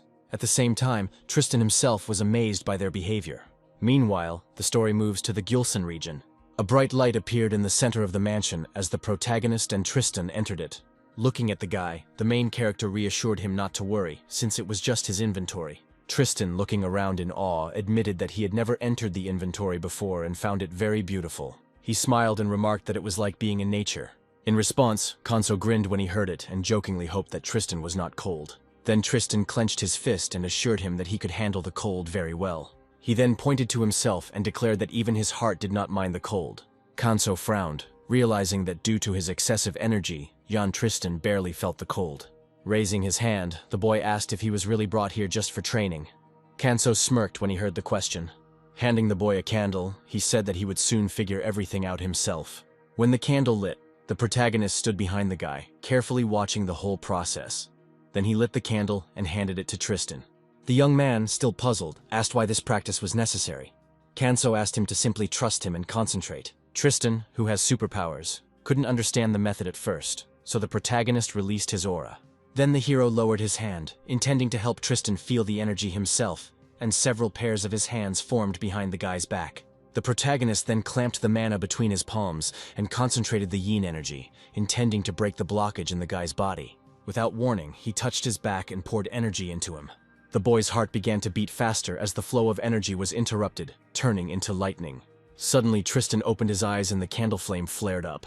The sight of the flame shook him greatly, and out of fear he let go of his back, falling to the ground. The candle also went out, hitting the floor. Tristan landed painfully and looked at the protagonist in fear, asking what just happened. Sitting down next to the boy, Kanso explained that the candle represented a level of power, and was designed to burn according to the energy potential of the holder. Tristan, looking at the candle, said that he could not have such an aura, especially since he had not even woken up. Kanso then stood up and assured the boy that it was specially designed. The hero then became serious, explaining that Tristan's energy system has a unique structure. The excess yang energy caused his meridians to become blocked, which was why the association's equipment did not recognize his power. Kanso further explained that he had recently cleared the boy's meridians, which should be enough for a while. Tristan was very surprised to realize that he was cured. However, a moment later he froze in shock and began coughing up blood. The hero frowned slightly and noted that although the meridians had been cleared, it would not last long enough and should not be done often, as it would cause serious side effects. Approaching Tristan, the protagonist assured him that the pain would soon pass, but that was not the main problem. He explained that all living things retain their form, but their yang energy is constantly looking for an outlet. As a result, the heart beats faster and muscle mass grows on its own. Without effort, all this was the result of the body's struggle with an internal threat. Kanso closed his eyes and explained that yang energy cannot be locked away. The boy's condition was a result of the yang energy being blocked inside him. The flame he saw on the candle was the same kind of energy, and one day it could flare up, burning him. Tristan froze in shock upon hearing these words. Then Kanso, now serious, explained that he had no more than 6 months to live, all because of the flame blocked in his heart.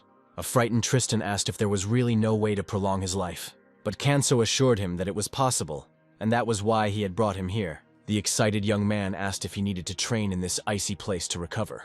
In response, the hero calmly explained that while the cold had helped him feel better, it would not help against the disease, and they needed to find a safe outlet for his yang energy. Looking at the candle, the protagonist told Tristan that for the next 15 days he would train him using a special method. As a bonus, he also studied martial arts. The immediate goal would be to light the candle using his own energy.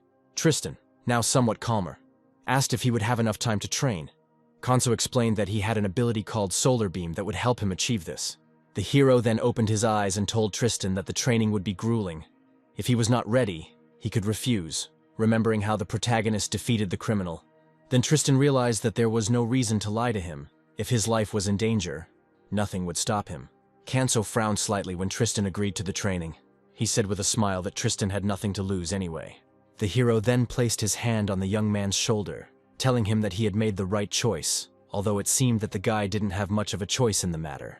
Suddenly, the main character picked him up and threw him into the sky. He grinned and said they could begin their lesson. Tristan screamed and cried, saying it was too sudden. Thus began the boy's training under the guidance of the hero.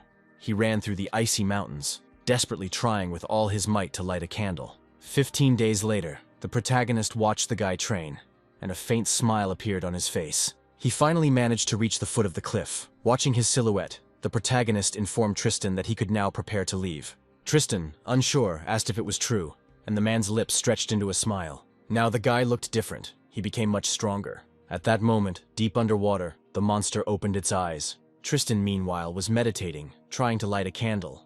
He was unusually calm during this meditation, and suddenly the candle lit up. A moment later, the flame burst into flames. Achieving this result, Tristan smiled. Kanso, who appeared behind him, noticed that Tristan could now control even the size of the fire. The man stood up and said it was all thanks to him, and Kanso grinned, admitting he hadn't expected such a result. Tristan, somewhat embarrassed, replied that he couldn't compare his fire to the protagonist's, as it was still far from his level of power.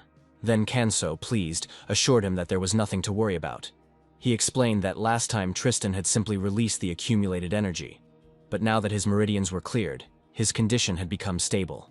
At this point, Tristan became nervous with joy, and when the protagonist asked if he felt pain in his heart, the student admitted that he could not even remember the last time his heart hurt. Smiling, the protagonist explained that the size of the fire could be increased with constant practice, and that the size of his fire would serve as an indicator of his strength. The bigger the flame, the more powerful it would be, and Tristan was glad to know that. Taking a stance, the protagonist informed him that the final test would be a competition. Instead of being scared, the guy smiled widely and said that he had been waiting for this moment. Then he took his pose. Kanso just smiled, watching as the guy tensed up. A moment later, Tristan lunged forward to attack, but Kanso easily blocked his fist, and even the subsequent attack was easily repelled. Tristan began to strike furiously, but the protagonist easily dodged.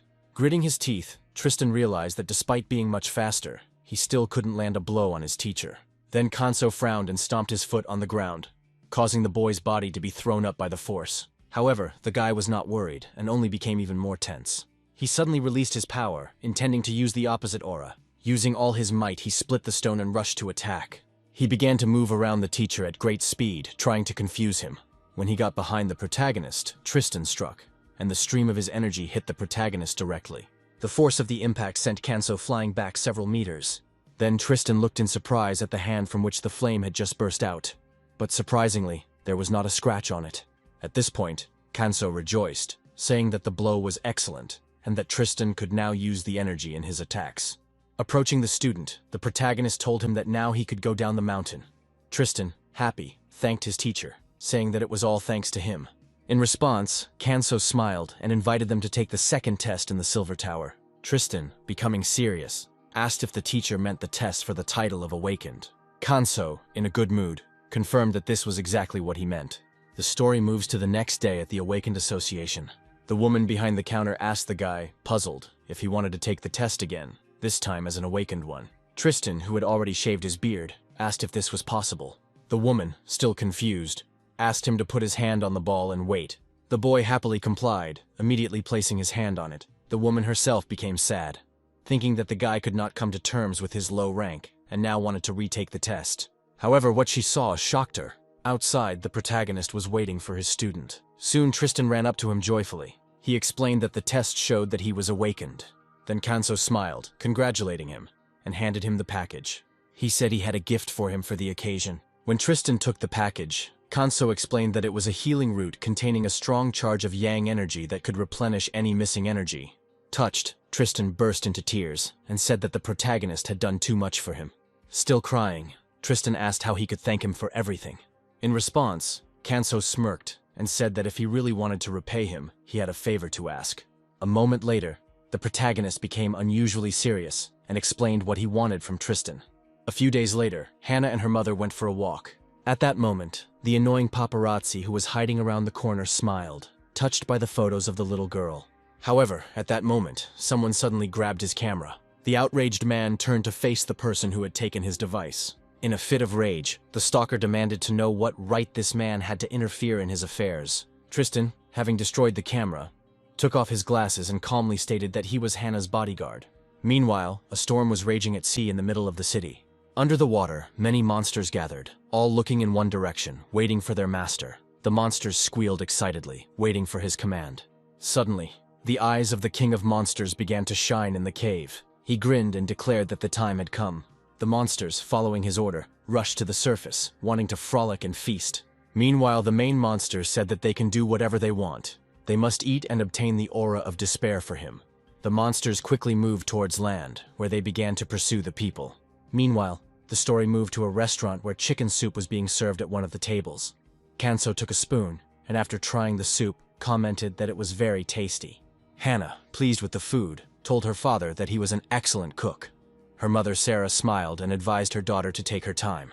Meanwhile, on TV, the news reported that the rainy season in the region was continuing, and that the Awakened Association had issued a warning about the appearance of monsters. Kanso, puzzled, asked Sam if water monsters could appear this season. The man responded by saying that monsters often appeared during heavy rains, and that many amphibious monsters appeared in large numbers, the water also making them stronger. Kanso then frowned, realizing that water monsters were causing significant problems at this time of year. He involuntarily glanced at the door where Dorothy was knocking, asking for help. When the protagonist approached, the fairy explained that her friends, the water fairies, were in trouble because of the water monsters. Sam, becoming serious, said that it would be dangerous to go into the water in such weather.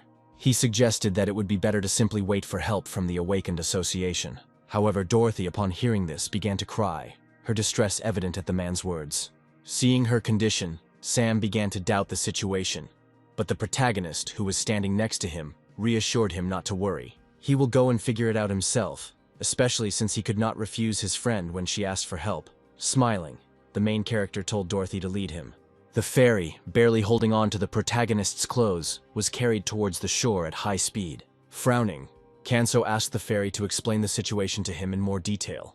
Dorothy screamed, explaining that at first the monsters had been in the usual numbers for the season, but suddenly they had multiplied to such an extent that the fairies had been forced to seek shelter. Kanso thought about this for a moment. Hearing Dorothy's words, he ran at full speed, realizing that these monsters were multiplying quickly. Soon he stopped near the pier. He looked into the distance, immersed in his thoughts. The situation seemed unusual. Perhaps a portal had opened somewhere. Pointing to the side, Dorothy said that the portal was there.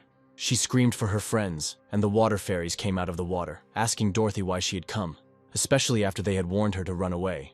The fairy then joyfully pointed to the protagonist, explaining that she had brought someone who could help them. The water fairies looked at him sadly, explaining that he could not help because there were too many sea monsters, and these monsters would surely kill any person who tried to interfere. Kanso crossed his arms and asked if the monsters were really that strong. The fairies replied that it was not a matter of strength but of quantity. There were simply too many of them. One of the fairies asked the protagonist how he could understand what they were talking about. Then Dorothy pointed to him, saying that the main character was very strong and magical. She raised her finger, declaring that he was even stronger than their flower queen. Sighing, the water fairy explained that it was impossible for a human to do what the protagonist claimed, since humans are not the best swimmers and cannot breathe underwater. In response, Kanso took a deep breath and assured them that it was nothing to worry about. Then he walked to the edge of the bridge and jumped into the water, the water fairies following him. One of the fairies was amazed that the main character did not need air to breathe. Kanso frowned as he swam forward, using a technique that allowed him to hold his breath. By slowing his heart rate to the extreme, his need for air was significantly reduced, allowing him to go without it for several hours. The side effects included numbness of the limbs and hypothermia, but the protagonist enveloped his body in an aura that completely neutralized these effects. Soon his feet touched the bottom. In front of him was a crowd of water spirits. The spirits were shocked to see a man among them. The spirits accompanying the protagonist explained that Dorothy had brought him, and that he was their friend. Then Kanso froze, sensing a threat nearby, and suddenly he extended his hand to one of the spirits. The spirit looked at him and explained that they could not wait there because it was too dangerous. However, the main character ignored the warning and swam deeper into the water. However, what he saw amazed him.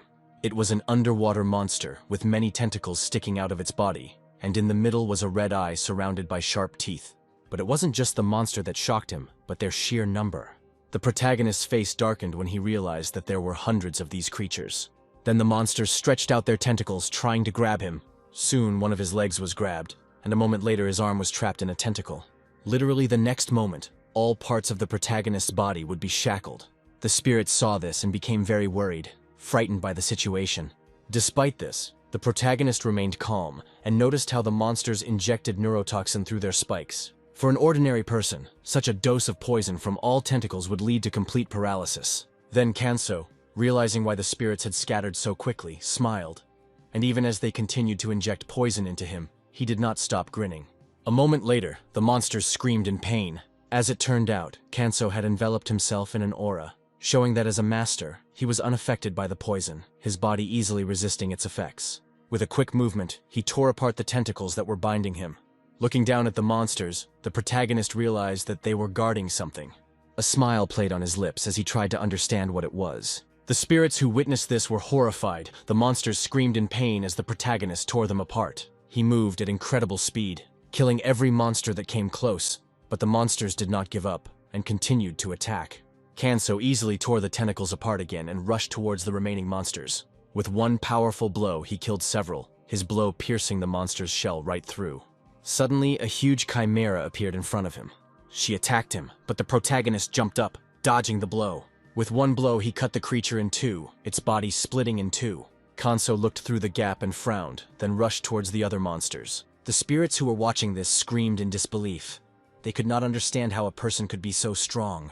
Kanso soon stopped, realizing that the monsters had to come from somewhere. Even after killing many, their numbers did not decrease. He became serious, realizing that there were even more chimeras.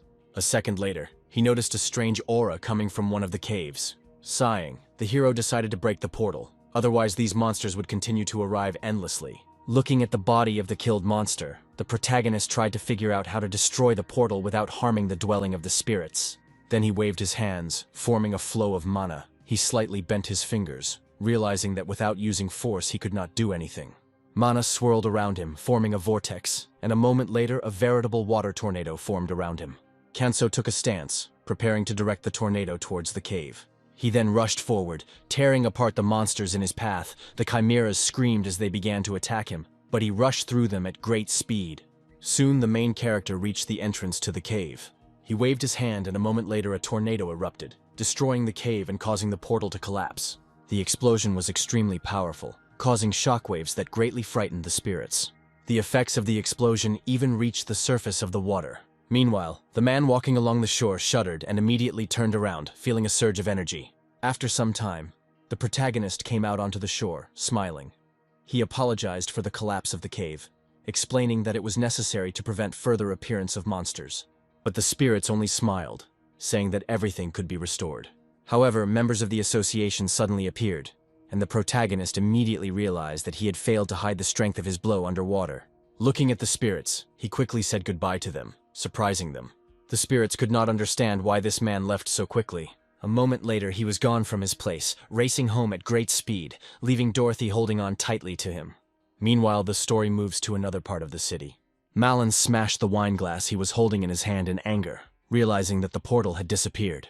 Meanwhile, the divers went under the water, and what they saw shocked them greatly. Numerous monster bodies and traces of battle were scattered across the bottom. Soon they surfaced. One of the terrified divers told the chief that there were at least several hundred monster bodies there, which stunned Jean. He was also informed that the gates underwater had been destroyed.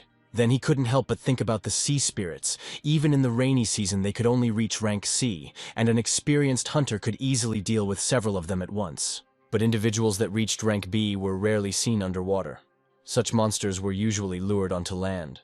Understanding all this, the man tried to understand how so many monsters could have been destroyed underwater. He knew that only Leon could do this, but Leon was currently on another mission. Frowning, Jin realized that the same level 0 person must have interfered. Suddenly, a subordinate arrived and called out to him, saying with concern that they had been ordered to stop the investigation. He said the order came directly from the chairman. This surprised Jin greatly, but he had no choice but to obey. Soon, Jin entered the association building and walked down the corridor, wondering why the investigation had been stopped so suddenly. He assumed that the level 0 hunter had reached the authorities. However, he knew that this hunter had the power to destroy the world, and his thoughts turned to Molly. He remembered Molly seeing Hunter, looking at her. He tried to understand why she didn't say anything. Molly, who was working at the time, did not notice the man as she was immersed in her thoughts, pondering the situation with the sea monsters. She realized that this time Kanso had intervened in this situation. Taking the box in her hands, she frowned and closed her eyes. She thought to herself that she was still not strong enough even after mastering the technique. Having opened the box, she decided to use the weapon inside it. The sacred weapon, Uriel's dagger. It was an S-rank artifact that increased dark attribute damage by 50%. It also increased speed and health by 30%. This artifact was in the possession of Hans, known as the incarnation of Uriel. He was also Molly's teacher and her first love. She always looked up to him as someone who was friendly to everyone. However, Molly didn't know that Jean was watching everything that was happening. Realizing that his feelings for Molly were unrequited, he was disappointed. But the situation changed during another battle with monsters. The huge ogre raised his club, intending to hit Molly. She closed her eyes, expecting death. However, Hans, who had already suffered many blows, stood in front of her in an instant and asked if she was okay. Molly didn't have time to answer, as she immediately noticed the wound on Hans's arm. She screamed, indicating that the wound was serious, but the man was adamant. Hans, looking at the monsters, only told her to leave while he held off the Cyclopes, of which there was already quite a large number by this point. A moment later, he died in the fire. Molly cried over his body, begging him to wake up and hold on just a little longer until the rescue team arrived. In response, Hans smiled at her, telling her to take the daggers. Looking at her, he said that he wanted the title of Judge Uriel to pass to her. His eyes began to close, and a moment later he died. At his funeral, Molly couldn't hold back her tears. She couldn't bring herself to use the daggers because every time she looked at them, she was reminded of his face. However, now she took the dagger in her hands. This time she will not endure and do nothing, like last time. Looking at the dagger, Molly mentally told herself that she didn't want the past to hold her back anymore. At that moment, Jin approached her, noting that she had finally decided to take the dagger in her hands. Molly smiled when she heard his words, then looked at the dagger and said that if she had used it earlier, she could have saved many lives. Jin looked at her seriously. Molly smiled nervously, remembering that incident with the Elenins agency. She explained that last time she couldn't even pull the dagger out of its sheath because it immediately reminded her of Hans. She closed her eyes, remembering that Hans had left her the daggers because he believed in her. Then Jin finally smiled, asking if she had finally gotten the courage to use them. Taking the dagger in her hand, Molly stood up, declaring that she must become stronger and not shy away from what she had to do. Jin nodded in agreement, pleased with her decision. Hearing her words, He looked at her and said that he wanted to ask her something. However, he suddenly turned away and decided to wait until next time. Smiling at her, Jin asked if she wanted to go somewhere once the rainy season was over. In response, Molly smiled widely and did not hesitate to embarrass Jean by teasing him. She asked if he was asking her out on a date. Jean began to deny it, but his excuses did not convince her. Soon he walked out of the office and stood outside the door, smiling to himself. He decided to wait a little longer, trusting Molly. Even if it didn't happen right away, she would be the first one to talk about this level 0 hunter. And judging by the events he participated in, the hunter always came to the rescue, which means that he was a good person. The man couldn't help but frown as memories of the past surfaced. He remembered the day when he and Hans stood on the roof. Hans looked up at the sky and asked if Jin knew what he was really like. He said that despite his ordinary appearance, he was hungry for battle and blood. Hans then asked Jin if he would mind if he took Molly away from him. Smiling, he said that a proper guy like Jin would be the best match for her, so he should protect her. Now Jin smiled and told the now-dead Hans not to worry, assuring him that he was not like him. As he continued walking, Jin swore silently that he would never let Molly cry again. Meanwhile, the story moves to the spring pavilion. Sam approached the main character and asked if he had figured out the problem. However, seeing the serious expression on the protagonist's face, Sam fell silent. He took a sip of sake and offered the hero a drink too. Sitting down opposite him, he asked what the protagonist was thinking about so much. Kanso smiled awkwardly, and Sam, noticing this, told him not to worry and share his thoughts.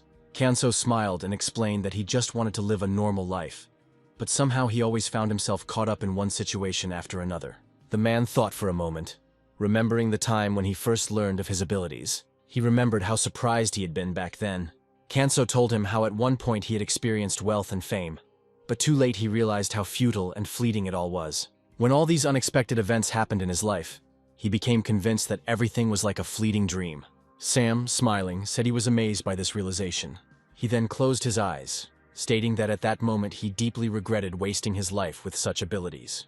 However, Kanso admitted that he could not interfere as he felt there were reasons for it, and he smiled as he noted that he had no real reason to regret it.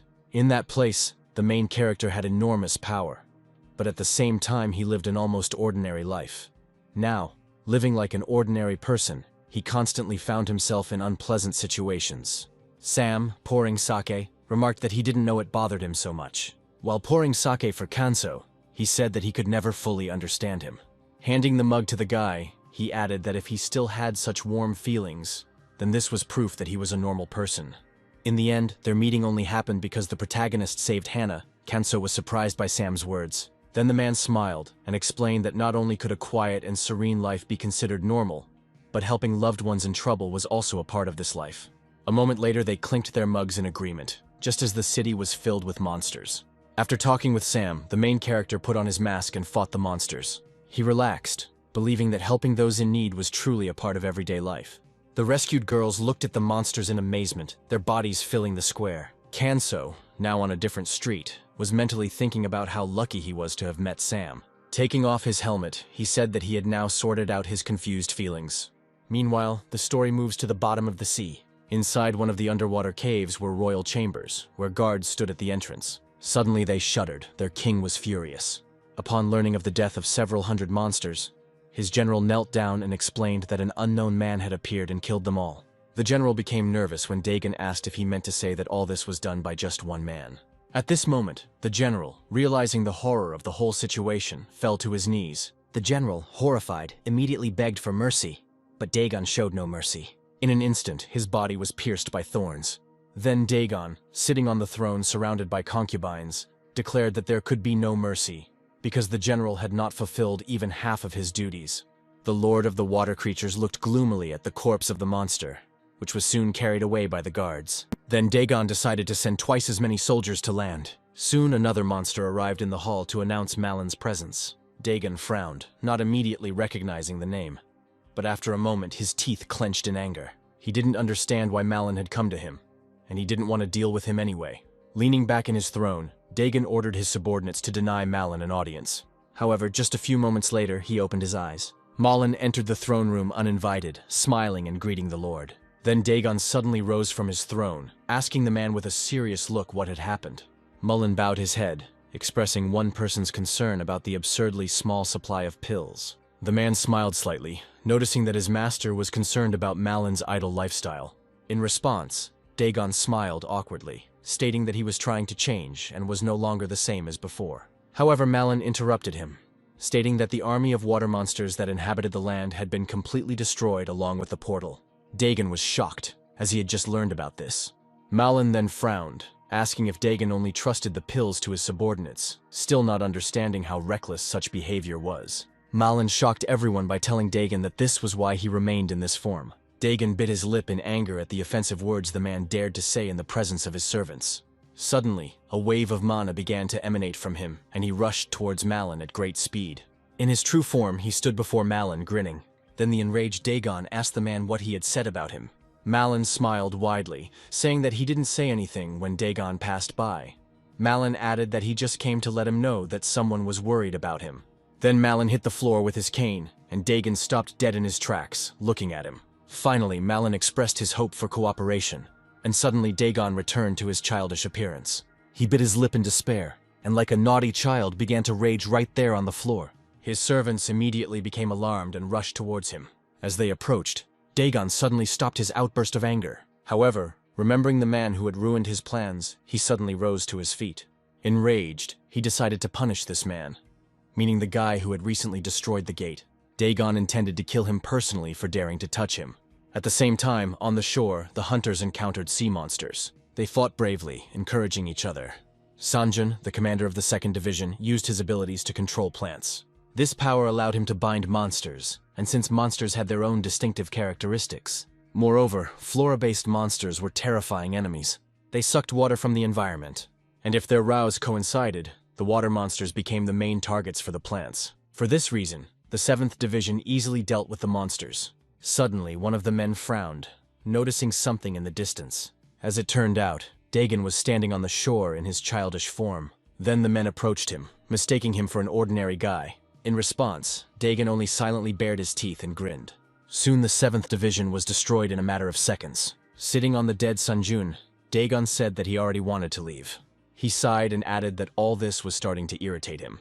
Kicking the commander's body, he furiously declared that such weaklings were incapable of destroying his monsters. Suddenly, someone shouted at him to stop. Molly yelled at Dagon, asking what he was doing here. Looking at her, Dagon simply smiled and asked if reinforcements had arrived for these weaklings.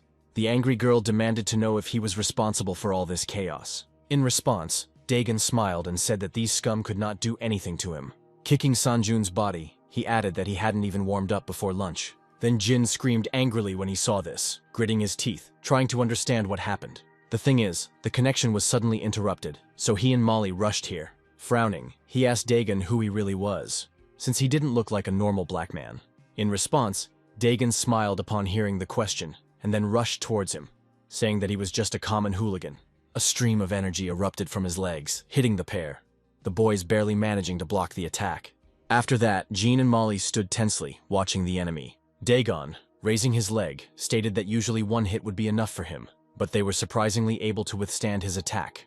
Molly responded angrily by saying that she had encountered this dirty aura before. At that moment, Jin noticed that the dagger was glowing, although he had never seen anything like it. At that moment, Dagon realized that that idiot Koval had already told everything about them. The king's eyes lit up as he asked the pair if they wanted to fight him now that he knew everything about them. After this, Dagon called them worthless and then began to prepare for an attack.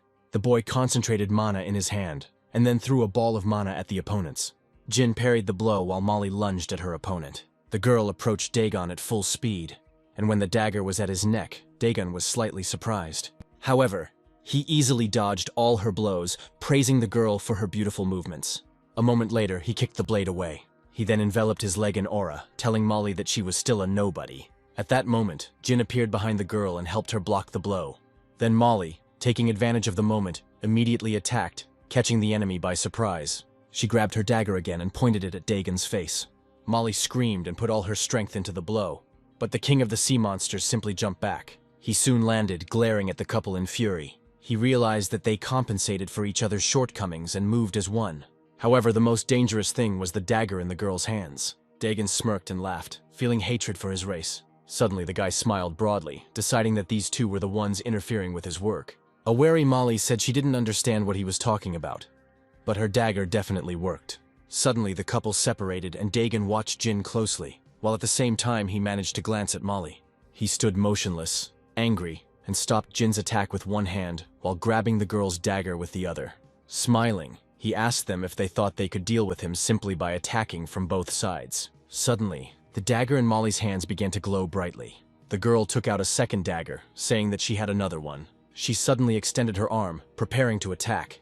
Dagon screamed in fear as the blade approached his neck. The boy was shocked and scared when an explosion thundered on the battlefield. Jin flew back and so did Molly, but the guy became wary, staring at Dagon in shock. And Molly couldn't help but let out a surprised cry either. Right in front of them stood Dagon in his true form. The demon grabbed his head, saying that it was funny. He smirked and suggested that they start the second round, after which he enveloped his body in an aura. At this point, Jin became worried as he realized that not only had the enemy's appearance changed, but he also seemed to have more energy. Molly frowned too. The enemy was already difficult enough for her, but now he had become even stronger. Then the girl noticed that the wound on her cheek, which she had inflicted with such difficulty, had healed. She involuntarily remembered how Koval had assumed his true form.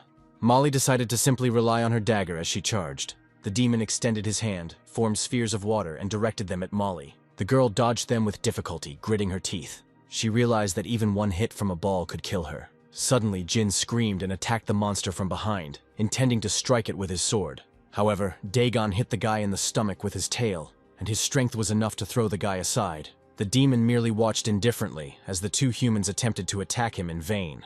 Dagon, feeling like he was just starting to have fun when this guy showed up and ruined everything, was caught off guard. But suddenly Molly appeared behind him, surprising him. The girl attacked sharply, landing several blows. She smiled, thinking that this time she had attacked successfully. However, Dagon only laughed eerily, restoring his body. Molly turned around in shock, watching as her severed body completely healed, realizing that Uriel's dagger no longer had any effect on it. Then Dagon smirked, saying that he was a master of water and could not be killed by a weapon that had not even fully awakened. Molly frowned in response, asking what he meant by that. Suddenly Dagon approached the girl, saying that she was quite pretty. The girl attacked him sharply, but the demon easily dodged. Looking down at her, the demon offered to make her his girlfriend, sticking out his tongue. The lustful demon said he could let her live until he got tired of her. Molly then attacked him again, declaring that she would never agree to such a proposal. However, Dagon unexpectedly blocked her attack, and then formed a sword out of water, saying that he was sorry to hear that. Soon the saber in his hands was fully formed. Dagon swung it, saying that he would have to kill her right now. Molly was thrilled to find herself in the worst possible situation. She closed her eyes expecting to die, but Jin suddenly appeared and blocked the blow. At the last moment, he managed to get to his feet and attack the monster with his sword. Such an unexpected attack really came as a surprise to the monster. Dagon was badly wounded by the attack from behind, and he immediately jumped back. The boy then stood in front of Molly, telling the demon not to dare touch her with his filthy hands. The girl, concerned about Jin's condition, asked how he used this skill while it was raining. He responded by saying that he mastered the skill of blocking space. Jin explained that he was an expert in electrical engineering, and just like in the plant world, electrical-type abilities had tremendous power compared to water-type abilities. However, during the rainy season, such skills became problematic and could not be used properly due to the fluidity of the water. There was a danger of accidental damage to random objects. To solve this problem, Jin mastered the skill of blocking space. This simple technique allowed him to isolate the target's space from external influences. Looking at the demon, Jin said that judging by its slow recovery, the skill worked, and perhaps if they had landed their most powerful blow, they would have had a chance to win.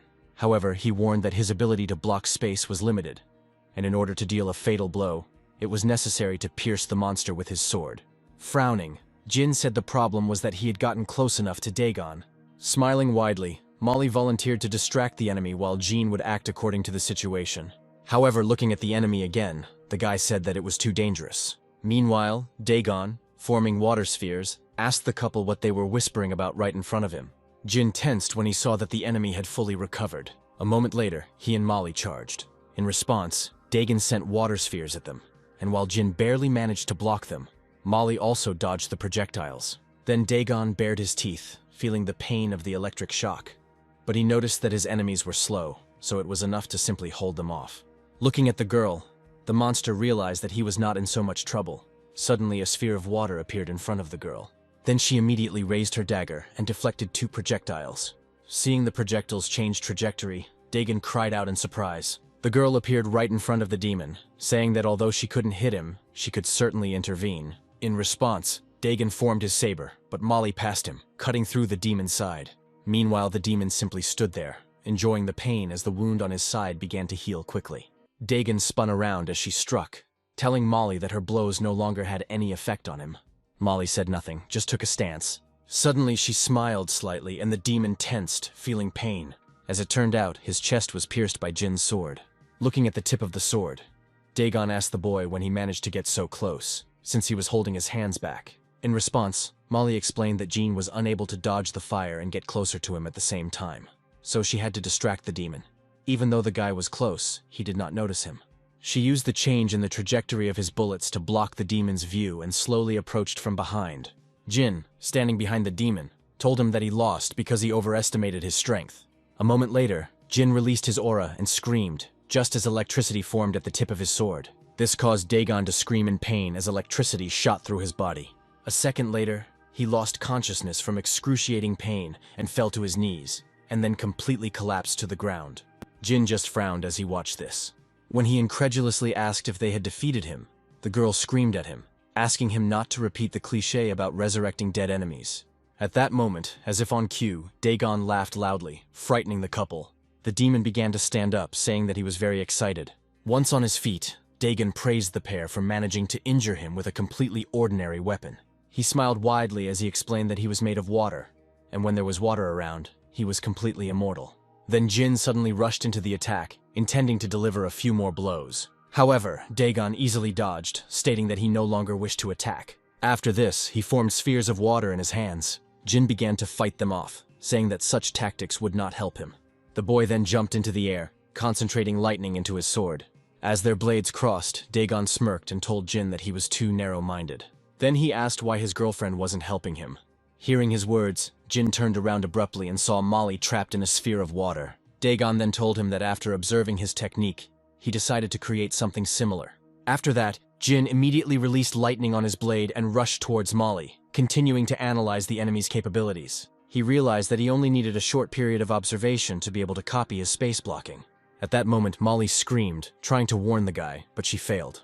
Suddenly, Jin was struck by the demon's attacks. His body was pierced through by thorns. Molly saw blood gushing from his mouth and wounds.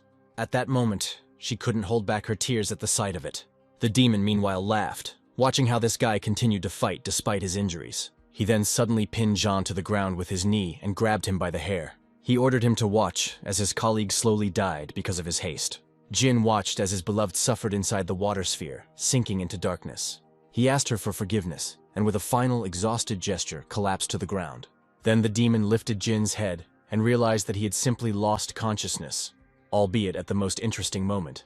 Standing up, Dagon said that he was tired of everything and would simply kill everyone. While forming drills from water, he told the girl that she would die the most painful death. At that moment, Molly froze in horror, closing her eyes and asking someone to help her. However, suddenly something completely unexpected happened. Suddenly someone kicked the demon in the head, and the blow caused a powerful gust of wind. It was so powerful that it blew off half of Dagon's head. After that, the main character landed nearby. Molly, thanks to the demon's weakened control, was able to escape from the water sphere. The shocked Dagon suddenly turned around in horror, feeling nothing until the enemy came closer, which frightened him greatly. Meanwhile, Kanso began to approach him, taking off his helmet. He asked Dagon if this was the very big snake. Meanwhile, Molly took the moment to drag Jin's body away, looking at the battlefield with concern. The girl realized that this guy Kanso had come to their aid again. She tried to understand how he could figure it all out. Kanso frowned as he recalled the events of a few minutes ago. As it turned out, Hannah asked him to look there, her voice trembling with fear. Looking towards the shore, she said that there was a very big snake there that was tormenting people. When the protagonist arrived, he saw bodies of people scattered around. She then found Jin unconscious, prompting him to ask Dagon in a fit of rage if this was the huge serpent that had been tormenting the people. Dagon himself was frightened, feeling that the air had changed. He realized that Kanso's level was different from everyone else's. Grinning, he asked the protagonist if he really thought he could call him a snake with impunity. By directing the spheres of water at him, he proclaimed himself the Great Lord of Water, Dagon. Kanso stood motionless as the spheres approached him. A moment later, they reached their target, causing a small explosion. Dagon laughed at this. But suddenly the main character appeared right in front of him. In response, Dagon immediately crossed his swords over his chest, trying to block the blow.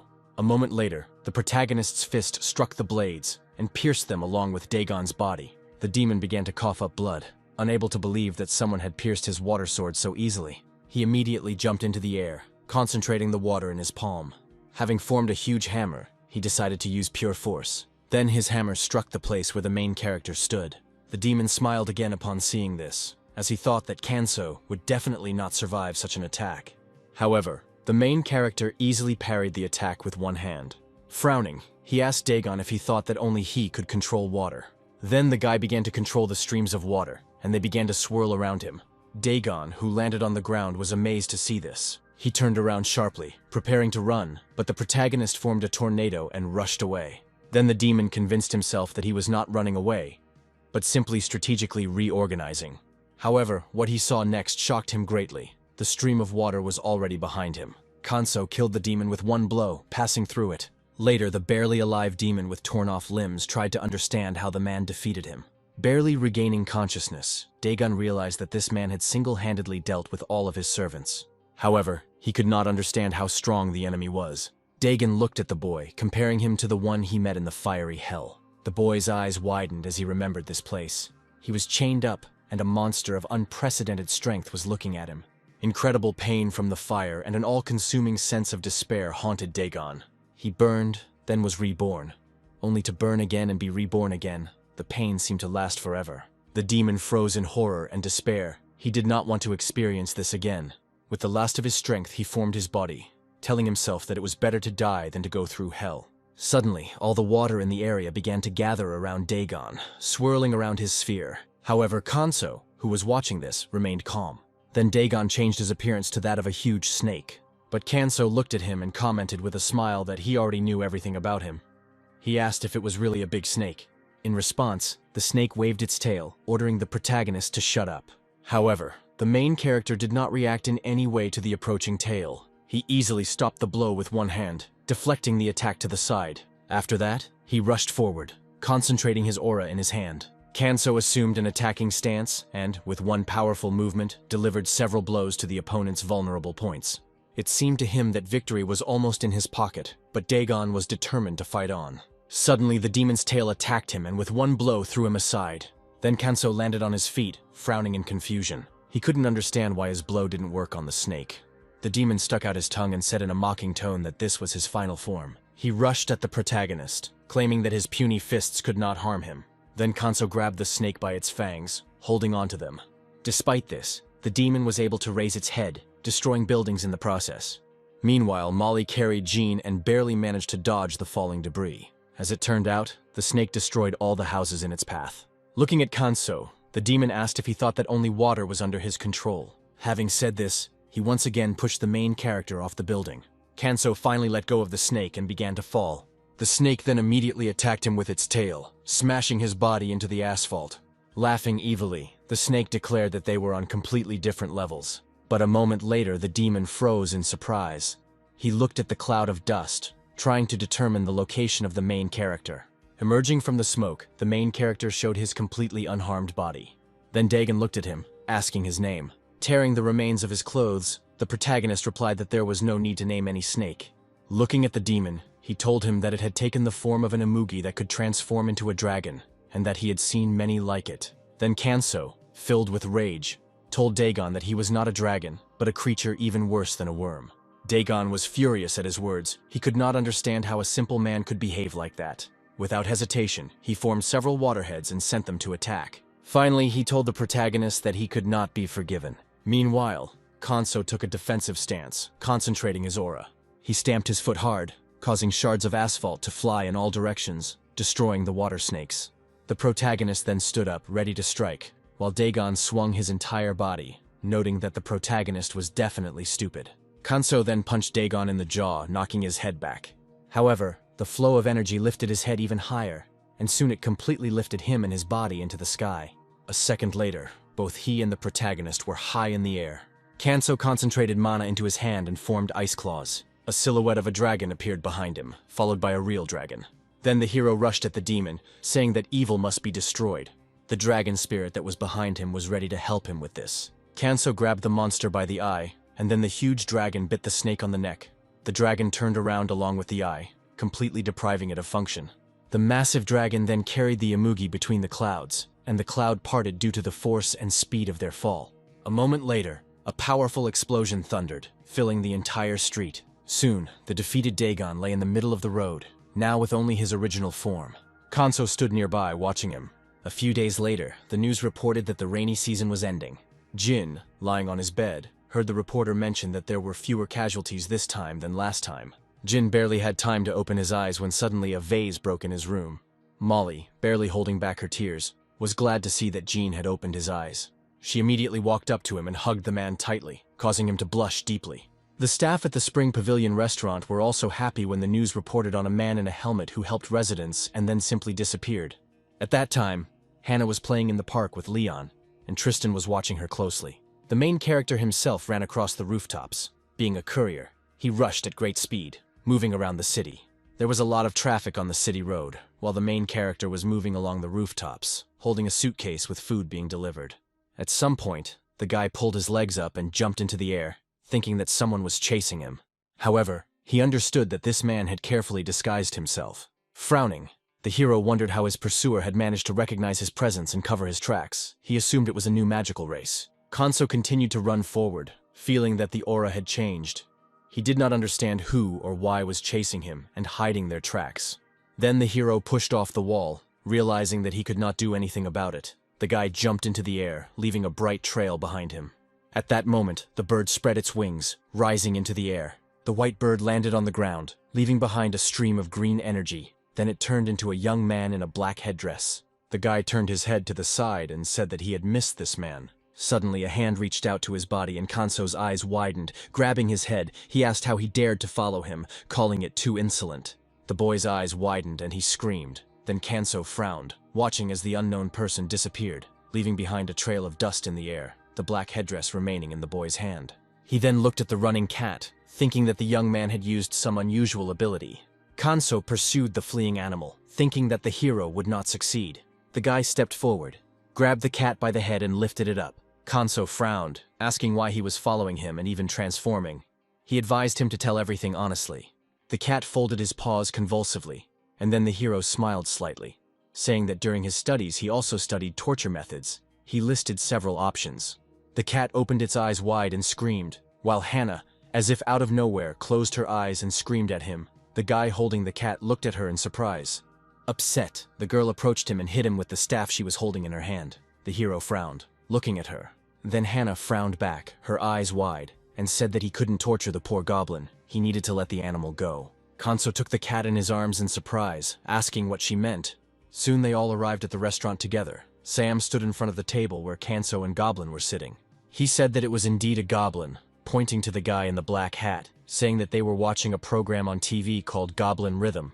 Wu raised his eyebrows as he introduced the group of young people, explaining that they were a group of people who danced to upbeat music. Sam frowned and smiled, raising his index finger. He explained that these people were goblins. They seemed almost identical to humans, but in reality they were only half-spirits, which is why they were called half-spirits. These creatures did not originally come from this world. Then Kanso raised his eyebrows, asking if this meant that they came here from another world, just like him. Sam closed his eyes and smiled, confirming that this was indeed true. He explained that the goblins first appeared during the cataclysms. He then asked if the protagonist remembered when the gates started to appear. He said the most amazing thing was that their tribe and the entire village moved beyond the gates. In other words, the goblins and their village were isolated from their world, just like the main character. Kanso rubbed his chin thoughtfully, noting that the move of an entire village was rather unexpected. He then asked if he meant the moment when the gates first opened, and all of Korea was in danger of disappearing from the face of the earth. He noted that it was true. Many people suffered during that time. Sam said that during that period, the Awakened fought monsters, and it was the goblins who helped them. The goblins armed with clubs attacked the giant Cyclops. Unlike the Awakened, the goblins did not awaken, but they used their goblin clubs as weapons, and also possessed various types of magic. Sam also mentioned that there were few goblins, but the Awakened Association recognized them for their great contribution to the restoration of South Korea, along with the hunters. Then Kanso frowned, now understanding why they were treated with such respect. Sam crossed his arms over his chest, agreeing that it was true, but also noting that goblins were very beautiful. Then the guy in the black headdress smiled, explaining that he was on very good terms with the guys from Goblin Rhythm. If they wanted, he could even get their autographs. Kanso's expression darkened as he folded his hands under his head, looking at the boy with visible displeasure. Then he asked why the guy was following him. In response, the boy placed his chopsticks on the table. He lowered his head, introducing himself as a member of Yun, a member of the Wind Clan. He looked at the floor, stating that he wanted to ask for a favor, and that was why he dared to seek out the protagonist. Kanso raised his eyebrows, asking what kind of favor this was. Then Ian stood up from his seat and fell to his knees in front of the protagonist. He begged him to save their elder, addressing the hero as his master. The guy frowned in response, wondering why the request came so suddenly. The hero noticed that he had been called incorrectly. Sam then put his hand to his mouth, leaned over and explained that goblins called people lord or son-in-law. In response, Kanso raised his eyebrows, asking why the guy said that. Ian looked down at the floor as he explained that their elder had been attacked by members of the Black Brotherhood. The elder was still between life and death.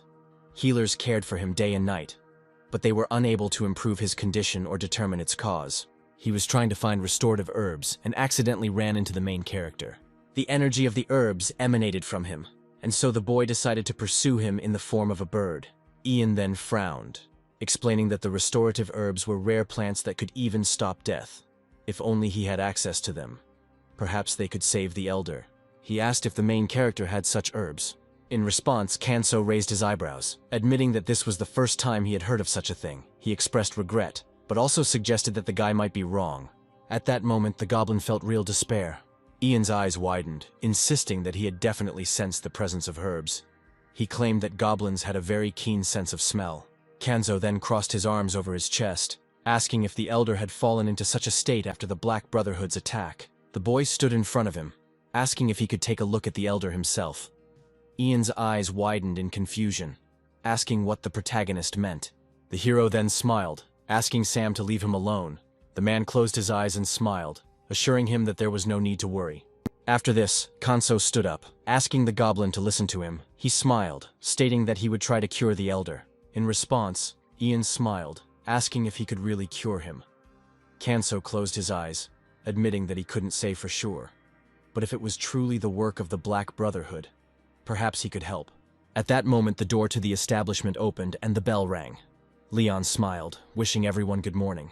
He closed his eyes and said that Chinese food is the best for breakfast. At that moment, Leon froze in place, surprised to see Ian kneeling in front of the protagonist. Literally the next moment, the tip of the sword touched his neck. Leon's eyes widened, asking who this man was and what he had done. He added that he was connected to the Black Brotherhood. At that moment, Kanso came up to him and hit Leon on the head with his hand. The guy closed his eyes, telling him not to torture the poor goblin. After that, Leon sat down at the table with his arms crossed and said that something similar had recently happened in Chungcheong province. Kanso asked what he was talking about. Leon then looked ahead, explaining that an A-rank gate had appeared there. However, for some unknown reason, the radar network monitoring the gate stopped functioning, and no action was taken in time. As a result, the gates began to open in the opposite direction, and as luck would have it, the Black Brotherhood appeared nearby, almost as if they were sitting in ambush. Luckily, the goblin garrison was able to fight off the Black Brotherhood and the monsters, but during the battle, the elder was wounded and lost consciousness. The elder collapsed to the ground, his weapon lying next to him. This incident was serious and could cause serious political problems. The association was ready to react at any moment. Kanso frowned, thinking that while the goblins were important beings responsible for the security of the state, their problems could easily escalate into a national crisis that would pose a threat not only to the state, but also to Sam's family. The boy turned his head, showing that in this case they couldn't afford to waste any more time. He asked how far it was from their current location to where the elder was. Then Ian smiled, assuring the group that there was no need to worry about it. Behind him was a goblin club, which he held in front of him. Ian smiled again and commanded the weapon to open the door. At that moment, a wooden gate appeared right in front of them. Kanso raised his eyebrows, his eyes widening in surprise as he wondered if this was their magic. Ian closed his eyes and smiled, explaining that this was traditional goblin magic. The Goblin Gate. Through this door, they could directly enter their village.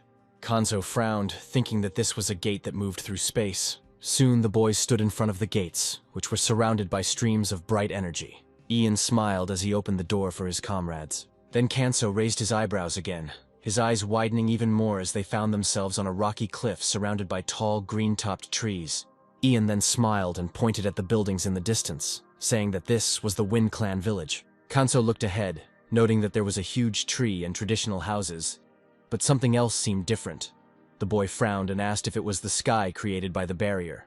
Kanso commented that he felt like they had entered a parallel world, like an inventory or a gate. In response, Ian smiled and explained that it was part of Chungcheong province. He added that most goblins, with the exception of himself and a few of his friends, adhere to conservative values. The village, located in a small patch of forest, was surrounded by a translucent sphere. He explained that there were several barriers above the village to prevent outsiders from entering. Leon then looked forward, wondering if this meant that the Black Brotherhood was trying to break through these barriers. Yen stretched his hands forward, confirming that this was indeed the case, although the Black Brotherhood failed in their attempt. He noticed that the scenery here was completely different from what was outside. He noticed that lately more and more goblins like himself were coming out. Leon then leaned towards Kanso, mentioning that one of the chieftains and overseers in the Silver Tower was also a goblin. Kanso raised his eyebrows in surprise as he imagined Hannah and little Ian. He remembered how the girl once said that there was a goblin among her friends. Most likely she figured it out herself with the help of the priest's skill. Soon, the heroes approached the buildings located among the rocky terrain. Leon crossed his arms over his chest and looked up, noticing that up close the tree did indeed look huge. Kanso frowned, agreeing that it was true but also noting the impressive aura it gave off. Ian closed his eyes and smiled, saying that it was a sacred tree. The boy asked what that meant, and the goblin explained that, unlike humans, goblins are born from the fruits of a sacred tree. The branch on which the fruit hung later turned into a club, which the goblins used for the rest of their lives, and inside the fruit was a human embryo. Ian continued, explaining that goblins and their clubs had one beginning and one end. When the goblins died, they returned to the sacred tree again. Ian then smiled, explaining that in human terms the tree was like a mother and guardian spirit to them, and the barrier above the village was also held in place by the power of the sacred tree. Leon then raised his eyebrows, asking how long goblins usually live. Ian smiled, answering that they usually live for about 1,000 years. Ian raised his eyebrows awkwardly and scratched the back of his head, admitting that he was already over 100 years old, but by goblin standards he was still considered young. At this moment, Kanso and Leon exchanged nervous glances. At that moment, some men approached them, and one of them noticed that Ian had already returned. The blond boy smiled and raised his hand, explaining that he went to get some restorative herbs and came back so quickly. Then Ian frowned sadly and shook his head, saying that he had failed to find the herb. The guy looked at him with a sad expression, saying that nothing could be done about it. He then raised his eyebrows, suggesting that they go outside and look for the restorative herb together. Then the fair-haired boys opened their eyes and mouths in surprise, asking if these two boys were masters. The goblins surrounded Leon and Kanso, touching them and asking what they were doing there, one of them asking how long it had been since he last saw them. Then Ian closed his eyes, explaining that he didn't have the herb. But Kanso came here to heal the elder. In response, the boy opened his eyes wide, asking if it was true. Then the goblins began to joyfully throw him up and down, shouting that now the elder could be cured and he would soon be healthy. Kanso raised his eyebrows, looking down and thinking that they were very positive, perhaps even a little overly optimistic. At that moment, a muscular man stepped forward. It was Kenneth, one of the goblin leaders, who appeared in front of the crowd of heroes. The boy frowned, asking if Mr. Kanso could really cure the elder. At this moment, Kanso felt that this guy was clearly the leader, as he had a very strong aura coming from him. Kenneth approached the protagonist, his own displeasure showing as a bright stream of energy materialized behind him. Leon frowned as he stood next to the protagonist, and Kanso frowned as well, feeling the goblin looking at him suspiciously, as if he wanted to eat him. Although the boy knew he looked suspicious, he wondered if the goblin would even allow him to meet the elder. Suddenly Kenneth smirked and told the boys to follow him. He would take them to the elder. The goblin turned around, apologizing for not behaving in the best way. He said that he had served the elder for several hundred years. Kanso then stepped towards him, apologizing for interrupting. He looked at the goblin's back, asking why he chose to believe him, considering that he could be in cahoots with those who were trying to harm the elder. Kenneth explained with a sarcastic smile that goblins could tell a lie right away. If a goblin believed a lie, it simply meant that he didn't want to fight and decided to give in. He turned to the others, assuring them that there was no trace of deception in their words. Hearing this, the hero smiled, grateful for their trust. Then Kenneth turned away again, saying that it was not a question of whether he believed it or not. but that he simply recognized him. Kanso looked at the goblin, wondering if he had a skill similar to Hannah's, and noted to himself that goblins were indeed an unusual people. As they approached a small building, Kenneth announced that they had arrived and invited them to follow him inside. Kanso followed after him, thinking to himself that this place resembled where he once lived. He wondered if the goblins really came from a world similar to his own. In the courtyard, they were met by a man smoking a pipe. Kenneth stopped and asked him how the elder was feeling. The goblin lowered his head sadly, quietly replying that they were doing everything they could, but the situation remained critical. Hearing this, Kenneth visibly tensed and muttered that he had suspected as much. He then continued walking, declaring that it was not his fault, and ordered that the man be allowed to rest for a while. After this, Kenneth climbed the stairs, shouting to the elder that it was him. Upon entering, he invited the protagonist to follow him inside. Kanso took off his shoes and apologized for disturbing him. Inside, they found a man with long white hair lying on the floor, his body bandaged in several places. Kanso watched him, thinking to himself that this was the elder of the goblin tribe. Despite the elder's grave condition, he sensed a strength in him that was much greater than that of the leader. Kneeling down in front of him, the protagonist realized that the elder's energy was at the S rank level, and he was surprised how such a powerful warrior ended up in such a weakened state. He placed 2 fingers, cloaked in magical energy, on the elder, and recalled the words of the goblins who said that no medicine would work on him, and that they couldn't even determine the cause of his condition. It was clear that this was not a disease. Something else was involved. Suddenly, Kanso was struck by something amazing. He turned sharply to Leon, asking him to stand outside and guard the elder's room. Leon, clearly surprised, agreed and left. As soon as Leon left, the protagonist smiled, stating that it was time to begin the treatment. He placed both his hands on the elder and felt the powerful energy of the goblin. Mentally, he understood that the core of the goblin was in their chest, in their goblin fire. Kanso sensed a faint demonic energy in the elder's chest, and realized that the goblin's core had absorbed the energy, leading him to believe that someone had discovered the goblin's weakness and had even managed to trick their heightened senses. He closed his eyes, frowning, and wondered if this was the result of a spell. It seemed more like a curse. The enemy acted with great intelligence, using his power to create a spiritual form. Kanso felt that demonic energy enveloped the goblin's fire, and it was too dangerous to simply extract it. There was only one way. Kanso then leaned closer to the elder, his spirit form approaching the goblin's core. He noted to himself that the demonic energy was spreading like poison, and that he needed to weaken it. Then he found himself in a black void. Opening his eyes, he realized that he first needed to weaken his spiritual form. Then the hero moved forward, determined to penetrate inside. Standing in front of the huge goblin core that was almost destroyed by the massive eye, he noticed that the evil eye was closed. However, after a few seconds, he opened up, staring at the hero with a mad look. The monster looked at him, confusion evident on its face, its body covered in crystal shards and green smoke coming from its head. The monster raised its head, sensing mana around it. At that moment, Kanso frowned, confused. Suddenly, angry snakes with dog heads appeared from the monster's head, rushing towards him. Then the hero realized that he needed to destroy the monster.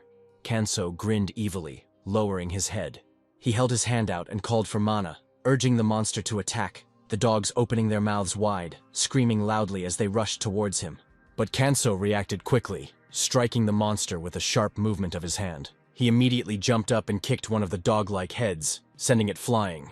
The monster's heads turned around him, growling in rage.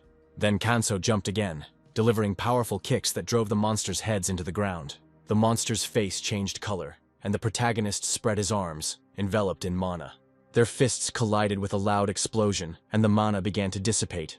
Kanso cut off the heads of the monsters, which screamed in pain as they separated from their bodies. He smirked, stating that he had come to destroy the bacteria. Then he turned his gaze to the monster, asking if it was really bacteria. Black veins appeared on the monster's eye, and it screamed with all its might. He looked at the severed heads of the dogs, which after a few seconds appeared again, and opened their mouths again, angry at the main character.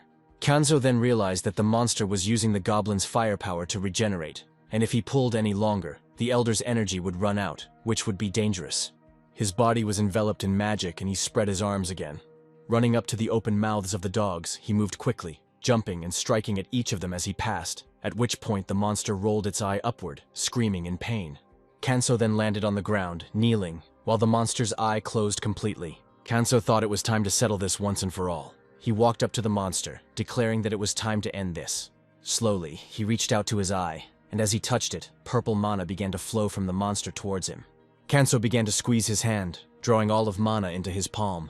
A moment later, he opened one eye, holding mana in his hand and realizing that he had managed to completely separate the demonic energy from the goblin fire. Suddenly the elder stirred, and Kanso, agitated, asked if he had regained consciousness. The man was able to open his eyes, and the goblins burst into joyful cries, signaling that the elder had awakened.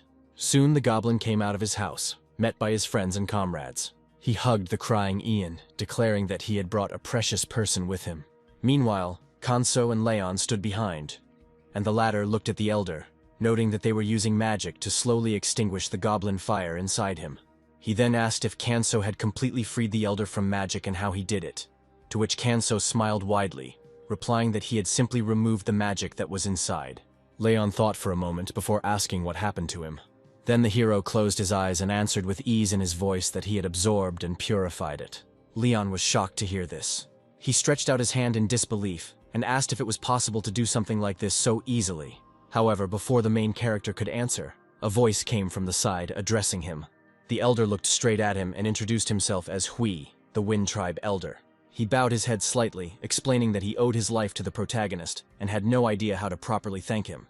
Then Hui tried to get to his feet but was overcome with pain. Kanso approached him and told him to sit down first. He explained that although the source of the disease had been removed, the elder had lost a lot of strength and should not exert himself too much. Having said this, Kanso reached into his pocket and pulled out a medicinal herb called imyansho. He explained that this herb would help him recover his strength faster.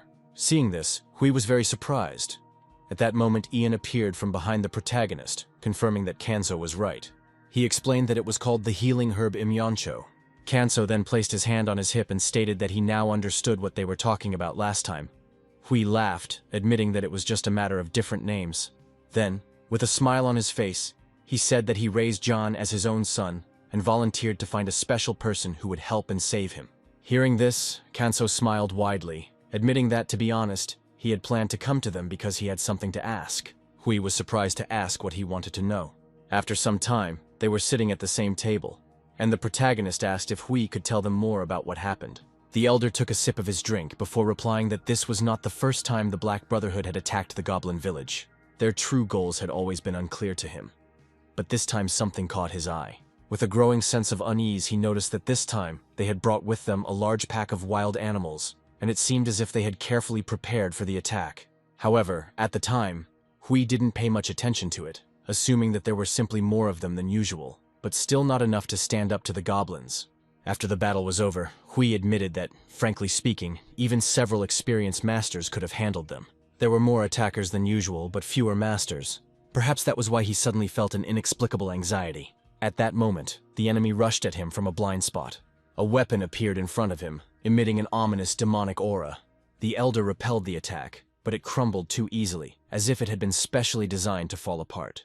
The shards flew towards Hui, and one of them pierced his body, causing him excruciating pain. Despite this, he dealt the enemy a crushing blow in response. The elder then collapsed to the ground, leaning on his weapon, trying to catch his breath and spitting out blood.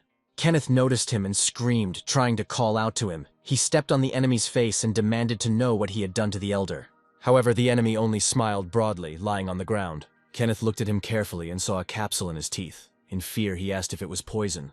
Meanwhile, Hui continued to sit on the ground, pressing his hand to his chest, trying to catch his breath. He looked down, and only then did he understand the reason why this had happened. He wondered why the Black Brotherhood was greater in numbers this time, and why they had deliberately staged an attack that had seemed doomed from the start. At this point, Kanso frowned, stating that they had no intention of breaking through the barrier. Rather, their goal was to strike the elder with the weapon. Hui nodded, confirming that this was indeed the case, adding that he only survived thanks to the main character. The boy asked what happened to the rest of the weapon, and Hui replied that the rest of the sword had completely evaporated, and the surviving members of the Black Brotherhood had committed suicide. Kanso then sighed, expressing disappointment that if at least the weapon had remained, it could have helped in the investigation. Hui added that while the protagonist was treating him, he was conscious, although he could not move. He explained that during this time, he felt a huge power that he had never encountered before in this world. So he took the liberty of asking the protagonist something. Looking at Kanso, he asked if he was from another world, like the goblins. In response, Kanso smiled and said that he too was a stranger. He added that he came from a country called OK, although he could not find a way to return. So he decided to stay and live there. He then looked around, noting that the goblin village reminded him of his homeland in many ways. Then the hero asked if they were from the same world. The elder lowered his head thoughtfully before replying that they were from the Chuxing country, and that he had never heard of OK. Then Kanso asked with a slight sadness if this was true, remembering the girl with whom they were in that world. Hui explained that they came from different places but found themselves in the same situation. He suggested that it would be better to try to find a way to return to their lands together. He extended his hand and said that if they joined forces, they could succeed. Kanso smiled at the outstretched hand and extended his own to shake it. The story moves forward to a few days later. The secretary informed the president that the defense minister was requesting a meeting the following day. He added that the minister would like to apologize for the attack on the Goblin Elder. The president coldly replied that the meeting should be scheduled for the next day. The secretary told him that the minister had called them immediately after he learned that his secretary was a traitor. The president then turned around and shouted that the Goblin Elder might have died, and if the minister felt guilty, he should wait another day. The guy nodded in response, and the president added that he needed to take care of some personal things. When the boy offered to give him a ride, the president refused, saying it was personal. So the secretary held out his hands, insisting that he could not allow the president to leave alone, as it would be dangerous. But the president shrugged as he put on his jacket and said he was just going to have dinner at a regular Chinese restaurant. There were photographs of the main character's face on the man's desk, but none of them showed his face. Meanwhile, the elevator descended to the first floor, and when the doors opened, the president stood behind them, buttoning his jacket. He thought to himself that they said that this guy managed to heal the Goblin Elder, but there was a high chance that it was all a lie. He headed towards the exit, thinking to himself that he hardly managed to figure out the cause of the Elder's illness. Even their best healer couldn't find any way to cure him, and yet he suddenly made a full recovery in just one day. As the president continued walking, he thought that while he was naturally glad that the Elder had recovered, there were still many things that remained unclear. He remembered Leon and thought to himself that the guy had managed to reach level 0 with his technique, but it was hard to believe that he had done it alone not long ago. The president recalled their conversation and reminded himself that Leon had a poor memory of exactly how he had acted, and the stories his allies told him did not match. In fact, they even contradicted each other. He realized that no one could have dealt with the problems they faced if they had been in Leon's place. Even Molly's report seemed suspicious. The same thing happened with Koval and the purge of the Flammer organization, which was distributing a new type of drug. The same thing happened even with the one who was currently in the association's special prison, the half-demon Dagon, who was captured alive. The report mentioned the intervention of a masked stranger. As the president approached the exit, he thought that perhaps the mysterious figure had helped Leon reach rank 0. Jin probably already knew about this, since there were no reports of the stranger. However, no orders were given to hunt him down, meaning that Jin likely made some kind of contract with him in exchange for teaching them their technique, in exchange for him promising not to interfere. The president speculated that if all these mysterious incidents were solved with the help of this stranger, then this person might be an awakened one with greater power than Leon. He may have been even more powerful than anyone in the world. No one knew what might happen to the country if they angered him. The old man went outside, deciding that he couldn't leave someone who posed such a threat unattended. So he kept his investigation secret, conducting it on his own. First, he assigned someone to follow Leon and Molly without revealing his intentions. As he expected, their routes coincided in several places, such as the Chinese restaurant, the Spring Pavilion. There was also a man whose appearance could not be seen in the photographs. Either the waiter in the restaurant was awakened, or he was somehow connected to him. Then the president walked towards the restaurant with a serious expression on his face, and thought to himself that today he would personally meet this man and find out who he really was. The fate of the entire country depended on this. One thing was certain. This man seemed ready for dialogue. Standing in front of the building, the president looked at his watch and thought that if necessary, he would risk his life. Otherwise, he would not be able to help them.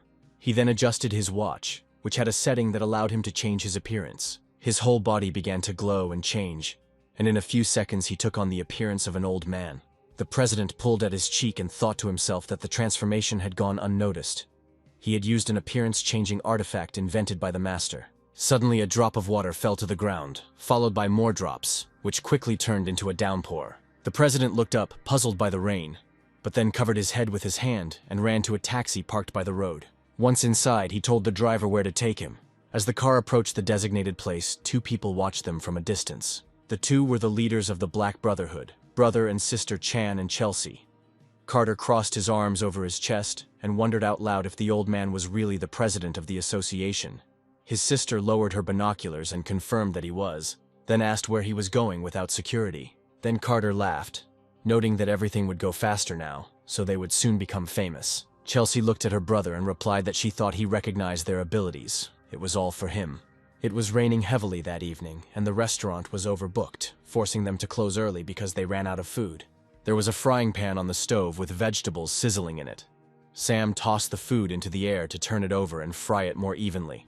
Kanso looked up carefully, holding the bottles in his hands, and thought to himself that on a rainy day, it was impossible to resist onion pancakes with rice vodka. Sam then smiled and drooled, remarking that the dinner was going to be simply unforgettable. In response, Kanso laughed, noting that the man really loved food so much that he admired it. Then he turned away and looked at the stack of cakes, wondering out loud if it was too many. Sam was confused and asked when he had managed to fry so much. He shouted that he hadn't even noticed. Then Kanso suggested calling someone. Sam replied that Hannah and her mother had gone to another city to film, and Hayek probably wouldn't be coming because of her diet. Kanso was then thinking about inviting Leon or Jenny when a knock on the door interrupted his thoughts. The men wondered if they really had a visitor. At that moment, the old man opened the door, asking if they had closed it yet. He immediately looked up and exclaimed loudly when he saw the protagonist, who was the mysterious awakened one. He could barely sense the aura, but he knew for sure that the guy was familiar with the awakened aura training method, which meant that he knew how to hide his energy. However, it was unclear where President Henry got such confidence from. The president's most outstanding qualities were leadership and the ability to recognize the abilities of others. This skill, however, was not an awakening skill. It came from a completely different area that could not be explained. This was also one of the secrets that allowed him to successfully continue to run the Silver Tower. Then Sam looked at the old man and scratched his head, saying that they had already closed. The old man turned around, thinking to himself that he recognized the boy's face, and that was something worth thinking about. Suddenly, a voice called out to him from behind. Sam smiled and asked if the old man liked onion pancakes with rice vodka. Soon there was food on the table, and the old man knocked over the plate when he had drunk all the vodka. Taking the plate away from his mouth, he exhaled happily and shouted that this was the best thing to do on a rainy day. Sam replied that he had fried too much, as if he knew someone was coming. Then the old man grinned and thanked him, saying that they were hardly expecting guests, but now they were being treated to drinks. But the man objected, saying that the old man knew how to drink. Sam then shouted at the old man to drink it all up, and at that moment the president completely forgot his purpose. Kanso took a deep breath and thought to himself that it was no wonder he worked so hard that he didn't have time to drink. A smile spread across his face as he immediately recognized the old man as the association president. He remembered Jenny's words, who said that Henry would become a great man. If it weren't for him, Korea would not exist in the form it did. She added that it was he who carried out the duties of the head of state, and it was he who was truly suited to the role of president of the association. Kanso looked at him thoughtfully and realized that, as Jenny had mentioned, he was radiating the same energy as the president. But then a question arose in his mind about why the president had changed his appearance and come to the restaurant. Just as these thoughts crossed his mind, the light above his head began to flicker, attracting their attention. The light suddenly went out, plunging the room into darkness. Chelsea and Carter appeared on the roof of the restaurant, their figures illuminated by an eerie glow, shouting that it was time to begin the tiger hunt. Meanwhile, in the pavilion, the lights continued to flicker until they finally went out completely. The old man remarked that it looked like the lights were off. Sam looked up at the ceiling and replied that they had recently changed the light bulbs. However, only the main character remained calm, his gaze directed forward, deep in thought. The owner of the establishment scratched his head and wondered out loud if their light bulbs were worn out yet. He added that he would quickly go and check it out, but Kanso answered firmly, putting the candle on the table. He stood up, declaring that he would go himself. He turned to Sam and said that the owner should not leave when there is a customer. The man looked at his friend in surprise, but the next second he smiled and agreed, adding that he was now asking the protagonist for a favor. The old man looked at Kanso in surprise but said nothing in response, so Sam looked at him and muttered that he expected the problem to be solved quickly. Meanwhile, the protagonist was heading towards the exit. Sam added that his employee was very capable. Just then, several bolts of electricity shot out from Chelsea's hands. She thought to herself that her ability allowed her to absorb all the energy of anyone she touched. It made her physically stronger depending on how much she absorbed. By absorbing energy from a crystal that produced electricity, she could achieve complete darkness. She then spread her arms wide, telling her brother that everything was ready. Mentally, she thought of the impending absolute darkness. Carter, who was standing nearby, turned around, muttering to himself that it was his turn now. With a sinister smile on his face, he told himself that he would quickly figure everything out and come back. He lowered his leg from the roof, preparing to jump, and in the complete darkness created by his sister, he jumped down.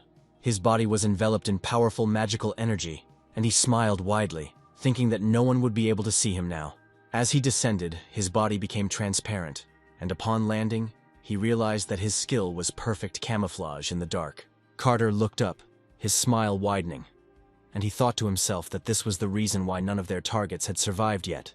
However, just as he was reveling in his success, he heard approaching footsteps. He looked in the direction of the sound and saw the protagonist standing in front of him. Kanso stood motionless, calmly watching where the frightened Carter now was. Then the guy took out a knife and thought to himself. He planned to quietly finish off only the chairman. But when he quickly moved towards the main character, he realized that he could not do anything. He quickly jumped up, aiming at the protagonist, intending to leave no evidence behind. His knife was about to plunge into Kanso's neck, and he told himself that this would be the end for him. But suddenly the main character raised his hand and blocked the blow. Carter stood in shock, wondering how the blow was deflected. The hero couldn't see him or even feel his presence. At that moment, Kanso's fingers were in front of Carter's face, and the protagonist hit Carter hard on the forehead. The blow sent the mercenary flying back, but Carter managed to quickly recover. He landed on his feet and slid across the ground. Rising to his feet, he looked at his opponent, beads of sweat running down his face. Carter couldn't understand how the protagonist saw him despite his complete disguise. He stood there, breathing heavily, wondering out loud if this man really was a secret agent from the Silver Tower. Kanso then pointed behind him and calmly stated that he was just a delivery boy from a restaurant, in response to which Carter cried out in disbelief, calling him a liar. Then Kanso walked slowly towards him, his gaze not wavering. He informed Carter that he was disturbing their clients and would not allow this to happen, especially since they had a special client that day. His face darkened as he added that this man should just get out of here. Carter began covering the cut on his face with his hand, asking if Kanso really thought he could do anything just because he hit him once. Without warning, Chelsea flew into the air, screaming that they wouldn't listen to some freak. She activated the mana in her hand and pointed it towards Kanso, a wide smile spreading across her face. She thought to herself that she would use the energy she had absorbed and direct it into a crushing blow that would leave the protagonist in disarray. However, Kanso immediately noticed her movement and extended his palm upward. The girl, amazed, was perplexed by what was happening. She wondered if the guy was really resisting her energy. Chelsea pressed her fist into his palm, and the protagonist sternly told her that she could not use someone else's power. Without hesitation, he grabbed her wrist, spun her around, and threw her to the ground with all his might, blood spraying out of her mouth in all directions. Then Kanso turned around and asked her brother if the boy wanted to continue. However, he realized that he did not see the enemy behind him. This surprised him, and he continued to look around in shock. Meanwhile, Carter quickly ran forward, thinking that his sister had absorbed the energy of an entire building, meaning that she would be able to deal with Kanso. Landing on the ground with a smirk on his face, Carter thought about leaving the protagonist to his sister. He stood in front of the restaurant, his thoughts focused on taking care of their target. He smirked again, then frowned as he looked into the restaurant. Out of all the people they had targeted, none had survived. His body was enveloped in mana, and when he brought the knife to his face, he thought that they would kill Chairman Henry. However, to his surprise, he hit something hard, which threw him back. Carter fell to the ground, and suddenly a magical barrier appeared in front of the restaurant doors. Shocked, he raised his head and stared at what was blocking his path. Seeing the obstacle, he shouted, demanding to know what it was. Kanso stepped forward and explained that he had expected uninvited guests to arrive, and had therefore set up the barrier in advance. He looked at Carter with a stern expression in his eyes, and declared that no one dared touch the customers of their restaurant. Meanwhile, Henry in the restaurant noticed that the young man made a good impression. He smiled, and asked Sam if he could tell him more about him. Meanwhile, he thought to himself that he needed to find out everything he could about this mysterious figure. Then Sam, smiling broadly, asked if he meant Kanso, indicating that he liked him too. He then lowered his head slightly and mentioned that before opening the restaurant, Kanso had worked as a porter for 10 years. He raised his head and added that during this time he had met many different people, some of whom were strong personalities. Meanwhile, the Black Brotherhood siblings circled around the protagonist on the street, and Sam continued to express his opinion about his employee. He noted that their strength only increased his anxiety, although Kanso was also strong, he did not radiate the same anxiety. Both mercenaries rushed at him from different sides at the same time, but Sam continued to say that the most important thing was that Kanso could be considered the most noble person among those he had met. The opponent's fists and knives were right in front of the protagonist's face, but he smiled calmly. He sharply raised his hands and parried the attacks. He parried each blow with ease, thinking to himself that their technique was not bad. Carter thrust his knife forward and charged, while Chelsea kicked out her leg, rushing at the enemy. However, the protagonist easily parried both of their attacks, muttering with disdain that their efforts were not enough. In one swift motion, he struck his opponents with both hands, sending Carter and Chelsea flying in different directions, both of them down in one blow. Kanso then put his hands behind his back and remarked that he did not understand why such experienced people would try to commit a crime. He then told them to behave decently in the future. However, before he could finish speaking, he noticed wires around him. Chelsea held some of them in her hands, laughing madly when she said he hadn't noticed her. The next moment, the wires tightly bound Kanso's hands and body. Carter quickly jumped to his sister, shouting that their enemy was caught. Chelsea then screamed, asking if Kanso really believed they would attack him without a plan. With madness in her eyes, Chelsea stared at her opponent and screamed that they were just waiting for the right moment to tie him up with those special wires. Together, they pulled out the wires, and Carter warned Kanso that anyone who tried to interfere would pay for it. He cheerfully advised the protagonist not to try to break the wire, and Chelsea added that it was compressed into a web, which made it incredibly strong. Kanso looked at them in confusion and asked if they meant the spider monster from Gangwon-do. The guy laughed and repeated that it was a special wire made from black spider web. He then added that it would be impossible to break it by force alone. But as the conversation unfolded, Kanso, enveloped in magic, managed to sever the wires with one movement. Chelsea and Carter stood with wide eyes in surprise, staring at the main character. The hero then took the wire and smiled, stating that it was definitely beyond their powers. He looked at them with a grin.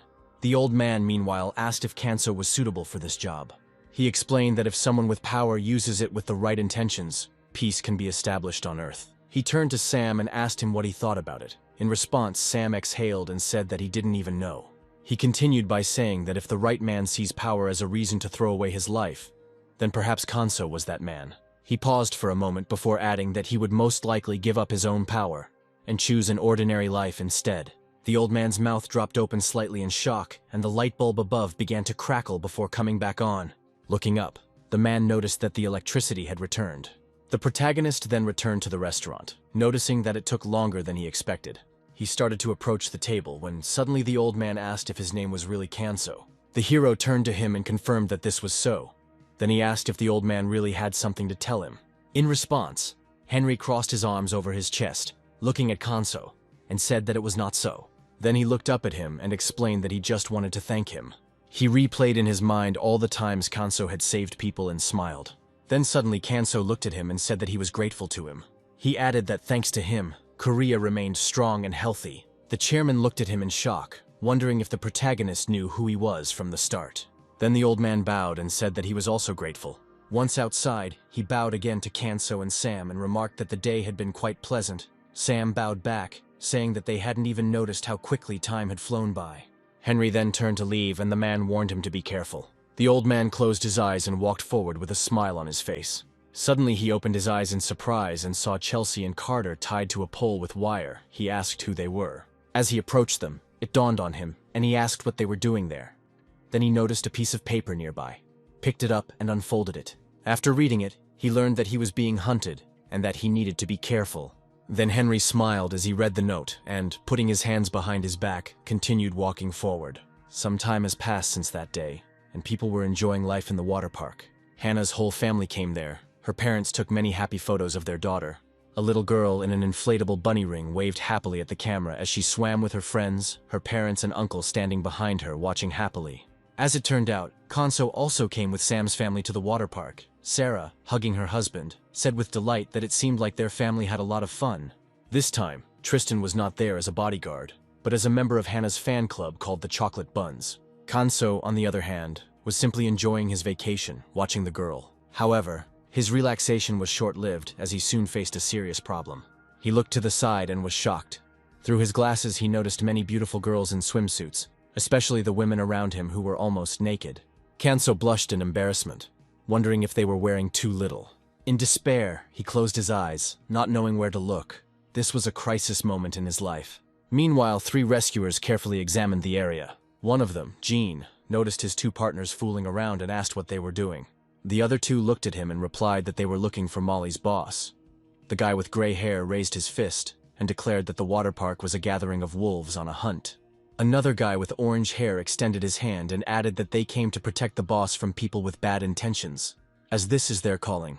Hearing this, Jin was surprised and asked if they had come here voluntarily. He pointed to the inscription on his back and said that keeping an eye on the safety of citizens is also their calling. Suddenly, someone's hand fell on his shoulder. The guy with gray hair lowered his head and asked him to be honest.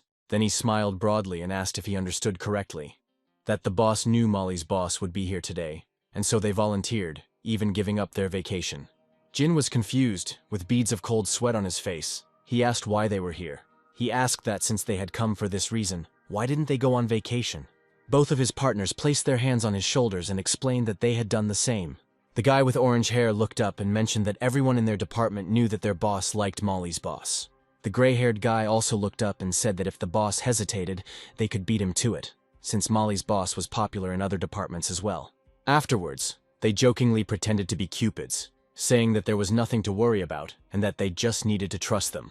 Jin lowered his head, his hand twitching. He muttered that they were asking for trouble and demanded to know if they were trying to play a joke on him. Suddenly, he rushed at them, grabbing them by the neck, and shouted that he would show them who his boss was. At that moment, a soft female voice was heard from behind, and the guys turned around in shock. At this point, Molly was fixing her hair and said that she heard that their boss would be there too. Then she asked if he brought his employees with him.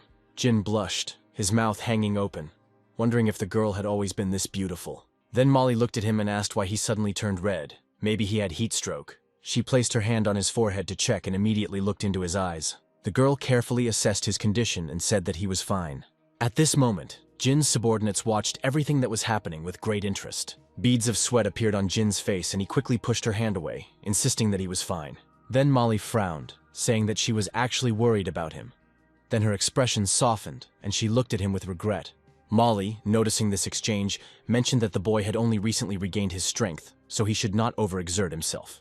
She then waved to the others, saying that she would be in another area and that they would see each other later. The boys shouted at her to be careful, and Jin watched her go, thinking that she seemed genuinely worried about him. Grinning, he turned away from Molly and walked forward with a smile on his face. Suddenly, he heard a girl being called beautiful from behind. A guy with tattoos approached Molly and asked if she wanted to chat with him. He scratched his head and introduced himself as the head of the 4th branch of the legendary guild. Then he asked if she had time, suggesting that they could have some fun. In response, Molly exhaled, explaining that she had come to work as a volunteer and did not have time for entertainment. The guy then grabbed her wrist, insisting that there were plenty of volunteers around, so she didn't need to work alone. Molly looked at him, thinking with indignation that he was being too intrusive. At that moment, Jin ran up and grabbed the stranger by the hand. He yelled at the stranger, saying that the girl had already refused him. The boy pulled his hand back in confusion and asked who Jin was. He looked at Jin and asked if he was this girl's boyfriend.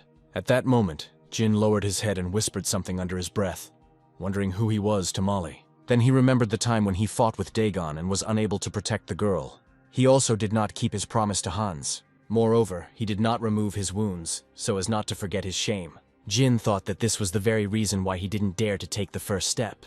He clenched his teeth in despair and wanted to scream loudly, but before he could do so, a loud child's scream was heard behind him. Then Jin opened his eyes in surprise and saw Hannah, who, with her arms outstretched, was running towards Molly, looking for her mother. Hannah ran up to the girl who was clearly surprised. Molly looked at her and asked what she was doing there. Suddenly, Hannah whispered to her to play along quickly. The girl, seeing the wink, immediately understood everything. She squatted down next to her and asked when her daughter had arrived, causing both boys to freeze in shock. The tattooed stranger was shocked when he realized the woman was married. Jin, with eyes full of sadness, asked if this was her daughter. Without warning, Molly ran up to him and lightly nudged him in the side with her elbow. He fell, and Molly asked if her dear husband was all right, adding that her hand had slipped by accident. At this time, people began to gather around, asking who the man was who was pestering a married woman. Someone even shouted that he was from the legendary guild. The frightened boy bowed low and ran away, shouting apologies. Once the guy was gone, Molly leaned over to Hannah and thanked her, then asked why she decided to help her. The girl, smiling, explained that her uncle always said that you need to help those who find themselves in a difficult situation. Having said this, she waved her hand and said goodbye. Then Molly looked up in surprise. She saw Hannah run up to the protagonist, who picked her up in his arms. Together with Hannah, he gave the girl a thumbs up. At that moment, a guy with orange hair approached Molly and asked if he remembered correctly that this man was a courier from the Spring Pavilion restaurant. He raised his finger and asked if they really knew each other, since she had recognized him the last time they met. Molly, clearly confused, replied that he had only helped her a few times. At that moment, the voice of one of the rescuers was heard from the side. The gray-haired man put his hand to his chin and noticed that the delivery man from the Chinese restaurant was a rather inconspicuous figure that no one would suspect. He shouted that he was just an ant. The members of the Silver Tower called their informants ants, comparing them to small creatures that scurried around looking for food to bring back to their anthills. Then Molly explained that it was something like this. Her colleague with red hair added that he thought the courier might be her secret lover, as he was quite charming. The gray-haired man turned to his boss and asked what he thought about the situation. Gene, however, stood with his back to them, lost in thoughts about Molly. His comrades tried to call out to him, but Jin seemed to be in another world, oblivious to everything happening around him. Sometime later, a message was broadcast over all loudspeakers for the guests of the water park. The man excitedly announced that the long-awaited event was about to begin. He waved his hand and shouted the opening of the obstacle course, and the guests burst into applause, clearly excited by the announcement. Behind them, the protagonist turned to Sam and asked what it all meant. Sam replied that everyone said it was the most exciting thing in the park.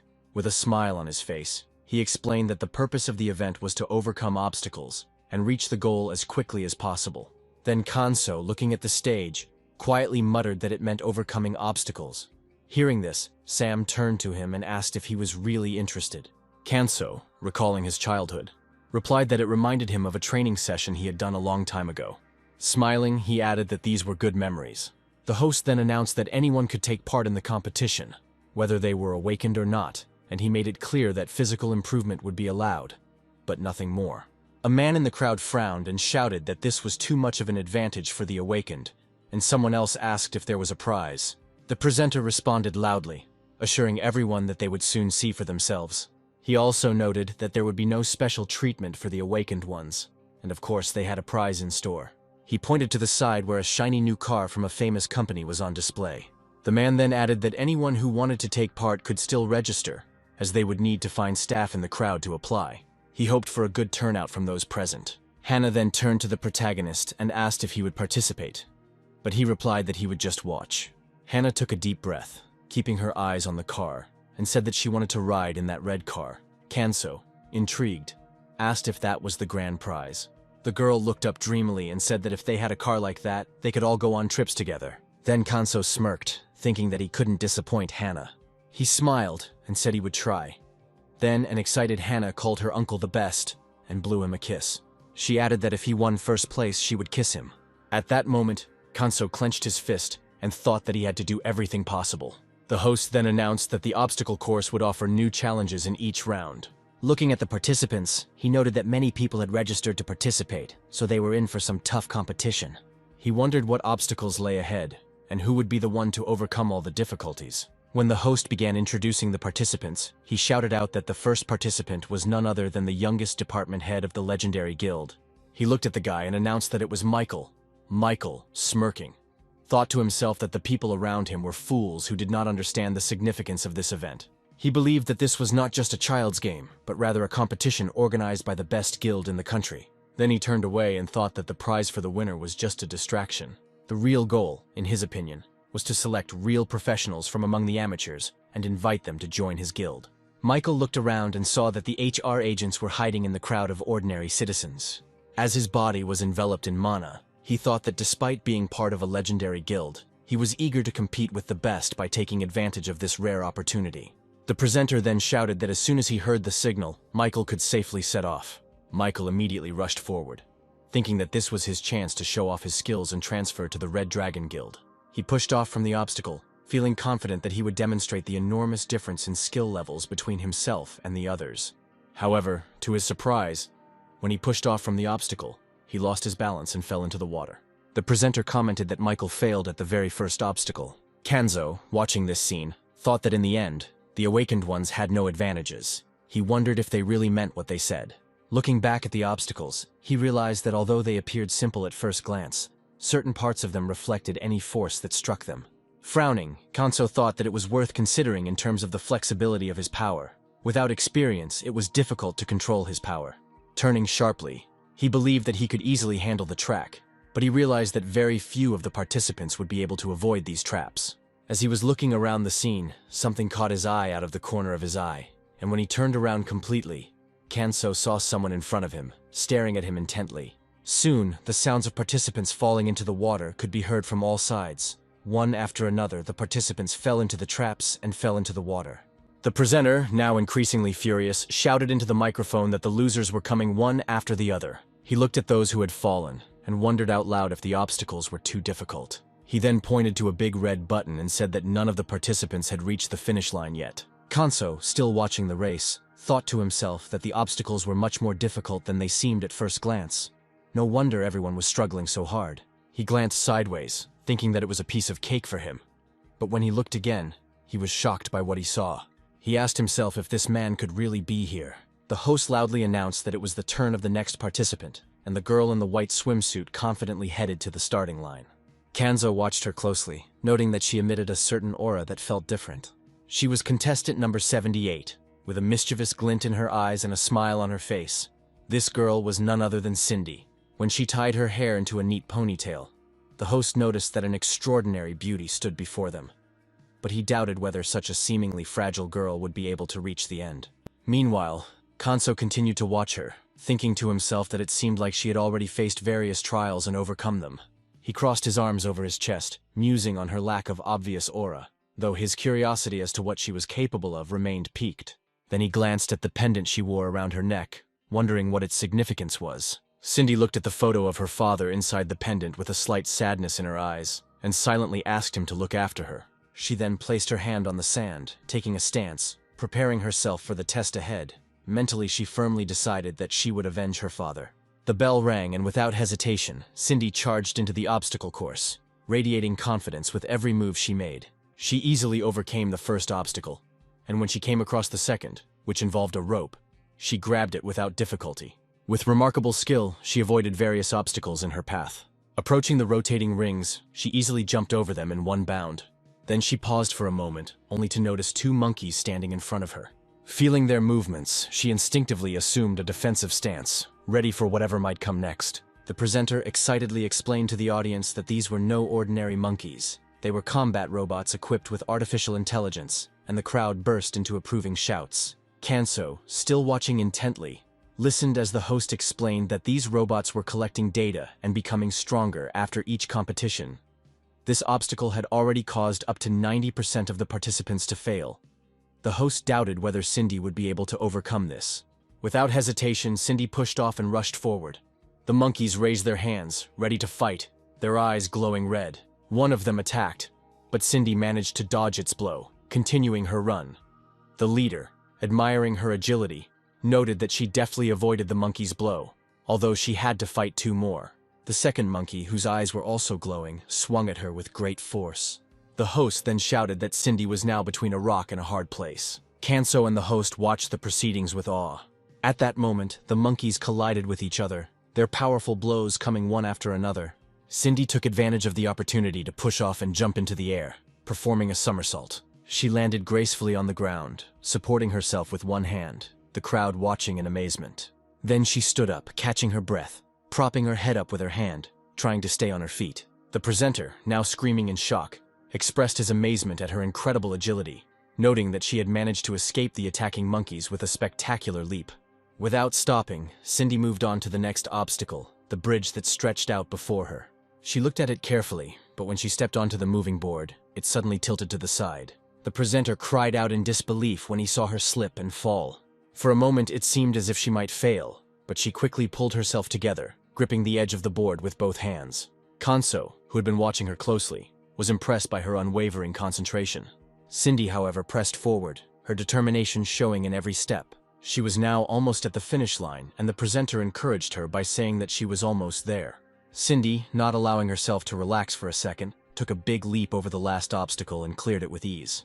She rushed forward, pressing the red button at the end of the course, and the presenter announced that she had reached the finish line first. Kanso, who was watching the proceedings with a sense of admiration, thought to himself that Cindy had indeed exceeded his expectations. He admitted that without exceptional feelings, experience, and concentration, it would have been impossible for her to pass such a difficult course. Kanso then found himself wondering what kind of conditions she had grown up in to be able to perform so impressively. Meanwhile, Sam announced with a wide smile that it was finally his turn. Kanso crossed his arms over his chest and asked if Sam had also registered for the competition. Sam responded by mentioning that he had worked as a loader for 10 years and now intended to show everyone what he was capable of.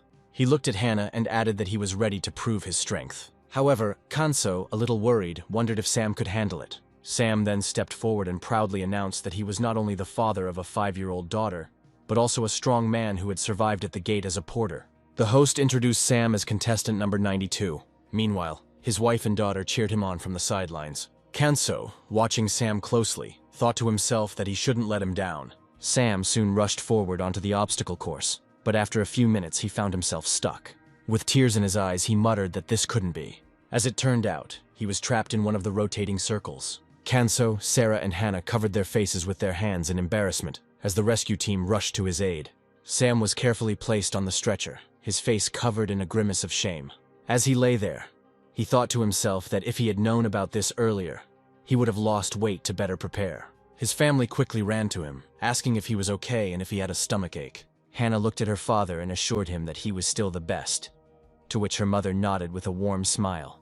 Then Sam looked at his family with tears in his eyes, grateful for their support. Kanso approached him and said in an encouraging tone that he was still a good man for giving his all. In response, Sam smiled shyly, admitting that it seemed like that was all he could do. They shook hands. But before Sam could say anything else, he suddenly turned pale, his expression faltered, and he seemed about to ask something. But before he could speak, he fainted. Sarah and Hannah watched this with tears in their eyes, worried about their loved one. At the same time, Kanso, watching his friend with a mixture of sadness and admiration, thought to himself that Sam had been so embarrassed by his failure that he had fainted. But despite the outcome, his courage was commendable. The atmosphere around them became tense as people began to whisper and make noise. The next participant approaching the starting line was none other than the main character. He took off his shirt, revealing his well-built physique. The host commented that there was no information about him in the registration, making him a mysterious figure. Then Kanso, without thinking, took off his glasses and looked around the obstacle course. All the girls around were watching him, whispering to each other about how handsome he was. Meanwhile, Hannah, sitting on her father's shoulders, encouraged her uncle. Kanso looked at her, noticing her happy smile and the blush on her cheeks. This sight warmed his heart, and a smile spread across his face. The host announced with a sense of excitement that up until this point, contestant number 78 had been in the lead. Cindy, the girl who had been staring at Kanso, was clearly focused. The host then continued by stating that Cindy had set an incredible record of 4 minutes and 4 seconds. Then he waved his hand in the air, wondering if the main character could break that record. As soon as the command was given, Kanso set out without hesitation, and with incredible speed he set out on the path of trials. He passed the first obstacle with ease, thinking about the years he spent training to become an assassin. As he prepared for the next test, another obstacle flew towards him. Kanso assessed it in the air and confidently reminded himself that these obstacles were nothing compared to the real dangers he had faced in the past. Imagining the axe flying towards him along with the platform, he remembered how he had dealt with real weapons back then. He stepped gracefully onto the platform with one foot and executed a perfect backflip, landing smoothly. However, the hero mentally transported himself back to those days. His attention was sharper than ever. Kanso raised his head and looked ahead to see a barrage of arrows flying towards him. Reacting quickly, he jumped up and ran forward resolutely, not daring to look back, pushing off the ground with great force as he ran, imagining that he was easily dodging the arrows. He spun in midair, dodging the deadly weapon that flew past him. Once the obstacle was behind him, he landed firmly on the ground, using his hand as support, then turned to face the next challenge. Kanso looked up, frowning at the new obstacle ahead. The presenter, filled with excitement, shouted that the young man had completed the spinning circles in just a few seconds. The crowd watching his performance applauded enthusiastically, praising his wonderful moves. Kanso then stood before the monkeys, who were now in fighting stances, their eyes gleaming ominously as they stared at him. The presenter, with a sense of drama, warned that this was not the end of the test. The monkeys were prepared. Their posture became more aggressive. Then Kanso confidently moved forward, and as he approached, he saw the monkeys ready to strike twice. The The monkey's arms quickly extended forward, but Kanso was faster, instantly appearing in front of them. He extended his arms forward with great force, hitting the monkeys right in the face. In one fluid motion, he leapt into the air, throwing his legs over their shoulders, and with a sharp turn, he tore their heads off, throwing them away with a powerful throw. The presenter's eyes widened in shock at the brutal efficiency of his movements. Cindy, who had been watching him closely, remained silent, watching him intently. Meanwhile, Kanso, standing among the remains of the robot monkeys, whispered under his breath that he did not mean to break them so easily. The host, not believing his ears, shouted in amazement that the participant destroyed the monkeys without even breaking a sweat. Molly, watching this, thought to herself that if someone claimed that the protagonist was holding back his power, no one would believe it. Then Kanso, not at all embarrassed, put his hands behind his back and quickly moved on to the next challenge. The host, still recovering from the spectacle, noted that before anyone could blink an eye, Kanso was already standing in front of the last obstacle. With a quick push from the ground, he jumped high into the air, landing lightly on the swing. He began to swing from side to side, the momentum carrying him forward. A few seconds later, the hero landed close to the finish line and confidently walked towards the red button. With a quick press, he completed the distance. Standing tall and proud, the host announced with a sense of awe that Kanso had completed the distance in an astonishing 2 minutes and 31 seconds. Kanso then walked out into the crowd, scratching the back of his head awkwardly. He thought to himself that he should have slowed down a little, but the excitement of the upcoming test got the better of him. Jin, who was watching the scene with admiration, thought that Kanso was an incredible person. His partner, however, replied that the Red Dragon Guild would be happy to hire him after such a performance. Molly overheard their conversation and laughed and said that she didn't think so. She raised her index finger and explained that Kanso was only an F rank. Jin then countered by noting that his physical abilities were exceptional, but if Kanso was a D rank, they would have already tried to recruit him.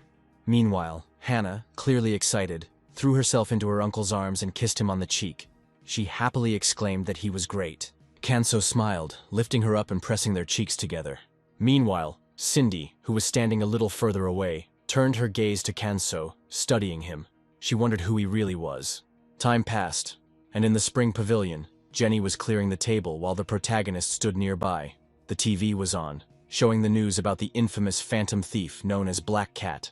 It turns out that Black Cat warned about an upcoming robbery, the Hwanhee's Tear Diamond from the Hero Museum. Kanso looked at the TV intriguedly and asked who this phantom thief was. Then Jenny, with her hands on her hips, explained that the thief had only stolen diamonds and had already stolen many jewels, although he had only failed with one.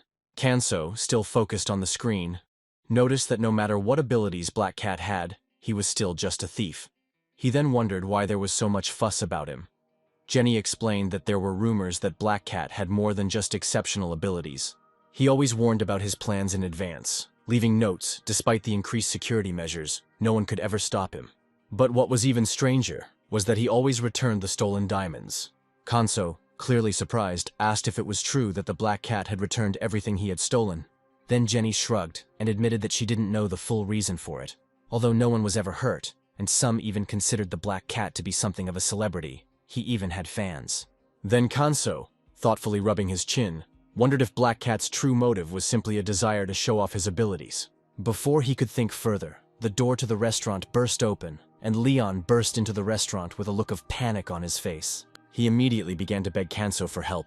The story moves to the Museum of Heroes. At this moment it was night in the city. Hannah, mesmerized by the sparkling diamond on display, turned to the protagonist and screamed, amazed by its brilliance. Kanso, frowning, asked if the Black Cat was really going to steal him. Then Leon, who came with them, confirmed that it was true. Then the protagonist looked at Leon, asking why he was brought here. Leon scratched his head in confusion, explaining that, frankly speaking, he had been to the crime scene twice, but had never been able to catch the thief. Kanso then asked with obvious surprise if the Black Cat was really so smart that even Leon couldn't catch him. Then he wondered why Leon invited Hannah to such a dangerous place. Leon smiled back, explaining that otherwise he wouldn't have come. Instead, he would have stayed home and watched the series. Then Kanso, looking away, noticed a large crowd of people, and with a slight gesture pointed at them. He asked Leon who they were. Many of them were dressed in cat costumes, and their signs proclaimed their love for the Black Cat. Leon sighed heavily, then explained that these people were fans of the Black Cat, and it seemed they had gathered in hopes of seeing him. Kanso, intrigued, looked at the crowd and wondered out loud what motivated them. Suddenly a man came up to them from behind and told them that it would soon be 10 p.m. As soon as he spoke, the lights in the building went out, causing a commotion among the people. Everyone looked at the ceiling in surprise. One of the guards screamed in shock when he realized that the lights had suddenly gone out, and the head of security quickly pounced on him, yelling that he should stop standing there and hurry up and turn the lights back on. In an instant, the light returned, and all the spotlights were directed at the black cat, who was now standing on the lid of the glass box, holding the diamond in his hand. Leon looked at the thief with disbelief while the protagonist continued to stare at him. The black cat smiled, still holding the crystal, and noted that he warned them that he would take it. He then looked at the crowd and blew them a kiss. The fans screamed in delight, calling for the black cat to take over their hearts. The head of security then pointed at the thief, shouting orders to the guards to seize him. The guards immediately surrounded the black cat from all sides, but he only grinned, standing motionless. Then there was a loud explosion and 4 more criminals appeared. The guards screamed in horror that there were several of them. The commander frowned, quickly ordering the guards to seize them. One of the guards rushed at the black cat, spreading his arms wide, and shouted that he had caught him. However, when the smoke cleared, he noticed a small smoke grenade on the ground. The guards, realizing the danger, began to run in panic, trying to protect their faces from the tear gas that now filled the air. Meanwhile, Kanso raised his hand, creating a protective barrier around himself and Hannah to shield them from the gas. He wondered if the tear gas had been mixed with the smokescreen, suggesting that the situation was not as simple as it seemed. The guards continued to run away, and their commander, in a voice booming with anger, demanded to know who had ordered them to disperse. He immediately radioed a message, informing his team that Black Cat was still inside, and that they needed to seal off all exits to prevent anyone from leaving the building. Standing behind the guards, Black Cat quickly changed his appearance. He put on a completely black suit that covered his entire body. With an evil smile, he thought that everything was going exactly as he planned. He expected that with the use of tear gas and blocked exits, the people inside would instinctively rush to find an escape route, at which point he would blend into the crowd and make his escape unnoticed. Then he pointed to the man in the hat and shouted loudly that it was the Black Cat. The commander, overcome with rage, immediately rushed at him, knocking the man to the floor. He snatched his hat off, shouting that they had finally caught the thief. Tears welled up in the unfortunate man's eyes as he asked why he was being treated like this, whereupon the commander shouted with contempt that the man was merely a follower of the Black Cat. Sometime later, Kanso, Hannah, and Leon came out into the street. Leon, hanging his head in disappointment, explained that he had brought the protagonist to the museum, but the Black Cat had still managed to steal the jewel. Suddenly, Kanso's attention was drawn to something off to the side. He turned to Hannah and asked her to wait there with Leon, and Hannah, patting the guy sitting on the asphalt on the back, agreed. Then Kanso walked out onto the sidewalk and soon noticed his grandmother. He offered to walk her home, but she smiled and replied that she could manage on her own. Kanso, however, took her hand and insisted that she accept his help. The old woman laughed, noticing that he was young and very kind. A little later they stopped, and the grandmother mentioned that her house was just across the alley. She thanked the protagonist, who nodded in appreciation, saying that he was glad to help the Black Cat. At that moment, the old woman immediately turned to him, smiling with a hint of sarcasm. She glanced at him out of the corner of her eye, not knowing what to say. Suddenly she asked him with a smile if he had really lost the animal. Kanso, looking calmly at his grandmother, replied that she was a good pretender, and also a master of disguise, which would be difficult to determine with a normal glance. He added that, given that he did not use the artifact to change his appearance, he could discern people's auras and could not be fooled. At these words, the grandmother smiled madly, and suddenly the air filled with smoke. Raising his head, the protagonist saw the Black Cat laughing on the roof. He placed his hand on his head, noting that the camouflage artifact was intended for amateurs. With such tools, he would have been immediately recognized by the recognition skill. Then the Black Cat, who was actually a girl, asked how the protagonist knew everything. In response, Kanso smirked, saying that he knew from the very beginning. Hearing this, the Black Cat was stunned and raised her head in surprise. She asked incredulously if he had realized this when he was hiding in the crowd at the museum. Kanso, propping his chin on his hand, replied that he had realized this much earlier, back at the water park. Black Cat, still surprised, asked what he meant. Then Kanso confidently stated that he remembered her. He said he was absolutely certain her name was Cindy, and they had met before. Kanso noted that although her ability level was low, she demonstrated skill, determination, and strong concentration. Most importantly, she had a subtle yet distinct aura that he could easily recognize. The hero continued by saying that he didn't expect her to use her powers for such a purpose. Then he asked her why she was doing it. The The black cat lowered her hands and with a bitter laugh asked if he really believed that by seeing her, once he could know everything about her. Suddenly, with tears in her eyes, she screamed at him not to act like a saint. She angrily pointed out that he was in the same gang as them. Then Cindy jumped off the roof and in a quick motion threw 3 cards straight at him. There was also a grenade in their midst, which Kanso noticed only at the last moment. The girl stood on the roof, her tone mocking, as she noted that she had no intention of letting herself be captured. As soon as she said this, there was a powerful grenade explosion and Cindy began to fly away on a hang glider. She removed the mask from her face and, deep in thought, realized that the protagonist had revealed her identity, which meant that she would now have to lie low for a while. Suddenly, the main character appeared next to her and asked what she was talking about, in particular, about her father. Suddenly, the hang glider's mount broke and they both began to fall rapidly. As they fell, she reacted quickly, pulling a gun out of her pocket. She took aim and released the grappling hook, which caught on one of the building's ledges. The girl held tightly to the hook, her body hanging in the air. After a short moment, she suddenly let go of the hook and landed on a sign attached to the building.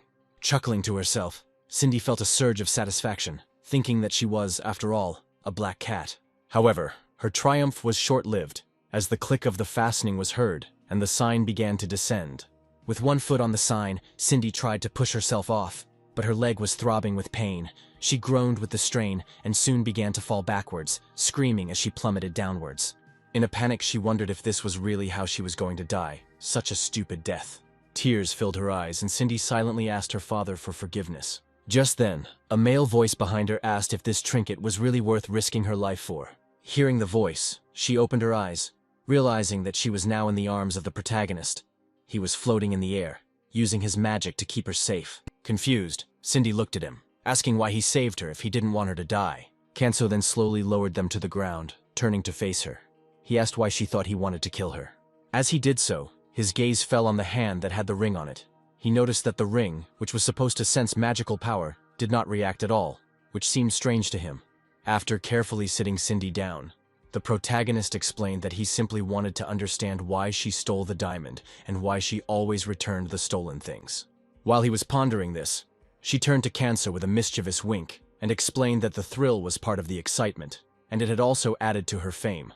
Then Kanso lowered his head thoughtfully, then commented that she was very good at pretending, but terrible at lying. She then turned her gaze to him, who was emitting magical energy, and explained that she had heard that there was a weapon hidden inside the special diamond. This weapon was so powerful that it could defeat even a demon. Then Kanso looked at her, considering this information. Cindy closed her eyes, lost in thought for a moment, then replied that, although it sounded incredible, the weapon was more important to her than her own life. She suddenly opened her eyes, hearing the hero insisting that she explain in more detail. Cindy was extremely surprised that Kanso wanted to know about this. She chuckled softly, saying it was the first time she had shared her story so openly. She looked down and spoke with a hint of sadness in her voice, remembering her late father. Her father was a renowned archaeologist and gemologist, and she remembered how, as a little girl, she would often watch him from around the corner. One day, he received a special order for an unusual gemstone, which he carefully examined under a microscope. Shock crossed his face and he muttered that this couldn't be real. Her father placed his hand on Cindy's shoulder, showing her the stone, and said that it was a weapon that could destroy the demon hidden inside the gem. He believed that they could use the stone to make the world a better place, and spoke at length about its power. But Cindy was too young to fully understand all his words. While her father was working on his research, she remembered how one night, as he was nearing completion of his dissertation, bloodstains appeared on the floor. That night, those same people came for him. 3 figures dressed in black cloaks stood in front of her father. Her father, weakened but determined, looked at her photograph on his desk and thought to himself with his last strength that he could not let them get to Cindy. He looked at her in panic, his face wet with cold sweat. He didn't know what to do. He closed his eyes, clenched his teeth, and clenched his fist, apologizing to her for not being able to protect her. At that moment, he rushed at the attackers. 3 men stabbed him several times, and with each blow, blood flowed from his mouth. Eventually, he collapsed lifelessly to the floor. The men declared their task complete, noting that all that remained was to take the stone and burn all materials associated with their work. Cindy, still small and helpless, watched the whole scene from her hiding place around the corner, covering her mouth with her hands in fear, unable to intervene. She could only watch as her father died before her eyes. The men then set fire to documents in her father's laboratory, destroying his research. Cindy barely managed to escape and hide in a shelter her father had prepared in advance. The next day, the news reported that her father had died in an accident, and articles began to circulate claiming that all his research was a lie. Curled up in a ball, Cindy sat at home and cried. Feeling that no one believed the words of a little girl, she sat next to her father's chair and cried. She later found a notebook that her father had hidden in the orphanage, seeming to foresee the danger. The first line of the notebook spoke of a weapon that could defeat the demon. Now, looking at the protagonist, Cindy explained that it was the weapon that her father had researched, the very one that was now sparkling. Then Kanso suddenly remembered Molly's words about a demon named Dagon calling someone a newbie. She added that the weapon was specially designed to fight demons, but she failed to awaken it. She explained that the weapon was still incomplete, but was clearly powerful enough to cause significant damage to demons. Kanso, still lost in thought, looked down and wondered if this weapon was similar to the dagger Molly had used, or if there were other similar blades. Cindy noticed that glittering weapons were often hidden inside special gemstones, and one of these gemstones was the very one her father had been studying. Kanso, wanting to understand, asked if this meant that there could be several such weapons. In response, Cindy nodded and explained that even if she told others about it and showed them the stone, no one would believe her. The protagonist then asked curiously if that was the only reason she stole the gems. He wondered out loud if she was trying to restore her father's honor and prove that his research was legitimate, and Cindy smiled weakly, confirming that this was indeed true. She smirked, wondering if the guy really believed her. In response, Kanso shook his head in disbelief and looked at her, admitting that he did indeed believe in the existence of a weapon capable of destroying the demon. He then extended his hand to Cindy, stating that he also believed that she was hidden inside the stones. In response, the girl held out her hand incredulously, still unsure, and asked in confusion if he really believed everything she said. Kanso took her hand, confirming that it was true, adding that he had no intention of handing her over to the police. After he put her on her feet, he clearly stated one condition, that one person would come to her. Cindy turned around, asking how she would know who it was. Kanso replied that he would tell her the password, Night Dew, so that she would know who the man was when they arrived. They walked forward slowly, and Kanso added that this man would help her, and that she would no longer need to steal stones to explore them. The girl smiled weakly in response, wondering if she should really believe him. Kanso then turned to her, stating that it was her choice whether to believe him or not, but he, in turn, chose to trust her. He also mentioned that she needed something else, and with that, he handed her the crystal. Cindy looked at the crystal, still confused, wondering how and when he had hidden it in her hair. Kanso explained that she had already examined it, so he would return it to its rightful place. He added that, no matter the reason, stealing was wrong. In response, Cindy sighed heavily, admitting that stealing was indeed wrong. But this particular stone was not what she was looking for. She smirked and turned away, only to find that the protagonist had already disappeared. She smiled, crossing her arms over her chest, as the girl always knew that this guy always does what you want. Cindy looked up to see him floating in the air, flying past her with a smile on his face. She realized that she hadn't even had a chance to thank him. Meanwhile, the story moves to another place. It was a gloomy place where a huge castle towered. At that moment, on the dark area in front of the castle, Malin noticed two roses with thorns ahead and saw someone in a black cloak. Then Malin lowered his head and greeted the master. The man, looking at the rose he had plucked, asked him to spend a little time with the miserable slave. Quietly, without taking his eyes off the flower, the Lord asked about Dagon. Then Malin bowed his head and replied that Dagon was imprisoned in an interdimensional prison in a small state on Earth. Hearing this, the Lord calmly cut the bud from the stem with scissors, watching it fall to the ground. Then he asked if he understood correctly that despite his abilities, Malin was unable to penetrate this prison. The old man raised his head slightly and replied that if the Almighty granted him a little of his strength, he would be able to break through. As soon as he spoke, an incredibly powerful demonic force began to flow into him. A few seconds later, the master asked if it was enough. Then Malin raised his staff, answering that this was more than enough. He thanked the Lord for the power he had given him. The Overlord prepared to leave, warning that if Dagon revealed their family's secrets, Malin would have to deal with him. Dagon would pay for his betrayal. The Lord then added that the old man must use his soul to create a new beast, to which Malin replied that he would obey. When the conversation ended, Mullen got ready to leave. He walked forward, reflecting on the fact that in such a small country many had already paid with their lives. He thought that there was no strong army capable of defending the land, and if it were not for the promise, these insignificant people would have disappeared long ago. Suddenly it dawned on him, and he raised his hand to his chin thoughtfully, wondering if the deity had revealed their plans. Then the man turned around abruptly, wondering if the master had mentioned anything else about it then. Meanwhile, the story moves back to the city of South Korea. In the city center, near the fountain, a large man was sitting on a bench and reading a book. He suddenly raised his glasses, muttering discontentedly that the print in the book was too small. At that moment, a guy nearby saw him and became noticeably scared. The boy turned to his mother and screamed that the old man looked very scary. The woman, trying to console him, suggested that they go home. The old man, hearing this, broke out in a cold sweat. This reaction greatly upset him. At that moment, Hannah approached him and greeted him warmly. This sudden event greatly surprised the seemingly cruel man. The surprised old man lifted his glasses and asked in surprise if she was afraid of him, considering how frightening his appearance was. However, the girl answered in the negative, and her face lit up with a wide smile. She said that he had a kind heart. She then added that he always sat in the park thinking about his friends. The old man smiled at her and his expression softened. Leaning back, he laughed heartily, finding her remark amusing. Then he asked her if she wanted him to give her anything. He put his hand in his pocket and pulled out a piece of candy, placing it in Hannah's palm. As she was about to leave, the girl waved her hand at him, thanking him for the candy. The old man smiled back and waved his hand. Kanso, observing the situation, thought that the old man had a powerful aura and decided to ask Sam who he was.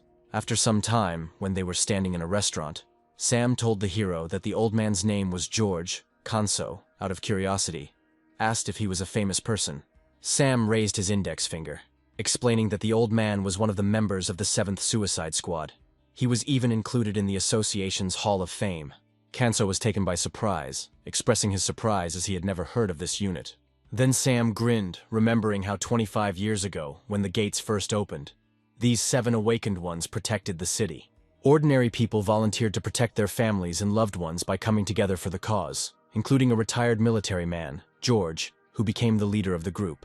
He explained that George was about 50 years old at the time, and although his fighting skills were not exceptional, he fought bravely. Sam then remembered that after peace was restored, the squad cooperated with the leader of the Silver Tower, and together they dealt with the remaining monsters in Korea. Sam then asked if the protagonist had studied the South Korean reconstruction operation, as the 7 Suicide Squad played a major role in that effort. He also asked if Kanso had ever heard of Restoration Day, which is a day to remember the fallen heroes who sacrificed their lives fighting monsters to ensure peace in the country.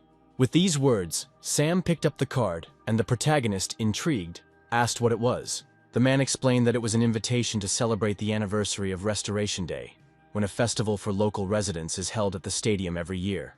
He smiled and added that this time their family had also received an invitation, and Hannah was already preparing for the choir's performance at a concert in the kindergarten. The hero, filled with joy, thought about how the girl would sing in the choir. He then asked if the restaurant would be closed today, wishing Sam a good time, although it was a shame he couldn't join them. Then the man, outraged, asked what the guy was talking about. Kanso explained that Sam mentioned that only his family was invited.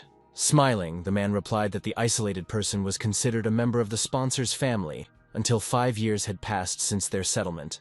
With a cheerful gesture, he placed his hand on Kanso's shoulder, declaring that the protagonist was also part of their family. He added that even without such a law, the boy would still be considered a member of the family, and Kanso turned to him, smiling, and said that he always surprised him. Meanwhile, the story moves to a sports complex. The presenter began by saying that in honor of this significant day, a special performance had been prepared, and a choir from the Rostachok kindergarten would perform. The children, holding small Korean flags in their hands, sang joyfully. Meanwhile, Sam was filming the performance on his phone and shouting that their daughter was amazing. George, sitting on a chair, clapped his hands loudly, watching the performance. He looked at Hannah, thinking that she was very cute. He also remembered that she was the girl from the park. However, his expression quickly changed as he frowned and looked up in horror. Wyverns appeared in the sky, circling above the sports complex. The creatures quickly landed on the protective barrier, raising their heads and roaring furiously. They then began to furiously strike the barrier, trying to break through. Panic broke out in the hall. Everyone jumped to their feet and ran for cover in horror. The children, seeing monsters in the sky, cried and screamed in fear. Meanwhile, in the control room, the hired awakened killed all the managers. Then one of them grabbed the mouse and pressed the left button. In an instant, the protective barrier disappeared, sending waves of terror through the crowd. Kanso watched in amazement. Then the mercenary noticed with a crazy smile that the monsters had come for old George, just as he had planned. When the monsters began to attack people, many awakened ones tried to fight back. The president of the Awakened Association was present, surrounded by security, although he continued to shout, urging everyone to stay in line and not run away.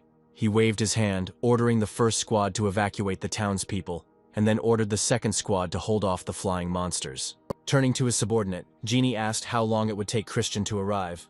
The guy replied that Christian was currently out of town, so he probably wouldn't be able to arrive on time. At that moment, another man rushed towards the president, shouting that they had information about black men stationed in the B-11 area. The president, in shock, demanded to know what had just been said, gritting his teeth, wondering if this was another mass attack by the monsters. At that moment, a huge shadow loomed over them. Henry frowned and wondered out loud how there could be so many monsters, adding that only Leon could withstand such an overwhelming number. He thought to himself that there was one more person who could help, but suddenly someone shouted at him that there was a monster behind him. Turning around, Henry saw a giant wyvern approaching, reaching out with its claws towards him. As its claws approached his eye, he was filled with horror. Realizing that he had not noticed the creature, suddenly black blood began to spray in all directions. Henry squinted, covering his face with his hands, and then, to his confusion, opened his eyes to see that the wyvern had fallen to the ground, dead. Standing up, he saw the back of a huge man holding a hammer in his hand. George turned to him with a smile, greeting him with the words that they had not seen each other for a long time. Then he immediately came to his senses and said that he had forgotten that he should now address him as Mr. Chairman. Henry's face changed immediately, and he cried out in joy when he recognized George. They shook hands, and the old man said they could postpone greetings until later. Frowning, he asked where those vile creatures were. Meanwhile, Sam was walking to safety and talking on the phone. Kanso was next to him.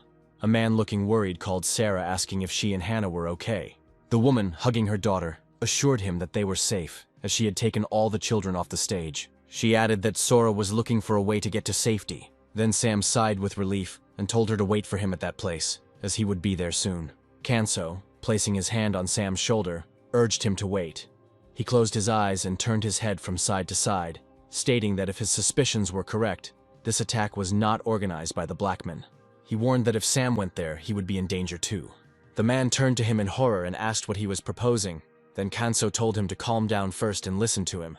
He offered Sam to stay outside and help evacuate people while he got his wife and Hannah to safety. Sam hung his head in disappointment, saying that maybe he was just getting in the way. He grabbed the protagonist by the shoulders and shouted that he was counting on him. In response, Kanso frowned and nodded, indicating that he understood him. Meanwhile, Sarah walked ahead, leading the children. Suddenly, Hannah pointed ahead, warning her mother, and Sarah immediately turned around in horror. In front of them stood a man with a knife and wearing a black mask. He laughed sarcastically, expressing that they were unlucky. Without warning, he rushed forward, shouting that they could not have escaped alive. Sarah hugged her daughter in horror, who remained unmoved. Hannah smirked, glaring menacingly at the villain. Meanwhile, chaos reigned in the stadium. People ran in all directions, screaming in horror. The monster quickly closed the distance, and one man, realizing that he could not escape, covered his head with his hands. However, at that moment, a multitude of rapid strikes whistled through the air. Kanso quickly broke through the monster, and then ran on, determined to protect the others. The guy saw that the wyvern was dead and was shocked, not understanding what happened. There were many dead monsters lying around him. Kanso, realizing how much time had been lost during the evacuation, ran at high speed, his face tense with impatience. A cold sweat broke out on his forehead as he hoped that Hannah and her mother were okay. At that moment, the man in black rushed forward without hesitation, shouting that they could not be allowed to leave alive. Sarah quickly stood up to shield her daughter, who had her hands on her hips, no fear in her eyes. In an instant, a man in black appeared in front of them, but Hannah only smiled at him. Surprised by her lack of fear, the man in black demanded to know why she was smiling, and suddenly a hammer was thrown at his face. George jumped in front of the children and delivered a powerful blow with the hammer, causing the man to crash into the wall, his blood splattering everywhere. He broke through the wall, leaving a bloody stain behind him. Then the old man, turning to the children, remarked that they were lucky that he had arrived in time. A terrifyingly strong magical energy emanated from him, causing the children to retreat back in fear. They admitted that they were very scared, but Hannah raised her hands and screamed joyfully. George, smiling warmly, asked if it was really her. He then knelt down asking if she was okay, and if she was hurt. Hannah walked up to the man, shaking her head. Meanwhile, the boys, intrigued, asked if she really knew this old man. Hannah nodded and proudly stated that he was a very good grandfather. She raised her head proudly, adding that he only punished bad people, so they had no reason to fear him. The old man, smiling at her, approved of her words, saying that it was good that they were all safe. However, before he could say anything else, a figure in a black uniform appeared behind him, laughing ominously. A whole squad of people dressed in black came out of the corridor, and their leader, looking at the old man, remarked that old people should stay at home. Then he asked where the old man was going. One of the men whispered something in the leader's ear, and the man in black removed his mask, revealing his identity. He looked at the old man with a crazy smile and recognized him as the leader of the 7th Suicide Squad, George. The leader continued by saying that they were lucky because if they had sacrificed the old man and the children, he would have been pleased. Then George, drawing himself up to his full height, turned to face his opponents, while Hannah looked at him with concern. But the old man, frowning, told her to wait, adding that he would deal with the opponents and then take the children to a safe place. Meanwhile, the gang leader, grinning widely, asked why everyone was standing around before pointing 2 fingers at the children and ordering them to be killed. Masked men rushed forward, waving weapons and shouting that they would kill everyone. George's anger steamed from his nostrils, his fists clenched, and he muttered that they would see what happened. In the blink of an eye, he jumped up from his seat, releasing a blast of red mana that instantly killed several opponents. The leader took a step back in horror. Before the leader could react further, George appeared in front of him, jumping high and delivering a powerful blow, red mana flaring up around him, pushing back the entire crowd of black-clad people. The leader, landing on his feet, quickly drew his spear, holding it for protection as he crouched down. His teeth clenched in rage as he watched the old man approaching, whose mana aura was unmistakable. The leader thought to himself, wondering who this old man was. At first he assumed that he had simply woken up, but now it was clear that he was dealing with a real monster. At that moment, more masked figures appeared from George's side, approaching him. The old man immediately swung, drawing his arm back with a quick blow that knocked out 3 of them at once. Swinging again, he threw the men aside, sending them flying. Suddenly, more enemies rose into the air, trying to attack from behind. George then quickly switched his weapon to his other hand, turned sharply, and dealt a crushing blow to one of them, causing him to fall to the ground. The leader, noticing the flying opponents, frowned and turned to the remaining crowd, shouting that this would not do. He then ordered them to use their secret weapon. One of the bandits impatiently threw the magic ball into his mouth, screaming with delight that he had been waiting for this moment for so long. His eyes instantly turned bright red and he stared forward. With a loud cry, a massive, monstrous figure with bulging veins and red eyes rushed at George. The old man's face twisted in confusion. He wondered what kind of creature it was. Before he could react, the massive figure swung its arm and dealt George a blow that sent him flying into the wall, shattering it into pieces. The old man's eyes rolled back and blood began to flow from his mouth, but he managed to stand up, albeit with difficulty. His back was covered in blood. At this moment, Hannah, like all the other children, was worried about the old man. The huge man, filled with demonic energy, rushed towards him again. But George, struggling to stay on his feet, wiped the blood from his face and smiled widely, asking if his opponent was really eager to start a real fight. The giant, growling loudly, towered over him, and the old man, taking a defensive stance, noted to himself that this opponent was unusual. Not only was he a giant, but his aggression seemed to be off the charts. The moment he finished that thought, the giant rushed forward again. He hit the floor with a powerful swing, but George managed to jump back just in time. As the giant hit the ground again, George quickly dodged, thinking that the monster must have gone mad with rage. The huge man raised both his hands to strike, and his powerful blow sent dust and debris flying into the air. To his surprise, the only thing under his hands was the broken floor, and the old man had disappeared. Looking around, the giant searched for his opponent with his eyes, when suddenly George's quiet voice reached his ears from behind him. He said that he had underestimated him in vain. Before the giant could react, George grabbed his massive body, using all his strength to lift his opponent high above him. The veins appeared on his face, and he shouted that he was not so old that a few blows could knock him down. At that moment, a massive, overweight man rushed towards his frightened comrades. George quickly threw the fat man aside, crushing him with his weight. Releasing the fat man, George straightened up, but his expression changed as a sharp pain suddenly engulfed him. He fell to his knees, clutching his chest, blood gushing from his mouth. Seeing this, Hannah immediately rushed to him. With tears in her eyes, she took his hand, desperately trying to help. Then George, looking up at her, assured her that there was no need to worry. Smiling weakly, he explained that this was simply a consequence of the years taking a toll on his body. At that moment, a boy called out to him from behind. George turned around to see all the children shouting happily that he was the best and apologizing for being afraid of him before. They thanked him for protecting them. Then George, surprised and a little embarrassed, breathed a sigh of relief. Starok, surrounded by children, knelt down, feeling a weight lifted from his chest. He expressed his joy that they were all safe. Meanwhile, the protagonist, standing behind the nearest wall, smiled slightly, remembering George's actions. The man, without thinking, protected the children, exposing himself to attack before he could intervene. Then he quickly ran forward, thinking that he would never forget George's deed. His gaze shifted to the wyverns and he quickly walked towards them, determined to deal with these flying monsters once and for all. Suddenly, a helicopter appeared in the air, and Leon, pressing the headphones to his ear, began to speak into them. He held on to the helicopter, shouting that he had just arrived at the scene. He asked if they would start right away, to which Kanso nodded in agreement. He smirked and told Leon to show them what he had accomplished, and he would take care of the rest. Then Leon, smiling, agreed to the plan. Without thinking, he pushed off from the side of the helicopter, and his body floated through the air. His weapon activated, and he thought with a smile that everyone had managed to evacuate safely. Holding the sword in both hands, he prepared to release his technique, his body enveloped in mana, and he decided that it was time to use his secret weapon. Swinging his sword in different directions, he realized that he needed to activate the rainfall technique. Then Leon flew past the wyverns and attacked them with precision, tearing off their wings in flight. The guards below looked at each other in surprise and shouted that Hunter Leon was in the air.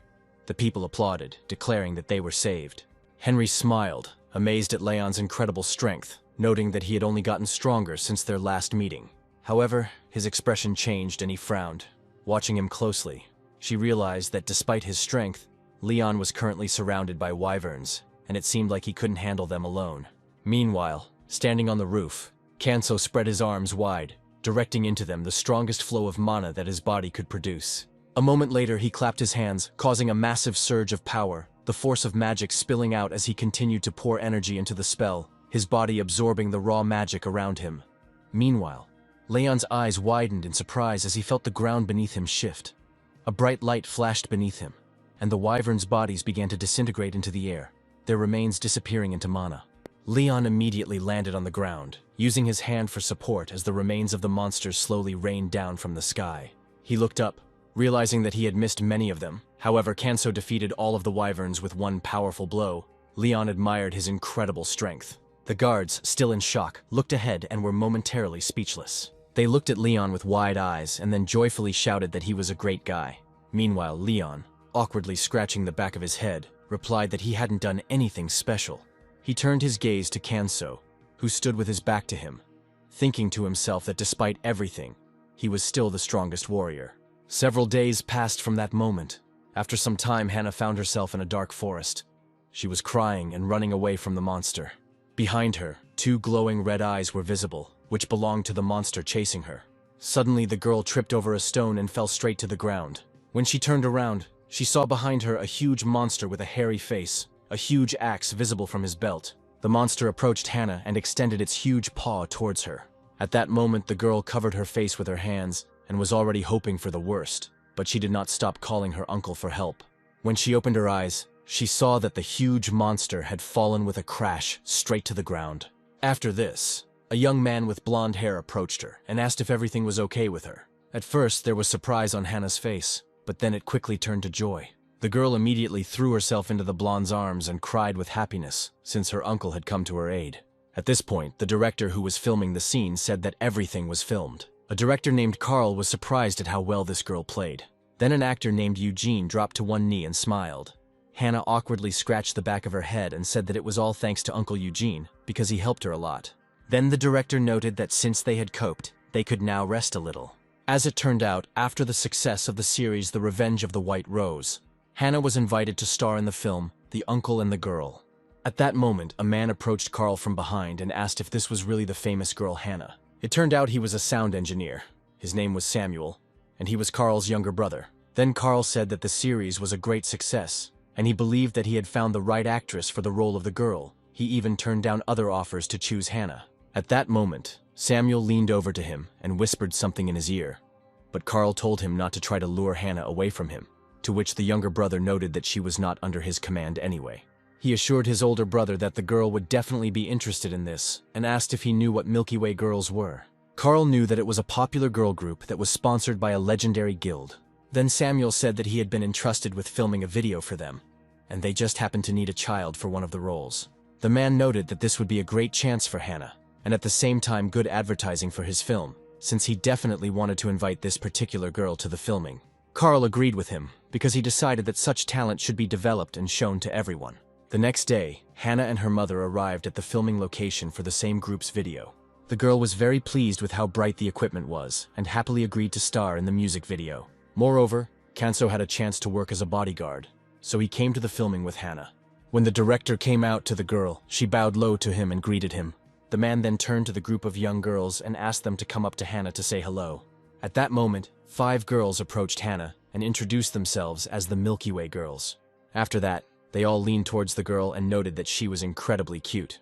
One of the group members hugged Hannah tightly and said that she looked like a talking doll. However, Samuel told them to stop hugging as they had to get ready for filming. Meanwhile, Sarah, along with the main character, watched what was happening with smiles on their faces. The main character noticed something. He saw one of the girls approach the guy who was her manager and say that she was hungry and really wanted to have a snack. However, the guy asked her to be patient for a little while, as she had to look good on camera. However, the girl insisted, as she had not eaten anything since yesterday, and now her stomach hurt very badly. At this point, Sarah said with sadness in her eyes that she felt very sad when she looked at this scene. She added that behind the bright life and fame of celebrities, there was a lot of effort, tears, and suffering. The woman said that she knew this very well, and then Kanzo asked how she knew this. Sarah replied that she was once a trainee too. They rehearsed a lot, literally until they lost their pulse. She was even assigned to a group, but in the end, Sarah gave up the life of an idol. The protagonist was surprised that the woman went through so much suffering, but ultimately gave up right before her debut.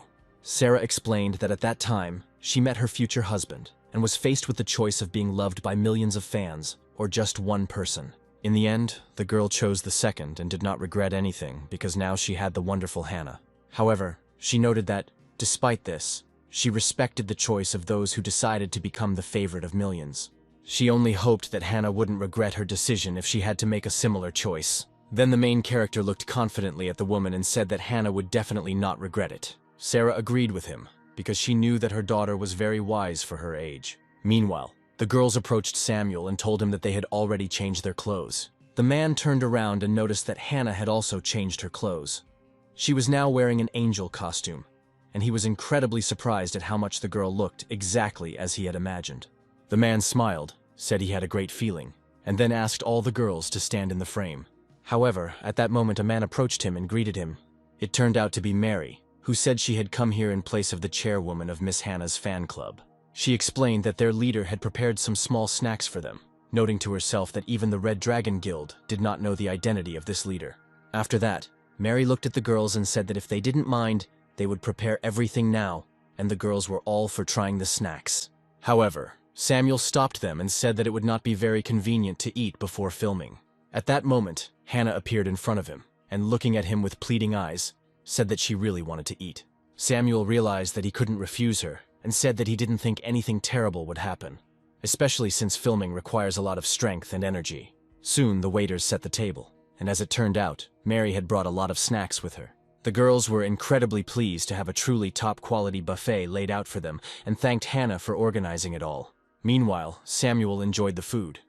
He noted that it was the first time he had seen such a luxurious treat, and now wondered who Hannah's fans were, if they could prepare such a table. At that moment, a man approached the table and suddenly leaned down, hitting his hands directly on the table. When Samuel saw the man's face, the piece of food fell out of his mouth because he was extremely surprised. Meanwhile, the filming of the video was in full swing. The male actor was sitting on a bench and reading a newspaper. At the same time, the girl who had been peeping at him from around the corner suddenly came out from there, holding a gorgeous bouquet of peonies in her hands. After that, she silently approached the guy, bowed, and handed him the bouquet. However, suddenly the girl raised her face, and it was distorted, as if she was afraid of something. At that moment, Samuel approached her and asked with anger in his voice what was wrong with her face and what her problem was. He noted that there was not a drop of emotion on her face, and in this scene she was supposed to give flowers to the man she secretly loved. The man said that at first she did well, but at the most crucial moment her expression changed dramatically. At that moment, a man who was an actor in the video approached them. Then the girl screamed sharply, pointing her finger at him, and said that she could not express her feelings looking at such a face. She added that they took the manager because they promised to film him only from behind. Then Samuel noticed the man's face and noted to himself that the girl might have been right. However, he said that no matter what, she had to play her part. He asked her to imagine another man in the manager's place, and then asked if she had never dated a guy. The manager then intervened and explained that these girls were idols, and if they dated anyone, it would result in a scandal. At that moment, the director thought about it and realized that there was truth in his words. He thought that the funds he had allocated were not enough, and now he regretted that he had not hired a professional actor. Samuel looked at the girls and noted that they performed well on stage, but on camera they acted like newbies. At this rate, they wouldn't be able to finish filming in 2 days. The man then decided that perhaps he should find the actor before it was too late. At that moment, he looked up and saw Kanso standing nearby, looking off to the side. Then the director approached him and asked if he could take off his glasses for a minute. The protagonist was surprised that he was asked to do this, but the director assured him that it would not take much time. After that, Kanso obediently took off his glasses, and when the girls looked at him, shock was reflected on their faces. They all noted in unison that this guy was a real hottie. As it turned out, the man who was hanging over the table while the director was sitting behind it was the main character. Now the director understood that when he saw that guy, he wasn't imagining things. People with such an appearance are born once in 1,000 years. Meanwhile, the girls approached Kanso and begged the director to give the leading male role to this man. Then Samuel approached the hero and asked him for a favor. He said that, in his opinion, he would really help them tune in to the necessary emotions. However, the hero said that he would not be able to do this, since he did not plan to act. At that moment, Sarah approached him and asked if he didn't like the camera, but the hero replied that he simply didn't want to show himself in front of everyone. He explained that he did not want to harm the restaurant where he worked, and the people who worked with him. However, Sarah said that he didn't have to worry about that since his face wouldn't be visible on camera anyway. Samuel also assured him that they would only film him from behind, and his face would remain covered. At this point, the main character began to hesitate. He thought that the sooner the filming ended, the sooner Hannah would go on vacation. Then he looked at the girls again and said that he agreed to help them. Soon after, he was given a business suit to wear to film the video. While the main character was standing in the alley, one of the girls was watching him from around the corner. Next to her stood Hannah in an angel costume. Noticing the girl's loving expression, Hannah looked up and smiled, then blew a kiss to Kanso. At that moment, the guy felt a slight gust of wind which blew his hat off his head. It turned out that this hat fell right at the feet of a girl who was standing around the corner. Without thinking twice, she lifted her headdress, straightened her hair, and looked at the guy lovingly. At that moment, Samuel screamed with happiness. He said that the scene was filmed perfectly. The manager was upset. He couldn't even imagine that the difference in emotions would be so great if someone else was put in his place. Then one of the girls noted that this guy was really very attractive. Even other men could appreciate him, and the manager replied that this was indeed the case. He looked at the main character again and noted that with such a face, he would achieve a lot. Meanwhile, the story moved to the special prison of the Silver Tower, where Dagon was imprisoned. Despite the toys lying around him, he was very bored. He thought that he would soon die of boredom, and wondered how much longer he should stay here. Then he wondered what would happen to him if he just walked out of there. At that moment, Malin entered his cage, hit the floor with his cane, and said that Dagon had managed to make noise even here. After that, he looked questioningly at the demon and asked what was happening to him. Dagon was extremely surprised to see a man there, as he thought that no one could get in. But the old man replied that he had to work hard to find a way.